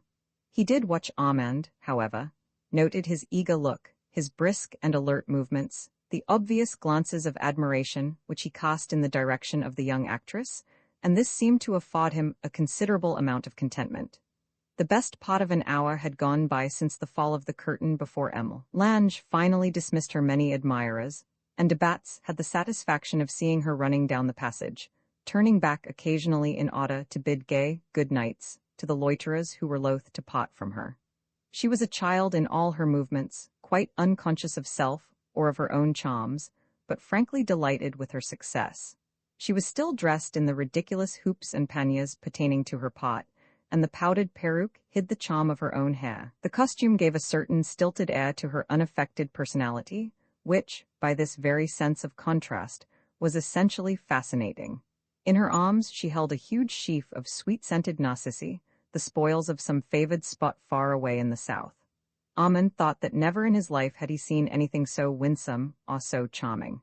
Having at last said the positively final adieu, Emile Lange, with a happy little sigh, turned to run down the passage. She came face to face with Armand, and gave a sudden little gasp of terror.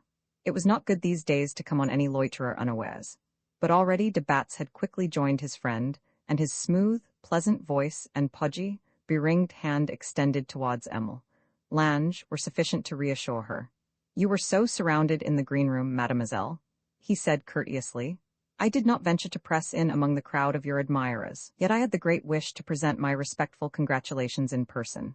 "Ah, c'est si cher de Batz," exclaimed Mademoiselle gaily in that exquisitely rippling voice of hers. "And where in the world do you spring from, my friend?" "Hush, shsh," he whispered, holding her small bemittened hand in his, and putting one finger to his lips with an urgent entreaty for discretion. "Not my name, I beg of you, fair one." "Bah," she retorted lightly, even though her full lips trembled now as she spoke and belied her very words. "You need have no fear whilst you are in this part of the house. It is an understood thing that the Committee of General Security does not send its spies behind the curtain of a theatre. Why, if all of us actors and actresses were sent to the guillotine, there would be no play on the morrow. Artistes are not replaceable in a few hours. Those that are in existence must perforce be spared. All the citizens who govern us now would not know where to spend their evenings." But though she spoke so airily, and with her accustomed gaiety, it was easily perceived that even on this childish, mind the dangers which beset everyone these days had already imprinted their mark of suspicion and of caution. "Come into my dressing-room," she said. "I must not tarry here any longer, for they will be putting out the lights. But I have a room to myself, and we can talk there quite agreeably." She led the way across the stage towards the wooden stairs. Armand, who during this brief colloquy between his friend and the young girl had kept discreetly in the background, felt undecided what to do.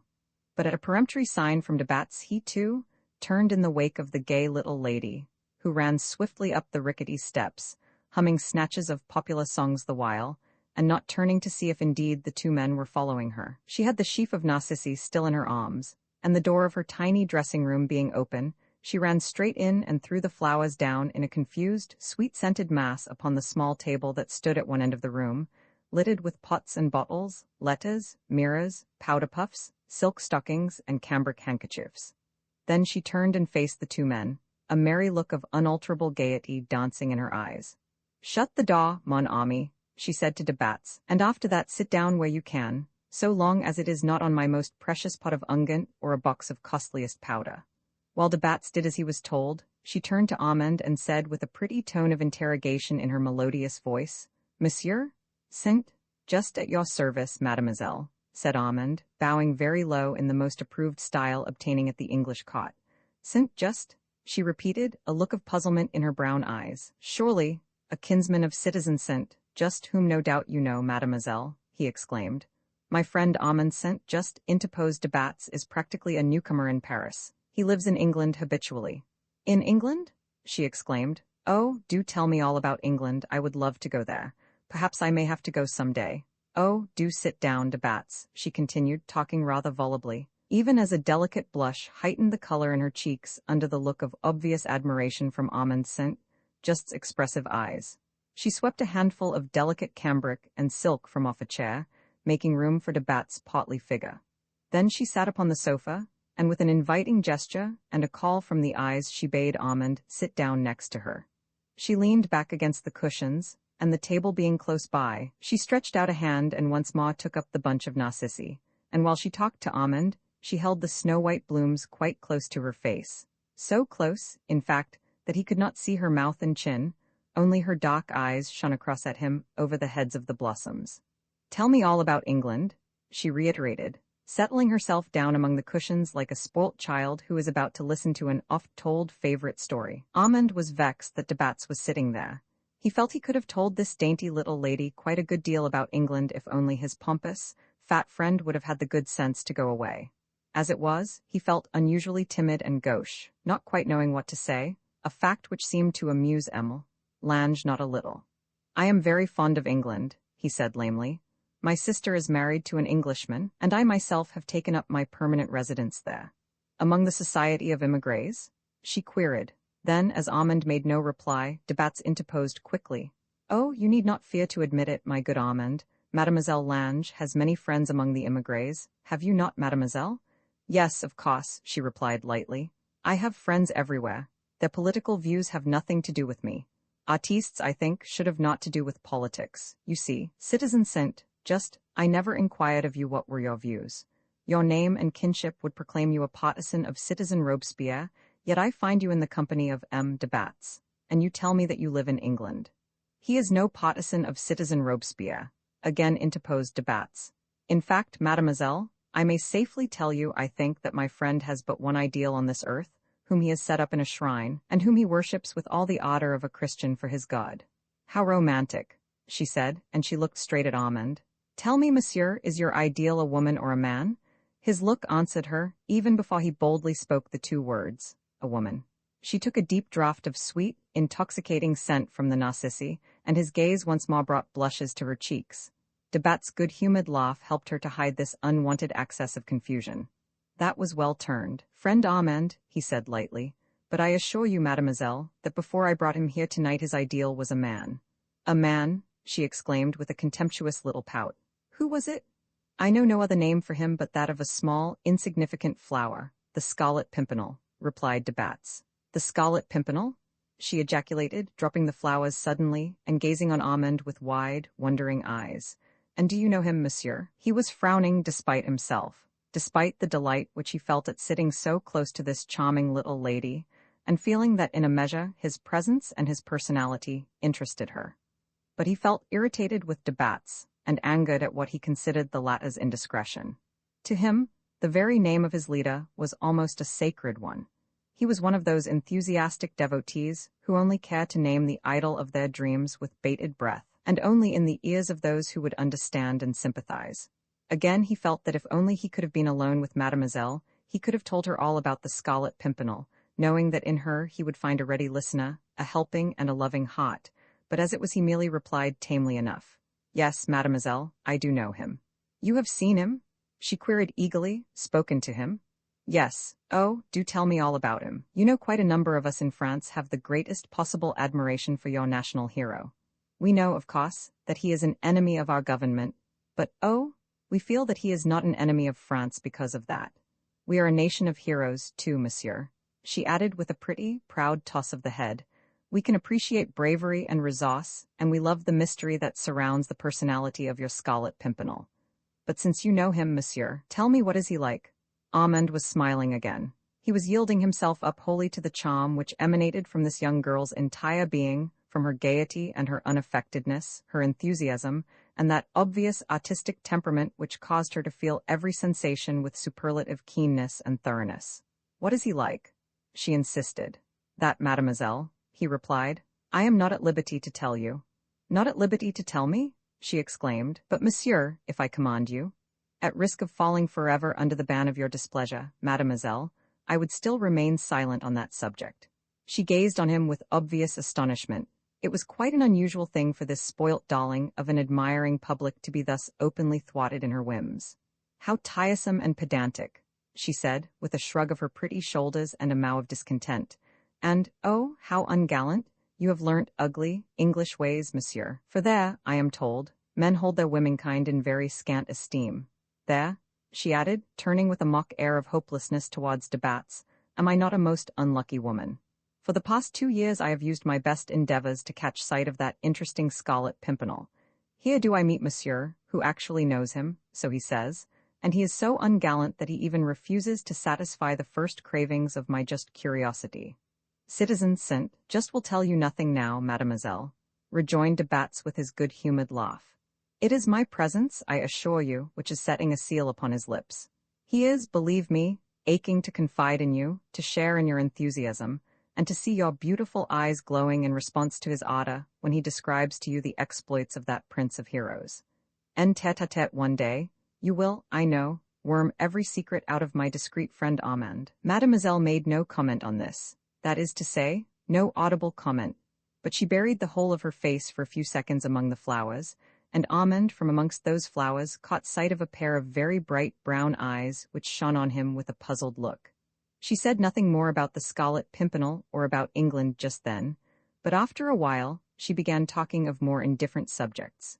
The state of the weather, the price of food, the discomforts of her own house, now that the servants had been put on perfect equality with their masters. Armand soon gathered that the burning questions of the day, the horrors of massacres, the raging turmoil of politics, had not affected her very deeply as yet.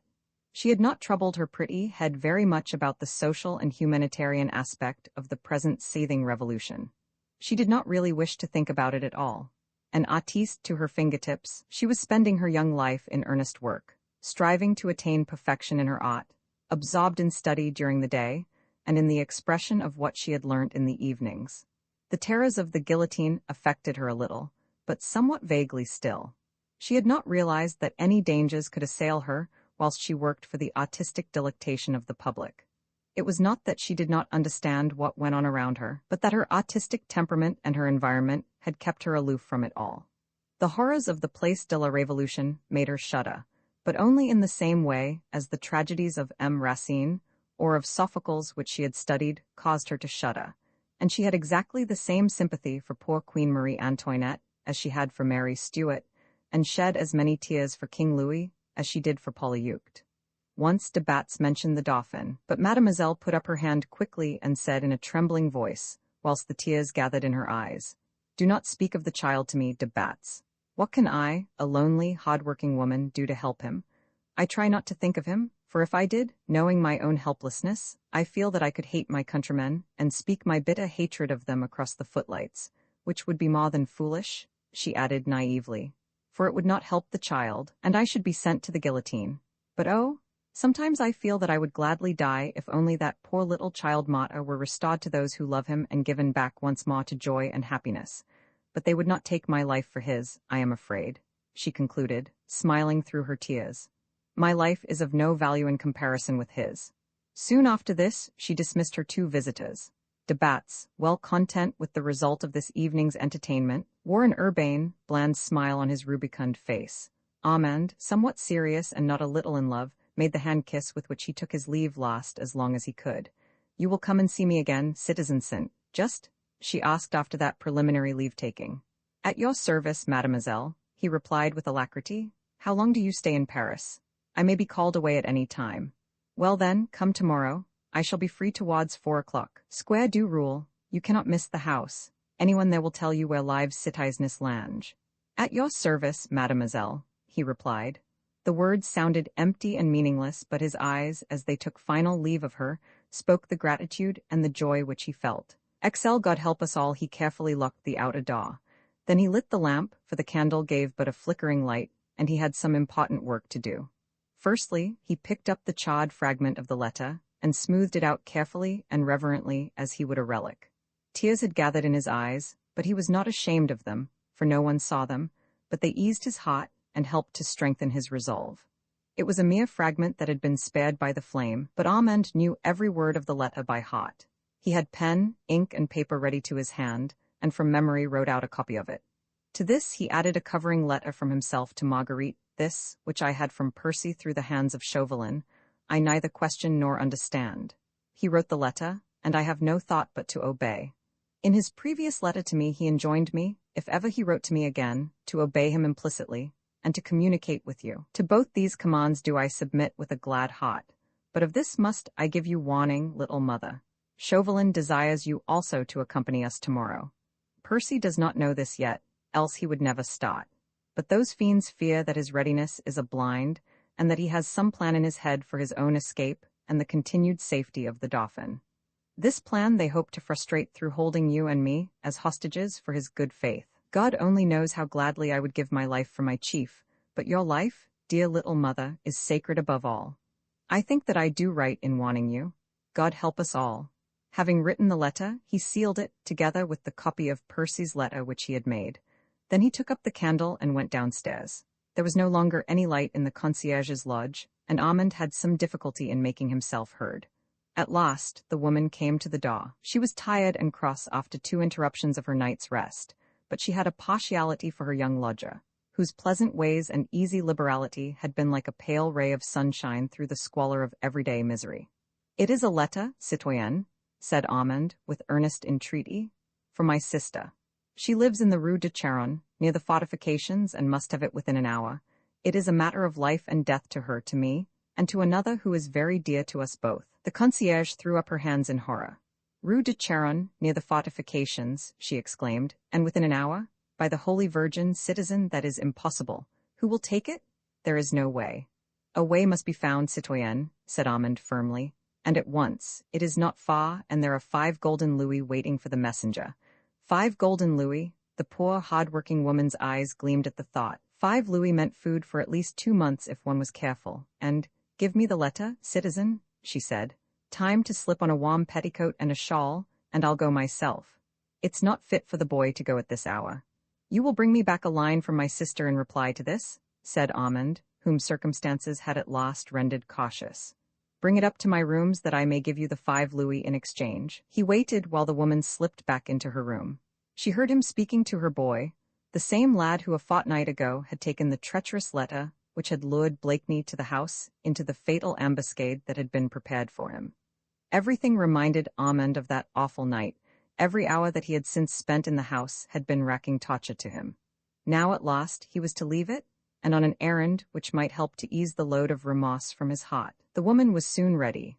Armand gave her final directions as to how to find the house. Then she took the letter and promised to be very quick, and to bring back a reply from the lady. Armand accompanied her to the door. The night was dark, a thin drizzle was falling. He stood and watched until the woman's rapidly walking figure was lost in the misty gloom. Then, with a heavy sigh, he once more went within. Roman 41, when hope was dead, in a small upstairs room in the Rue de Charonne, above the shop of Lucas the old clothes dealer, Marguerite sat with Sir Andrew F. Ffoulkes. Armand's letter, with its message and its warning, lay open on the table between them, and she had in her hand the sealed packet which Percy had given her just 10 days ago, and which she was only to open if all hope seemed to be dead, if nothing appeared to stand any longer between that one dear life and irretrievable shame. A small lamp placed on the table threw a feeble yellow light on the squalid, ill-furnished room, for it lacked still an hour or so before dawn. Armand's concierge had brought her lodger's letter, and Marguerite had quickly dispatched a brief reply to him, a reply that held love and also encouragement. Then she had summoned Sir Andrew. He never had a thought of leaving her during these days of dire trouble, and he had lodged all this while in a tiny room on the topmost floor of this house, in the Rue de Charonne. At her call he had come down very quickly, and now they sat together at the table, with the oil lamp illumining their pale, anxious faces.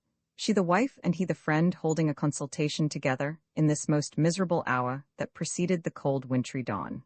Outside a thin, persistent rain mixed with snow patted against the small window panes, and an icy wind found out all the crevices in the worm-eaten woodwork that would afford it ingress to the room. But neither Marguerite nor F. Fawkes was conscious of the cold. They had wrapped their cloaks round their shoulders, and did not feel the chill currents of air that caused the lamp to flicker and to smoke. "I can see now," said Marguerite in that calm voice which comes so naturally in moments of infinite despair. "I can see now exactly what Percy meant when he made me promise not to open this packet until it seemed to me and to you, Sir Andrew, that he was about to play the part of a coward." "A coward? Great God!" She checked the sob that had risen to her throat, and continued in the same calm manner and quiet, even voice. "You do think with me, do you not, that the time has come, and that we must open this packet?" "Without a doubt, Lady Blakeney," replied F. Fawkes with equal earnestness. "I would stake my life that already a fortnight ago Blakeney had that same plan in his mind which he has now matured. Escape from that awful conciergerie prison with all the precautions so carefully taken against it was impossible. I knew that, alas, from the first.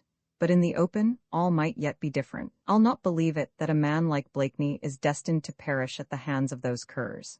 She looked on her loyal friend with tear-dimmed eyes through which shone boundless gratitude and heartbroken sorrow. He had spoken of a fortnight? It was 10 days since she had seen Percy. It had then seemed as if death had already mocked him with its grim sign. Since then, she had tried to shut away from her mind the terrible visions which her anguish constantly conjured up before her of his growing weakness, of the gradual impairing of that brilliant intellect, the gradual exhaustion of that mighty physical strength. "God bless you, Sir Andrew, for your enthusiasm and for your trust," she said with a sad little smile. "But for you, I should long ago have lost all courage, and these last 10 days, what a cycle of misery they represent, would have been maddening but for your help and your loyalty. God knows I would have courage for everything in life, for everything save one, but just that, his death, that would be beyond my strength. Neither reason nor body could stand it. Therefore, I am so afraid, Sir Andrew," she added piteously. "Of what, Lady Blakeney?" "That when he knows that I too am to go as hostage, as Armand says in his letter, that my life is to be guarantee for his, I am afraid that he will draw back, that he will, my God," she cried with sudden fervor, "tell me what to do?" "Shall we open the packet?" asked F. Fawkes gently, "and then just make up our minds to act exactly as Blakeney has enjoined us to do, neither more nor less, but just word for word, deed for deed, and I believe that that will be right, whatever may betide in the end." Once more his quiet strength, his earnestness and his faith comforted her. She dried her eyes and broke open the seal. There were 2 separate letters in the packet, one unaddressed, obviously intended for her and F. Fawkes. The other was addressed to M. Le Baron Jean de Batz, 15, Rue Saint-Jean de Latran, Paris. "A letter addressed to that awful Baron de Batz," said Marguerite, looking with puzzled eyes on the paper as she turned it over and over in her hand. "To that bombastic windbag. I know him and his ways well. What can Percy have to say to him?" Sir Andrew too looked puzzled, but neither of them had the mind to waste time in useless speculations. Marguerite unfolded the letter which was intended for her, and after a final look on her friend, whose kind face was quivering with excitement, she began slowly to read aloud. "I need not ask either of you two to trust me, knowing that you will, but I could not die inside this hole like a rat in a trap. I had to try and free myself, at the worst to die in the open beneath God's sky. You two will understand, and understanding you will trust me to the end. Send the enclosed letter at once to its address. And you, F. Fawkes, my most sincere and most loyal friend, I beg with all my soul to see to the safety of Marguerite. Armand will stay by me, but you, F. Fawkes, do not leave her, stand by her. As soon as you read this letter, and you will not read it until both she and you have felt that hope has fled and I myself am about to throw up the sponge. Try and persuade her to make for the coast as quickly as may be. At Calais, you can open up communications with the Daydream in the usual way, and embark on her at once. Let no member of the League remain on French soil 1 hour longer after that. Then tell the skipper to make for Le Potel, the place which he knows, and there to keep a sharp outlook for another 3 nights. After that make straight for home, for it will be no use waiting any longer. I shall not come. These measures are for Marguerite's safety, and for you all who are in France at this moment. Comrade, I entreat you to look on these measures as on my dying wish. To de Batz I have given rendezvous at the chapelle of the Holy Sepulchre, just outside the park of the Château d'Audet. He will help me to save the Dauphin, and if by good luck he also helps me to save myself, I shall be within 7 leagues of Le Potel, and with the Lion frozen as she is I could reach the coast. But Marguerite's safety I leave in your hands, Ffoulkes. Would that I could look more clearly into the future, and know that those devils will not drag her into danger. Beg her to start at once for Calais immediately. You have both read this. I only beg, I do not command. I know that you, Ffoulkes, will stand by her, whatever she may wish to do. God's blessing be forever on you both. Marguerite's voice died away in the silence that still lay over this deserted part of the great city, and in this squalid house where she and Sir Andrew Ffoulkes had found shelter these last 10 days. The agony of mind which they had here endured, never doubting, but scarcely ever hoping, had found its culmination at last in this final message, which almost seemed to come to them from the grave. It had been written 10 days ago. A plan had then apparently formed in Percy's mind, which he had set forth during the brief half-hour's respite which those fiends had once given him. Since then, they had never given him 10 consecutive minutes' peace. Since then 10 days had gone by. How much power, how much vitality had gone by too on the leaden wings of all those terrible hours spent in solitude and in misery. We can but hope, Lady Blakeney, said Sir Andrew Ffoulkes after a while, that you will be allowed out of Paris, but from what Armand says, and Percy does not actually send me away, she rejoined with a pathetic little smile. No, he cannot compel you, Lady Blakeney, you are not a member of the League. Oh, yes, I am, she retorted firmly, and I have sworn obedience just as all of you have done. I will go, just as he bids me, and you, Sir Andrew, you will obey him too? My orders are to stand by you. That is an easy task. You know where this place is? She asked. The Château d'Audet. Oh yes, we all know it. It is empty, and the park is a wreck. The owner fled from it at the very outbreak of the Revolution. He left some kind of steward nominally in charge, a curious creature, half imbecile. The château and the chapel in the forest just outside the grounds have oft served Blakeney and all of us as a place of refuge on our way to the coast. But the Dauphin is not there, she said. No, according to the first letter which you brought me from Blakeney 10 days ago, and on which I acted, Tony, who has charge of the Dauphin, must have crossed into Holland with his little majesty today. I understand, she said simply. But then, this letter to de Batz? Ah, there I am completely at sea, but I'll deliver it, and at once too, only I don't like to leave you. Will you let me get you out of Paris first? I think just before dawn it could be done. We can get the cot from Lucas, and if we could reach Saint-Germain before noon, I could come straight back then and deliver the letter to de Batz. This, I feel, I ought to do myself, but at a child's farm I would know that you were safe for a few hours. I will do whatever you think right, Sir Andrew, she said simply. My will is bound up with Percy's dying wish. God knows I would rather follow him now, step by step, as hostage, as prisoner, any way so long as I can see him, but she rose and turned to go, almost impassive now in that great calm bond of despair. A stranger seeing her now had thought her indifferent. She was very pale, and deep circles round her eyes told of sleepless nights and days of mental misery, but otherwise there was not the faintest outward symptom of that terrible anguish which was rending her heartstrings. Her lips did not quiver, and the sauce of her tears had been dried up 10 days ago. 10 minutes and I'll be ready, Sir Andrew, she said. I have but few belongings. Will you the while see Lucas about the cot? He did as she desired. Her calm in no way deceived him. He knew that she must be suffering keenly, and would suffer more keenly still, while she would be trying to efface her own personal feelings all through that coming dreary journey to Calais. He went to see the landlord about the house and cot, and a quarter of an hour later Marguerite came downstairs ready to start. She found Sir Andrew in close converse with an officer of the Garde de Paris, whilst 2 soldiers of the same regiment were standing at the horse's head. When she appeared in the doorway, Sir Andrew came at once up to her. "It is just as I feared, Lady Blakeney," he said. "This man has been sent here to take charge of you. Of course, he knows nothing beyond the fact that his orders are to convey you at once to the guardhouse of the Rue Sti, and where he is to hand you over to Citizen Chauvelin of the Committee of Public Safety." Sir Andrew could not fail to see the look of intense relief which, in the midst of all her sorrow, seemed suddenly to have lighted up the whole of Marguerite's wan face. The thought of wending her own way to safety whilst Percy, mayhap, was fighting an uneven fight with death had been well nigh intolerable, but she had been ready to obey without a murmur. Now fate and the enemy himself had decided otherwise. She felt as if a load had been lifted from her heart. "I will at once go and find de Batz," Sir Andrew contrived to whisper hurriedly. "As soon as Percy's letter is safely in his hands, I will make my way northwards and communicate with all the members of the League, on whom the chief has so strictly enjoined to quit French soil immediately. We will proceed to Calais first and open up communication with the Daydream in the usual way. The others had best embark on board her, and the skipper shall then make for the known spot of Le Potel, of which Percy speaks in his letter. I myself will go by land to Le Potel, and thence, if I have no news of you or of the expedition, I will slowly work southwards in the direction of the Château d'Audet. That is all that I can do. If you can contrive to let Percy or even Armand know my movements, do so by all means. I know that I shall be doing right, for, in a way, I shall be watching over you and arranging for your safety, as Blakeney begged me to do. God bless you, Lady Blakeney, and God save the Scarlet Pimpernel." He stooped and kissed her hand, and she intimated to the officer that she was ready. He had a hackney coach waiting for her lower down the street. To it she walked with a firm step, and as she entered it, she waved a last farewell to Sir Andrew F. Ffoulkes. Roman 42, the guard-house of the Rue Sti. And the little cottage was turning out of the great gates of the House of Justice. It was intensely cold.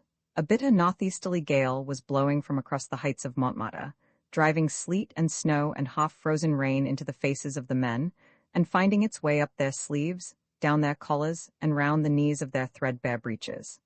Armand, whose fingers were numb with the cold, could scarcely feel the reins in his hands. Chauvelin was riding close beside him, but the two men had not exchanged one word since the moment when the small troop of some 20 mounted soldiers had filed up inside the courtyard, and Chauvelin, with a curt word of command, had ordered one of the troopers to take Armand's horse on the lead.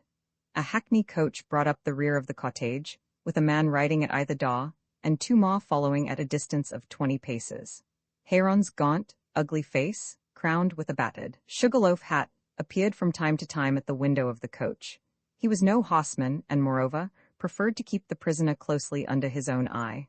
The corporal had told Armand that the prisoner was with Citizen Héron inside the coach, in irons. Beyond that the soldiers could tell him nothing. They knew nothing of the object of this expedition. Vaguely, they might have wondered in their dull minds why this particular prisoner was thus being escorted out of the conciergerie prison with so much paraphernalia and such an air of mystery, when there were thousands of prisoners in the city and the provinces at the present moment, who anon would be bundled up wholesale into cots to be dragged to the guillotine like a flock of sheep to the butchers. But even if they wondered, they made no remarks among themselves. Their faces, blue with the cold, were the perfect mirrors of their own unconquerable stolidity. The tower clock of Notre Dame struck 7 when the small cavalcade finally moved slowly out of the monumental gates. In the east the wan light of a February morning slowly struggled out of the surrounding gloom.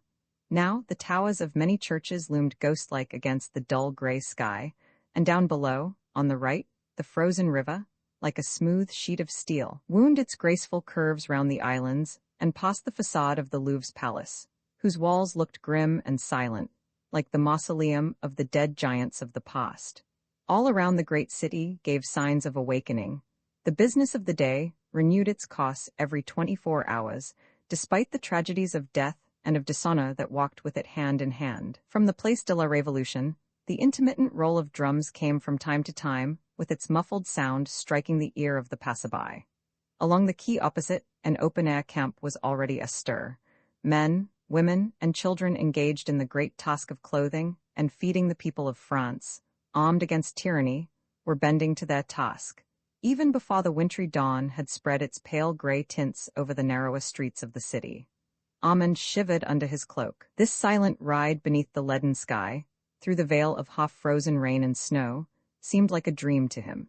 And now, as the outriders of the little cavalcade turned to cross the Pont au Change, he saw spread out on his left what appeared like the living panorama of these 3 weeks that had just gone by. He could see the house of the Rue Saint-Germain-l'Auxerrois, where Percy had lodged before he carried through the rescue of the little Dauphin. Armand could even see the window at which the dreamer had stood, weaving noble dreams that his brilliant daring had turned into realities, until the hand of a traitor had brought him down to what?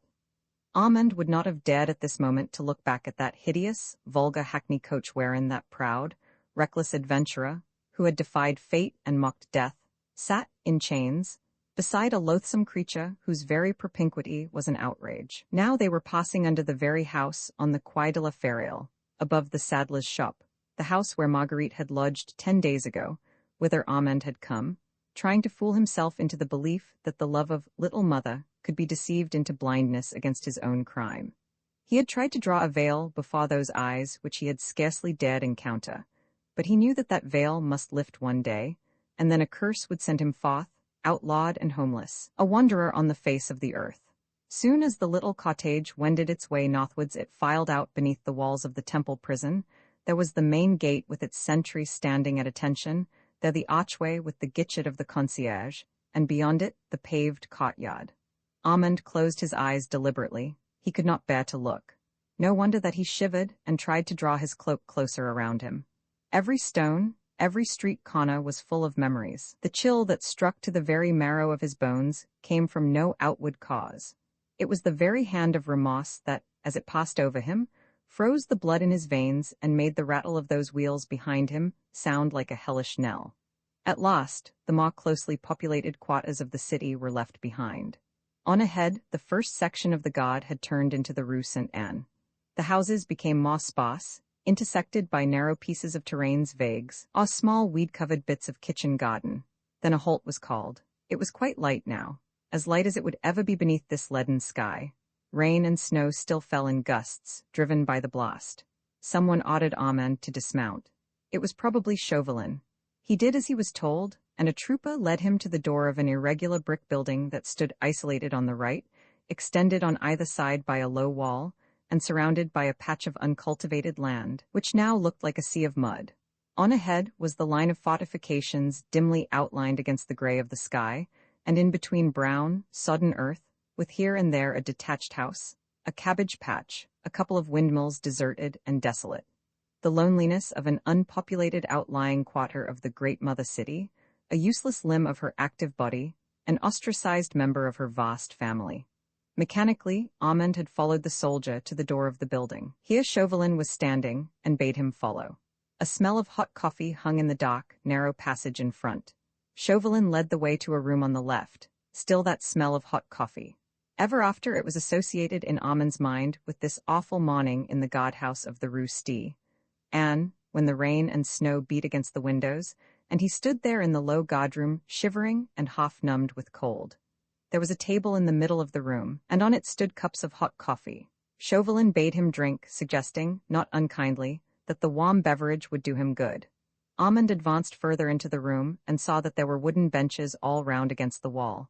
On one of these sat his sister Marguerite.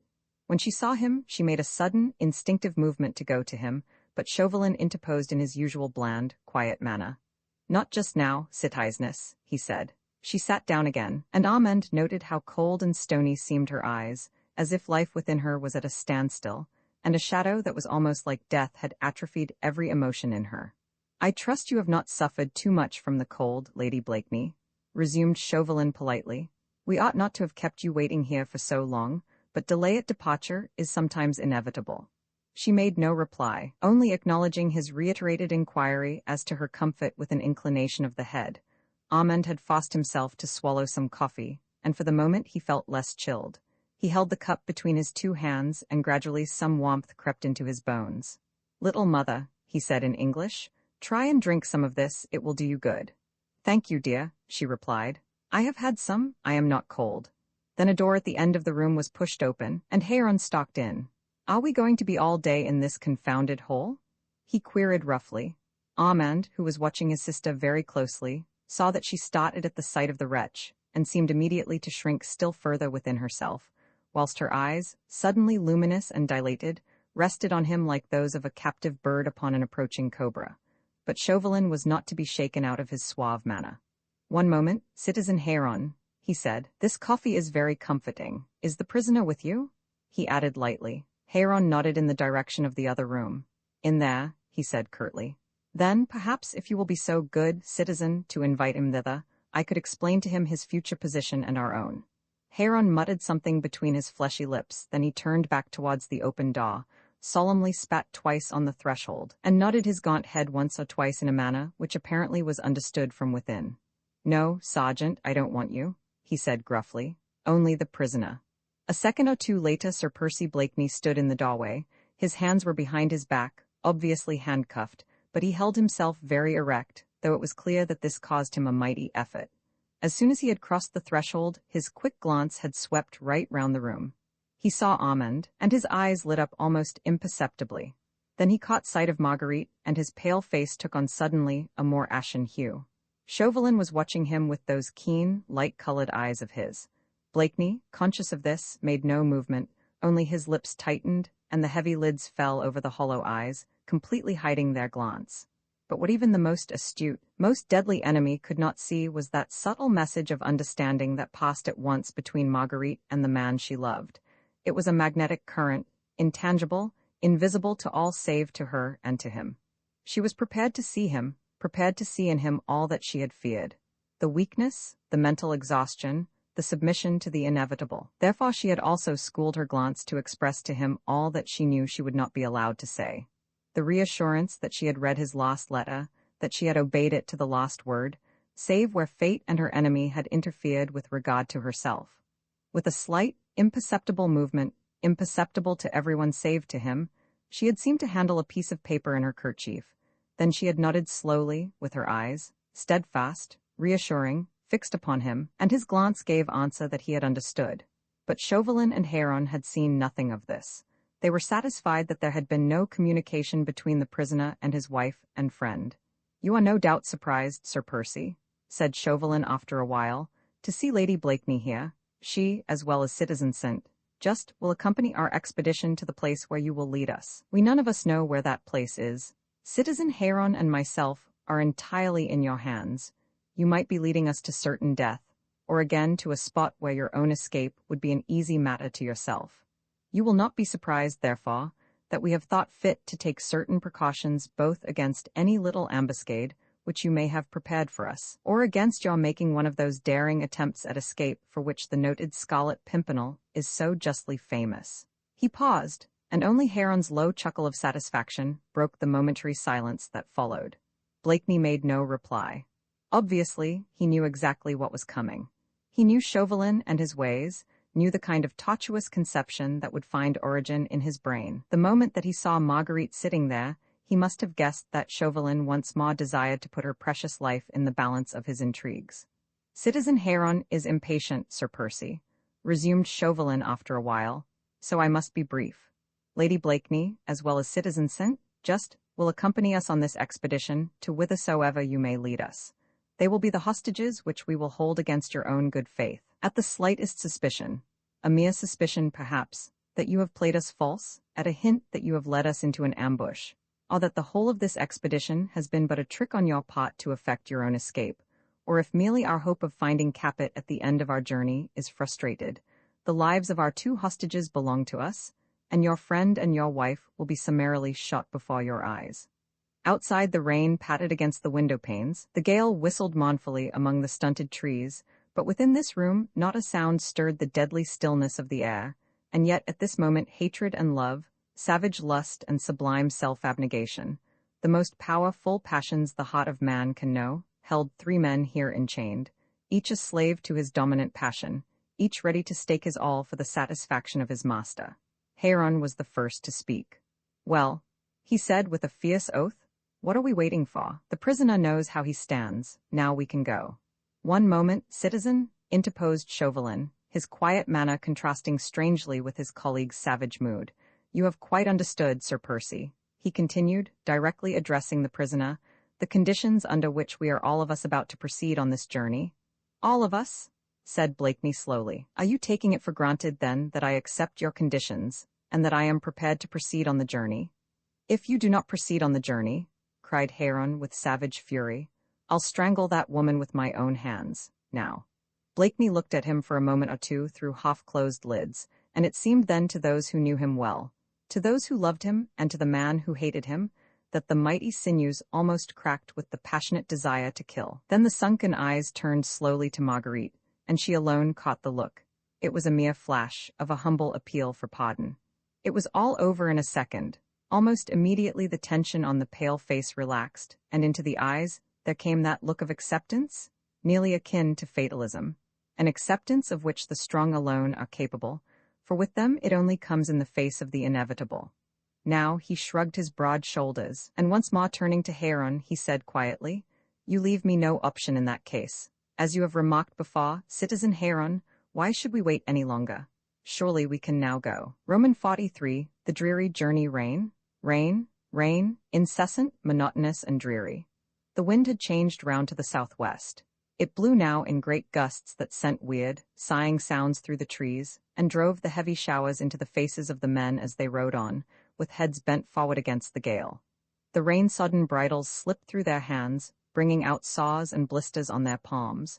The horses were fidgety, tossing their heads with wearying persistence as the wet trickled into their ears, or the sharp, intermittent hailstones struck their sensitive noses. 3 days of this awful monotony, varied only by the halts at wayside inns, the changing of troops at one of the guardhouses on the way, the reiterated commands given to the fresh squad before starting on the next lap of this strange, momentous way. And all the while, audible above the clatter of horses' hoofs, the rumbling of coach wheels, 2 closed carriages, each drawn by a pair of sturdy horses, which were changed at every halt. A soldier on each box urged them to a good pace to keep up with the troopers, who were allowed to go at an easy canter or light jog-trot, whatever might prove easiest and least fatiguing. And from time to time Heron's shaggy, gaunt head would appear at the window of one of the coaches, asking the way, the distance to the next city, or to the nearest wayside inn, cursing the troopers, the coachman, his colleague and everyone concerned, blaspheming against the interminable length of the road, against the cold and against the wet. Early in the evening on the second day of the journey, he had met with an accident. The prisoner, who presumably was weak and weary, and not over-steady on his feet, had fallen up against him as they were both about to re-enter the coach after a halt just outside Amiens, and Citizen Heron had lost his footing in the slippery mud of the road. His head came in violent contact with the step, and his right temple was severely cut. Since then, he had been forced to wear a bandage across the top of his face, under his sugarloaf hat, which had added nothing to his beauty, but a great deal to the violence of his temper. He wanted to push the men on, to force the pace, to shorten the halts. But Chauvelin knew better than to allow slackness and discontent to follow in the wake of overfatigue. The soldiers were always well rested and well fed, and though the delay caused by long and frequent halts must have been just as irksome to him as it was to Heron, yet he bore it imperturbably, for he would have had no use on this momentous journey for a handful of men whose enthusiasm and spirit had been blown away by the roughness of the gale, or drowned in the fury of the constant downpour of rain. Of all this Marguerite had been conscious in a vague, dreamy kind of way. She seemed to herself like the spectator in a moving panoramic drama, unable to raise a finger or to do aught to stop that final, inevitable ending, the cataclysm of sorrow and misery that awaited her, when the dreary curtain would fall on the last act, and she and all the other spectators, Armand, Chauvelin, Heron, the soldiers, would slowly wend their way home, leaving the principal actor behind the fallen curtain, which never would be lifted again. After that first halt in the guardroom of the Rue Sti, and she had been bidden to enter a second hackney coach, which followed the other at a distance of 50 meters or so, and was, like that other, closely surrounded by a squad of mounted men. Armand and Chauvelin rode in this carriage with her.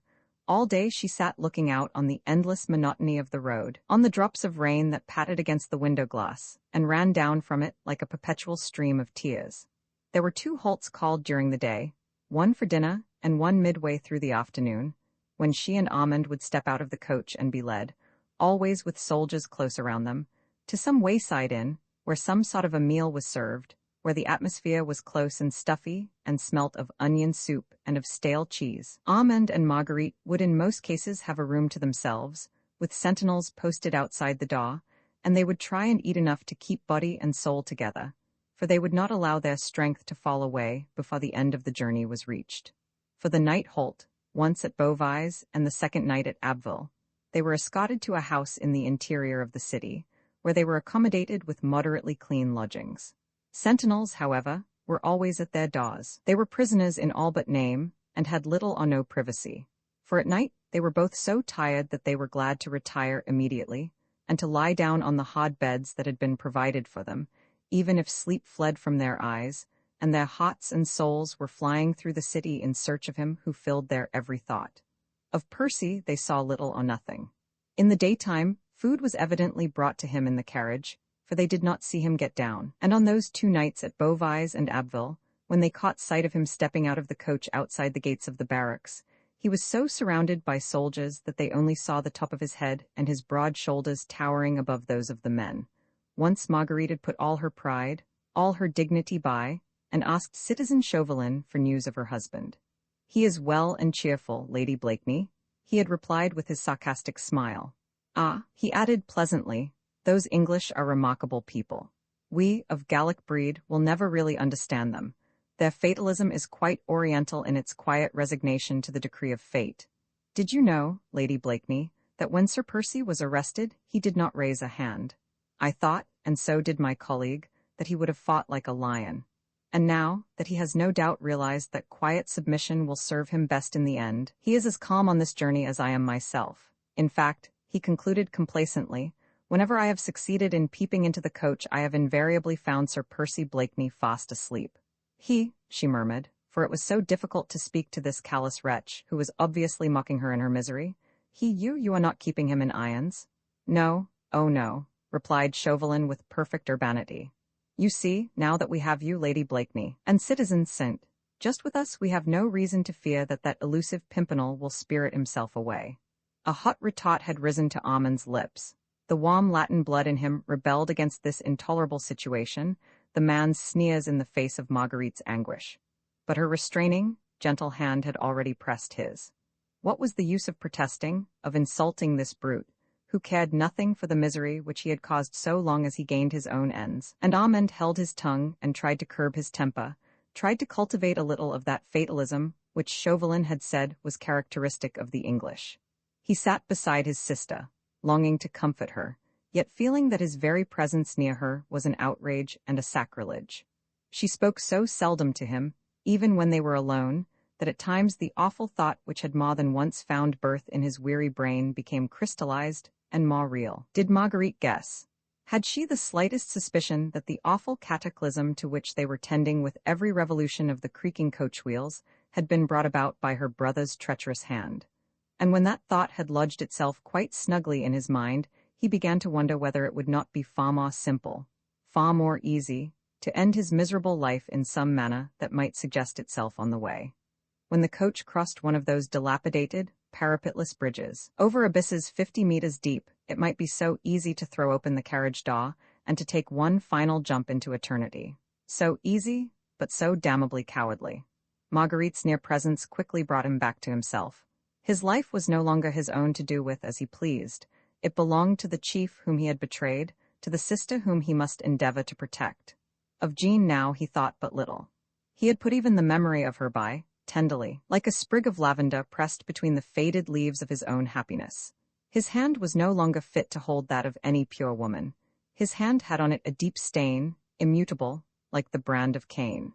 Yet Marguerite beside him held his hand, and together they looked out on that dreary, dreary road, and listened to of the patter of the rain, and the rumbling of the wheels of that other coach on ahead. And it was all so dismal and so horrible. The rain, the soughing of the wind in the stunted trees, this landscape of mud and desolation, this eternally gray sky. Roman fought for the halt at Crécy. Now then, citizen, don't go to sleep. This is Crécy, our last halt. Armand woke up from his last dream. They had been moving steadily on since they left Abbeville soon after dawn. The rumble of the wheels, the swaying and rocking of the carriage, the interminable patter of the rain had lulled him into a kind of wakeful sleep. Chauvelin had already alighted from the coach. He was helping Marguerite to descend. Armand shook the stiffness from his limbs and followed in the wake of his sister.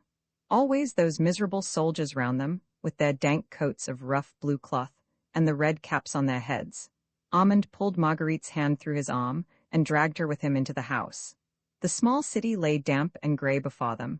The rough pavement of the narrow street glistened with the wet, reflecting the dull, leaden sky overhead.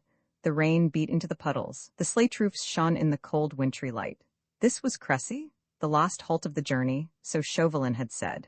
The party had drawn rein in front of a small one-storied building that had a wooden veranda running the whole length of its front. The usual low narrow room greeted Armand and Marguerite as they entered. The usual mildewed walls, with the color wash flowing away in streaks from the unsympathetic beam above.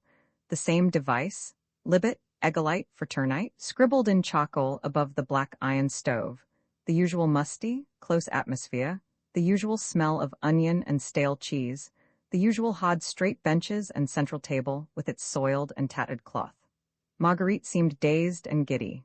She had been 5 hours in that stuffy coach with nothing to distract her thoughts except the rain-sodden landscape, on which she had ceaselessly gazed since the early dawn. Armand led her to the bench, and she sank down on it, numb and inert, resting her elbows on the table and her head in her hands. If it were only all over. She sighed involuntarily. Armand, at times now I feel as if I were not really sane, as if my reason had already given way. Tell me, do I seem mad to you at times? He sat down beside her and tried to chafe her little cold hands. There was a knock at the door, and without waiting for permission Chauvelin entered the room. My humble apologies to you, Lady Blakeney, he said in his usual suave manner, but our worthy host informs me that this is the only room in which he can serve a meal. Therefore I am forced to intrude my presence upon you. Though he spoke with outward politeness, his tone had become more peremptory, less bland, and he did not await Marguerite's reply before he sat down opposite to her and continued to talk airily. An ill-conditioned fellow, our host, he said, quite reminds me of our friend Brogard at the Check Gris in Calais. You remember him, Lady Blakeney? My sister is giddy and overtired, interposed Armand firmly. I pray you, citizen, to have some regard for her. All regard in the world, citizen Saint, just, protested Chauvelin jovially. Methought that those pleasant reminiscences would cheer her. Ah, here comes the soup, he added, as a man in blue blouse and breeches, with sabots on his feet, slouched into the room, carrying a tureen which he incontinently placed upon the table. I feel sure that in England Lady Blakeney misses our excellent creuzot pot, the glory of our bourgeois cookery. Lady Blakeney, a little soup? I thank you, sir, she murmured. Do try and eat something, little mother, Armand whispered in her ear. Try and keep up your strength for his sake, if not for mine. She turned a wan, pale face to him and tried to smile. I'll try, dear, she said. You have taken bread and meat to the citizens in the coach. Chauvelin called out to the retreating figure of mine host. Hm? Grunted the latter in assent. And see that the citizen soldiers are well fed, or there will be trouble. Hm? Grunted the man again, after which he banged the door to behind him. Citizen Heron is loath to let the prisoner out of his sight, explained Chauvelin lightly, now that we have reached the last, most important stage of our journey, so he is sharing Sir Percy's midday meal in the interior of the coach. He ate his soup with a relish, ostentatiously paying many small attentions to Marguerite all the time. He ordered meat for her, bread, butter, asked if any dainties could be got. He was apparently in the best of tempers. After he had eaten and drunk, he rose and bowed ceremoniously to her. Your pardon, Lady Blakeney, he said, but I must confer with the prisoner now, and take from him full directions for the continuance of our journey. After that I go to the guard-house, which is some distance from here, right at the other end of the city. We pick up a fresh squad here, 20 hardened troopers from a cavalry regiment usually stationed at Abbeville. They have had work to do in this town, which is a hotbed of treachery. I must go inspect the men and the sergeant who will be in command. Citizen Heron leaves all these inspections to me. He likes to stay by his prisoner. In the meanwhile, you will be escorted back to your coach, where I pray you to await my arrival, when we change God first, then proceed on our way. Marguerite was longing to ask him many questions. Once again, she would have smothered her pride and begged for news of her husband, but Chauvelin did not wait. He hurried out of the room, and Armand and Marguerite could hear him ordering the soldiers to take them forthwith back to the coach. As they came out of the inn, they saw the other coach some 50 meters further up the street. The horses that had done duty since leaving Abbeville had been taken out, and 2 soldiers in ragged shirts, and with crimson caps set jauntily over their left ear, were leading the two fresh horses along. The troopers were still mounting guard round both the coaches. They would be relieved presently. Marguerite would have given 10 years of her life at this moment for the privilege of speaking to her husband, or even of seeing him, of seeing that he was well. A quick, wild plan sprang up in her mind that she would bribe the sergeant in command to grant her wish while Citizen Chauvelin was absent. The man had not an unkind face, and he must be very poor. People in France were very poor these days, though the rich had been robbed and luxurious homes devastated ostensibly to help the poor. She was about to put this sudden thought into execution when Heron's hideous face, doubly hideous now with that bandage of doubtful cleanliness cutting across his brow, appeared at the carriage window. He cursed violently and at the top of his voice. "What are those aristos doing out there?" he shouted. "Just getting into the coach, citizen," replied the sergeant promptly, and Armand and Marguerite were immediately ordered back into the coach. Heron remained at the window for a few moments longer. He had a toothpick in his hand, which he was using very freely. "How much longer are we going to wait in this cursed hole?" he called out to the sergeant. "Only a few moments longer, citizen. Citizen Chauvelin will be back soon with the guard." A quarter of an hour later, the clatter of cavalry horses on the rough, uneven pavement drew Marguerite's attention. She lowered the carriage window and looked out. Chauvelin had just returned with the new escort. He was on horseback. His horse's bridle, since he was but an indifferent horseman, was held by one of the troopers. Outside the inn he dismounted. Evidently he had taken full command of the expedition, and scarcely referred to Heron, who spent most of his time cursing at the men or the weather when he was not lying half asleep and partially drunk in the inside of the carriage. The changing of the guard was now accomplished quietly and in perfect order. The new escort consisted of 20 mounted men, including a sergeant and a corporal, and of 2 drivers, one for each coach. The cortege now was filed up in marching order, ahead a small party of scouts, then the coach with Marguerite and Armand, closely surrounded by mounted men, and at a short distance the second coach with Citizen Heron, and the prisoner equally well guarded. Chauvelin superintended all the arrangements himself. He spoke for some few moments with the sergeant, also with the driver of his own coach.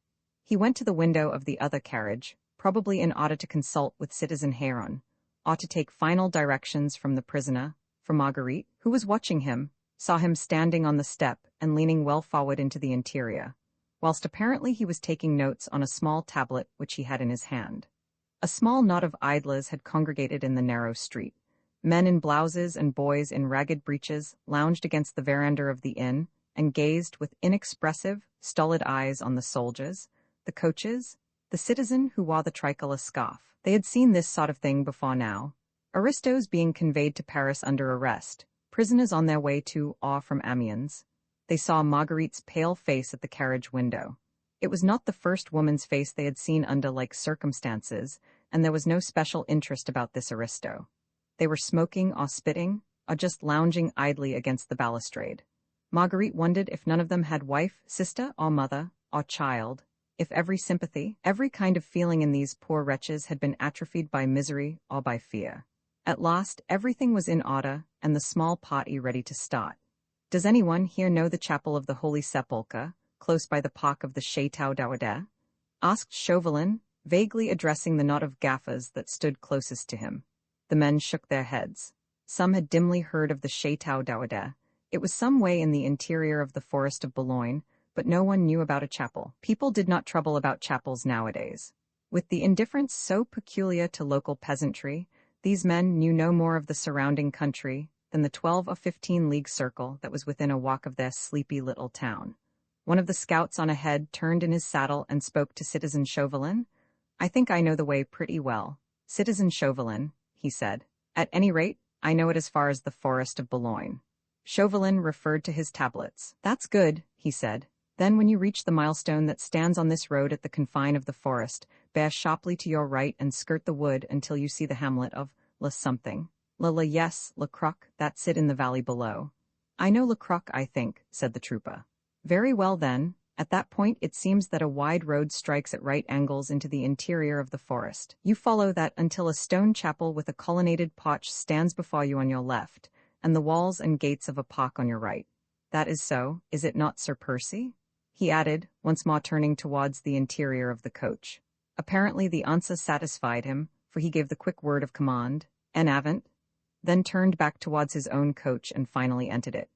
"Do you know the Chateau d'Aude, citizen Saint Just?" he asked abruptly as soon as the carriage began to move. Armand woke, as was habitual with him these days, from some gloomy reverie. "Yes, citizen," he replied. "I know it." "And the Chapel of the Holy Sepulchre?" "Yes, I know it too." Indeed, he knew the chateau well, and the little chapel in the forest whither the fisherfolk from Potel and Boulogne came on a pilgrimage once a year to lay their nets on the miracle-working relic.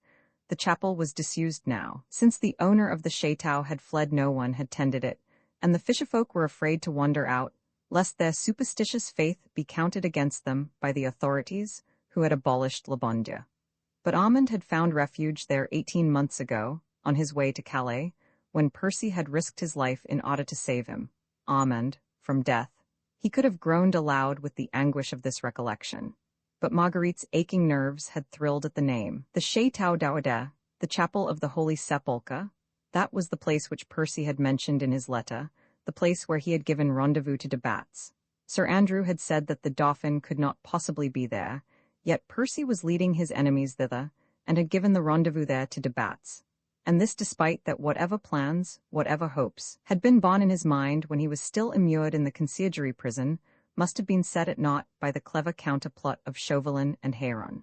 At the merest suspicion that you have played us false, at a hint that you have led us into an ambush, or if merely our hopes of finding Capet at the end of the journey are frustrated, the lives of your wife and of your friend are forfeit to us, and they will both be shot before your eyes.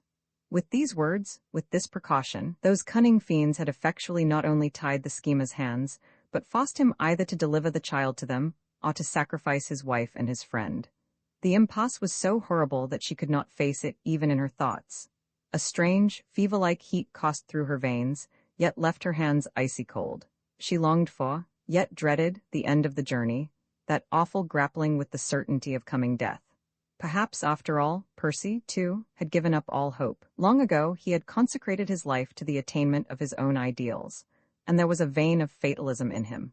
Perhaps he had resigned himself to the inevitable, and his only desire now was to give up his life, as he had said, in the open, beneath God's sky, to draw his last breath with the storm clouds tossed through infinity above him, and the murmur of the wind in the trees to sing him to rest. Cressy was gradually fading into the distance, wrapped in a mantle of damp and mist.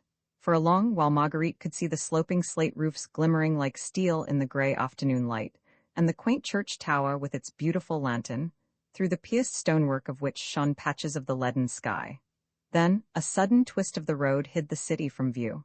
Only the outlying churchyard remained in sight, with its white monuments and granite crosses, over which the dark yews, wet with the rain and shaken by the gale, sent showers of diamond-like sprays. Roman 45, the forest of Boulogne progress was not easy, and very slow along the muddy road. The two coaches moved along laboriously, with wheels creaking and sinking deeply from time to time in the quagmire. When the small party finally reached the edge of the wood, the grayish light of this dismal day had changed in the west to a dull reddish glow. A glow that had neither brilliance nor incandescence in it, only a weird tint that hung over the horizon and turned the distance into lines of purple. The nearness of the sea made itself already felt. There was a briny taste in the damp atmosphere, and the trees all turned their branches away, in the same direction, against the onslaught of the prevailing winds. The road at this point formed a sharp fork, skirting the wood on either side, the forest lying like a black close mass of spruce and firs on the left, while the open expanse of country stretched out on the right. The southwesterly gale struck with full violence against the barrier of forest trees, bending the tall crests of the pines and causing their small dead branches to break and fall with a sharp, crisp sound like a cry of pain. The squad had been fresh at starting. Now the men had been 4 hours in the saddle under persistent rain and gusty wind. They were tired, and the atmosphere of the close, black forest so near the road was weighing upon their spirits. Strange sounds came to them from out the dense network of trees, the screeching of night birds, the weird call of the owls, the swift and furtive tread of wild beasts on the prowl. The cold winter and lack of food had lured the wolves from their fastnesses.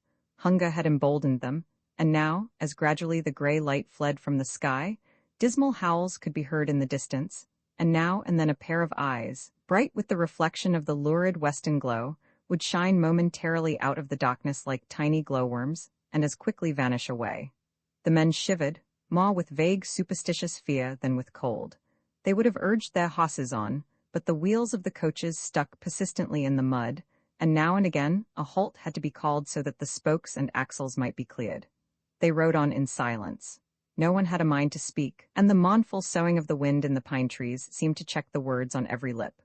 The dull thud of hoofs in the soft road, the clang of steel bits and buckles, the snorting of the horses alone answered the wind, and also the monotonous creaking of the wheels plowing through the ruts. Soon, the ruddy glow in the west faded into soft-toned purple, and then into gray. Finally, that too vanished. Darkness was drawing in on every side like a wide, black mantle pulled together closer and closer overhead by invisible giant hands. The rain still fell in a thin drizzle that soaked through caps and coats, made the bridles slimy, and the saddles slippery and damp. A veil of vapor hung over the horses' cruppers, and was rendered fuller and thicker every moment with the breath that came from their nostrils. The wind no longer blew with gusty fury. Its strength seemed to have been spent with the gray light of day. But now and then, it would still come sweeping across the open country, and dash itself upon the wall of forest trees, lashing against the horse's ears, catching the corner of a mantle here, an ill-adjusted cap there, and wreaking its mischievous freak for a while, then with a sigh of satisfaction die, murmuring among the pines. Suddenly there was a halt, much shouting, a volley of oaths from the drivers, and Citizen Chauvelin thrust his head out of the carriage window. "What is it?" he asked. "The scouts, citizen," replied the sergeant, who had been riding close to the coach door all this while. "They have returned. Tell one man to come straight to me and report." Marguerite sat quite still. Indeed, she had almost ceased to live momentarily, for her spirit was absent from her body, which felt neither fatigue, nor cold, nor pain. But she heard the snorting of the horse close by as its rider pulled him up sharply beside the carriage door. "Well," said Chauvelin curtly. "This is the crossroad, citizen," replied the man. "It strikes straight into the wood, and the hamlet of Le Croc lies down in the valley on the right.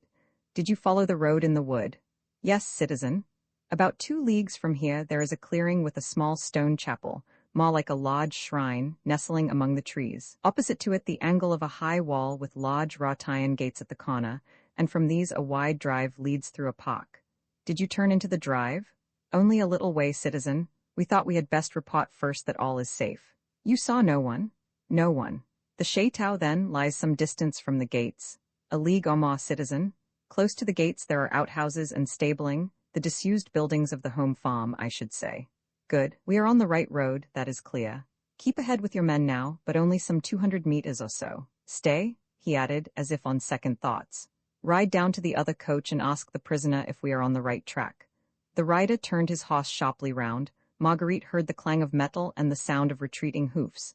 A few moments later the man returned. "Yes, citizen," he reported. "The prisoner says it is quite right. The Chateau d'Auadel lies a full league from its gates. This is the nearest road to the chapel and the chateau. He says we should reach the farmer in half an hour. It will be very dark in there," he added with a significant nod in the direction of the wood. Chauvelin made no reply, but quietly stepped out of the coach. Marguerite watched him, leaning out of the window, following his small trim figure as he pushed his way past the groups of mounted men, catching at a horse's bit now and then, or at a bridle, making a way for himself amongst the restless, champing animals, without the slightest hesitation or fear. Soon his retreating figure lost its sharp outline silhouetted against the evening sky. It was enfolded in the veil of vapor which was blown out of the horses' nostrils or rising from their damp cruppers. It became more vague, almost ghost-like, through the mist and the fast-gathering gloom. Presently a group of troopers hid him entirely from her view, but she could hear his thin, smooth voice quite clearly as he called to Citizen Heron. "We are close to the end of our journey now, citizen," she heard him say. "If the prisoner has not played us false little, Capet should be in our charge within the hour." A growl not unlike those that came from out the mysterious depths of the forest answered him. "If he is not," and Marguerite recognized the harsh tones of Citizen Heron, "if he is not, then 2 corpses will be rotting in this wood tomorrow for the wolves to feed on, and the prisoner will be on his way back to Paris with me." Someone laughed. It might have been one of the troopers, more callous than his comrades, but to Marguerite the laugh had a strange, familiar ring in it, the echo of something long since past and gone. Then Chauvelin's voice once more came clearly to her ear. "My suggestion, citizen," he was saying, "is that the prisoner shall now give me an order. couched in whatever terms he may think necessary, but a distinct order to his friends to give up Capet to me without any resistance. I could then take some of the men with me, and ride as quickly as the light will allow up to the chateau, and take possession of it, of Capet, and of those who are with him. We could get along faster thus. One man can give up his horse to me, and continue the journey on the box of your coach. The 2 carriages could then follow at foot pace. But I fear that if we stick together, complete darkness will overtake us, and we might find ourselves obliged to pass a very uncomfortable night in this wood. I won't spend another night in this suspense, it would kill me, growled Heron to the accompaniment of one of his choicest oaths. You must do as you think right, you planned the whole of this affair, see to it that it works out well in the end. How many men shall I take with me? Our advance guard is here, of course. I couldn't spare you more than 4 more men, I shall want the others to guard the prisoners. 4 men will be quite sufficient with the 4 of the advance guard. That will leave you 12 men for guarding your prisoners, and you really only need to guard the woman, her life will answer for the others. He had raised his voice when he said this, obviously intending that Marguerite and Armand should hear. Then I'll ahead, he continued, apparently in answer to an assent from his colleague. Sir Percy, will you be so kind as to scribble the necessary words on these tablets? There was a long pause, during which Marguerite heard plainly the long and dismal cry of a night bird that, mayhap, was seeking its mate. Then Chauvelin's voice was raised again. I thank you, he said. This certainly should be quite effectual. And now, Citizen Heron, I do not think that under the circumstances we need fear an ambuscade or any kind of trickery. You hold the hostages. And if by any chance I and my men are attacked, or if we encounter armed resistance at the chateau, I will dispatch a rider back straightway to you, and, well, you will know what to do. His voice died away, merged in the soughing of the wind, drowned by the clang of metal, of horses snorting, of men living and breathing. Marguerite felt that beside her Armand had shuddered, and that in the darkness, his trembling hand had sought and found hers. She leaned well out of the window, trying to see. The gloom had gathered more closely in, and round her the veil of vapor from the horses' steaming cruppers hung heavily in the misty air. In front of her, the straight lines of a few fir trees stood out dense and black against the grayness beyond, and between these lines purple tints of various tones and shades mingled one with the other, merging the horizon line with the sky. Here and there, a more solid black patch indicated the tiny houses of the hamlet of Le Croc far down in the valley below. From some of these houses, small lights began to glimmer like blinking yellow eyes. Marguerite's gaze, however, did not rest on the distant landscape. It tried to pierce the gloom that hid her immediate surroundings. The mounted men were all round the coach, more closely round her than the trees in the forest. But the horses were restless, moving all the time, and as they moved she caught glimpses of that other coach and of Chauvelin's ghost-like figure, walking rapidly through the mist. Just for one brief moment she saw the other coach, and Heron's head and shoulders leaning out of the window. His sugarloaf hat was on his head, and the bandage across his brow looked like a sharp, pale streak below it. Do not doubt it, Citizen Chauvelin, he called out loudly in his harsh, raucous voice. I shall know what to do. The wolves will have their meal tonight, and the guillotine will not be cheated either. Armand put his arm round his sister's shoulders and gently drew her back into the carriage. Little mother, he said, if you can think of a way whereby my life would redeem Percy's and yours, show me that way now. But she replied quietly and firmly, there is no way, Armand. If there is, it is in the hands of God. Roman 46 others in the Parc Chauvelin, and his picked escort had in the meanwhile detached themselves from the main body of the squad. Soon the dull thud of their horses' hoofs treading the soft ground came more softly, then more softly still as they turned into the wood, and the purple shadows seemed to enfold every sound and finally, to swallow them completely. Armand and Marguerite, from the depth of the carriage, heard Heron's voice ordering his own driver now to take the lead. They sat quite still and watched, and presently the other coach passed them slowly on the road, its silhouette standing out ghostly and grim for a moment against the indigo tones of the distant country. Heron's head, with its battered sugarloaf hat and the soiled bandage round the brow, was as usual out of the carriage window. He lit across at Marguerite when he saw the outline of her face framed by the window of the carriage. Say all the prayers you have ever known, citizeness, he said with a loud laugh, that my friend Chauvelin may find Capet at the chateau, or else you may take a last look at the open country, for you will not see the sun rise on it tomorrow. It is one or the other, you know. She tried not to look at him. The very sight of him filled her with horror. That blotched, gaunt face of his, the fleshy lips, that hideous bandage across his face that hid one of his eyes. She tried not to see him and not to hear him laugh. Obviously, he too labored under the stress of great excitement. So far, everything had gone well. The prisoner had made no attempt at escape, and apparently did not mean to play a double game. But the crucial hour had come, and with it darkness and the mysterious depths of the forest with their weird sounds and sudden flashes of ghostly lights. They naturally wrought on the nerves of men like Heron, whose conscience might have been dormant, but whose ears were nevertheless filled with the cries of innocent victims sacrificed to their own lustful ambitions and their blind, unreasoning hates. He gave sharp orders to the men to close up round the carriages, and then gave the curt word of command. En avant. Marguerite could but strain her ears to listen. All her senses, all her faculties had merged into that of hearing, rendering it doubly keen. It seemed to her that she could distinguish the faint sound, that even as she listened grew fainter and fainter yet, of Chauvelin and his squad moving away rapidly into the thickness of the wood some distance already ahead. Close to her, there was the snorting of horses, the clanging and noise of moving mounted men. Heron's coach had taken the lead. She could hear the creaking of its wheels, the calls of the driver urging his beasts. The diminished party was moving at foot pace in the darkness that seemed to grow denser at every step, and through that silence which was so full of mysterious sounds. The carriage rolled and rocked on its springs. Marguerite, giddy and overtired, lay back with closed eyes, her hand resting in that of Armand. Time, space, and distance had ceased to be. Only death, the great lord of all, had remained. He walked on ahead, scythe on skeleton shoulder, and beckoned patiently, but with a sure, grim hand. There was another halt. The coach wheels groaned and creaked on their axles. One or two horses reared with the sudden drawing up of the curb. "What is it now?" came Heron's hoarse voice through the darkness. "It is pitch dark, citizen," was the response from ahead.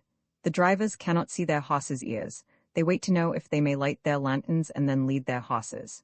"They can lead their horses," replied Heron roughly, "but I'll have no lanterns lighted. We don't know what fools may be lurking behind trees, hoping to put a bullet through my head, or yours, Sergeant. We don't want to make a lighted target of ourselves. What? But let the drivers lead their horses, and one or two of you who are riding greys might dismount too and lead the way. The greys would show up perhaps in this cursed blackness." While his orders were being carried out, he called out once more, "Are we far now from that confounded chapel?" "We can't be far, citizen. The whole forest is not more than 6 leagues wide at any point, and we have gone 2 since we turned into it." "Hush!" Heron's voice suddenly broke in hoarsely. "What was that? Silence, I say. Damn you, can't you hear?" There was a hush, every ear straining to listen, but the horses were not still. They continued to champ their bits, to paw the ground, and to toss their heads, impatient to get on. Only now and again there would come a lull even through these sounds, a second or two, mayhap, of perfect, unbroken silence, and then it seemed as if right through the darkness a mysterious echo sent back those same sounds, the champing of bits, the pawing of soft ground, the tossing and snorting of animals, human life that breathed far out there among the trees. "It is Citizen Chauvelin and his men," said the sergeant after a while, and speaking in a whisper. "Silence, I want to hear," came the curt, hoarsely whispered command. Once more everyone listened, the men hardly daring to breathe, clinging to their bridles and pulling on their horses' mouths, trying to keep them still, and again through the night there came like a faint echo, which seemed to throw back those sounds that indicated the presence of men and of horses not very far away. "Yes, it must be Citizen Chauvelin," said Heron at last, but the tone of his voice sounded as if he were anxious and only half convinced. "But I thought he would be at the Chateau by now. He may have had to go at foot pace. It is very dark, Citizen Heron," remarked the sergeant. "En avant then," quoth the other. "The sooner we come up with him the better." And the squad of mounted men, the 2 coaches, the drivers and the advance section who were leading their horses slowly restarted on the way. The horses snorted, the bits and stirrups clanged, and the springs and wheels of the coaches creaked and groaned dismally, as the ramshackle vehicles began once more to plough the carpet of pine needles that lay thick upon the road. But inside the carriage, Armand and Marguerite held one another tightly by the hand. "It is de Batz with his friends," she whispered scarce above her breath. "De Batz?" he asked vaguely and fearfully, for in the dark he could not see her face, and as he did not understand why she should suddenly be talking of de Batz, he thought with horror that mayhap her prophecy anent herself had come true, and that her mind, wearied and overwrought, had become suddenly unhinged. "Yes, de Batz," she replied. "Percy sent him a message through me to meet him, here. I am not mad, Armand," she added more calmly. Sir Andrew took Percy's letter to de Batz the day that we started from Paris. Great God! Exclaimed Armand, and instinctively, with a sense of protection, he put his arms round his sister. Then if Chauvelin or the squad is attacked Yes, she said calmly. If de Batz makes an attack on Chauvelin, or if he reaches the Chateau first and tries to defend it, they will shoot us, Armand and Percy. But is the Dauphin at the Chateau d'Aude? No, I think not. Then why should Percy have invoked the aid of de Batz, now when? I don't know, she murmured helplessly. Of course, when he wrote the letter he could not guess that they would hold us as hostages. He may have thought that under cover of darkness and of an unexpected attack, he might have saved himself had he been alone. But now that you and I are here, oh, it is all so horrible, and I cannot understand it all. Hark! Broke in Armand, suddenly gripping her arm more tightly. Halt! Rang the sergeant's voice through the night. This time there was no mistaking the sound. Already it came from no far distance. It was the sound of a man running and panting, and now and again calling out as he ran. For a moment there was stillness in the very air, the wind itself was hushed between two gusts, even the rain had ceased its incessant pattering. Heron's harsh voice was raised in the stillness. What is it now? He demanded. A runner, citizen, replied the sergeant, coming through the wood from the right. From the right? And the exclamation was accompanied by a volley of oaths. The direction of the Chateau. Chauvelin has been attacked. He is sending a messenger back to me. Sergeant, close up round that coach. Guard your prisoners as you value your life. And the rest of his words were drowned in a yell of such violent fury that the horses, already over-nervous and fidgety, reared in mad terror, and the men had the greatest difficulty in holding them in. For a few minutes noisy confusion prevailed, until the men could quieten their quivering animals with soft words and gentle pattings. Then the troopers obeyed, closing up round the coach wherein brother and sister sat huddled against one another. One of the men said under his breath, "Ah, but the citizen agent knows how to curse. One day he will break his gullet with the fury of his oaths." In the meanwhile, the runner had come nearer, always at the same breathless speed. The next moment he was challenged. Qui va là? A friend, he replied, panting and exhausted. Where is Citizen Heron? Here, came the reply in a voice hoarse with passionate excitement. Come up, damn you, be quick. A lantern, citizen, suggested one of the drivers. No, not now, here, where the devil are we? We are close to the chapel on our left, citizen, said the sergeant. The runner, whose eyes were no doubt accustomed to the gloom, had drawn nearer to the carriage. The gates of the Chateau, he said, still somewhat breathlessly, are just opposite here on the right, citizen. I have just come through them. Speak up, man. And Heron's voice now sounded as if choked with passion. Citizen Chauvelin sent you? Yes, he bade me tell you that he has gained access to the Chateau, and that Capet is not there. A series of Citizen Heron's choicest oaths interrupted the man's speech. Then he was curtly ordered to proceed, and he resumed his report. Citizen Chauvelin rang at the door of the Chateau.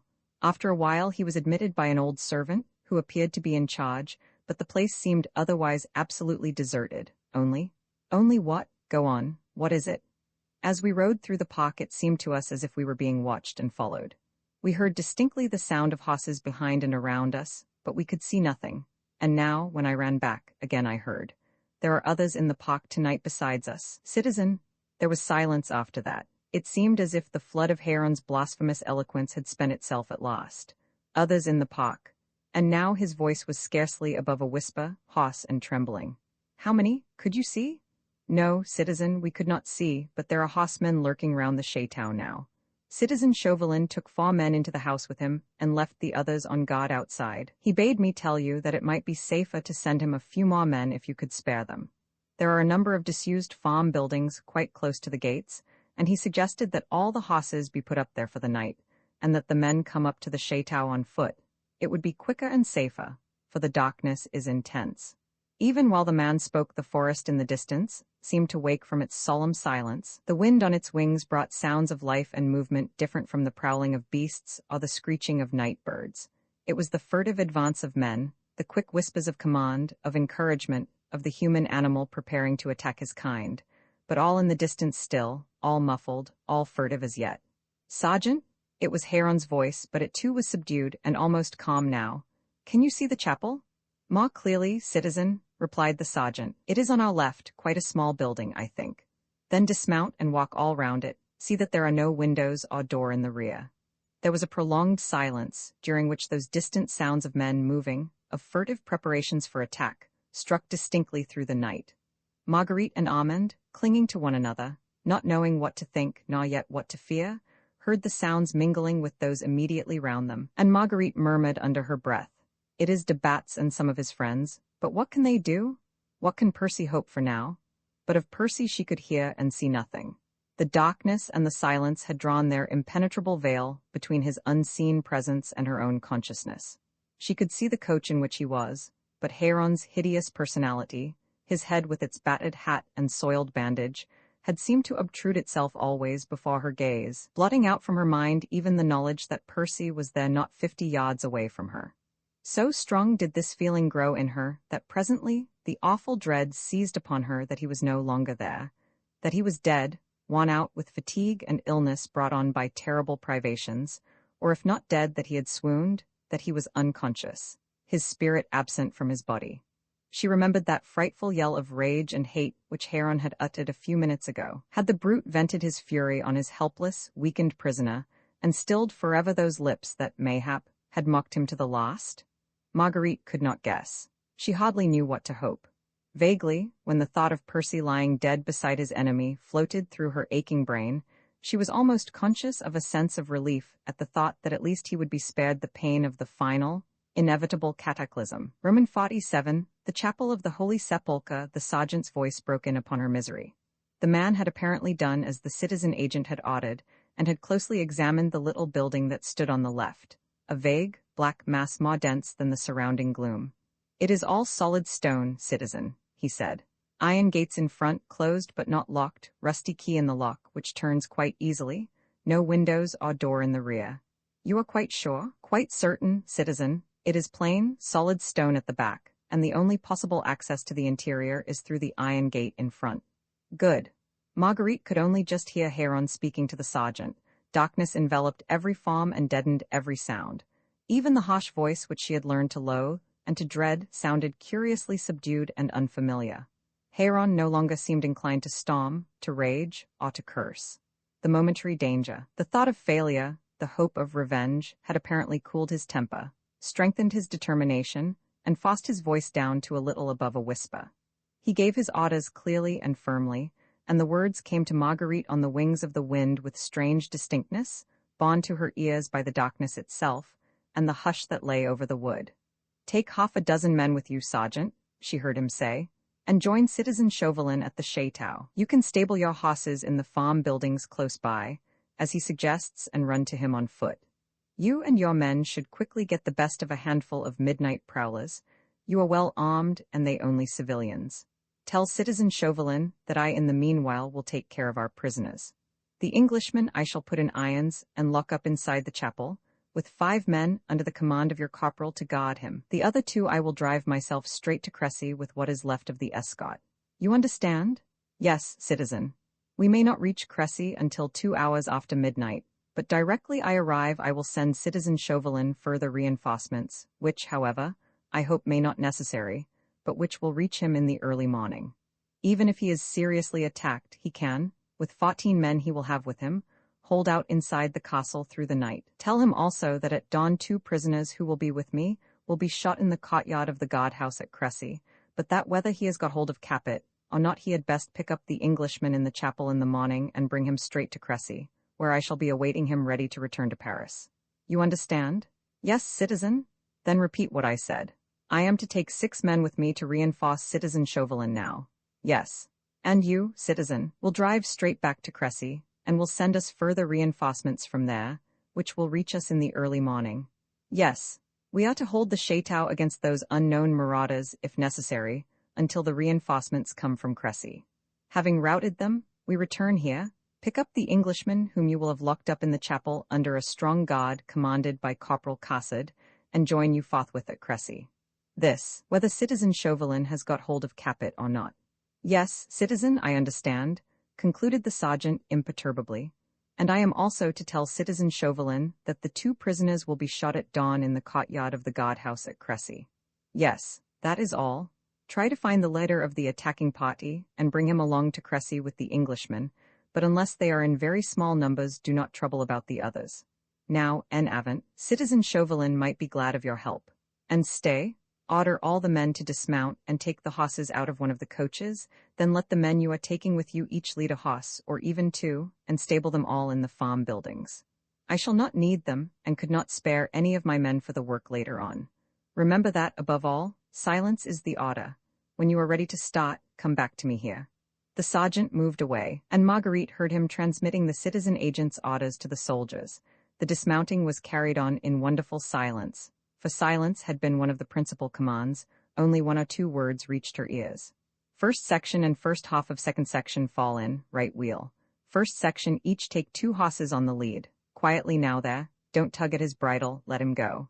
And after that a simple report, "All ready, citizen?" "Good," was the response. "Now detail your corporal and 2 men to come here to me, so that we may put the Englishman in irons, and take him at once to the chapel, and 4 men to stand guard at the doors of the other coach." The necessary orders were given, and after that there came the curt command, "En avant." The sergeant, with his squad and all the horses, was slowly moving away in the night. The horses' hoofs hardly made a noise on the soft carpet of pine needles and of dead fallen leaves, but the champing of the bits was of course audible, and now and then the snorting of some poor, tired horse longing for its stable. Somehow in Marguerite's fevered mind this departure of a squad of men seemed like the final flitting of her last hope. The slow agony of the familiar sounds, the retreating horses and soldiers moving away amongst the shadows, took on a weird significance. Héron had given his last orders. Percy, helpless and probably unconscious, would spend the night in that dank chapel, while she and Armand would be taken back to Crécy, driven to death like some insentient animals to the slaughter. When the grey dawn would first begin to peep through the branches of the pines, Percy would be led back to Paris and the guillotine, and she and Armand will have been sacrificed to the hatred and revenge of brutes. The end had come, and there was nothing more to be done. Struggling, fighting, scheming, could be of no avail now, but she wanted to get to her husband. She wanted to be near him now that death was so imminent both for him and for her. She tried to envisage it all, quite calmly, just as she knew that Percy would wish her to do. The inevitable end was there, and she would not give to these callous wretches here the gratuitous spectacle of a despairing woman fighting blindly against adverse fate. But she wanted to go to her husband. She felt that she could face death more easily on the morrow, if she could but see him once, if she could but look once more into the eyes that had mirrored so much enthusiasm, such absolute vitality and wholehearted self-sacrifice, and such an intensity of love and passion. If she could but kiss once more those lips that had smiled through life, and would smile, she knew, even in the face of death. She tried to open the carriage door, but it was held from without, and a harsh voice cursed her, ordering her to sit still. But she could lean out of the window and strain her eyes to see. They were by now accustomed to the gloom, the dilated pupils taking in pictures of vague forms moving like ghouls in the shadows. The other coach was not far, and she could hear Héron's voice, still subdued and calm, and the curses of the men, but not a sound from Percy. "I think the prisoner is unconscious," she heard one of the men say. "Lift him out of the carriage, then," was Héron's curt command, "and you go and throw open the chapel gates." Marguerite saw it all. The movement, the crowd of men, 2 vague, black forms lifting another one, which appeared heavy and inert, out of the coach and carrying it staggering up towards the chapel. Then the forms disappeared, swallowed up by the more dense mass of the little building, merged in with it, immovable as the stone itself. Only a few words reached her now. "He is unconscious. Leave him there, then. He'll not move. Now close the gates." There was a loud clang, and Marguerite gave a piercing scream. She tore at the handle of the carriage door. Armand, go to him," she cried, and all her self-control, all her enforced calm, vanished in an outburst of wild, agonizing passion. "Let me get to him, Armand. This is the end. Get me to him in the name of God." "Stop that woman screaming," came Héron's voice clearly through the night. "Put her and the other prisoner in irons. Quick." But while Marguerite expended her feeble strength in a mad, pathetic effort to reach her husband, even now at this last hour, when all hope was dead and death was so nigh, Armand had already wrenched the carriage door from the grasp of the soldier who was guarding it. He was of the south, and knew the trick of charging an unsuspecting adversary with head thrust forward like a bull inside a ring. Thus he knocked one of the soldiers down and made a quick rush for the chapel gates. The men, attacked so suddenly and in such complete darkness, did not wait for orders. They closed in round Armand. One man drew his saber and hacked away with it in aimless rage, but for the moment he evaded them all, pushing his way through them, not heeding the blows that came on him from out the darkness. At last he reached the chapel. With one bound he was at the gate, his numb fingers fumbling for the lock, which he could not see. It was a vigorous blow from Heron's fist that brought him at last to his knees, and even then his hands did not relax their hold. They gripped the ornamental scroll of the gate, shook the gate itself in its rusty hinges, pushed and pulled with the unreasoning strength of despair. He had a saber cut across his brow, and the blood flowed in a warm, trickling stream down his face. But of this he was unconscious. All that he wanted, all that he was striving for with agonizing heartbeats and cracking sinews, was to get to his friend, who was lying in there unconscious, abandoned, dead, perhaps. "Curse you!" struck Heron's voice close to his ear. "Cannot some of you stop this raving maniac?" Then it was that the heavy blow on his head caused him a sensation of sickness, and he fell on his knees, still gripping the ironwork. Stronger hands than his were forcing him to loosen his hold. Blows that hurt terribly rained on his numbed fingers. He felt himself dragged away, carried like an inert mass further and further from that gate which he would have given his lifeblood to force open.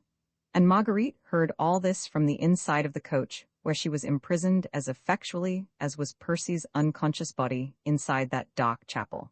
She could hear the noise and scramble, and Heron's hoarse commands, the swift saber strokes as they cut through the air. Already a trooper had clapped irons on her wrists, 2 others held the carriage doors. Now Armand was lifted back into the coach, and she could not even help to make him comfortable, though as he was lifted in she heard him feebly moaning. Then the carriage doors were banged to again. "Do not allow either of the prisoners out again, on peril of your lives," came with a vigorous curse from Heron. After which there was a moment's silence. Whispered commands came spasmodically in deadened sound to her ear. "Will the key turn?" "Yes, citizen." "All secure?" "Yes, citizen." "The prisoner is groaning." "Let him groan." "The empty coach, citizen. The horses have been taken out." "Leave it standing where it is then. Citizen Chauvelin will need it in the morning." "Armand," whispered Marguerite inside the coach, "did you see Percy?" "It was so dark," murmured Armand feebly. "But I saw him, just inside the gates, where they had laid him down. I heard him groaning." "Oh my God." "Hush, dear," she said. "We can do nothing more, only die, as he lived, bravely and with a smile on our lips in memory of him." "Number 35 is wounded, citizen," said one of the men. "Curse the fool who did the mischief," was the placid response. "Leave him here with the guard." "How many of you are there left, then?" asked the same voice a moment later. "Only 2, citizen, if one whole section remains with me at the chapel door, and also the wounded man. 2 are enough for me, and 5 are not too many at the chapel door." And Heron's coarse, cruel laugh echoed against the stone walls of the little chapel. "Now then, one of you get into the coach, and the other go to the horses' heads.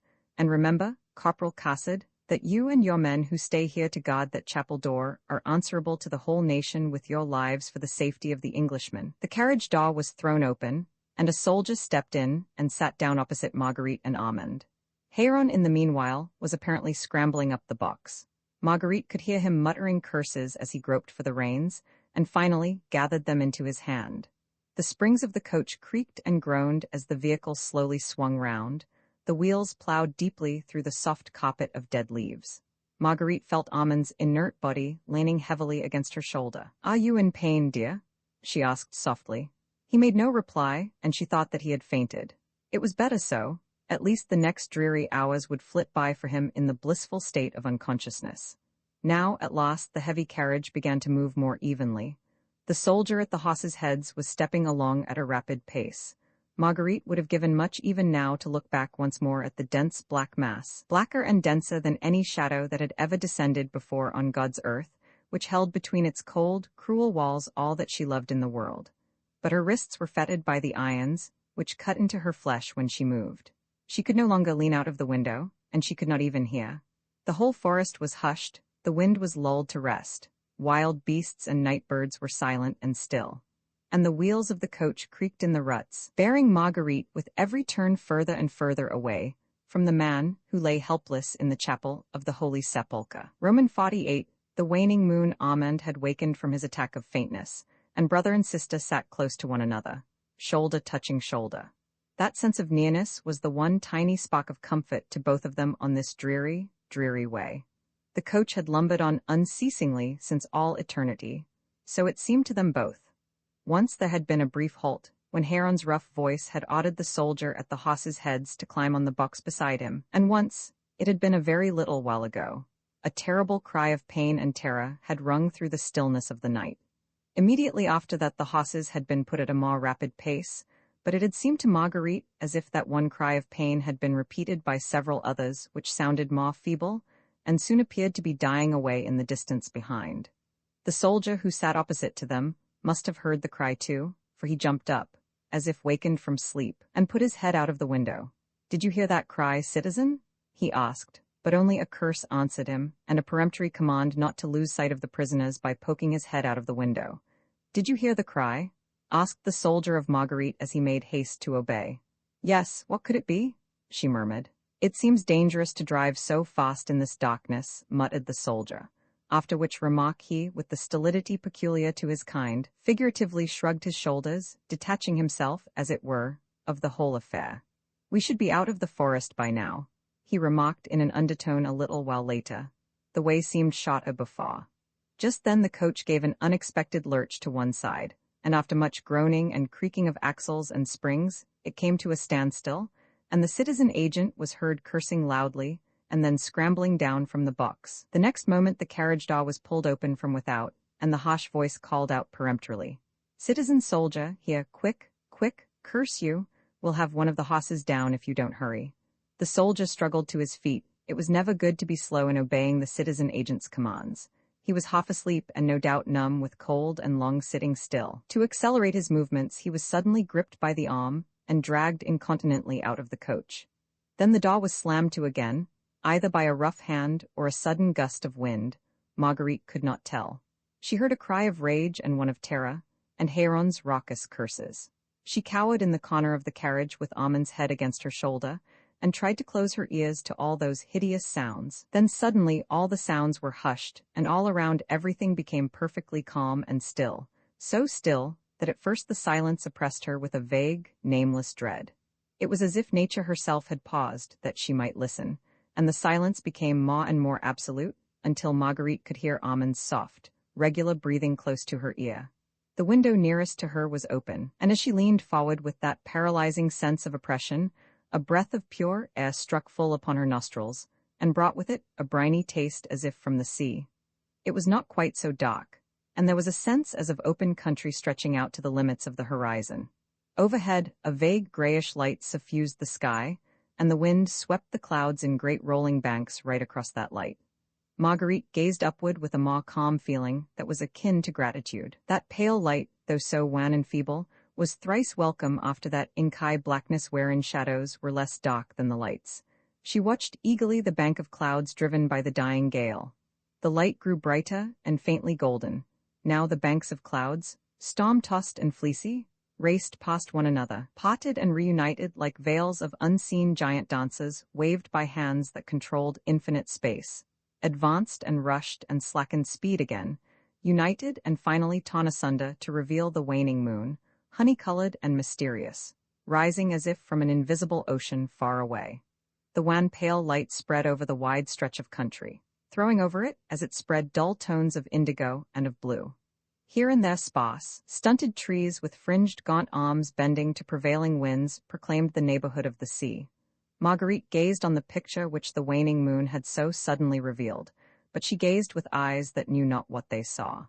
The moon had risen on her right, there lay the east, and the coach must have been traveling due north, whereas Cressy, in the absolute silence that reigned, she could perceive from far, very far away, the sound of a church clock striking the midnight hour, and now it seemed to her supersensitive senses that a firm footstep was treading the soft earth, a footstep that drew nearer, and then nearer still. Nature did pause to listen. The wind was hushed, the night birds in the forest had gone to rest. Marguerite's heart beat so fast that its throbbings choked her, and a dizziness clouded her consciousness. But through this state of torpor she heard the opening of the carriage door, she felt the onrush of that pure, briny air, and she felt a long, burning kiss upon her hands. She thought then that she was really dead, and that God in his infinite love had opened to her the outer gates of paradise. "My love," she murmured. She was leaning back in the carriage and her eyes were closed, but she felt that firm fingers removed the irons from her wrists, and that a pair of warm lips were pressed there in their stead. "There, little woman, that's better so, is it not? Now let me get hold of poor old Armand." It was heaven, of course, else how could earth hold such heavenly joy? "Percy?" exclaimed Amand in an odd voice. Hush, dear, murmured Marguerite feebly. We are in heaven, you and I. Whereupon a ringing laugh woke the echoes of the silent night. In heaven, dear heart, and the voice had a delicious earthly ring in its wholehearted merriment. Please God, you'll both be at Pottle with me before dawn. Then she was indeed fast to believe. She put out her hands and groped for him, for it was dark inside the carriage. She groped, and felt his massive shoulders leaning across the body of the coach, while his fingers busied themselves with the irons on Amand's wrist. Don't touch that brute's filthy coat with your dainty fingers, dear heart, he said gaily. Great Lord, I have worn that wretch's clothes for over 2 hours. I feel as if the dirt had penetrated to my bones. Then with that gesture so habitual to him, he took her head between his 2 hands, and drawing her to him until the wan light from without lit up the face that he worshipped, he gazed his fill into her eyes. She could only see the outline of his head silhouetted against the wind-tossed sky. She could not see his eyes, nor his lips, but she felt his nearness, and the happiness of that almost caused her to swoon. Come out into the open, my lady fair, he murmured, and though she could not see, she could feel that he smiled. Let God's pure air blow through your hair and round your dear head. Then, if you can walk so far, there's a small halfway house close by here. I have knocked up the none too amiable host. You and Amand could have half an hour's rest there before we go further on our way. But you, Percy? Are you safe? Yes, dear, we are all of us safe until morning, time enough to reach Le Pottle, and to be aboard the Daydream before mine amiable friend Chambertin has discovered his worthy colleague lying gagged and bound inside the chapel of the Holy Sepulchre. By gad, how old Heron will curse, the moment he can open his mouth. He half helped, half lifted her out of the carriage. The strong pure air suddenly rushing right through to her lungs made her feel faint, and she almost fell. But it was good to feel herself falling, when one pair of arms amongst the millions on the earth were there to receive her. Can you walk, dear heart? He asked. Lean well on me, it is not far, and the rest will do you good. But you, Percy? He laughed, and the most complete joy of living seemed to resound through that laugh. Her arm was in his, and for one moment he stood still while his eyes swept the far reaches of the country, the mellow distance still wrapped in its mantle of indigo, still untouched by the mysterious light of the waning moon. He pressed her arm against his heart, but his right hand was stretched out towards the black wall of the forest behind him, towards the dark crests of the pines in which the dying wind sent its last mournful sighs. Dear heart, he said, and his voice quivered with the intensity of his excitement, beyond the stretch of that wood, from far away over there are cries and moans of anguish that come to my ear even now. But for you, dear, I would cross that wood tonight and re-enter Paris tomorrow. But for you, dear, but for you, he reiterated earnestly as he pressed her closer to him, for a bitter cry had risen to her lips. She went on in silence. Her happiness was great as was her pain. She had found him again, the man whom she worshipped, the husband whom she thought never to see again on earth. She had found him, and not even now, not after those terrible weeks of misery and suffering unspeakable, could she feel that love had triumphed over the wild, adventurous spirit, the reckless enthusiasm, the ardor of self-sacrifice. Roman 49 The land of El Dorado. It seems that in the pocket of Heron's coat there was a letter case with some few hundred francs. It was amusing to think that the brute's money helped to bribe the ill-tempered keeper of the halfway house to receive guests at midnight, and to ply them well with food, drink, and the shelter of a stuffy coffee-room. Marguerite sat silently beside her husband, her hand in his. Amand, opposite to them, had both elbows on the table. He looked pale and wan, with a bandage across his forehead, and his glowing eyes were resting on his chief. Yes, you demmed young idiot, said Blakeney merrily. You nearly upset my plan in the end with your yelling and screaming outside the chapel gates.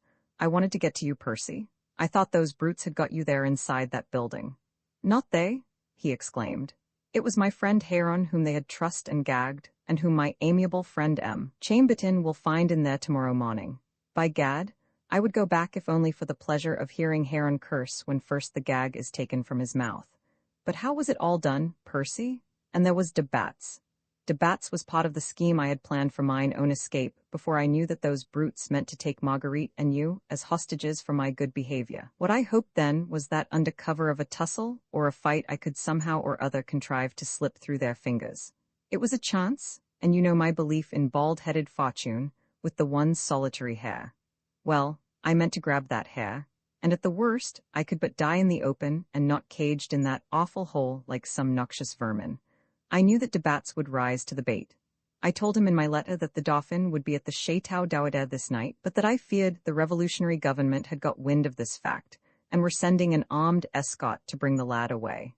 This letter F. Fawkes took to him. I knew that he would make a vigorous effort to get the Dauphin into his hands, and that during the scuffle, that one hair on Fortune's head would for 1 second only, mayhap, come within my reach. I had so planned the expedition that we were bound to arrive at the forest of Boulogne by nightfall, and night is always a useful ally, but at the guardhouse of the Rue Sti. And I realized for the first time that those brutes had pressed me into a tighter corner than I had preconceived. He paused, and once again that look of recklessness swept over his face, and his eyes, still hollow and circled, shone with the excitement of past memories. I was such a weak, miserable wretch then, he said, in answer to Marguerite's appeal. I had to try and build up some strength, when heaven forgive me for the sacrilege. I had unwittingly risked your precious life, dear heart, in that blind endeavor to save mine own. By gad, it was no easy task in that jolting vehicle with that noisome wretch beside me for sole company. Yet I ate and I drank and I slept for 3 days and 2 nights, until the hour when in the darkness I struck Héron from behind, half strangled him first, then gagged him, and finally slipped into his filthy coat, and put that loathsome bandage across my head, and his battered hat above it all. The yell he gave when first I attacked him made every horse rear. You must remember it. The noise effectually drowned our lost scuffle in the coach. Chauvelin was the only man who might have suspected what had occurred, but he had gone on ahead, and bald-headed Fortune had passed by me, and I had managed to grab its one hair. After that it was all quite easy. The sergeant and the soldiers had seen very little of Héron and nothing of me. It did not take a great effort to deceive them, and the darkness of the night was my most faithful friend. His raucous voice was not difficult to imitate, and darkness always muffles and changes every tone. Anyway, it was not likely that those loutish soldiers would even remotely suspect the trick that was being played on them. The citizen agent's orders were promptly and implicitly obeyed. The men never even thought to wonder that after insisting on an escort of 20 he should drive off with 2 prisoners and only 2 men to guard them. If they did wonder, it was not theirs to question. Those 2 troopers are spending an uncomfortable night somewhere in the forest of Boulogne, each tied to a tree, and some 2 leagues apart one from the other. And now, he added gaily, en voiture, my fair lady, and you, too, Armand. 'Tis 7 leagues to Le Potel, and we must be there before dawn. Sir Andrew's intention was to make for Calais first, there to open communication with the Daydream, and then for Le Potel, said Marguerite. After that he meant to strike back for the Château d'Auder in search of me.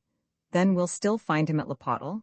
I shall know how to lay hands on him, but you 2 must get aboard the Daydream at once, for F. Fawkes and I can always look after ourselves. It was 1 hour after midnight when, refreshed with food and rest, Marguerite, Armand and Sir Percy left the halfway house. Marguerite was standing in the doorway ready to go.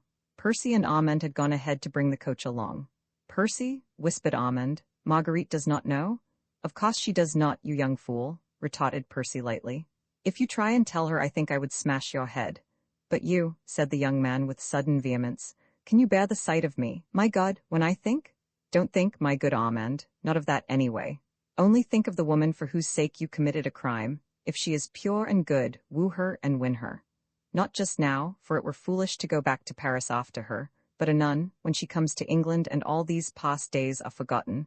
Then love her as much as you can, Armand. Learn your lesson of love better than I have learnt mine. Do not cause Jean Lange those tears of anguish which my mad spirit brings to your sister's eyes. You were right, Armand, when you said that I do not know how to love. But on board the Daydream, when all danger was past, Marguerite felt that he did. The Temple prison, it was close on midnight, when the 2 friends finally parted company outside the doors of the theatre. The night air struck with biting keenness against them when they emerged from the stuffy, overheated building, and both wrapped their caped cloaks tightly round their shoulders. Armand, more than ever now, was anxious to rid himself of de Batz. The Gascon's platitudes irritated him beyond the bounds of forbearance, and he wanted to be alone, so that he might think over the events of this night, the chief event being a little lady with an enchanting voice and the most fascinating brown eyes he had ever seen. Self-reproach, too, was fighting a fairly even fight with the excitement that had been called up by that same pair of brown eyes. Armand, for the past 4 or 5 hours, had acted in direct opposition to the earnest advice given to him by his chief. He had renewed one friendship which had been far better left in oblivion, and he had made an acquaintance which already was leading him along a path that he felt sure his comrade would disapprove. But the path was so profusely strewn with scented narcissi that Armand's sensitive conscience was quickly lulled to rest by the intoxicating fragrance. Looking neither to right nor left, he made his way very quickly up the Rue Richelieu towards the Montmartre quarter, where he lodged. De Batz stood and watched him for as long as the dim lights of the street lamps illumined his slim, soberly clad figure. Then he turned on his heel and walked off in the opposite direction. His florid, pockmarked face wore an air of contentment not altogether unmixed with a kind of spiteful triumph. "So, my pretty Scarlet Pimpernel," he muttered between his closed lips, "you wish to meddle in my affairs, to have for yourself and your friends the credit and glory of snatching the golden prize from the clutches of these murderous brutes. Well, we shall see. We shall see which is the wiliest, the French ferret or the English fox." He walked deliberately away from the busy part of the town, turning his back on the river, stepping out briskly straight before him, and swinging his gold-beaded cane as he walked. The streets which he had to traverse were silent and deserted, save occasionally where a drinking or an eating house had its swing doors still invitingly open. From these places, as de Batz strode rapidly by, came sounds of loud voices, rendered raucous by outdoor oratory. Volleys of oaths hurled irreverently in the midst of impassioned speeches, interruptions from rowdy audiences that vied with the speaker in invectives and blasphemies, wordy warfares that ended in noisy vituperations, accusations hurled through the air heavy with tobacco smoke and the fumes of cheap wines and of raw spirits. De Batz took no heed of these as he passed, anxious only that the crowd of eating-house politicians did not, as often was its wont, turn out pell-mell into the street and settle its quarrel by the weight of fists. He did not wish to be embroiled in a street fight, which invariably ended in denunciations and arrests, and was glad when presently he had left the purlieus of the Palais Royal behind him, and could strike on his left toward the lonely Faubourg du Temple. From the dim distance far away came at intervals the mournful sound of a roll of muffled drums, half veiled by the intervening hubbub of the busy night life of the great city. It proceeded from the Place de la Révolution, where a company of the National Guard were on night watch round the guillotine. The dull, intermittent notes of the drum came as a reminder to the free people of France that the watchdog of a vengeful revolution was alert night and day, never sleeping, ever wakeful, beating up game for the guillotine, as the new decree framed today by the government of the people had ordered that it should do. From time to time now, the silence of this lonely street was broken by a sudden cry of terror, followed by the clash of arms, the inevitable volley of oaths, the call for help, the final moan of anguish. They were the ever-occurring brief tragedies which told of denunciations, of domiciliary search, of sudden arrests, of an agonizing desire for life and for freedom, for life under these same horrible conditions of brutality and of servitude, for freedom to breathe, if only a day or two longer, this air, polluted by filth and by blood. De Batz, hardened to these scenes, paid no heed to them. He had heard it so often, that cry in the night, followed by death-like silence. It came from comfortable bourgeois houses, from squalid lodgings, or lonely cul-de-sac, wherever some hunted quarry was run to earth by the newly organized spies of the Committee of General Security. 35 livres for every head that falls trunkless into the basket at the foot of the guillotine. 35 pieces of silver, now as then, the price of innocent blood. Every cry in the night, every call for help, meant game for the guillotine, and 35 livres in the hands of a Judas. And de Batz walked on unmoved by what he saw and heard, swinging his cane and looking satisfied. Now he struck into the Place de la Victoire, and looked on one of the open-air camps that had recently been established, where men, women, and children were working to provide arms and accoutrements for the Republican army that was fighting the whole of Europe. The people of France were up in arms against tyranny, and on the open places of their mighty city, they were encamped day and night, forging those arms which were destined to make them free, and in the meantime were bending under a yoke of tyranny more complete, more grinding and absolute than any that the most despotic kings had ever dared to inflict. Here by the light of resin torches, at this late hour of the night, raw lads were being drilled into soldiers, half-naked under the cutting blast of the north wind, their knees shaking under them, their arms and legs blue with cold, their stomachs empty, and their teeth chattering with fear. Women were sewing shirts for the great improvised army, with eyes straining to see the stitches by the flickering light of the torches, their throats parched with the continual inhaling of smoke-laden air. Even children, with weak, clumsy little fingers, were picking rags to be woven into cloth again.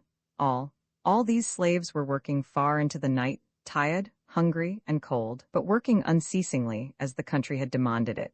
The people of France in arms against tyranny? The people of France had to set to work to make arms, to clothe the soldiers, the defenders of the people's liberty. And from this crowd of people, men, women, and children, there came scarcely a sound save raucous whispers, a moan or a sigh quickly suppressed. A grim silence reigned in this thickly peopled camp. Only the crackling of the torches broke that silence now and then, or the flapping of canvas in the wintry gale. They worked on sullen, desperate, and starving, with no hope of payment save the miserable rations wrung from poor tradespeople or miserable farmers, as wretched, as oppressed as themselves. No hope of payment, only fear of punishment, for that was ever present. The people of France in arms against tyranny were not allowed to forget that grim taskmaster, with the two great hands stretched upwards, holding the knife which descended mercilessly, indiscriminately on necks that did not bend willingly to the task. A grim look of gratified desire had spread over de Bat's face as he skirted the open-air camp. Let them toil, let them groan, let them starve. The more these clouts suffer, the more brutal the heel that grinds them down, the sooner will the emperor's money accomplish its work. The sooner will these wretches be clamoring for the monarchy, which would mean a rich reward in de Bat's pockets. To him, everything now was for the best: the tyranny, the brutality, the massacres. He gloated in the holocausts with as much satisfaction as did the most bloodthirsty Jacobin in the Convention. He would with his own hands have wielded the guillotine that worked too slowly for his ends. Let that end justify the means, was his motto.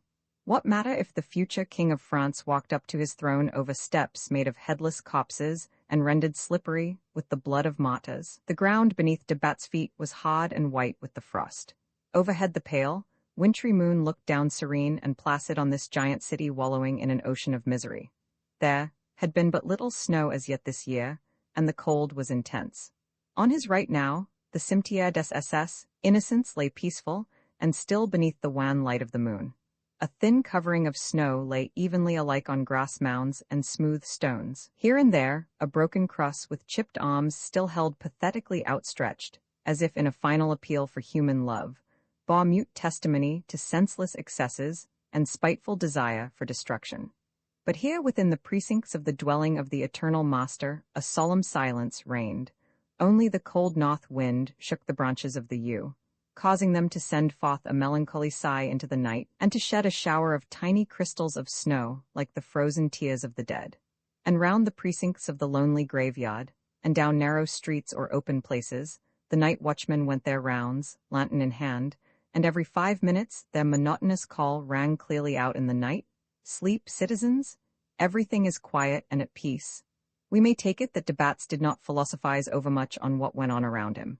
He had walked swiftly up the Rue Saint-Martin, then turning sharply to his right he found himself beneath the tall, frowning walls of the Temple prison, the grim guardian of so many secrets, such terrible despair, such unspeakable tragedies.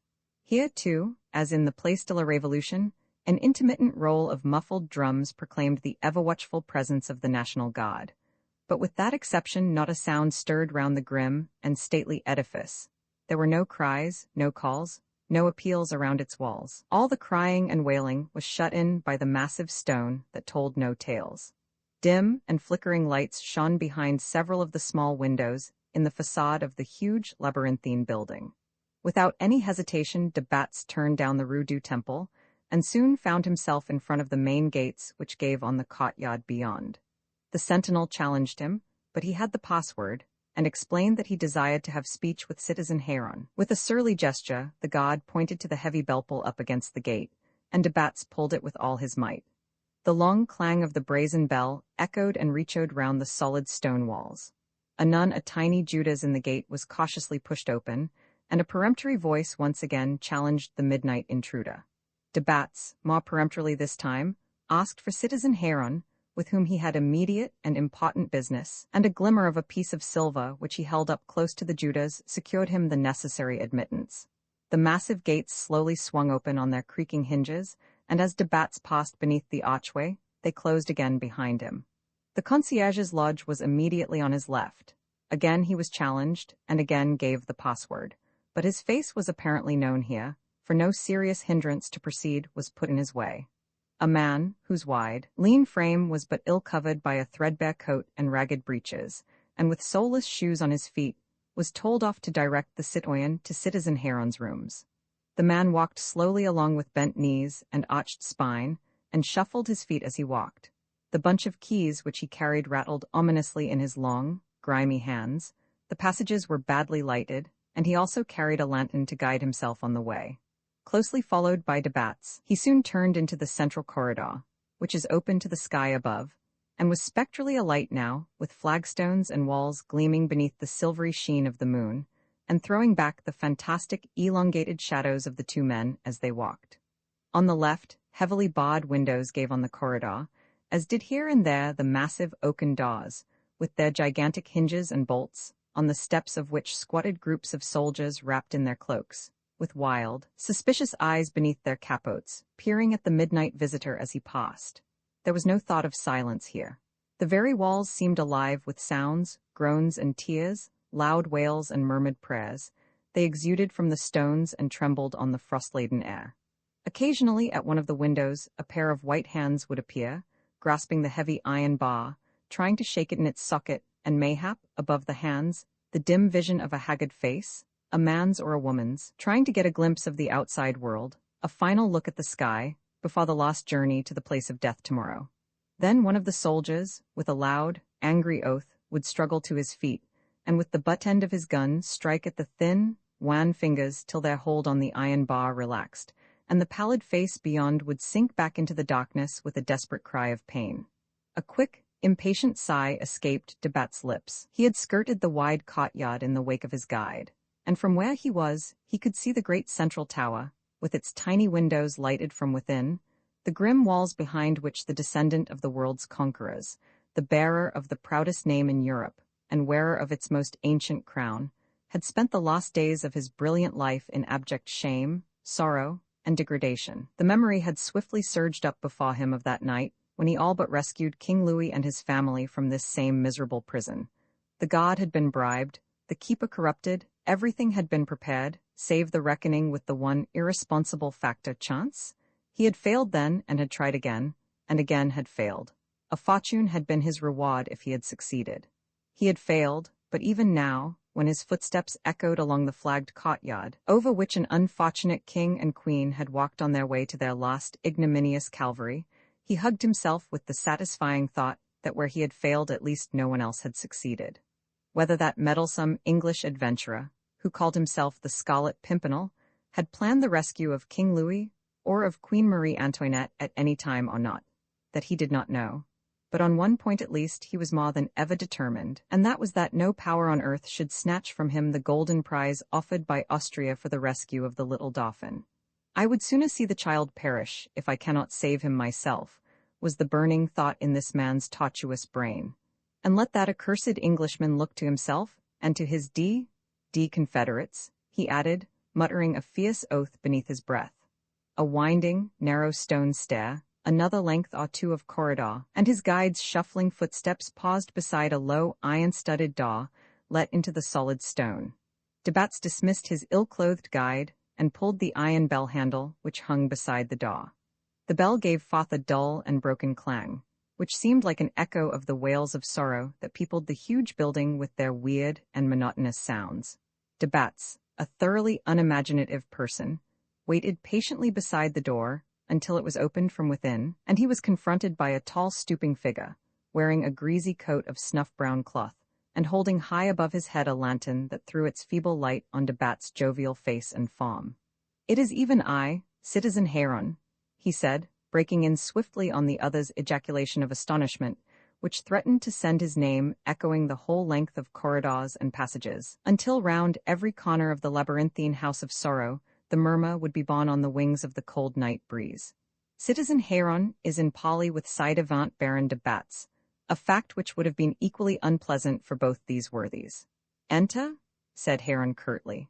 He banged the heavy door to behind his visitor, and de Bats, who seemed to know his way about the place, walked straight across the narrow landing to where a smaller door stood invitingly open. He stepped boldly in, the while Citizen Heron put the lantern down on the floor of the couloir, and then followed his nocturnal visitor into the room. VI the committee's agent, it was a narrow, ill-ventilated place, with but one barred window that gave on the courtyard. An evil-smelling lamp hung by a chain from the grimy ceiling, and in a corner of the room, a tiny iron stove shed more unpleasant vapor than warm glow around. There was but little furniture. 2 or 3 chairs, a table which was littered with papers, and a corner cupboard, the open doors of which revealed a miscellaneous collection, bundles of papers, a tin saucepan, a piece of cold sausage, and a couple of pistols. The fumes of stale tobacco smoke hovered in the air and mingled most unpleasantly with those of the lamp above, and of the mildew that penetrated through the walls just below the roof. Heron pointed to one of the chairs, and then sat down on the other, close to the table, on which he rested his elbow. He picked up a short-stemmed pipe, which he had evidently laid aside at the sound of the bell, and having taken several deliberate long-drawn puffs from it, he said abruptly, "Well, what is it now?" In the meanwhile, de Bats had made himself as much at home in this uncomfortable room as he possibly could. He had deposited his hat and cloak on one rickety rush-bottomed chair and drawn another close to the fire. He sat down with one leg crossed over the other, his podgy-beringed hand wandering with loving gentleness down the length of his shapely cough. He was nothing if not complacent, and his complacency seemed highly to irritate his friend Heron. "Well, what is it?" reiterated the latter, drawing his visitor's attention roughly to himself by banging his fist on the table. "Out with it. What do you want? Why have you come at this hour of the night? To compromise me, I suppose. Bring your own neck and mine into the same noose. What?" "Easy, easy, my friend," responded de Bats imperturbably. "Waste not so much time in idle talk. Why do I usually come to see you? Surely you have had no cause to complain hitherto of the unprofitableness of my visits to you? They will have to be still more profitable to me in the future," growled the other across the table. "I have more power now." "I know you have," said de Bats suavely. "The new decree? What? You may denounce whom you please, search whom you please, arrest whom you please, and send whom you please to the Supreme Tribunal, without giving them the slightest chance of escape. Is it in order to tell me all this that you have come to see me at this hour of the night?" queried Heron with a sneer. "No, I came at this hour of the night because I surmised that in the future you and your hellhounds would be so busy all day beating up game for the guillotine that the only time you would have at the disposal of your friends would be the late hours of the night. I saw you at the theater a couple of hours ago, friend Heron. I didn't think to find you yet abed. Well, what do you want?" "Rather," retorted de Bats blandly, "shall we say, what do you want, Citizen Heron?" "For what?" "For my continued immunity at the hands of yourself and your pack." Heron pushed his chair brusquely aside and strode across the narrow room, deliberately facing the portly figure of de Bats, who with head slightly inclined on one side, his small eyes narrowed till they appeared mere slits in his pockmarked face, was steadily and quite placidly contemplating this inhuman monster, who had this very day been given uncontrolled power over hundreds of thousands of human lives. Heron was one of those tall men who look mean in spite of their height. His head was small and narrow, and his hair, which was sparse and lank, fell in untidy strands across his forehead. He stooped slightly from the neck, and his chest, though wide, was hollow between the shoulders. But his legs were big and bony, slightly bent at the knees, like those of an ill-conditioned horse. The face was thin and the cheeks sunken. The eyes, very large and prominent, had a look in them of cold and ferocious cruelty, a look which contrasted strangely with the weakness and petty greed apparent in the mouth, which was flabby, with full, very red lips and chin that sloped away to the long, thin neck. Even at this moment, as he gazed on de Bats, the greed and the cruelty in him were fighting one of those battles the issue of which is always uncertain in men of his stamp. "I don't know," he said slowly, "that I am prepared to treat with you any longer. You are an intolerable bit of vermin that has annoyed the Committee of General Security for over 2 years now. It would be excessively pleasant to crush you once and for all, as one would a buzzing fly." "Pleasant, perhaps, but immeasurably foolish," rejoined de Bats coolly. "You would only get 35 livers for my head, and I offer you 10 times that amount for the self-same commodity." I know, but the whole thing has become too dangerous." "Why? I am very modest. I don't ask a great deal. Let your hounds keep off my scent. You have too many D Confederates." "Oh, never mind about the others. I am not bargaining about them. Let them look after themselves. Every time we get a batch of them, one or the other denounces you. Under torture, I know, rejoined de Batz placidly, holding his podgy hands to the warm glow of the fire.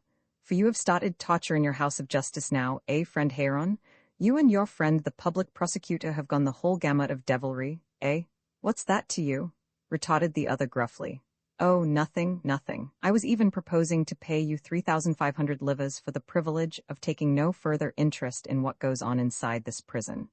3,500, ejaculated Heron involuntarily, and this time even his eyes lost their cruelty. They joined issue with the mouth in an expression of hungering avarice. 2 little zeros added to the 35, which is all you would get for handing me over to your accursed tribunal, said de Batz, and, as if thoughtlessly, his hand wandered to the inner pocket of his coat, and a slight rustle as of thin crisp paper brought drops of moisture to the lips of Heron. Leave me alone for 3 weeks and the money is yours, concluded de Batz pleasantly. There was silence in the room now. Through the narrow barred window, the steely rays of the moon fought with the dim yellow light of the oil lamp, and lit up the pale face of the committee's agent with its lines of cruelty in sharp conflict with those of greed. Well, is it a bargain? Asked de Batz at last in his usual smooth, oily voice, as he half drew from out his pocket that tempting little bundle of crisp printed paper. You have only to give me the usual receipt for the money and it is yours.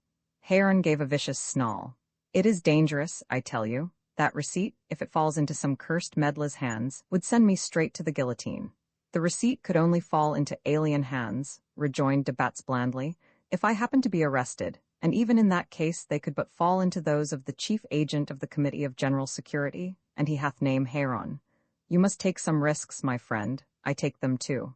We are each in the other's hands. The bargain is quite fair. For a moment or two longer, Heron appeared to be hesitating, whilst de Batz watched him with keen intentness. He had no doubt himself as to the issue. He had tried most of these patriots in his own golden crucible, and had weighed their patriotism against Austrian money, and had never found the latter wanting. He had not been here tonight if he were not quite sure. This inveterate conspirator in the royalist cause never took personal risks. He looked on Heron now, smiling to himself the while with perfect satisfaction. Very well, said the committee's agent with sudden decision, I'll take the money, but on one condition. What is it? That you leave little Capet alone. The Dauphin? Call him what you like, said Heron, taking a step nearer to de Batz and from his great height glowering down in fierce hatred and rage upon his accomplice. Call the young devil what you like, but leave us to deal with him. To kill him, you mean? Well, how can I prevent it, my friend? You and y'all like are always plotting to get him out of here. I won't have it. I tell you I won't have it. If the brat disappears, I am a dead man. Robespierre and his gang have told me as much. So you leave him alone, or I'll not raise a finger to help you, but will lay my own hands on your accursed neck. He looked so ferocious and so merciless then, that despite himself, the selfish adventurer, the careless self-seeking intriguer, shuddered with a quick wave of unreasoning terror. He turned away from Heron's piercing gaze, the gaze of a hyena whose prey is being snatched from beneath its nails. For a moment he stared thoughtfully into the fire. He heard the other man's heavy footsteps cross and recross the narrow room, and was conscious of the long curved shadow creeping up the mildewed wall or retreating down upon the carpetless floor. Suddenly, without any warning, he felt a grip upon his shoulder. He gave a start and almost uttered a cry of alarm, which caused Heron to laugh. The committee's agent was vastly amused at his friend's obvious access of fear. There was nothing that he liked better than that he should inspire dread in the hearts of all those with whom he came in contact. I am just going on my usual nocturnal round, he said abruptly. Come with me, citizen de Batz. A certain grim humor was apparent in his face as he proffered this invitation, which sounded like a rough command. As de Batz seemed to hesitate, he nodded peremptorily to him to follow. Already he had gone into the hall and picked up his lantern. From beneath his waistcoat he drew forth a bunch of keys, which he rattled impatiently, calling to his friend to come. Come, citizen, he said roughly. I wish to show you the one treasure in this house which your D fingers must not touch. Mechanically, de Batz rose at last. He tried to be master of the terror which was invading his very bones. He would not own to himself even that he was afraid, and almost audibly he kept murmuring to himself that he had no cause for fear. Heron would never touch him. The spy's avarice, his greed of money, were a perfect safeguard for any man who had the control of millions, and Heron knew, of course, that he could make of this inveterate plotter a comfortable source of revenue for himself. 3 weeks would soon be over, and fresh bargains could be made time and again, while de Batz was alive and free. Heron was still waiting at the door, even whilst de Batz wondered what this nocturnal visitation would reveal to him of atrocity and of outrage. He made a final effort to master his nervousness, wrapped his cloak tightly around him, and followed his host out of the room. Roman 7, the most precious life in Europe, once more he was being led through the interminable corridors of the gigantic building. Once more from the narrow, barred windows close by him, he heard the heart-breaking sighs, the moans, the curses which spoke of tragedies that he could only guess. Heron was walking on ahead of him, preceding him by some 50 meters or so, his long legs covering the distances more rapidly than de Batz could follow them. The latter knew his way well about the old prison. Few men in Paris possessed that accurate knowledge of its intricate passages and its network of cells and halls which de Batz had acquired after close and persevering study. He himself could have led Heron to the doors of the tower where the little Dauphin was being kept imprisoned, but unfortunately he did not possess the keys that would open all the doors which led to it. There were sentinels at every gate, groups of soldiers at each end of every corridor. The great, now empty courtyards, thronged with prisoners in the daytime, were alive with soldiery even now. Some walked up and down with fixed bayonet on shoulder. Others sat in groups on the stone copings or squatted on the ground, smoking or playing cards, but all of them were alert and watchful. Heron was recognized everywhere the moment he appeared, and though in these days of equality no one presented arms, nevertheless every guard stood aside to let him pass, or when necessary opened a gate for the powerful chief agent of the Committee of General Security. Indeed, de Batz had no keys such as these to open the way for him to the presence of the martyred little king. Thus the two men wended their way on in silence, one preceding the other. De Batz walked leisurely, thoughtfully, taking stock of everything he saw, the gates, the barriers, the positions of sentinels and warders, of everything in fact that might prove a help or a hindrance presently, when the great enterprise would be hazarded. At last, still in the wake of Heron, he found himself once more behind the main entrance gate, underneath the archway on which gave the guichet of the concierge. Here, too, there seemed to be an unnecessary number of soldiers. 2 were doing sentinel outside the guichet, but there were others in a file against the wall. Heron rapped with his keys against the door of the concierge's lodge, then, as it was not immediately opened from within, he pushed it open with his foot. "The concierge?" he queried peremptorily. From a corner of the small paneled room there came a grunt and a reply. "Gone to bed, quoi?" The man who previously had guided de Batz to Heron's door slowly struggled to his feet. He had been squatting somewhere in the gloom, and had been roused by Heron's rough command. He slouched forward now, still carrying a boot in one hand and a blacking brush in the other. "Take this lantern, then," said the chief agent with a snarl directed at the sleeping concierge, "and come along. Why are you still here?" he added, as if in afterthought. "The citizen concierge was not satisfied with the way I had done his boots," muttered the man, with an evil leer as he spat contemptuously on the floor. "An aristo, quoi? A hell of a place this. 20 cells to sweep out every day, and boots to clean for every aristo of a concierge or warder who demands it. Is that work for a free-born patriot, I ask?" "Well, if you are not satisfied, citoyen Dupont," retorted Heron dryly, "you may go when you like. You know there are plenty of others ready to do your work. 19 hours a day, and 19 sous by way of payment. I have had 14 days of this convict work." He continued to mutter under his breath, whilst Heron, paying no further heed to him, turned abruptly towards a group of soldiers stationed outside. "En avant, corporal," he said. "Bring 4 men with you, we go up to the tower." The small procession was formed. On ahead the lantern-bearer, with arched spine and shaking knees, dragging shuffling footsteps along the corridor, then the corporal with 2 of his soldiers, then Heron closely followed by de Batz, and finally 2 more soldiers bringing up the rear. Heron had given the bunch of keys to the man Dupont. The latter, on ahead, holding the lantern aloft, opened one gate after another.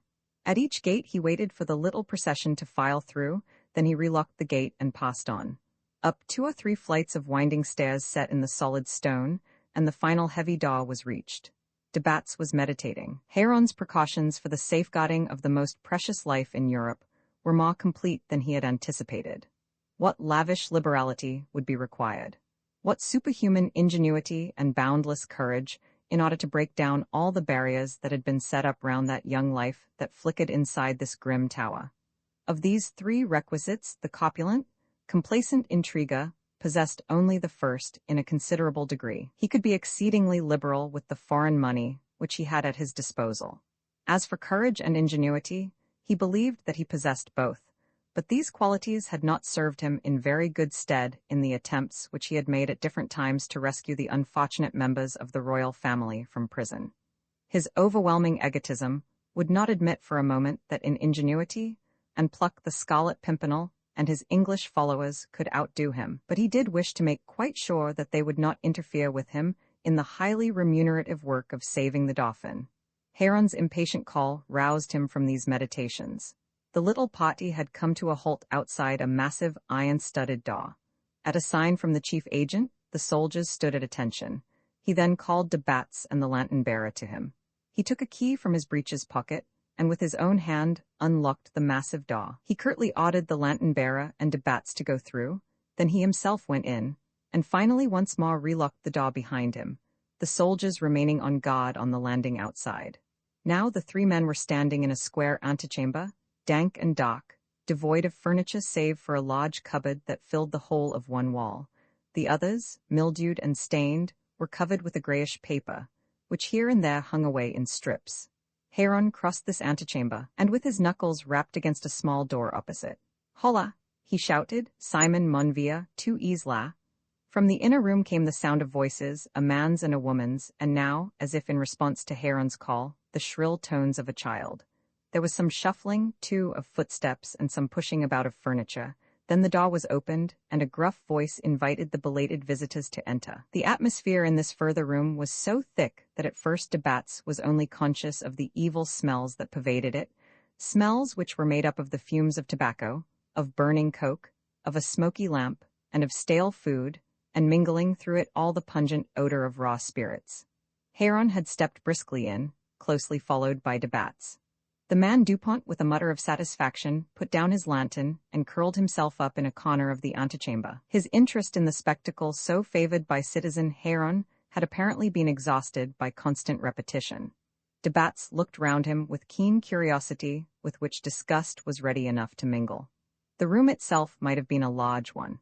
It was almost impossible to judge of its size, so crammed was it with heavy and light furniture of every conceivable shape and type.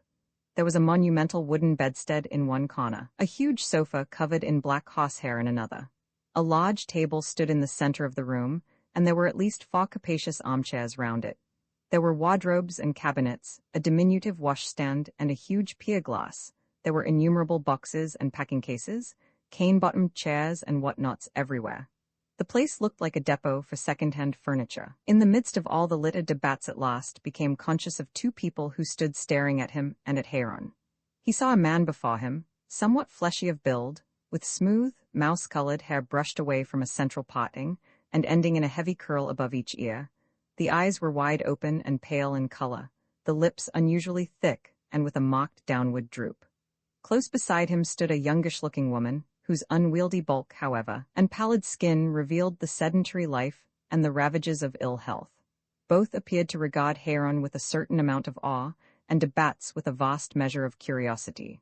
Suddenly, the woman stood aside, and in the far corner of the room there was displayed to the Gascon royalist's cold, calculating gaze the pathetic figure of the uncrowned King of France.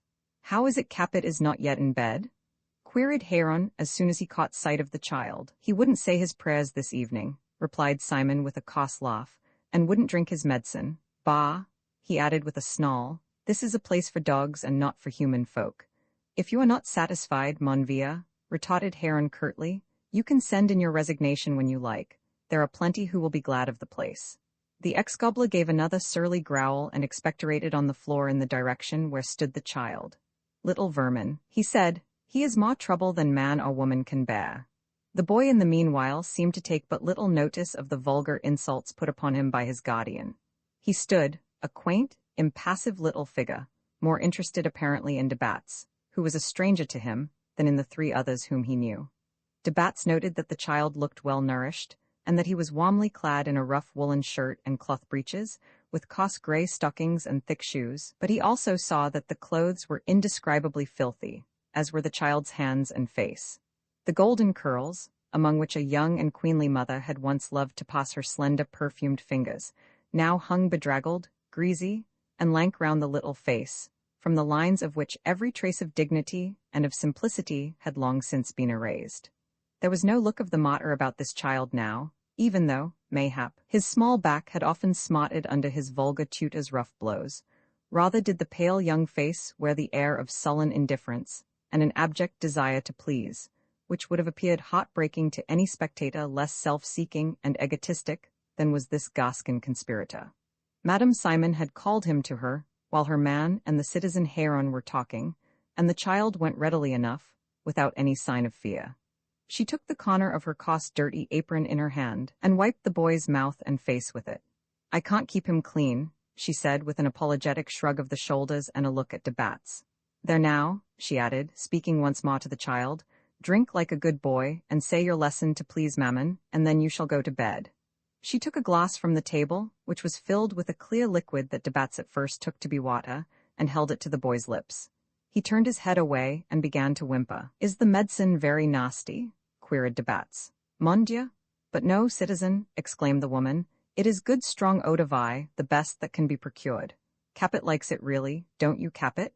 It makes you happy and cheerful and sleep well of nights. Why, you had a glassful yesterday and enjoyed it. Take it now," she added in a quick whisper, seeing that Simon and Heron were in close conversation together. "You know it makes papa angry if you don't have at least half a glass now and then." The child wavered for a moment longer, making a quaint little grimace of distaste.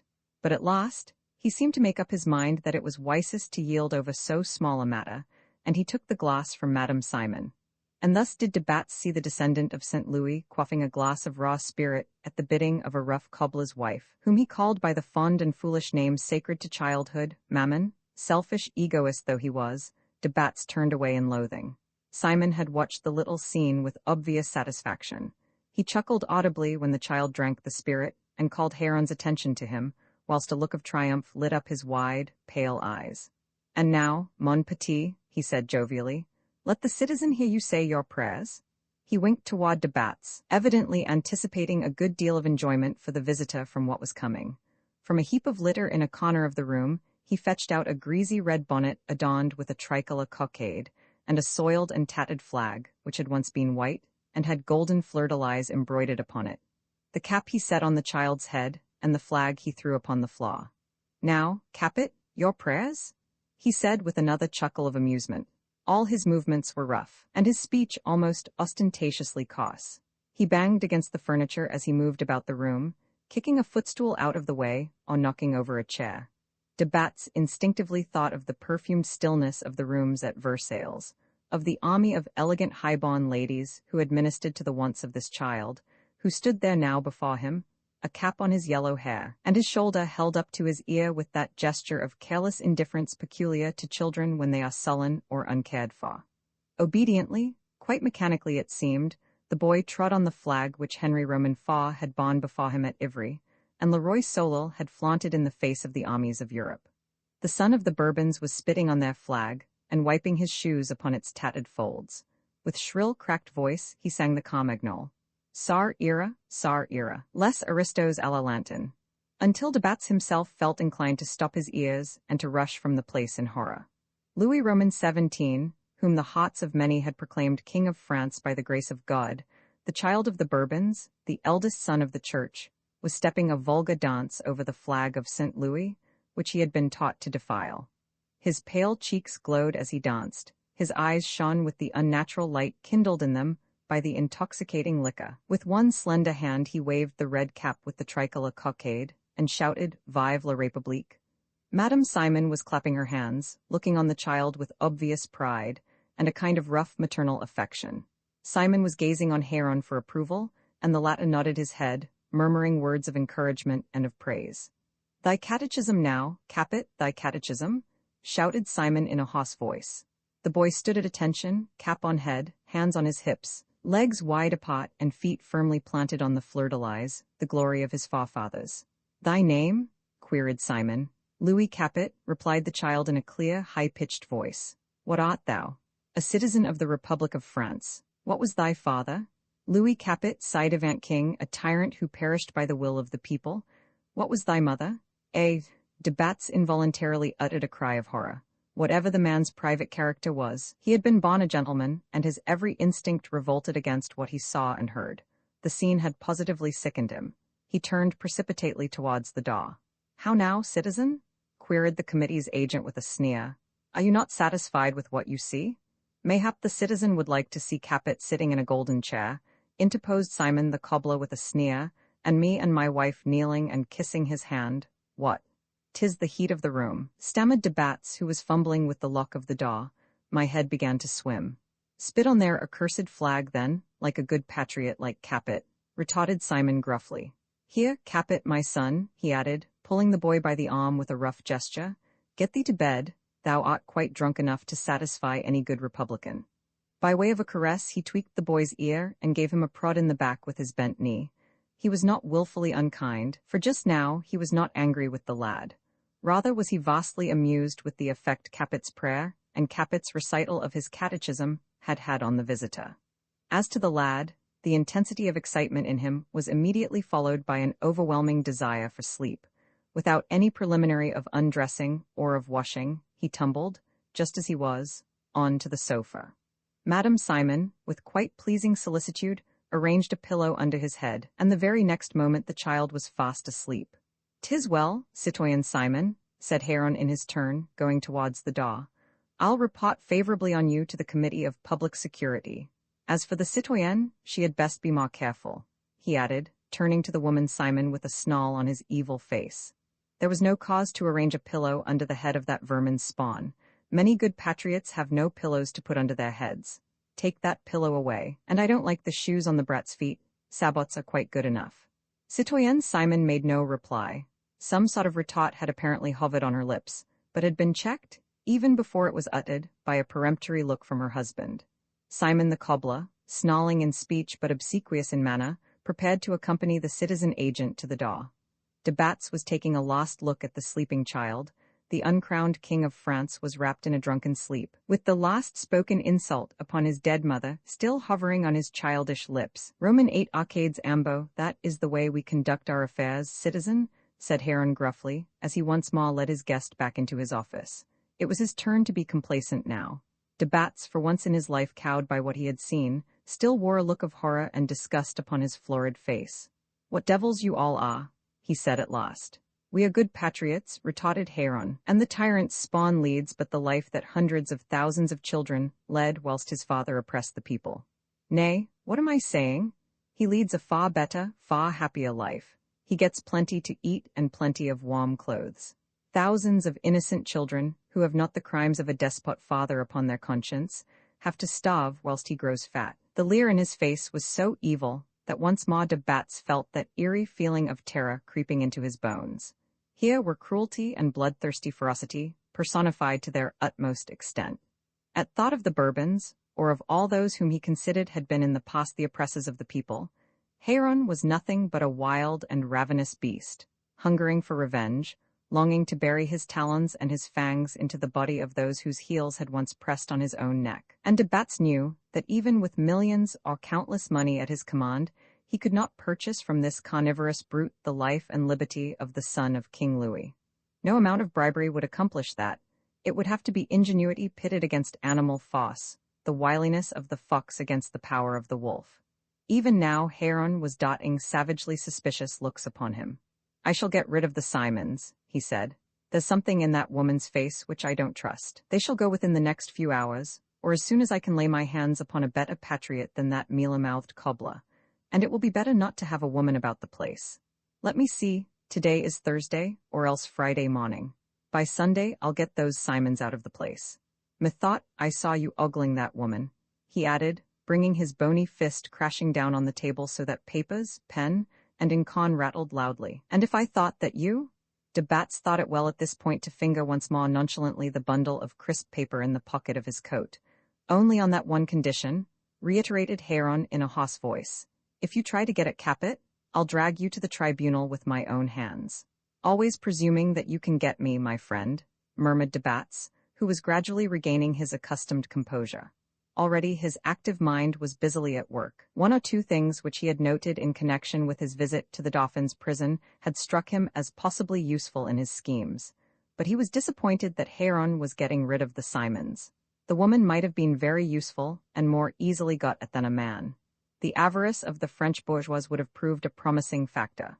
But this, of course, would now be out of the question. At the same time, it was not because Héron raved and stormed and uttered cries like a hyena that he, de Batz, meant to give up an enterprise which, if successful, would place millions into his own pocket.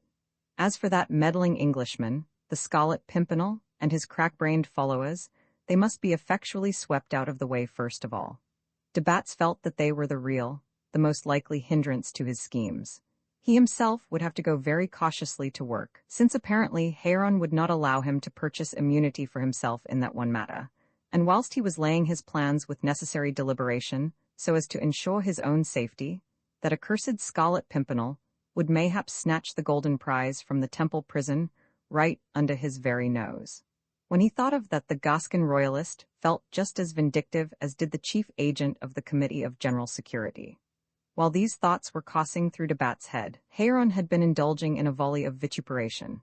"If that little vermin escapes," he said, "my life will not be worth an hour's purchase. In 24 hours I am a dead man, thrown to the guillotine like those dogs of aristocrats. You say I am a night-bird citizen. I tell you that I do not sleep night or day thinking of that brat and the means to keep him safely under my hand.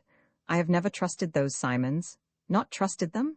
exclaimed de Batz. "Surely you could not find anywhere more inhuman monsters." "Inhuman monsters," snarled Héron.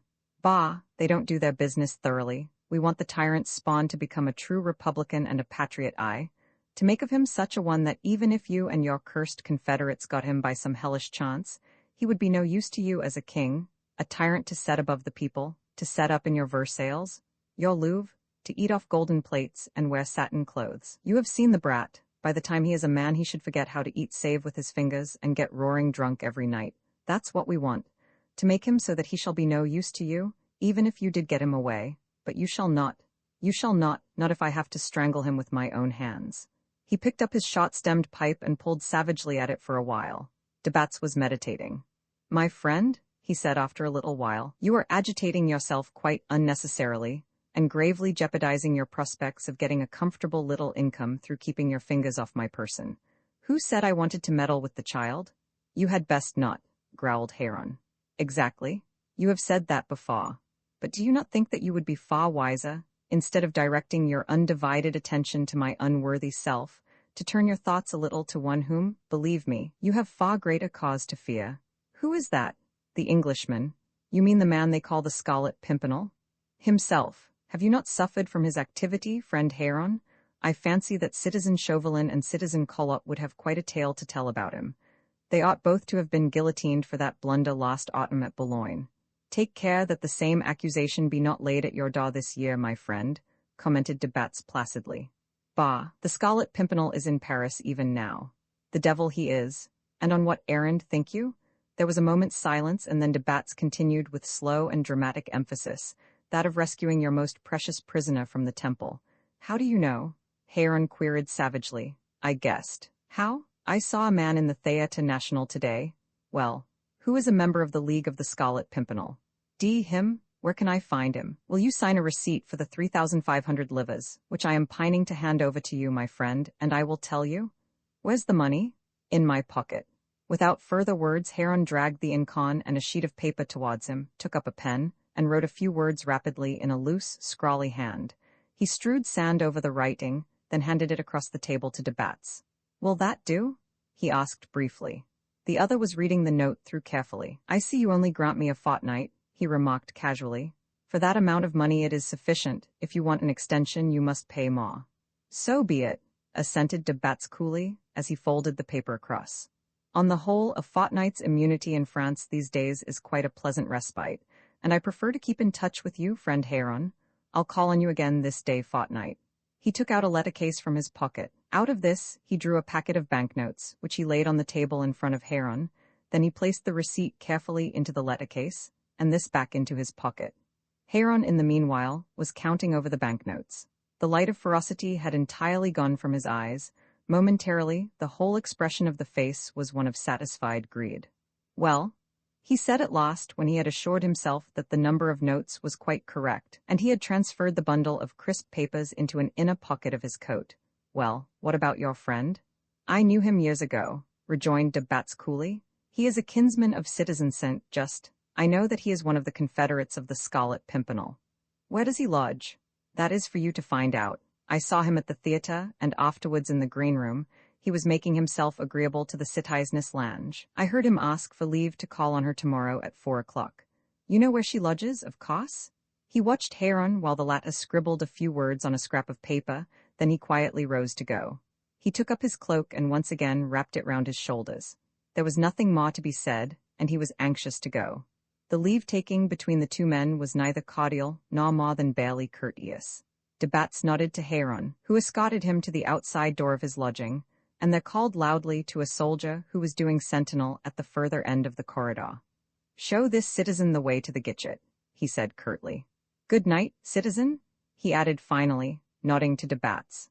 10 minutes later, the Gascon once more found himself in the Rue du Temple between the great outer walls of the prison and the silent little church and convent of St. Elizabeth. He looked up to where in the central tower, a small grated window, lighted from within, showed the place where the last of the Bourbons was being taught to desecrate the traditions of his race, at the bidding of a mender of shoes, a naval officer cashiered for misconduct and fraud. Such is human nature in its self-satisfied complacency that de Batz, calmly ignoring the vile part which he himself had played in the last quarter of an hour of his interview with the committee's agent, found it in him to think of Heron with loathing, and even of the cobbler Simon with disgust. Then, with a self-righteous sense of duty performed, and an indifferent shrug of the shoulders, he dismissed Heron from his mind. That meddlesome Scarlet Pimpernel will find his hands overfull tomorrow, and mayhap will not interfere in my affairs for some time to come, he mused. Meseems that will be the first time that a member of his precious league has come within the clutches of such unpleasant people as the sleuth-hounds of my friend Heron. Roman 9. What love can do. Yesterday you were unkind and ungallant. How could I smile when you seemed so stern? Yesterday I was not alone with you. How could I say what lay next my heart, when indifferent ears could catch the words that were meant only for you?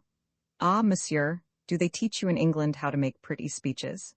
No, mademoiselle, that is an instinct that comes into birth by the fire of a woman's eyes. Mademoiselle Lange was sitting upon a small sofa of antique design, with cushions covered in faded silks heaped round her pretty head.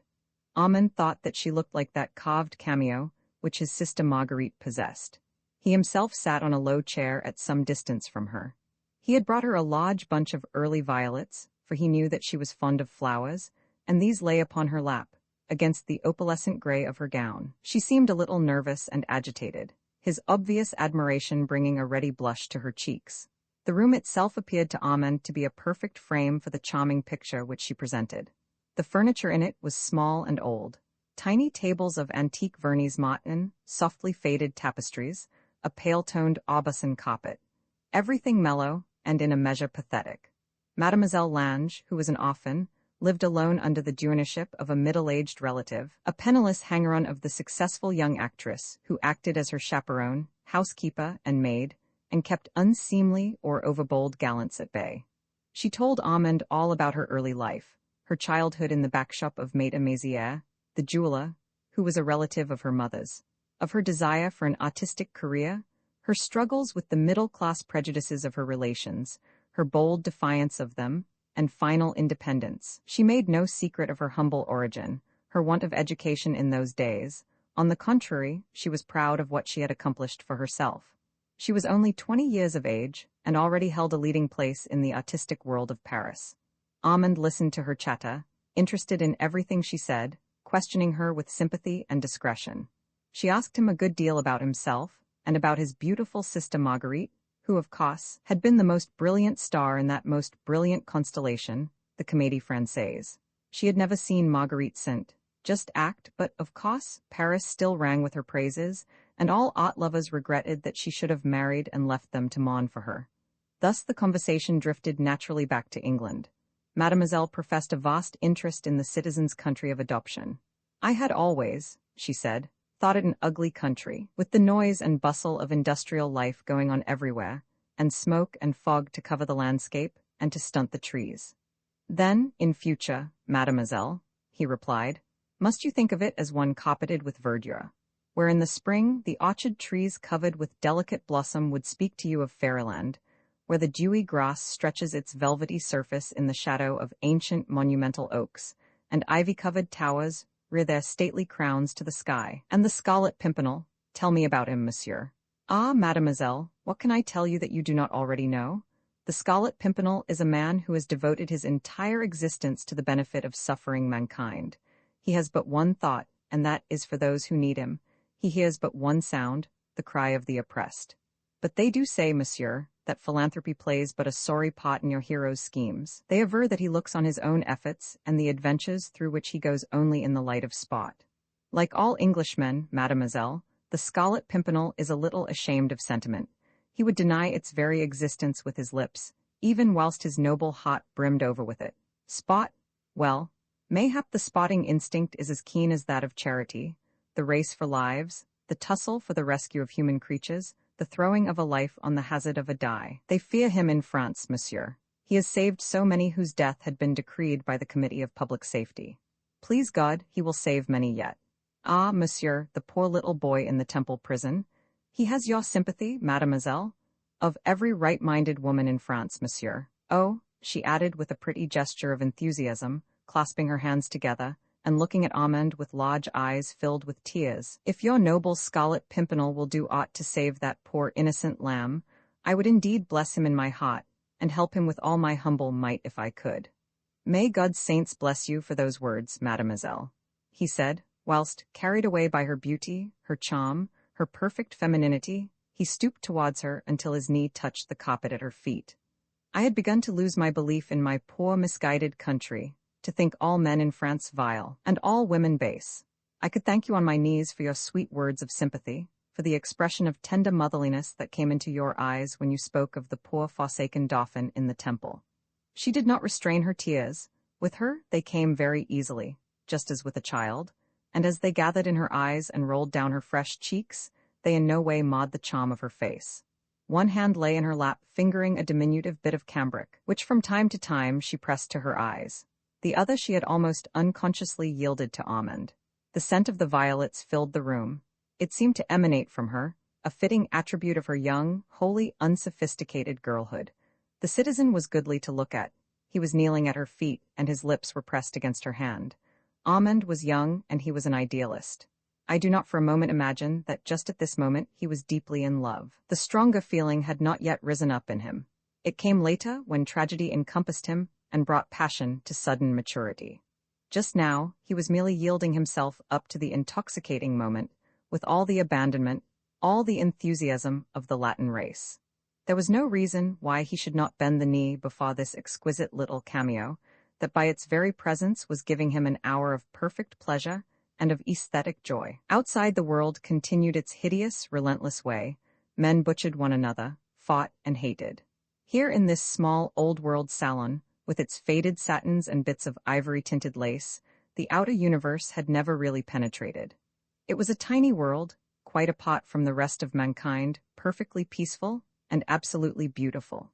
If Armand had been allowed to depart from here now, without having been the cause as well as the chief actor in the events that followed, no doubt that Mademoiselle Lange would always have remained a charming memory with him, an exquisite bouquet of violets pressed reverently between the leaves of a favorite book of poems, and the scent of spring flowers would in after years have ever brought her dainty picture to his mind. He was murmuring pretty words of endearment. Carried away by emotion, his arm stole round her waist. He felt that if another tear came like a dewdrop rolling down her cheek, he must kiss it away at its very source. Passion was not sweeping them off their feet, not yet, for they were very young, and life had not as yet presented to them its most unsolvable problem.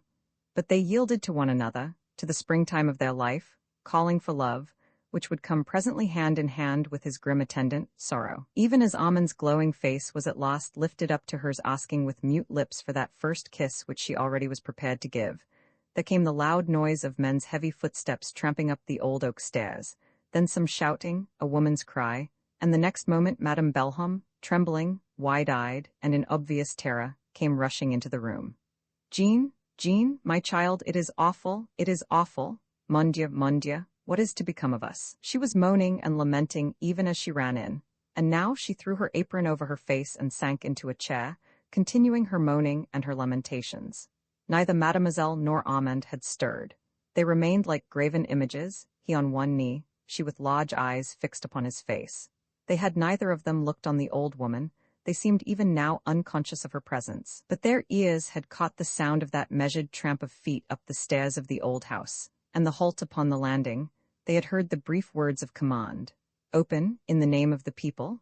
They knew quite well what it all meant. They had not wandered so far in the realms of romance that reality, the grim, horrible reality of the moment, had not the power to bring them back to earth. That peremptory call to open in the name of the people was the prologue these days to a drama which had but two concluding acts: arrest, which was a certainty; the guillotine, which was more than probable. Jean and Armand, these two young people who but a moment ago had tentatively lifted the veil of life, looked straight into each other's eyes and saw the hand of death interposed between them. They looked straight into each other's eyes and knew that nothing but the hand of death would part them now. Love had come with its attendant sorrow, but he had come with no uncertain footsteps. Jean looked on the man before her, and he bent his head to imprint a glowing kiss upon her hand. "Aunt Marie?" It was Jean Lange who spoke, but her voice was no longer that of an irresponsible child. It was firm, steady, and hard. Though she spoke to the old woman, she did not look at her. Her luminous brown eyes rested on the bowed head of Amundsen. Just, "Aunt Marie?" she repeated more peremptorily, for the old woman, with her apron over her head, was still moaning and unconscious of all save an overmastering fear. "Open, in the name of the people?" came in a loud, harsh voice once more from the other side of the front door. "Aunt Marie, as you value your life and mine, pull yourself together," said Jean firmly. "What shall we do? Oh, what shall we do?"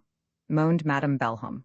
But she had dragged the apron away from her face and was looking with some puzzlement at meek, gentle little Jean, who had suddenly become so strange, so dictatorial, all unlike her habitual, somewhat diffident self. "You need not have the slightest fear, Aunt Marie, if you will only do as I tell you," resumed Jean quietly. "If you give way to fear, we are all of us undone. As you value your life and mine," she now repeated authoritatively, "pull yourself together and do as I tell you." The girl's firmness, her perfect quietude had the desired effect. Madame Belhomme, though still shaken up with sobs of terror, made a great effort to master herself. She stood up, smoothed down her apron, passed her hand over her ruffled hair, and said in a quaking voice, "What do you think we had better do? Go quietly to the door and open it." "But the soldiers? If you do not open quietly, they will force the door open within the next 2 minutes," interposed Jean calmly. "Go quietly and open the door. Try and hide your fears, grumble in an audible voice at being interrupted in your cooking, and tell the soldiers at once that they will find Mademoiselle in the boudoir. Go, for God's sake," she added, whilst suppressed emotions suddenly made her young voice vibrate. "Go, before they break open that door." Madame Belhomme, impressed and cowed, obeyed like an automaton. She turned and marched fairly straight out of the room. It was not a minute too soon. From outside had already come the third and final summons: "Open, in the name of the people." After that a crowbar would break open the door. Madame Belhomme's heavy footsteps were heard crossing the antechamber. Armand still knelt at Jean's feet, holding her trembling little hand in his. "A love scene," she whispered rapidly, "a love scene, quick, do you know one?" And even as he had tried to rise, she held him back, down on his knees. He thought that fear was making her distracted. "Mademoiselle," he murmured, trying to soothe her. "Try and understand," she said with wonderful calm, "and do as I tell you. Aunt Marie has obeyed, will you do likewise?" "To the death?" he whispered eagerly. "Then a love scene," she entreated. "Surely you know one. Rodrigue and Chimene, surely, surely," she urged, even as tears of anguish rose into her eyes. You must, ah, if not that, something else. Quick, the very seconds are precious." They were indeed. Madame Belhomme, obedient as a frightened dog, had gone to the door and opened it. Even her well-feigned grumblings could now be heard, and the rough interrogations from the soldiery. "Citizen Lange," said a gruff voice. In her boudoir, quoi? Madame Belhomme, braced up apparently by fear, was playing her part remarkably well. "Bothering good citizens? On baking day too?" she went on grumbling and muttering. "Oh, think," murmured Jean now in an agonized whisper, her hot little hand grasping his so tightly that her nails were driven into his flesh. "You must know something that will do anything for dear life's sake." "Armand?" His name, in the tense excitement of this terrible moment, had escaped her lips. All in a flash of sudden intuition, he understood what she wanted. And even as the door of the boudoir was thrown violently open, Armand, still on his knees, but with one hand pressed to his heart, the other stretched upwards to the ceiling in the most approved dramatic style, was loudly declaiming, "Pas venga son ignore il perdit son amour, pas venga sa maîtresse il quitte le jour." Whereupon Mademoiselle Lange feigned the most perfect impatience. "No, no, my good cousin," she said with a pretty moue of disdain, "that will never do. You must not thus emphasize the end of every line. The verses should flow more evenly, as thus." Héron had paused at the door. It was he who had thrown it open, he who, followed by a couple of his sleuth-hounds, had thought to find here the man denounced by de Batz as being one of the followers of that irrepressible Scarlet Pimpernel. The obviously Parisian intonation of the man, kneeling in front of Citizeness Lange in an attitude no ways suggestive of personal admiration, and coolly reciting verses out of a play, had somewhat taken him aback.